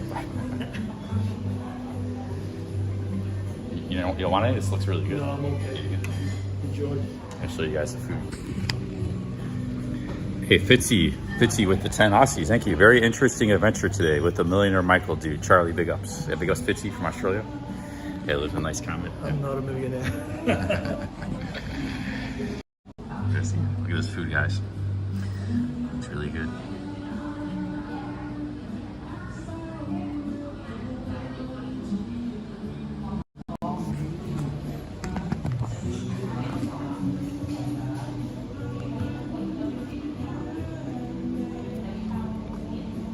Oh shit, sorry, excuse me. I just accidentally timed somebody out here. Sorry boss, I accidentally timed you out, man. Sorry about that. Hey, thank you Fitzy, thanks for the 10 Aussies. Please ask the English gentleman how to pronounce emu and how to hold a fork. When you pass, yeah. Yeah, they always give me a hard time about my fork technique. Don't worry about that. Let me see how you hold a fork. Let's see what I'm doing wrong here. Alright, so, okay, so essentially what he does, yeah, I don't hold it that way. Well, You've ordered a lot of food. it seems like it's, oh, wow. I didn't order these 2 things, but maybe I'll take them for later. But I'll eat the omelet, you know. Oh, you got the omelet. So you hold it like this, but it seems like it makes it harder. Like that? Michael, is this right? Yeah, just like that. Yeah, I never hold it like that in my life. I hold it like this. Yeah. You do whatever you want to do, you know. Don't worry about how people want, about holding forks or anything like that, you know. Just, Yeah, I could do it that way, but it's my whole life of doing it the other way. It doesn't feel right. yeah. Americans are more relaxed, you know. Yeah, well, there's Aussies that have been talking about that too. So Oh, the Aussies been having a go at they've been mentioning it too, not just the English. Or the English.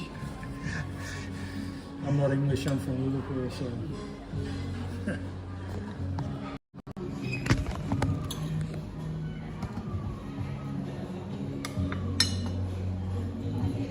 Oh wow, it's good.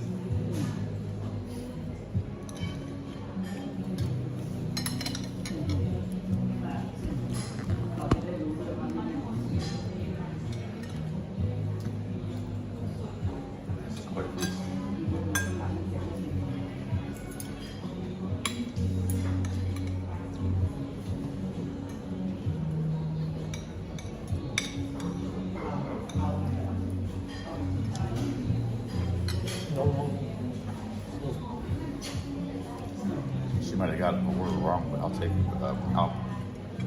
Let me go my wallet and pay for this. Don't worry about it. Don't worry about it. No big deal.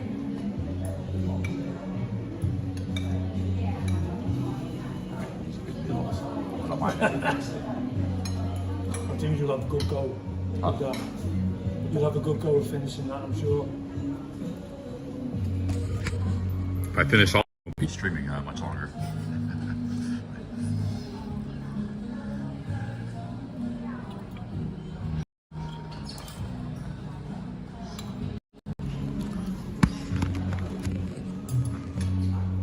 There goes Fitzy, thank you very much.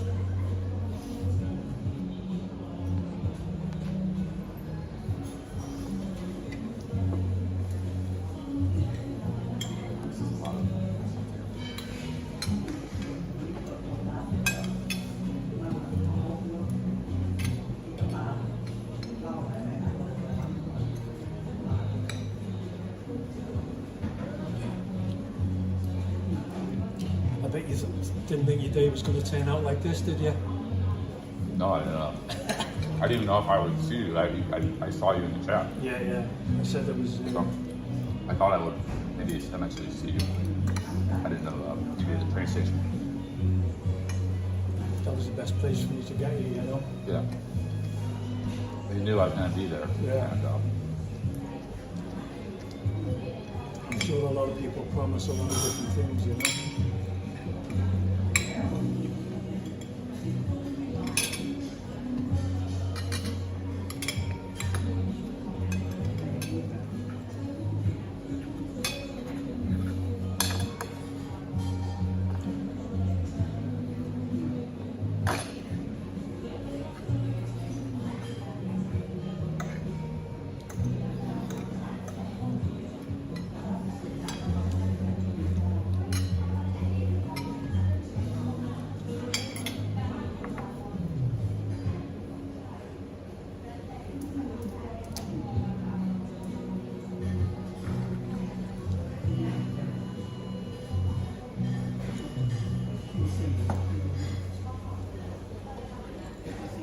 you ever go back to United Kingdom much, or?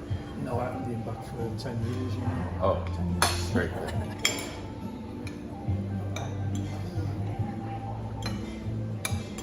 It's better here, you know?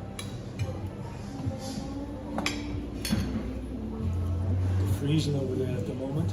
Yeah, America too. It's frozen over.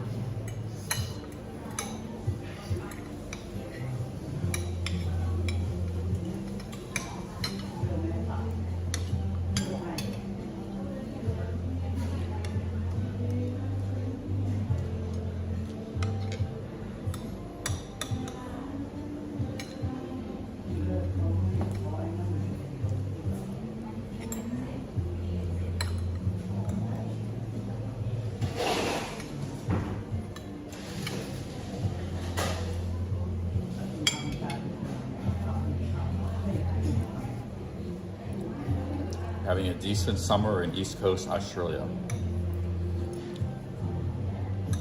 No, sorry, boss. That was an accident. I accidentally timed you out. My mistake. Sorry, boss. Official currency in Liverpool is hubcaps.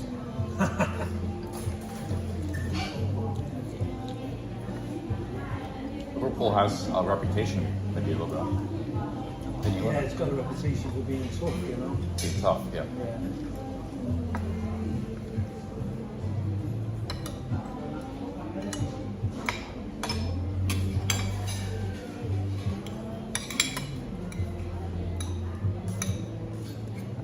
I remember I was going to go to, I didn't know, I was in Cornwall, I didn't know where I was going to go. So I was going to maybe go up north to like Bristol, Birmingham. Everybody was like, don't go to Birmingham, it's terrible. It's nuts. Yeah, it's nothing in Birmingham. Interested, I don't think. That's the second biggest city here. Yeah, it's very industrial. Huh? Oh, I heard. They used to call it the city of workshops. And Yeah, that was where all the cars were made and stuff like that, you know.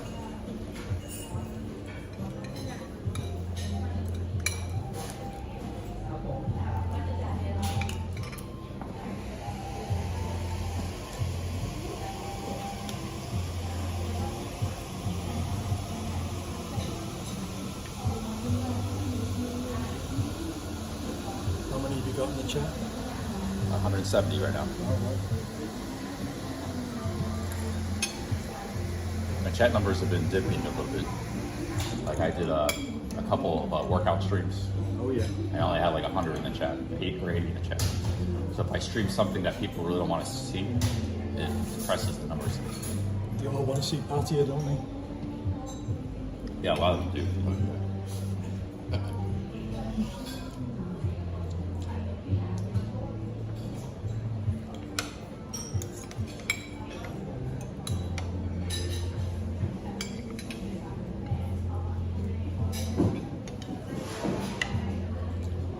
When you're staying here, you like to get out to Thailand or Phuket sometime, Bangkok. Yeah, I've got a place in Phuket, you know. Oh yeah. What Patong or other part of Phuket? No, in Shillong. Oh. Yeah, Patong is kind of crazy. Yeah, I don't go to Patong. Oh, yeah.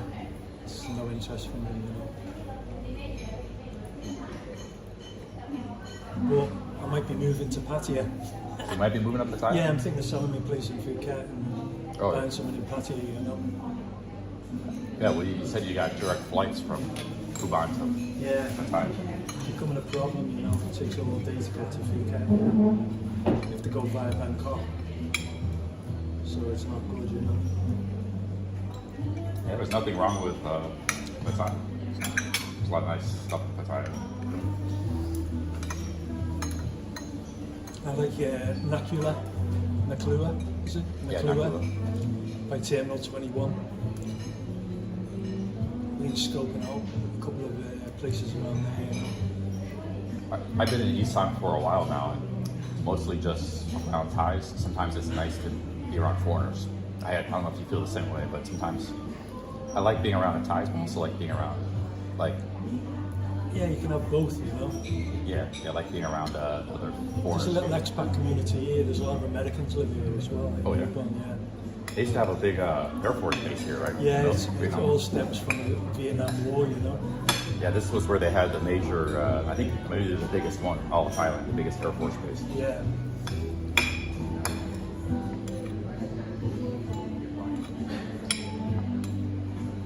So there's a big American community here.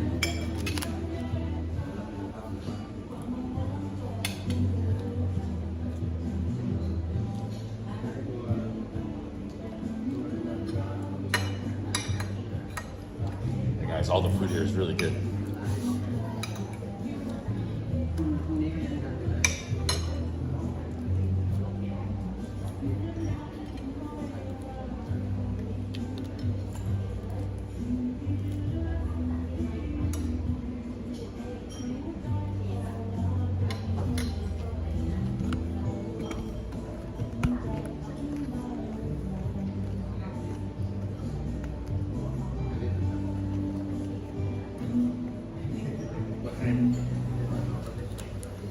Yeah, like the most bombing in the history of the world, I guess, was like in Laos and mountains of Vietnam and Cambodia, and that was all coming from here. I think most from Isan. I think they were mostly bombing the jungle and the mountains. Like they weren't really bombing. They didn't bomb Hanoi, the capital of North Vietnam. What they were trying to do was disrupt the supply lines of the Ho Chi Minh, or what do they call that?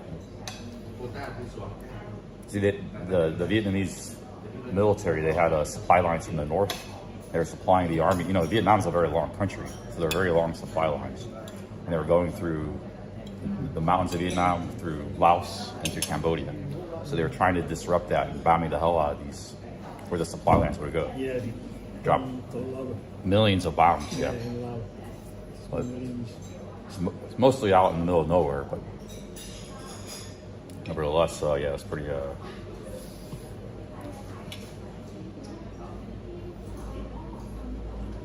Another part of the history too, that there were like undercover people, like Americans. They were living among the Hmong in like Laos and stuff. Yeah. And they're trying to like get them to not work with the Vietnamese. Like the Vietnamese communists. They would sometimes get the hill tribe people to work with them. So they basically converted those guys to America's side, for their supporting America, not Vietnam. But those people Laos became communist too, so those people became sort of refugees, and America took them all in, all the Hmong people that helped out the Americans. I remember reading about that in the Bangkok Post once. Yeah. Yeah, it was a pretty bad war. Just a bit before my time.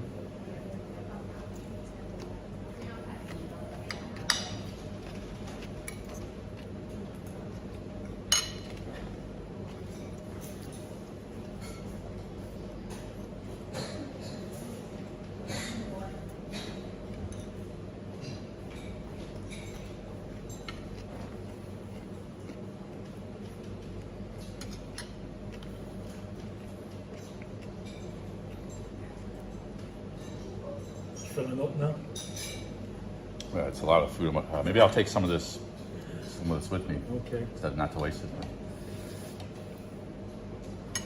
I like to get the name of this dish. This dish is pretty awesome. Mushrooms, broccoli.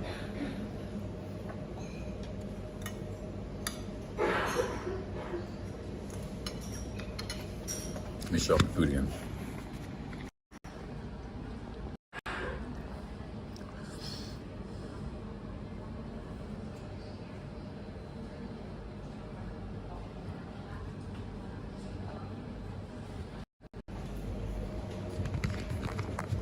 Well, I didn't order all this food. I just ordered one thing, some Tam and County, and it all came. But I'm kind of glad it did come, man.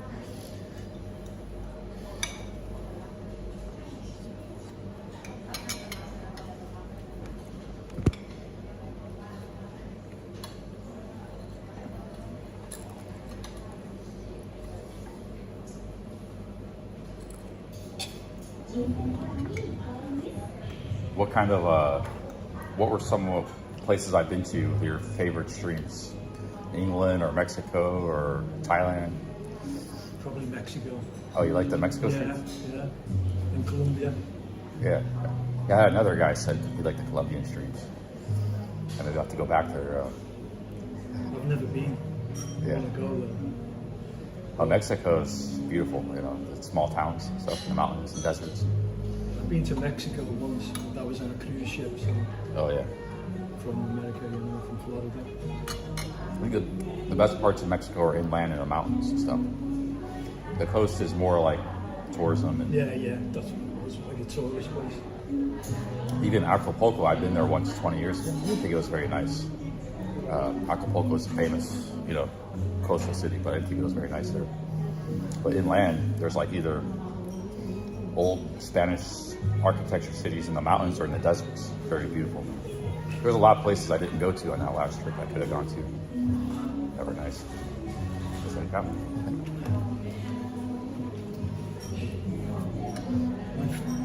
my favourite place is Bermuda, you know. Bermuda? Yeah, I used to live in Bermuda. Oh, nice. On and off a lot, you know. That's near the Bermuda Triangle. Yeah. It's not in the Caribbean, it's off the East Coast. Yeah, it's in the Atlantic, right? Yeah. Yeah, it's a little bit further. Yeah. Is that a part of It's British? You know, yeah, Oh, it's still a British colony. oh, nice.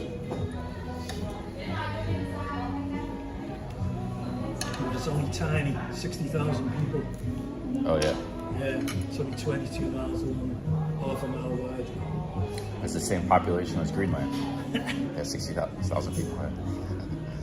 I think Trump might be annexing Bermuda next, you know, because it's on the East Coast. It's perfect, you know. Yeah, he has his sights on like bigger energy, Greenland, oil, you know, rare earth minerals. He would probably doesn't even know where Bermuda is. No, he's a very smart guy, but Yeah, he'll know where I didn't Bermuda know where is. He's Bermuda probably got is. all his money in Bermuda, you know. Oh yeah, because Yeah, it's an offshore banks. island, you know. It's Yeah, all he might. tax exiles and stuff, you know. But he had a lot of financial problems back in the day, in the 90s. He was almost bankrupt a couple times. He can't get a loan in America, apparently. He's financed through a German bank, you know. He owes billions to a German bank. Yeah, it's all overseas. But you know, then like when I was in Chicago recently, you're just walking right now, most valuable real estate in the world, and you see a 1,000-foot Trump Tower with his name on it. A beautiful skyscraper, you know, the Trump Tower. So, you know, that guy did some amazing things even before he got into politics. You know, it's like, Yeah, but it all comes from his dad was the man who made the original fortune, wasn't he? Fred. well, it got him started, yeah, but he could have just squandered it. He built even bigger. His dad was, I believe, like a lot of cheap apartments in New York, like in Brooklyn, Yeah. cheap apartments. And he went a whole different direction, building like luxury condos and stuff, hotels and things like that.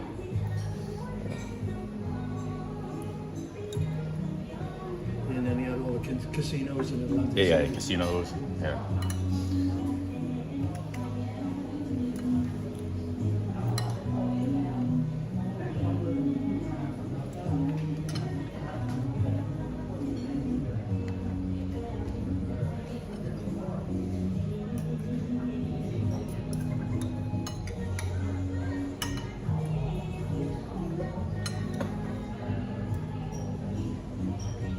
How about,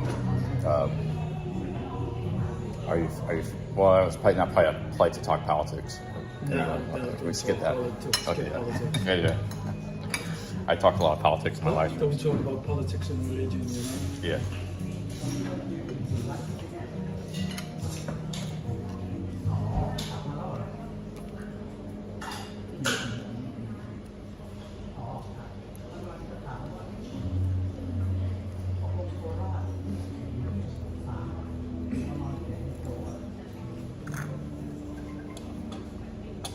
How does the emu taste? No, those are pets. They're not on the menu.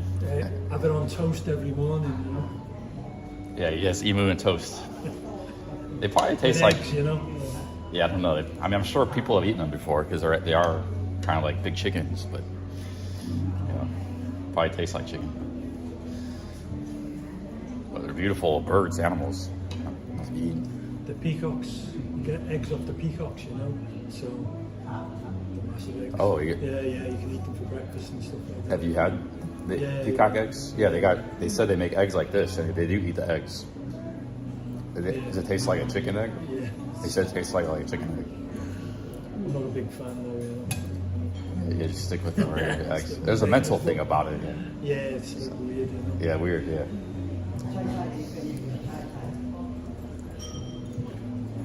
Yeah, I wouldn't be into like ever even trying some kind of exotic animal. You know, like, and even something like in Japan, there's restaurants that serve horse meat. I wouldn't want to try that. You know, it's like, I've tried horse meat many years ago in Montreal, you know. in Manchuria. Montreal in Canada, Montreal. Oh, Montreal, yeah. Yeah. Yeah. Or never again, you know. I didn't even know. It's gross, This huh? girl cooked it for me, you know. I didn't know what it was, you know. And Oh, she God. told me later it was horse meat, you know. Oh. makes you very thirsty, you know. Oh yeah. After being here, you feel you gotta have loads of water, you know. Montreal's a good city. Oh yeah, I've always wanted to go to Montreal. Yeah. Stream there and stuff. Yeah, it's not that far to go. I don't know. Maybe I'll go there this year sometime. When I used to live in Bermuda, I used to fly from Bermuda to Montreal, Toronto all the time. Because in Montreal, the nightlife is fantastic, you know. Yeah. Yeah, Montreal's a nice city. Yeah, they had all lap dancing clubs. They were the first to have all the lap dancing clubs and all that, you know. Oh, strip clubs and stuff. Yeah, that's where we used to go, you know. Go to all the lap dancing clubs. Montreal used to be a very cheap, affordable city. Like back, because I had a friend that lived there, like 2000, 2002. He went to college there, McGill, and apartments were like $400 a month, Canadian. You know. Now there's nothing like that. Yeah, New York was like that as well. When I used to go in the 80s. To Yeah, New the York, 80s. right? Yeah, in the 90s it started to get cheap as expensive. anything, you know. Oh, yeah. The hotels were cheap, the food was cheap. Yeah. These guys, you don't know, man. These cities were not that expensive. It's all Jack the new. prices up, you know, everywhere, Yeah. all over the world. There's an English guy. He's actually not too far from Liverpool. He's Vincent Summery. I met him in Mexico. He helped me out, and he backpacked through America like in the early 90s, like 91, 90, all through America, and he said it was all just super cheap back then. So, Yeah, I've lived in America. I used to live on the Jersey Shore, you know. oh yeah, they've been a lot of places: Jersey Shore, Montreal, Bermuda. I lived in. Yeah, I lived in the Caribbean as well, That's cool. Yeah.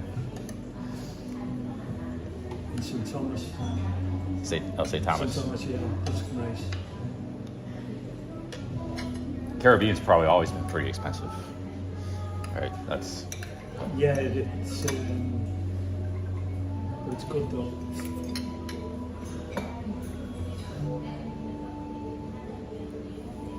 You get island fever, being Yeah, confined to an island when I after a used to while. live in Bermuda, I used to get that, you know, you have to get off the island.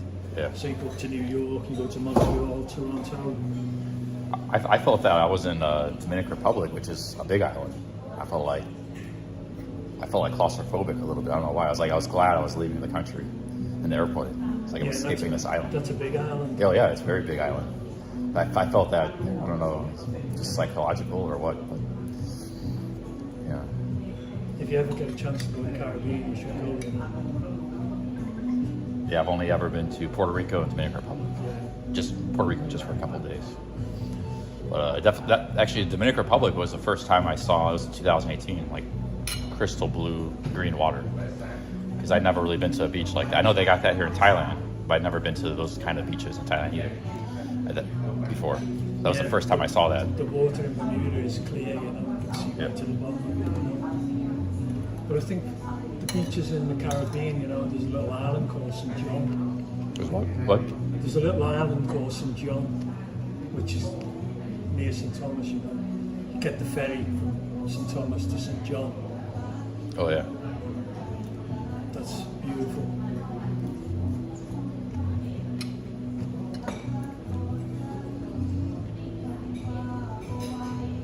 You ever been to an island where they have the planes flying? I think it's called St. Martin or something. It's Dutch and French. It's half and half. I forget the name of it. I've been to St. Martin, right? Yeah, maybe that's. The island you're thinking of is St. Bart's. It's what? St. Bart's? Oh. Yeah, that's where all the super rich go and everything like that, you know. I've never been there, you know. I think it's St. Martin. They have like these YouTube videos where people watch these planes flying. Yeah, that's St. Martin at the airport. It goes very, very close to where the beach is, you know. And the island's like half Dutch, half French. Yeah, it's half French and Dutch.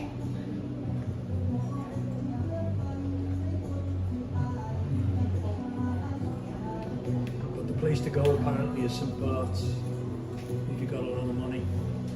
Oh, for the super rich. I've vaguely ever heard of St. Bart's. Yeah, that's where Abramovich goes and all those type of people, you know. Oh, wow. Take the yachts there and park them off the beach.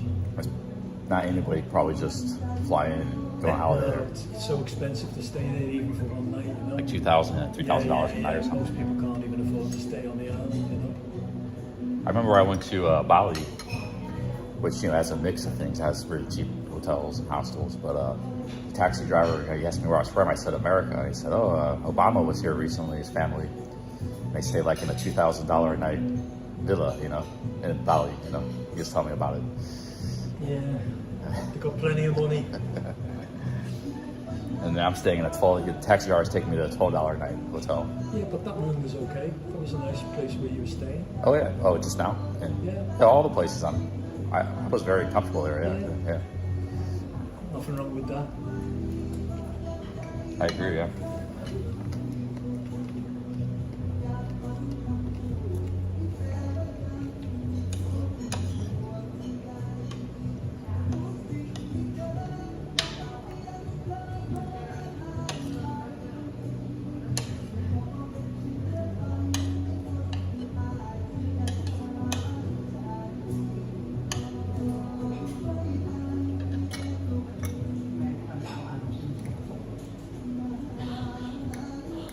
You look like you're enjoying that. Yeah. I like eating food. Nothing wrong with that. I was a little bit deficient in food in Surin because I was just kind of relying on 7-Eleven. That stuff was high in sodium. Yeah, you know. you can't eat that food. Can't eat it all the time, yeah. No, you've got to find decent places. And there were some like good Thai restaurants, but sometimes some days they weren't open or odd hours, you know. So it's like sometimes there just wasn't much stuff to eat around there.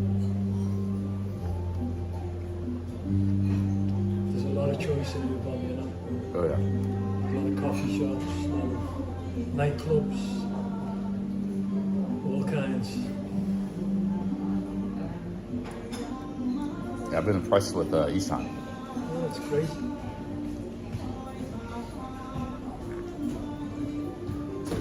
I had been out in the country in smaller cities, but it was all in like central and west, that part of Thailand. I never came out here, only the visa one runs. So you're pleasantly surprised with it then, yeah? Oh yeah, I mean, in my opinion, it's nice or nicer than a lot of like the central Thai cities and towns. Some of those cities are just very boring and mundane, like Nakhon Sawan and stuff. It's nicer out here, I think. You know? Yeah, I think so too. There are some nice towns in that part of Thailand too, but that's mostly it's kind of Laid boring. back here, you know. I mean, Pattaya is okay for a week or two, but then Oh yeah. it can sort of bang it out, you know. Yeah. Well, you live that lifestyle like Bermuda, Montreal, jumping around. Well, once you live that, I kind of the same way. I don't like staying in one place too long. No, You gotta move around a little gotta bit. keep going, you know. So when I'm fed up with this place, I just go somewhere else.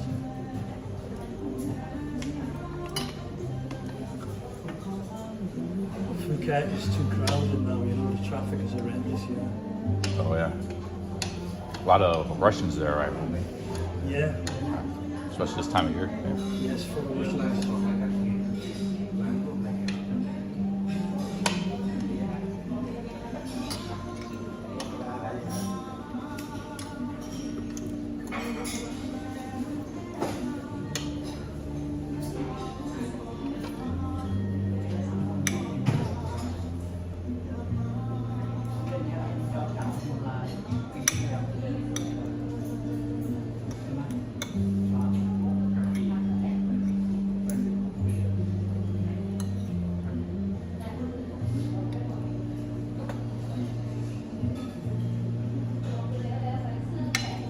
Is this place open late at night?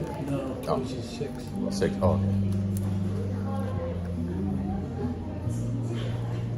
I was thinking this would be like a good, like romantic nighttime spot with the all the seating and stuff. Eventually it might go like that, you know.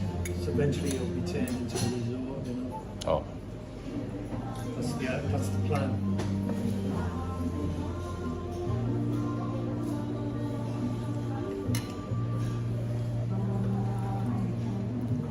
there's more stuff over here I haven't seen. Yeah, around the big. back there's like karaoke room and everything like that, you know. Yeah, well, I'll go show them more. Staff accommodations at the back, you know.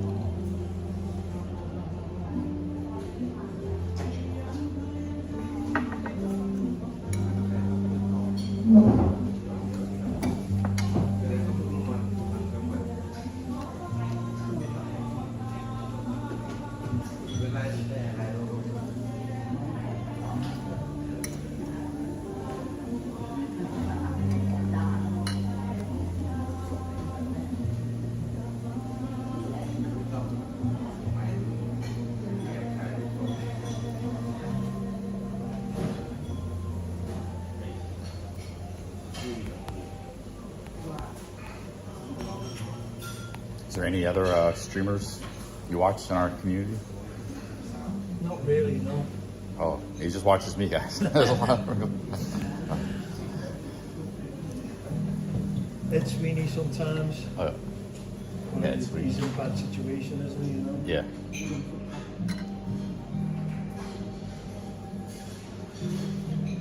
He's looking really good.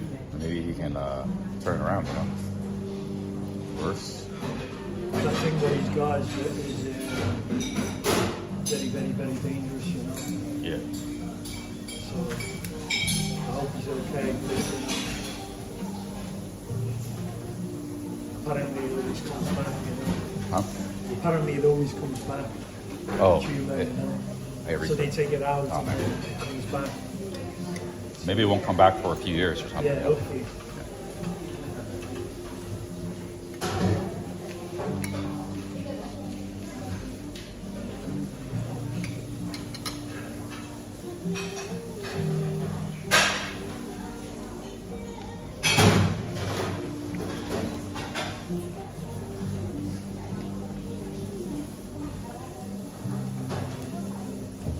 You want any more of the omelet? No, no. Go ahead. Finish this.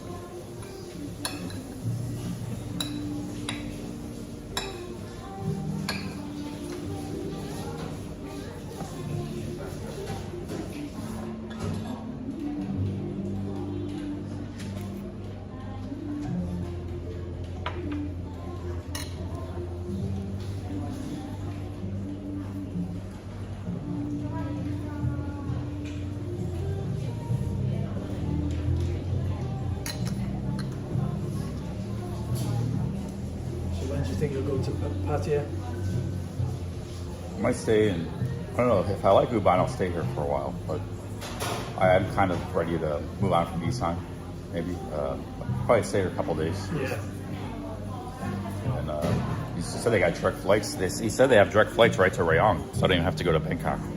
Might be maybe it's the same price or not. Yeah, there is a flight, I think. Goes to Rio. Is it as cheap as the one that goes to Bangkok? The one that goes to Bangkok's like $40. Maybe a little more. The only problem is when you get to Rayong airport, right, you get a taxi, it's always 1,000 baht, you know, even though it's half an hour. Oh, that's true. Yeah, yeah. So if you go to Bangkok, you get the bus from Bangkok to Pattaya, you know, it's cheap. And the flight might be cheaper too. Yeah, and the flight is probably going to be cheaper. And the bus is like 50 odd baht, you know. Last time I went to Rayong, I was coming back from Kuala Lumpur, Malaysia, and there was a whole plane full of people driving in this airport, and there's only like 3 taxis. Yeah, yeah. So we were waiting a while, but what we did was we split it. We only paid like 200-300 baht each. Yeah, you might be able to do that. We crammed in this van or something, you know. We waited a long time for it. Hey, alone in Thailand, $10. Thank you. Ross told me to send this. Thank you, alone in Thailand. Thank you very much. We are in a very nice cafe. New people are showing up. This is a cafe that's part of this gentleman's home. This is Michael. He's a longtime watcher. And there's a beautiful home here, garden with a giant collection of emus from East Pakistan. show you the emus again, see you missed it. He invited me to stay in his house for the night. He showed me his house. It's like a Olympic-sized pool, beautiful pool, everything, beautiful house. I might go to the center of the city though and stay there. This was a cool experience. You take #1 for expat fridge. You get out Ross and Rayon. I can take you to a hotel. It's like 500 baht a night. Okay. Right in the centre. Oh, awesome. Nice. Nice. All right. And you can walk all around there. There's a nice park. Yeah, I saw there's like a river. It's a tributary to the Isan. You can walk to the river. Yeah, I might go explore the city a little bit. I feel really energetic with all that coffee.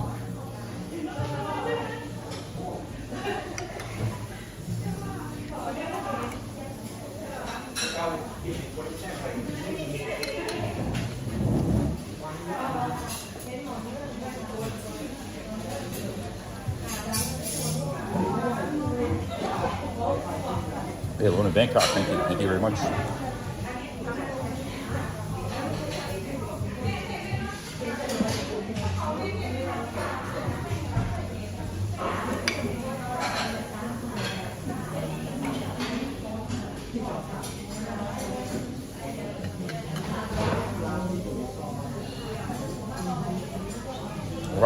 Ross has 20 dogs, street dogs. His property. He's got 30 emus. Ross has 20 dogs. Yeah, we got dogs as well, and cats. And cats. About 12 cats. 12 cats? Got 8 dogs. Oh, wow. 8 dogs, 12 cats, 30 emus. All kinds of...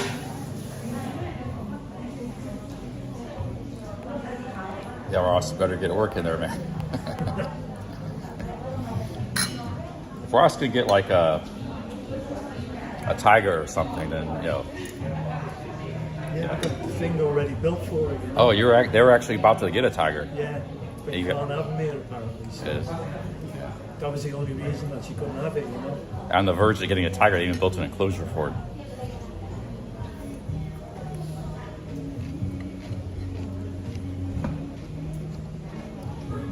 Aren't tigers native to Malaysia and southern Thailand? The mountains and jungles there? Yeah, they're very rare in Thailand. Very rare. I think they're most common in, I'm just guessing, maybe Bangladesh, Bengal tigers, or India as well, you know. A lot of tigers in India.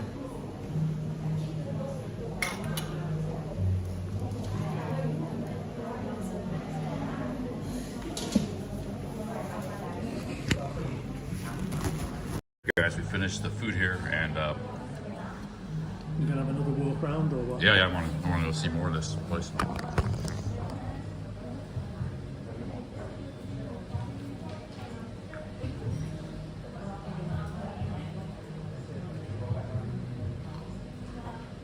All right, guys, let's go walk around here.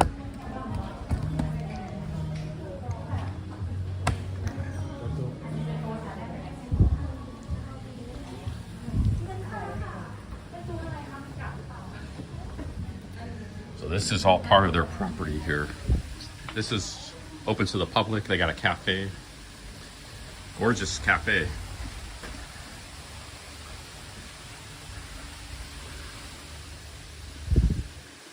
Little kids area here.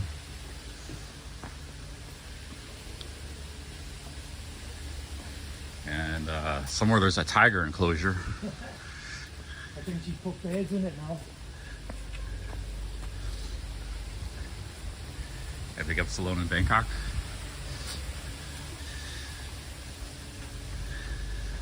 Yeah, some of these birds, man, are massive. Look at this bird here. It's absolutely massive.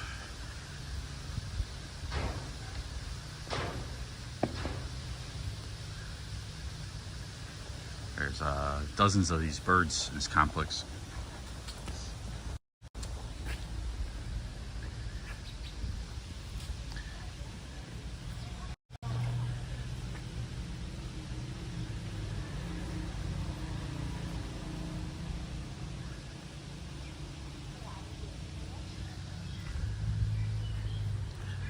Are these are the birds a lot of work, maintenance, or they kind of take care of themselves? No, there's people that take care of everything here. We have gardeners and everything. Oh yeah. Yeah, there's a lot of birds here, man. It's his lady collects these birds.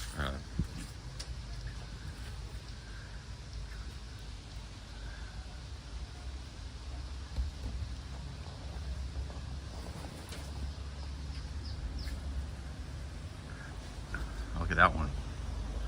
It's a very long tail.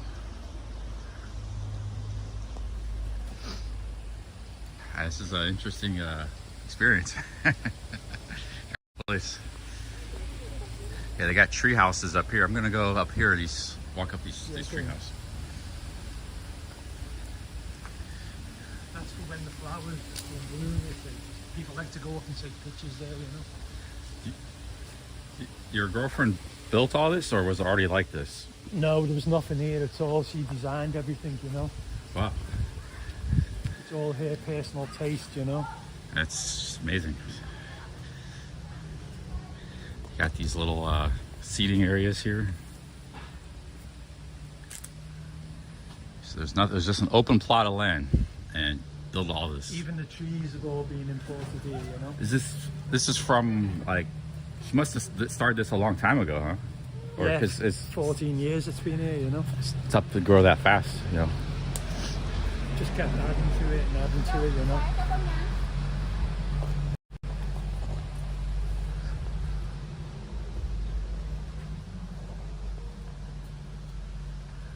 Let's go climb up this tree here.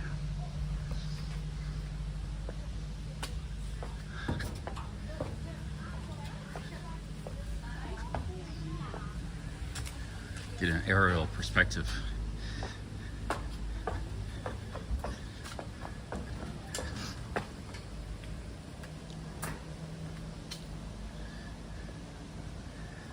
That's his house right there. So this is like kind of like their backyard, but it's open to the public. And look at this tree, man. What the hell? Holy cow, that's awesome. What is this kind of weird tree? I don't know what it is, but it's you would think it's flimsy, but it's really strong material there. Like bamboo here. Kinds of stuff, man. Damn, dude.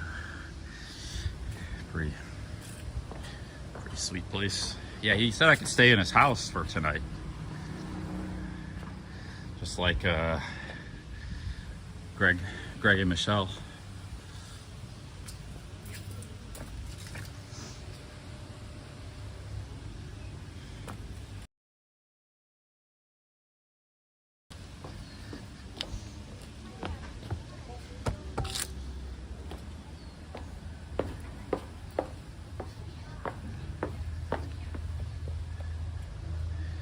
They got little watermelon there, so they have a whole staff here that takes care of the bird and everything. See, they got watermelon. They like to eat watermelon.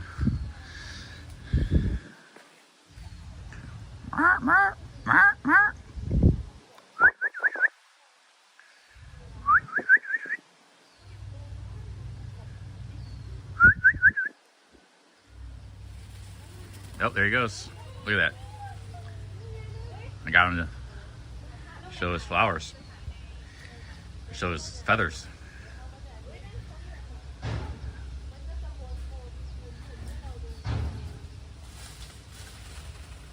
Ah, cool, man.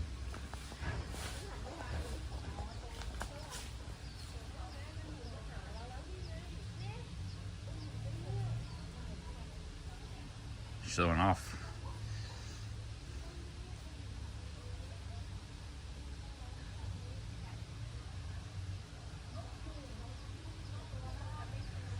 Yeah, he's peacocking, all right. So that term comes from. They got some white emus over here.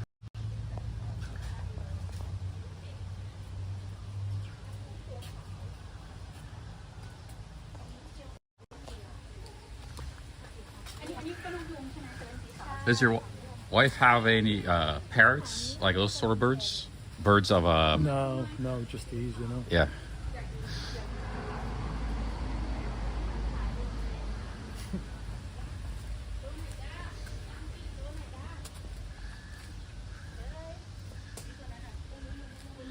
Yeah, cool place, man. Look at this outdoor seating here.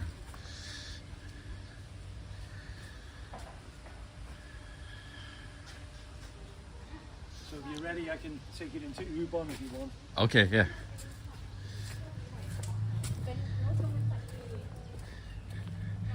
Can I show them the pool one more time real quick? Yeah, show them the pool again. The pool is, this is the emu section, but they got this amazing pool too. Let me show you guys the pool. All these plants. He said there was nothing here. All this, these must be really fast growing trees and stuff. No, they're imported. And then they're dug into the Oh, so they were already there's grown. No trees here, right? They come fully grown and then they're planted into the ground, you know? The trees were already grown. Yeah. Somewhat. from another place, right? And then Yeah. they're implanted here Oh, into the okay. ground. Oh, yeah. So you buy each individual tree, you know. Oh, pretty cool.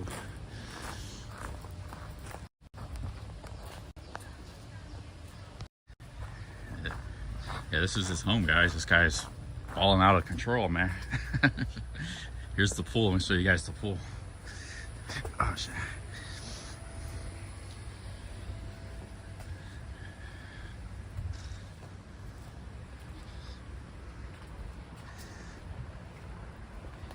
Here's the pool.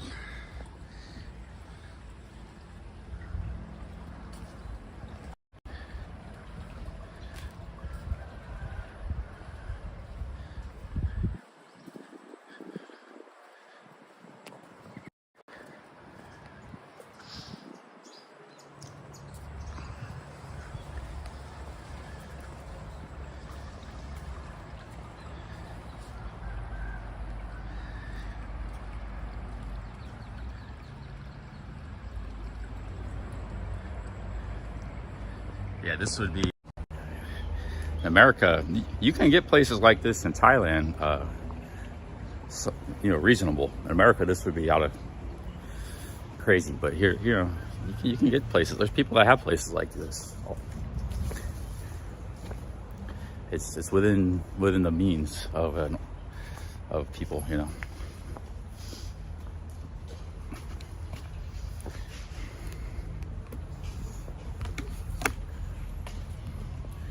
Hey, buddy. I have 8 dogs and 12 cats, too.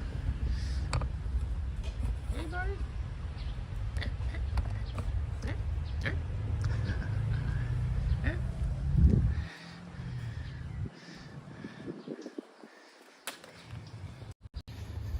Yeah. Okay.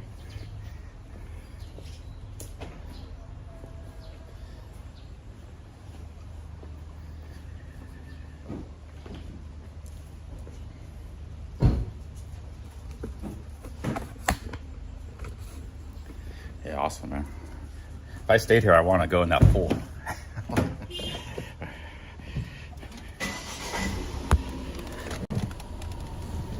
Yeah, guys, shout out to Michael.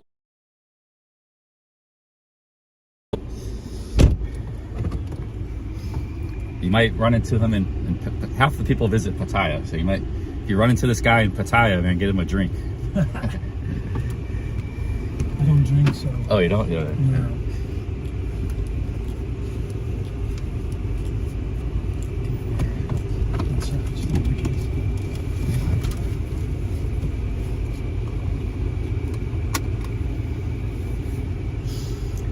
Hey, thank you very much,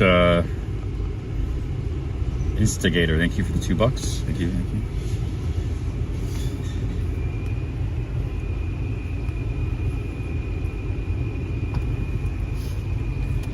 Thank you, Instigator. Thank you very much.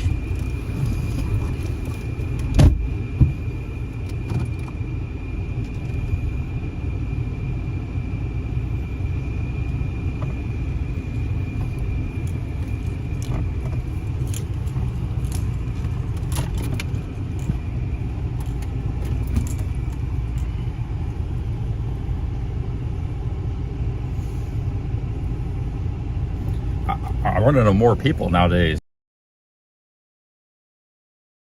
People who actually do drink. Seems like everybody's not drinking anymore, or they quit drinking. It's very common. People stop drinking here, but like Trump, he never drinks. Well, they had different birds. They had peacocks. I think some of them were emus, right? They had different types of birds. If I was her, I would have some parrots, because I love parrots and stuff, but she didn't have any parrots. She had those, she likes the big feathered birds, which are pretty cool. But yeah, I would have some parrots or something, some cockatiels, parrots. She could get a kangaroo, because she wanted to get a tiger, but maybe you know, she could get something like a kangaroo or something else.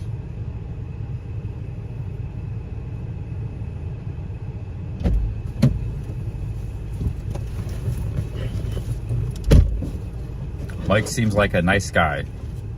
Yes, yeah, he's a very nice guy. I don't know if that's a good thing or not.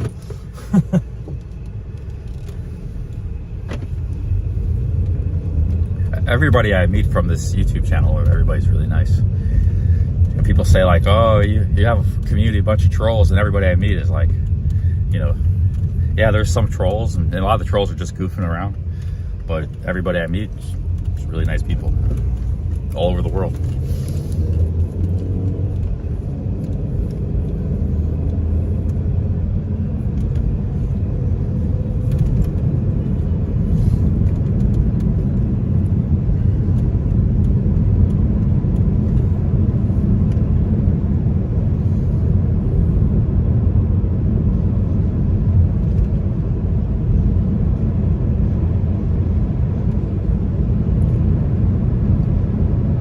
I was thinking about getting text-to-speech in my live streams in the future. Additional money maker and also maybe some entertainment value. But I need to hang out with somebody that actually has text-to-speech and see how it goes, because I just can't believe they let these messages play out loud like that everywhere they go. You know, half of those messages, they're really kind of crazy, man. People broadcast. Maybe it's better I don't ever do that.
I think it depends where in California. If you had something in Malibu, it'd be very expensive. If you had something like in the middle of nowhere, Central Valley, because California's a big place. It's not that expensive out there.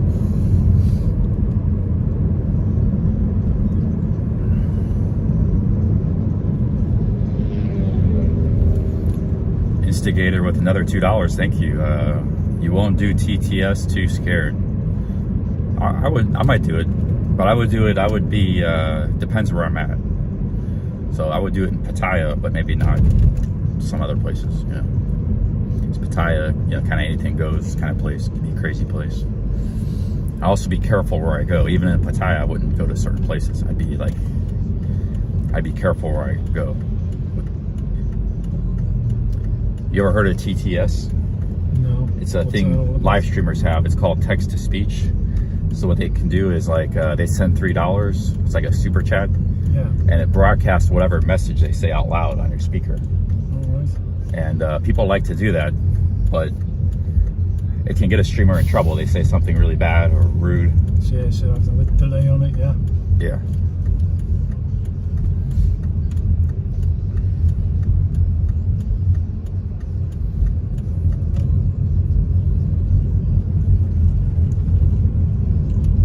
I see it's actually for entertainment value. Like when I watch Ice Poseidon, he answers the text to speeches and stuff. It like simulates conversation with him.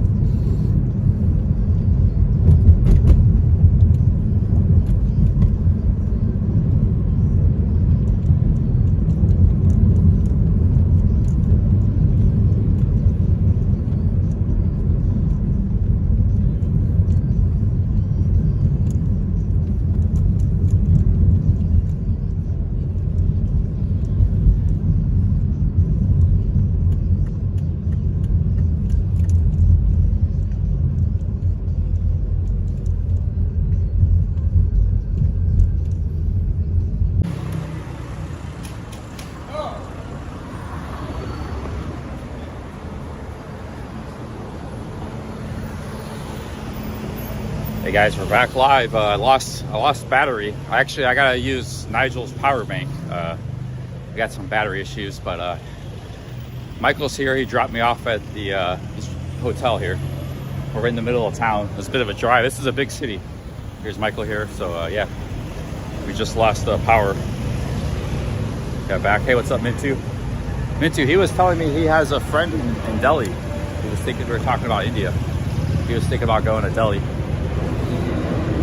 He has a long-time friend from decades. He's never been there before.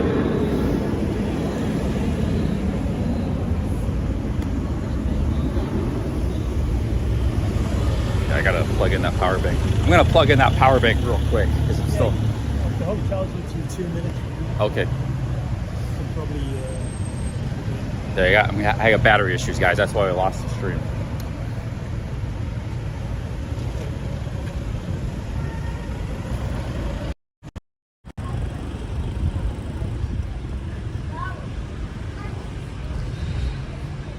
Yeah, guys, welcome to city.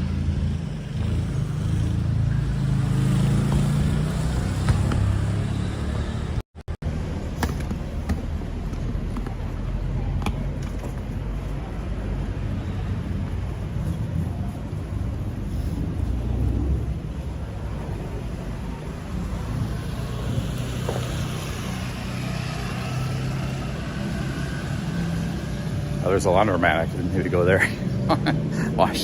wash one shirt.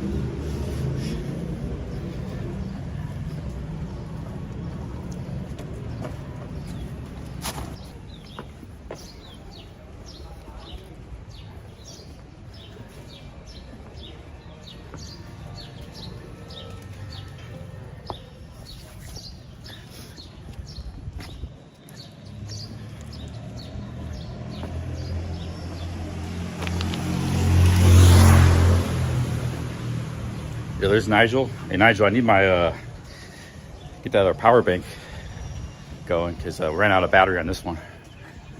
But there's something else going on with my phone. Like I saw this last night. I had my phone plugged into the power bank. It's doing that right now. So I'm like on 10% battery.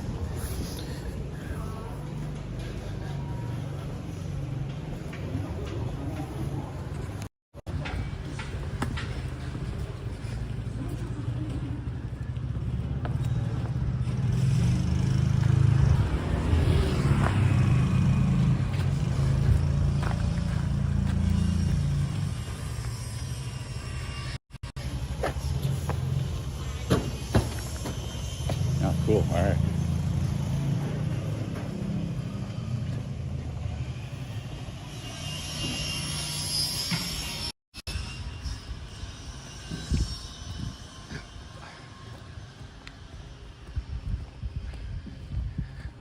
Well, guys, we got a hotel.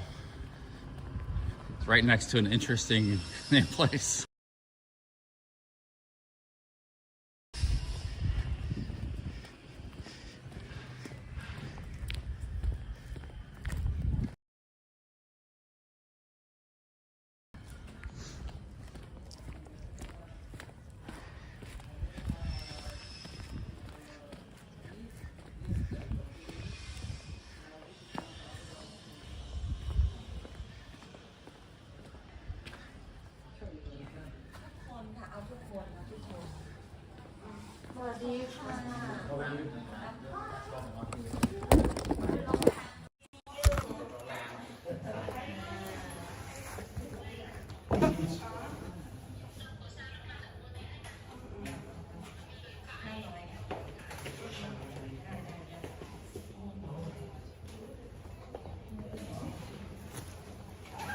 I'm gonna pay this man back for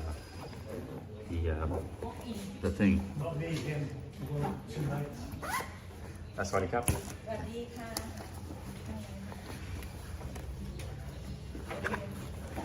point out my money situation here.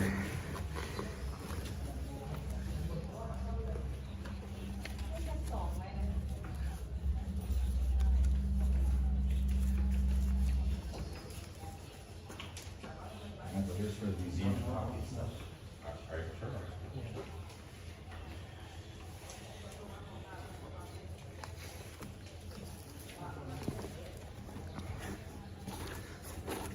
just need your passport as well. Okay.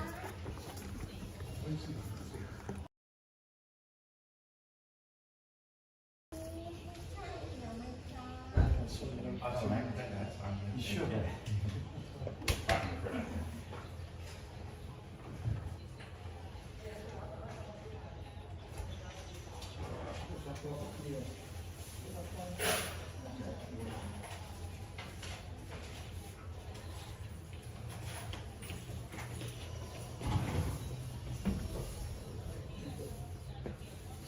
Pretty big hotel.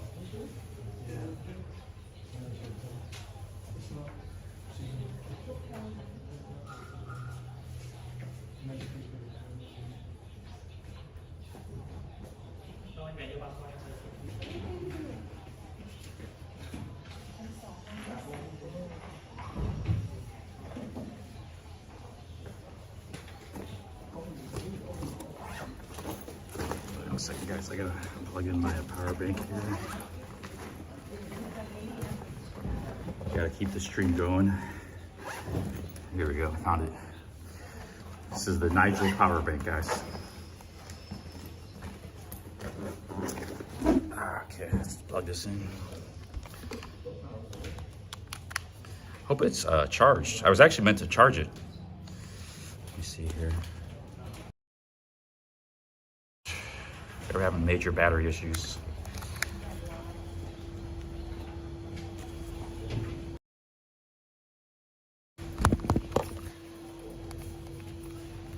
Okay, let's just go charge in the hotel room, I think.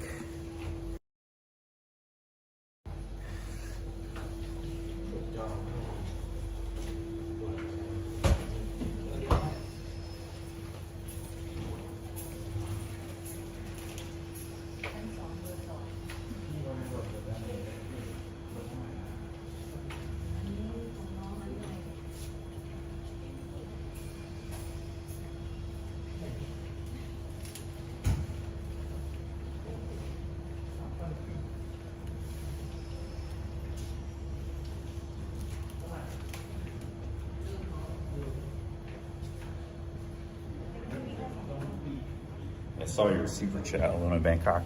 $20. Thank you very much. Thank you, Lona Bangkok.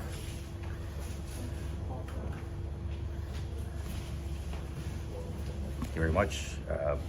Yeah, I'm checking into the hotel. Michael showed me this place, and I gotta pay my room, and we're gonna get a room. I can go to the room on a charge, but the stream might cut out again, so we'll see what happens. I don't know.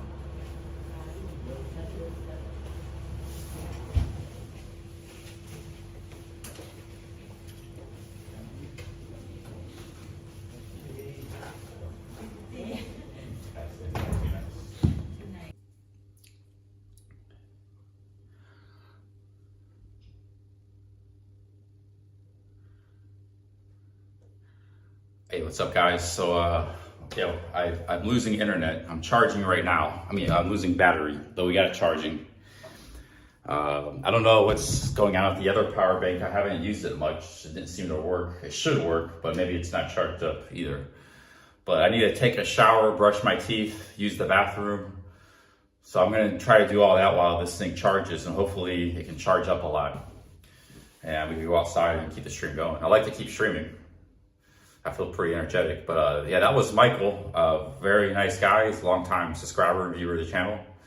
So he wanted to come meet me. So it was very, first person I met in Nissan, Stream Sniper. Yeah, big ups to Michael. No, Michael dropped me off. He just dropped me off. He's going back home. He offered me to stay in their house, but I said I would stay here. I want to stay in the middle of the city a little more. He's on the outskirts, far outskirts. So yeah, he dropped me off, and yeah, very nice guy. He offered to pay for my hotel just as a tip. I don't want to pay for it. So yeah, very nice guy there. But you know, treated me to coffee and lunch. Yeah, big ups to Michael, very nice guy from Liverpool. And I gotta get a shower, brush my teeth, use the bathroom, and charge my power bank.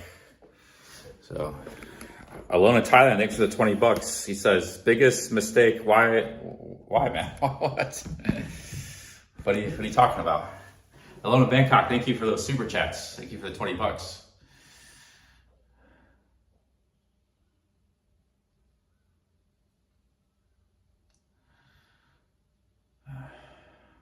Yeah, this is a nice hotel. Pretty, only 500 baht a night. So, I gotta get a shower and brush my teeth. I'm gonna relax for a few minutes. I'm not in no rush because I gotta charge anyways.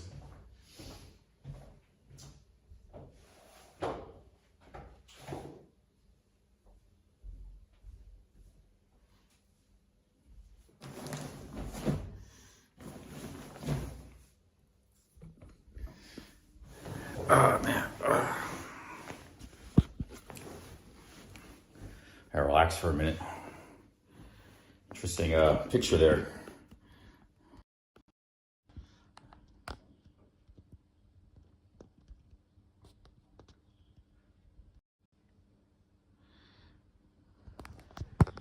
This is my hotel.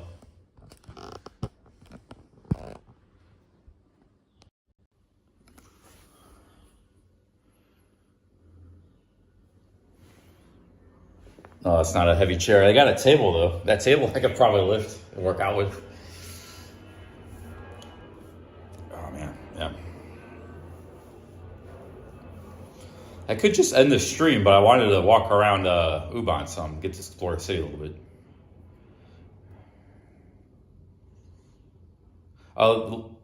Michael, the Liverpool guy, dropped me off here. So we were in the car when the battery ran out. So the battery ran out. It was a 30-minute drive. It was a long drive to get here. Ubon's a really spread out city. From what I see, it's pretty spread out, pretty big.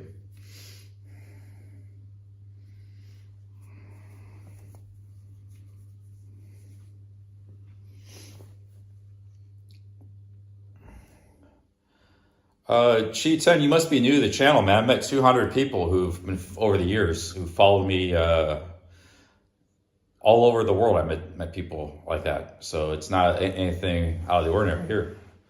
They've watched my channel and I happen to be in the city they're in, they're traveling in or they're living, and they come out to meet me. That's what happens to streamers. And you meet a lot of people. I met a lot of people that way, made a lot of friends, and I've you know, and it's also good content for the stream too. It's different than, changes things up a little bit.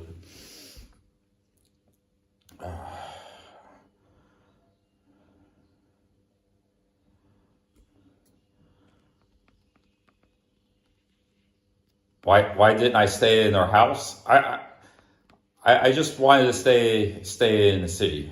Stay in the city.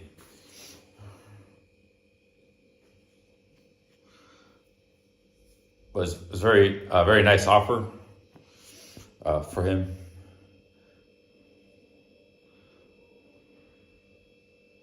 Remember when I stayed in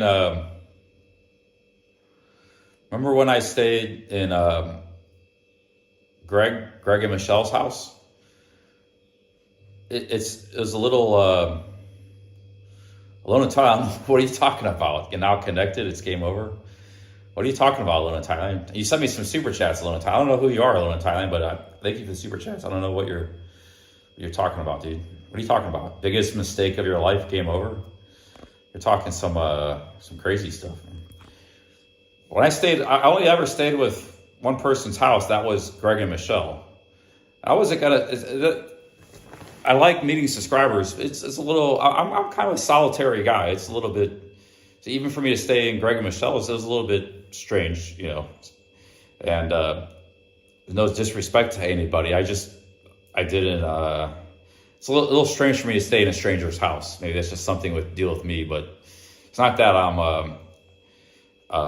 I was never paranoid or anything. Let's say I left my bag in the guy's car. I'm not paranoid or anything like that. I said I prefer to be my own hotel room, you know. Yeah, I don't know what. Maybe Alone in Thailand has had a lot to drink or something. You're now connected. Game over. I don't know, but Anyways, I'm gonna make him a moderator when he comes back, and I hope he comes in the chat sometimes.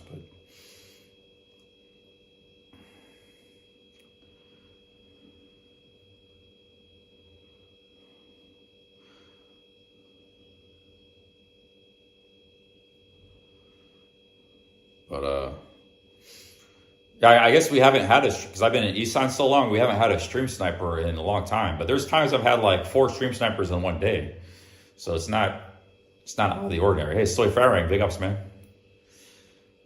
Yeah, that guy was a very cool guy. He's lived an interesting life all over the world, and yeah, it was a pleasure to meet him.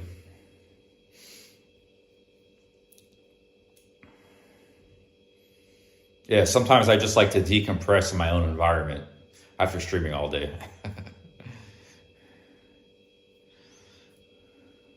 With Greg and Michelle, I didn't really want to stay with them either. That was the only time I stayed in a subscriber's house. Although, you know, it was a good experience, but I was really exhausted from a tough few days of hiking. There wasn't really a lot of hotels there. I didn't really have a choice, but it was a good experience. But if I had the choice, sometimes I like to stay in the city in my own hotel. No disrespect to anybody. There's been a few people that have offered me to stay in their house, and it's a nice offer, but usually I'll just choose to stay in my own place. Yeah, he's watched me a long time, for years. Yeah. I'm gonna make him a moderator. I see him in the chat here later. We're gonna see him pop in the chat. But I'm charging my battery. I gotta brush my teeth and get a shower.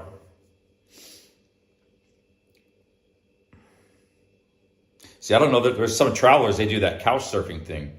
Sebcam used to do that. It would do the couch surfing. I don't know if I'd want to do couch surfing. There's an app, you know, you can stay on somebody's couch or in their basement. You guys ever heard that couch surfing app? Yeah, I like my own space, you know, my own little hotel space.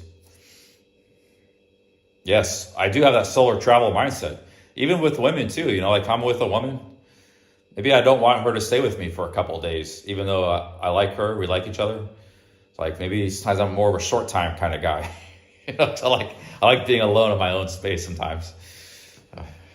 But I used to not be like that with women, but I kind of got that way. Cause like I got too solitary, man. I got turned into too solitary person. What time is it? I don't know. I think it's 5. I like to go outside, but I gotta do some stuff. Yeah, I don't know if the streamer house would work or roommates or stuff for me.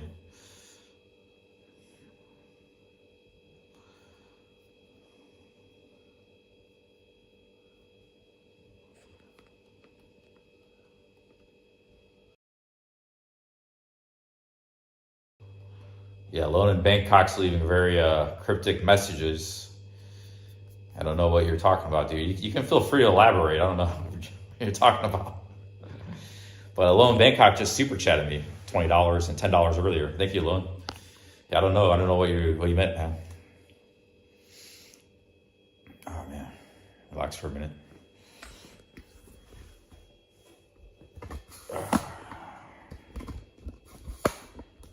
There's Alone in Bangkok. You're the guy I met in the bus station, right? You're the computer programmer from America. I think there's 2 Alone in Bangkoks. You're the same guy, or are you? Yeah, I met Alone in Bangkok. I think it was. Yeah. I forgot. Yeah, Alone in Bangkok. I met you in Bangkok at the Ikamai bus station. Remember we had a coffee together? Yes, this is uncharacteristic of you with your messages. You're a very polite guy. I don't know what you're talking about. And you always super chatted me in the past too. Yeah. One of Bangkok's computer programmer. I don't know what he's talking about. Oh man.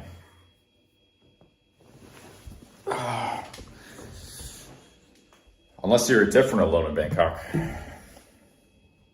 Okay, so he's not, but he just sent me super chats. Yeah, because Alone in Bangkok would always super chat in Thai baht. So that's somebody else. That's it's a new account, so it's a troll account. Trolls are just getting busy. I guess. Yeah, because I haven't seen the other alone in Bangkok in Thailand in a while. I haven't seen him in the chat in a while. I gotta buy some floss stuff.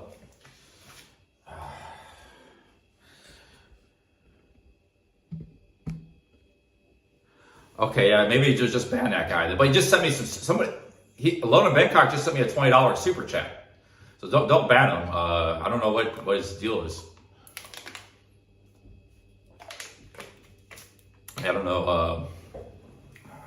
First of all, he has the name of someone else who I met, but he sent me super chats, very generous super chat. I don't know what's going on alone in Bangkok, so that's all right. So let it go, I guess.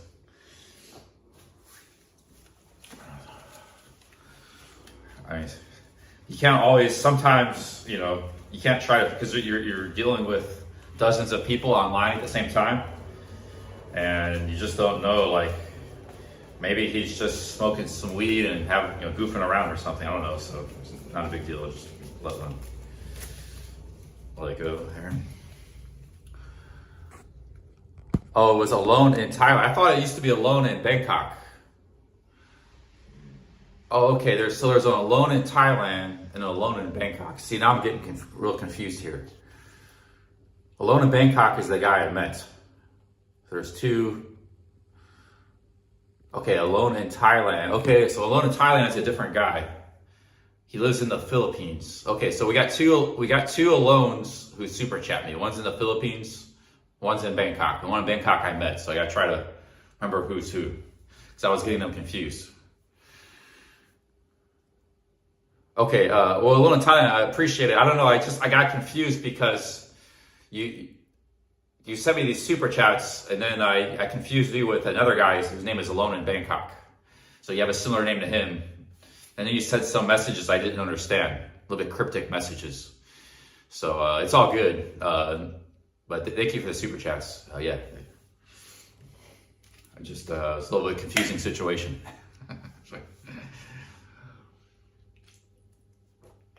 Yeah, no problem, Alone in Bangkok. And thank you very much for the super chats. He sent me like $30 today. Well, guys, I gotta brush my teeth and get a shower. I like to go walk out and explore the city before the sun sets and stuff. I don't know if I'm gonna make it, but because I have to charge. I got serious battery issues with my phone. But I'm gonna get a shower, wash up. I feel a little grungy. Yeah, I didn't have a shower this morning because there was no hot water. Remember? Every day I had hot water, and all of a sudden this morning it didn't work. So I feel a little grungy. I need a shower. I need to brush my teeth. And then I'll be back.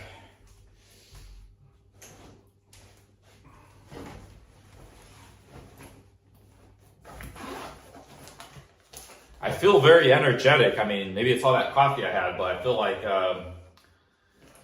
this maritime stream is coming quite easy to me today. Like, I've been live almost 10 hours and it doesn't even feel like it. The time has flown by. I might make it 16 hours today or something. Like Poseidon style. Yeah, Soy Firing moderator. Maybe I'll make him a moderator after I meet him. He's gonna say he's gonna be in Pattaya. So I don't know who that is. I think he might have been around a long time. I don't know. I gotta do it short for him and chug a Heineken. Sorry if I go. Chug a non-alcoholic Heineken. That was the challenge. He wants me to chug a non-alcoholic Heineken and make a short about it. I don't want to go to sleep. I'm kind of wired, man. I had all that coffee. I might even get another coffee. Because I've been waking up at 6 in the morning. I don't really want to wake up that early. I've been doing that for a while, but I'd like to get more on a little more of a nighttime schedule. Wake up a little bit later.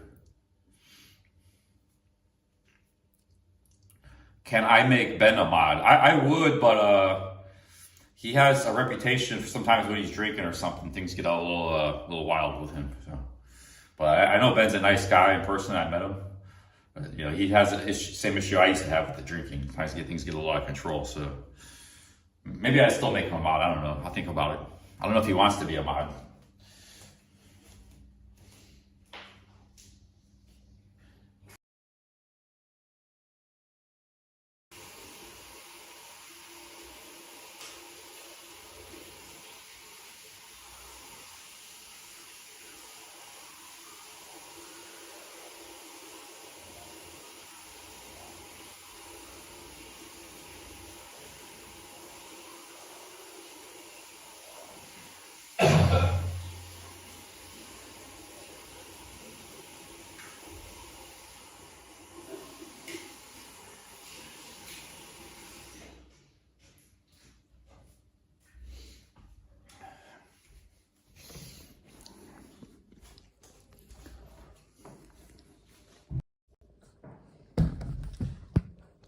you guys with something to view while I freshen up in the shower. Some artwork.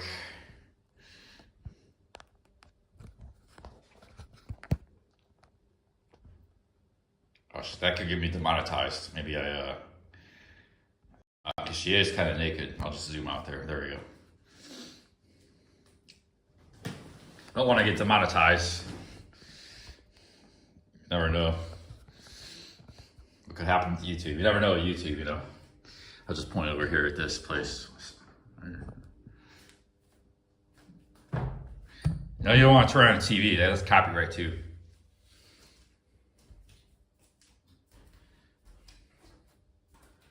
Man, it's kind of cool in this room. This is a really nice hotel. A lot of these, seems like there's a lot of these cities in Thailand, these small cities, smaller cities. There are these older hotels from like the 60s and 70s and stuff, but they have a lot of character. They have like, the place I was staying at, Surin, was like that. They have a different look than the modern stuff that's being built. Like they all have their own kind of character to it. A lot of hotels were built like in the 60s and 70s, maybe the 50s too. And some of those hotels are still around. A lot of them are pretty cheap. I end up in a lot of those places, but they're not bad hotels. But they're not just like a cookie cutter kind of that you see a lot sometimes. They're all kind of different.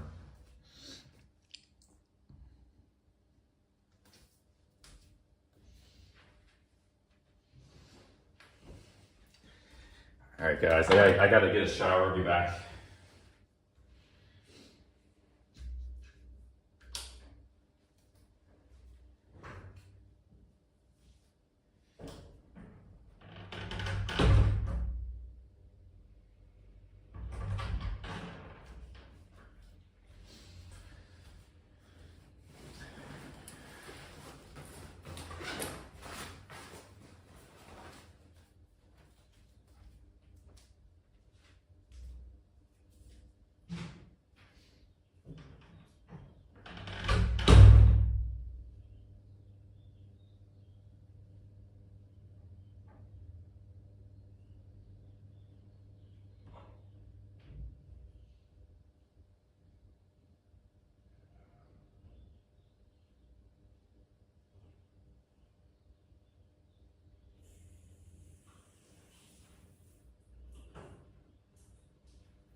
change shirts here.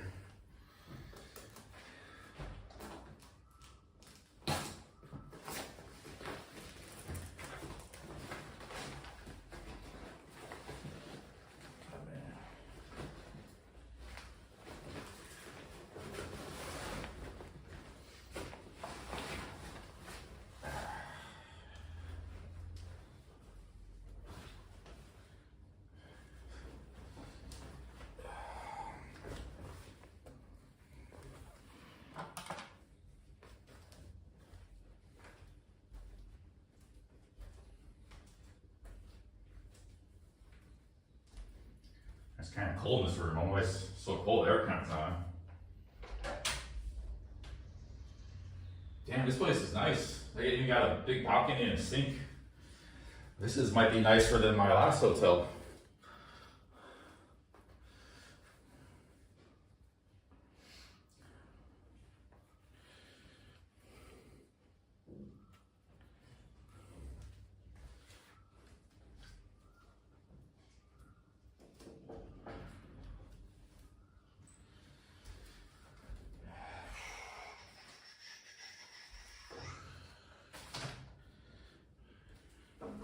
Could be a good place to stay for another month. No, I'm just kidding. I'm probably not going to stay anywhere too long. I'm gonna keep up the pace. I might stay some places for 3 or 4 days. I could even end up staying here for a few days.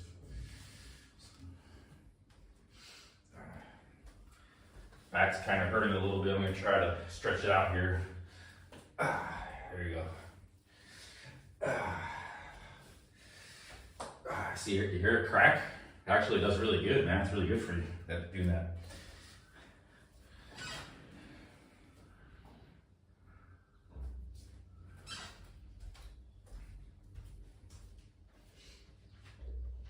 Just be careful doing it. You might fall over. You might have to practice. You can actually fall over on your face doing it. Somebody said they did that. It happened to them. They tried doing it and they fell down and hit their face on the floor. So just, yeah, it's a tricky exercise. Just make sure you know what you're doing. If it's too hard, you gotta hold the wall or something, or hold your balance. Work your way up to that. Took me a long time. I've been doing that thing for like 2 years now. I think I started that about 2 years. I don't do it all the time, and I still struggle with balance sometimes. I've gotten better and better at it, but I'm just not like as good as I could be.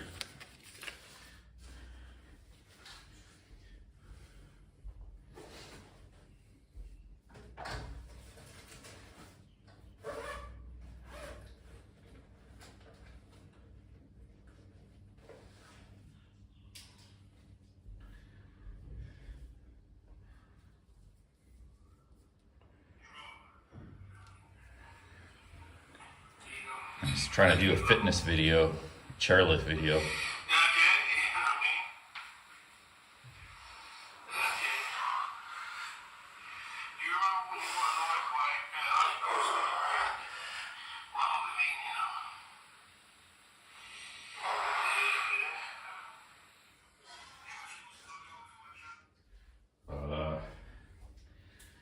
I haven't got around to vlogging. I get back to America and regroup, I might try to do some vlogging later in the year.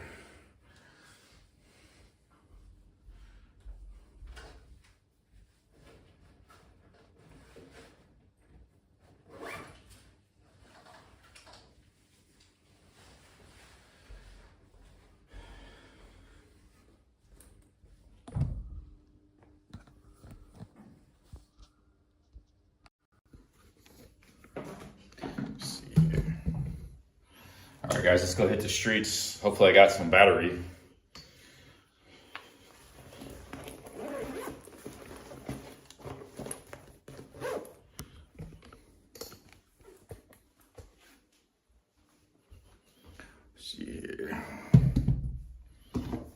I am in Ubon Ratchathani is the name of the city.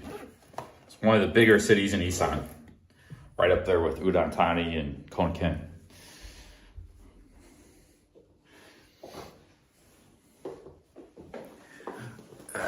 Why am I picking The chair from the front. Well, that's Sean. That's Sean the prawn. That's what I was thinking. Like it wasn't good for your back. It's putting stress on your back. But that could be because of weakness. Because the first or second time I did it, my back did hurt a little bit. I was like, maybe I shouldn't do this. But then I started doing some stretches and doing like an experiment. I did some different things, and then I came back and did it more, and my back wasn't hurting. So I think it was from weakness, not necessarily from. So that's actually another reason I wanted to stick around that room was to see if my experiments would bear fruit, because it takes a while to see if these things work. So I wanted to keep working out with that chair and see if it would my back would experience pain or would it just go away. I don't have a conclusive answer to that. I think it kind of went away, but I can't say for sure. Because, like right now I feel a slight amount of back pain. But that might not have nothing to do with lifting that chair. Because that happens anyways, so I don't know.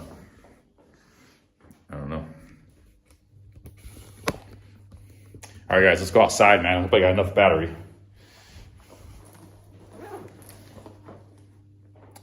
Not supposed to arch your back like that. Golden Bill training. I'll have to look in the picture again. All right, thanks, guys. Yeah, thank you, Golden Bill training. Yeah, maybe I wasn't doing it right. I was just lifting a heavy object. Like lifting a heavy object is like something man has been doing for thousands of years. So just trying to do that, but yeah, well, I think it actually was a good thing. It helped me.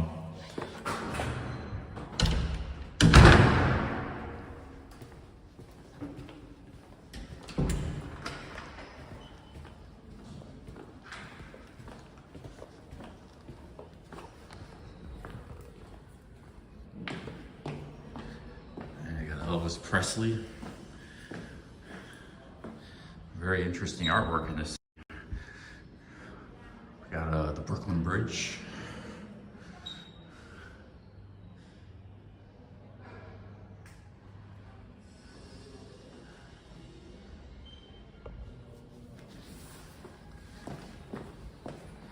This is actually a pretty huge. I don't know where I'm going to be going here. We're just going to walk around randomly.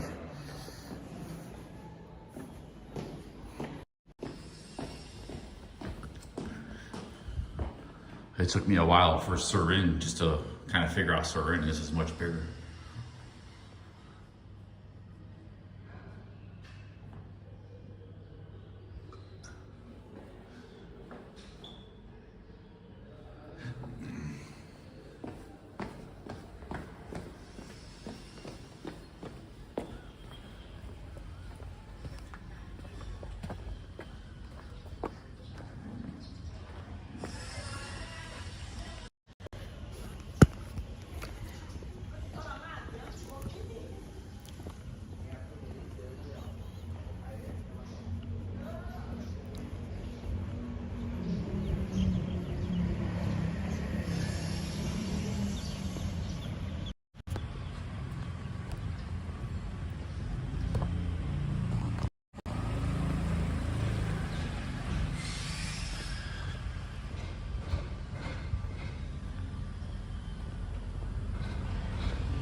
Okay guys, let's go walk around.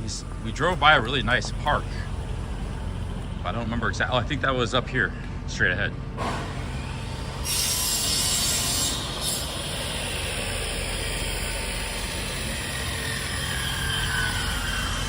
Power in the road, I might not be able to get here. Can I cut through this alleyway? There's a dead end. That's a dead end. Get across the street here.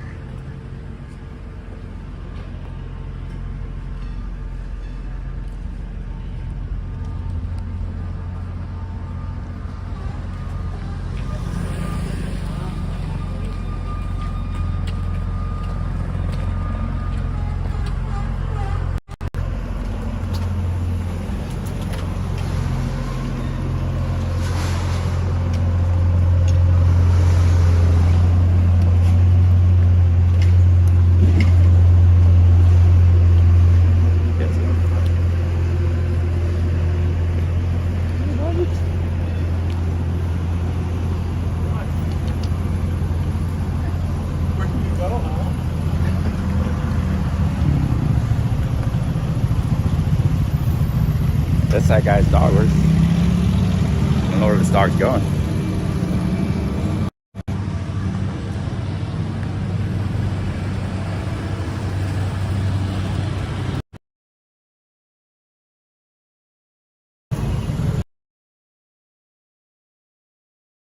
My fourth coffee of the day.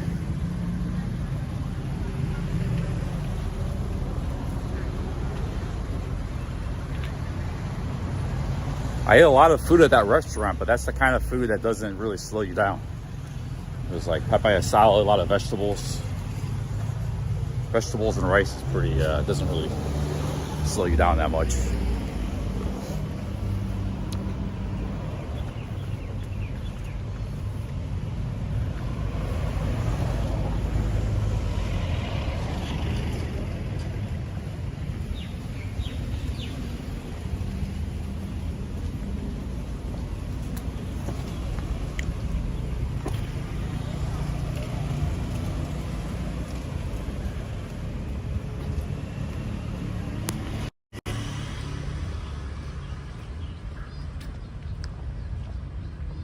Yeah, there was a lot of traffic coming into the city. It doesn't look too bad around here, but when we drove in, it took us a good 30 minutes. A lot of traffic.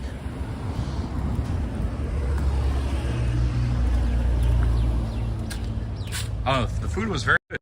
I actually I had like 3 giant plates of food. Was it not good? I wouldn't have been able to eat it, but it was actually very good. Very good food at that place. I only ordered some ham and like some county out, just like a snack. Papaya salad, but they brought like 2 other dishes. An omelet and some vegetables. Vegetable shrimp dish. Which I enjoyed both of those things, so. I didn't order them, but it was a fortuitous mistake. I couldn't complain about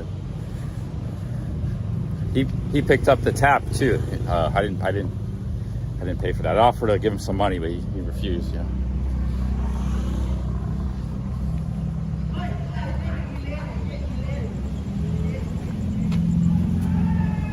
This town kind of reminds me of Chiang Rai a little bit. A lot of trees and stuff. I was in Chiang Rai, but I haven't hardly seen anything yet.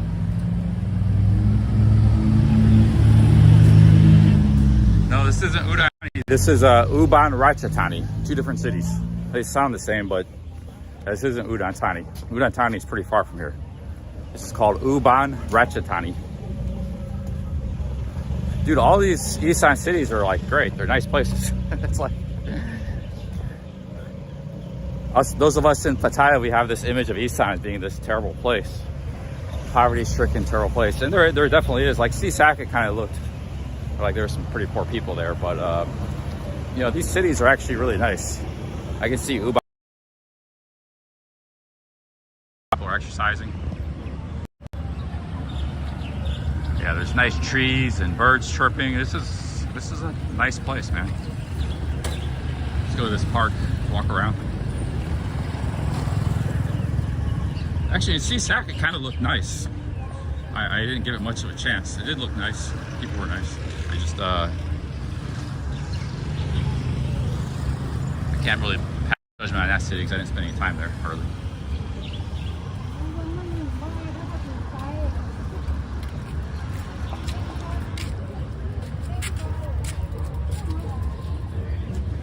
Okay, guys, here's one of the big parks in the city.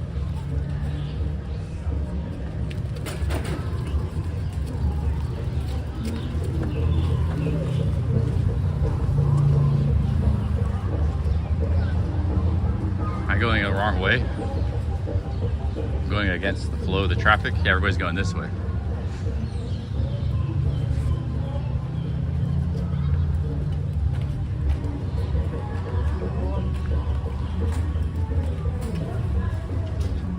This is Ubon Ratchathani, near Laos and Cambodia.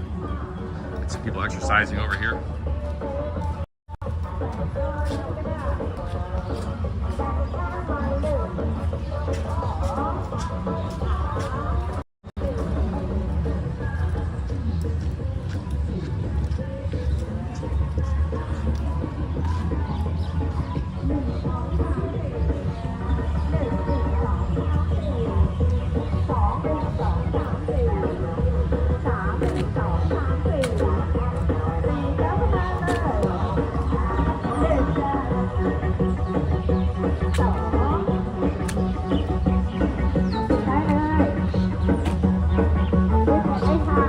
Workout champ session here.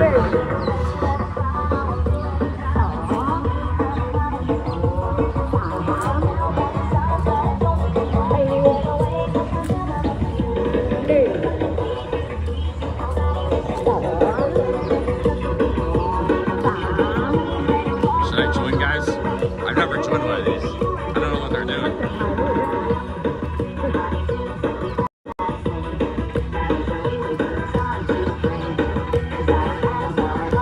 Just kind of like clapping, dancing.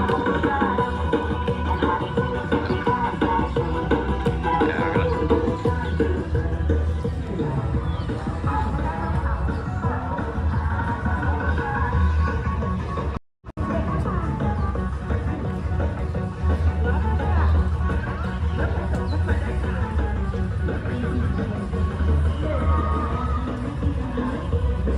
There's more over here. A bunch more people over here doing the same thing. I like the music on this one though. I might not like the music over here.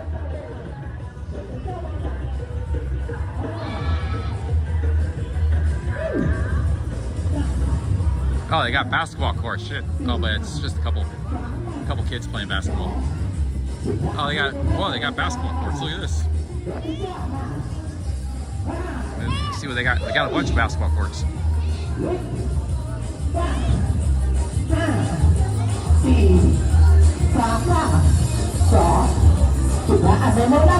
Battery.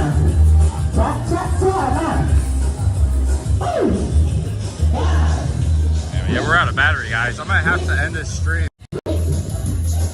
Try to get both my power banks charged for tomorrow. Completely out of battery. I could try to find a coffee shop real quick. I'm down to 10%. Here's the basketball court. You see the basketball going out the basketball court.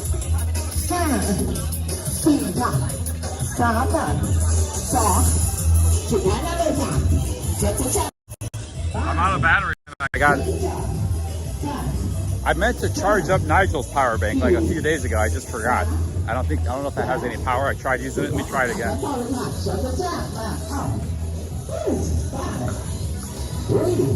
We're down to 10% battery.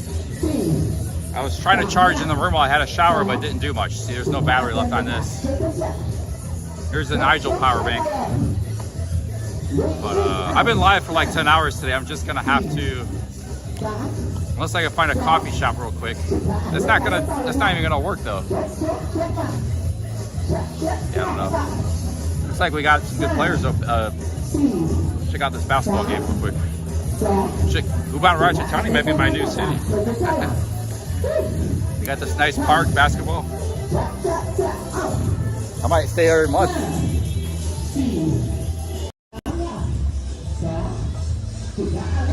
They got 3 basketball courts right here. Benches. These are kind of more kids playing over here, but there's adults playing here.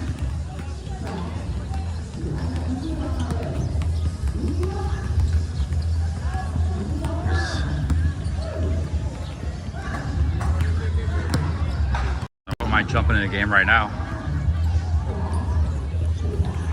We got people watching, a whole group of people here taking notes.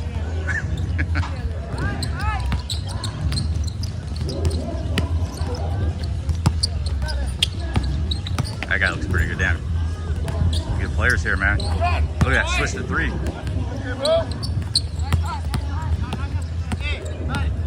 There's not a lot of people waiting. I could probably jump in a game right now. After the next game, I could probably get in. It's not like Bangkok, there was like 60 people waiting. Problem is I got no battery.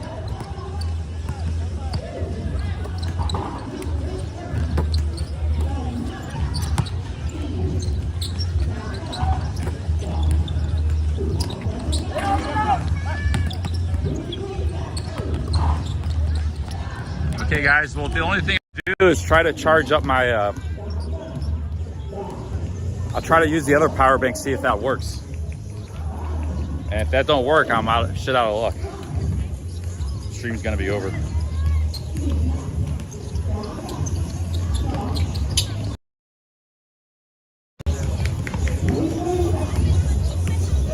Yeah, we're gonna run out of power, guys. I don't know what's going on with this power bank. I haven't used it much. Zabomi. And the other one's out of power, so there's nothing I can really do. But we'll be back live tomorrow, I guess. I'll get my stuff charged up. And yeah. All right, guys, welcome to Uban Ratchathani. Shout out to Michael. Yeah, Michael is a great host. And shout out to the chat, the super chatters, everybody. Thank you, guys. I'll be back tomorrow. Yeah, I just tried charging my room for like 40 minutes. It didn't do, I'm already running out of power. It didn't do anything. I think there might be something wrong with that power bank. I don't know what's going on. Because before that would work. I would charge in a coffee shop for 40 minutes and I get a whole bunch of power on the power bank and I could go for another 3 hours. Now that doesn't seem to work anymore. This is a beautiful park, man. Trees and everything. Pattaya used to have a park like this in Jomtien area and they demolished it. It wasn't quite as nice as this, but there were people working out like this, basketball. And they just demolished it to build some condo that never happened. Big mine there. There's something wrong with the power bank, but I'm gonna get this other power bank charged. So I'll have 2 power banks and hopefully we won't have this problem again. There might be something wrong with this cord. This cord is getting old. There's an issue somewhere down the line. Power issue. Yeah, shout out to Michael. Yeah, these are good players here. This is a good hooping court. And there's not a lot of people waiting. I could probably get in the game right away. But I might just conserve my energy, get some, not hungry, but maybe get something, a refreshing drink. Go chill in my room the rest of the night and then come back tomorrow morning.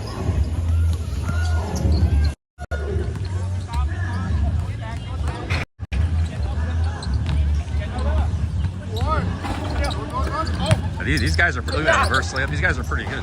It's good competition here. Good handle. A little bit out of control. Hook shot.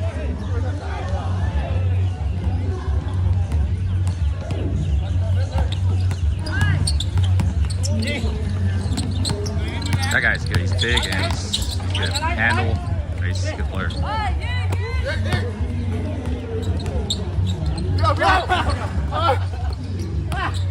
Got the rebound, offensive rebound. Nice running shot. These guys are solid. All right, guys, I'm out of here. I will. Yeah, I'll talk to you guys later tomorrow. I could charge in my room for an hour, not the phone run, and just. We'll see what happens. I guys got to charge. All right, guys, I'm out of here. Big ups. Yeah, but the coffee shop's not going to work. No, Nigel, I'll be fine, man. I haven't even used this second power bank hardly at all. Now I kind of need it, so yeah, thank you, Nigel. Unfortunately, we got to end the stream. But I did a solid 10 hours today. We're gonna come up against, I'll probably take it easy for the rest of the night and I'll come back fresh tomorrow. It has been a pretty long day. Traveling 3 different cities, Surin, Siusaket, now Uban. Trains.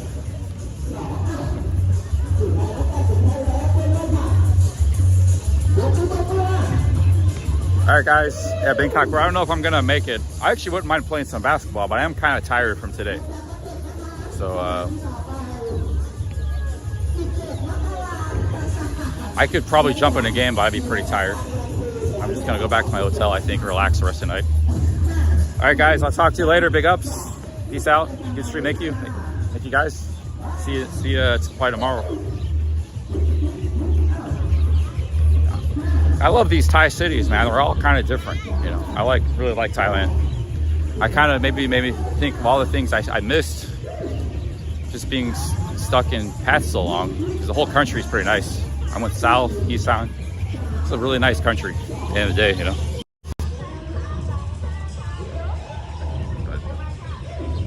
But not that saying Pat's there's anything wrong with Pat's, but there's other stuff to see too. All right, guys. Well, if they play real late, maybe I go rest in my room and charge and come back out and play later. If they play till like 9 o'clock at night, maybe I'll come back out and play. I wouldn't mind playing basketball. I rest and charge. But maybe I'll be back. There's a possibility I could be back live later tonight in a couple hours.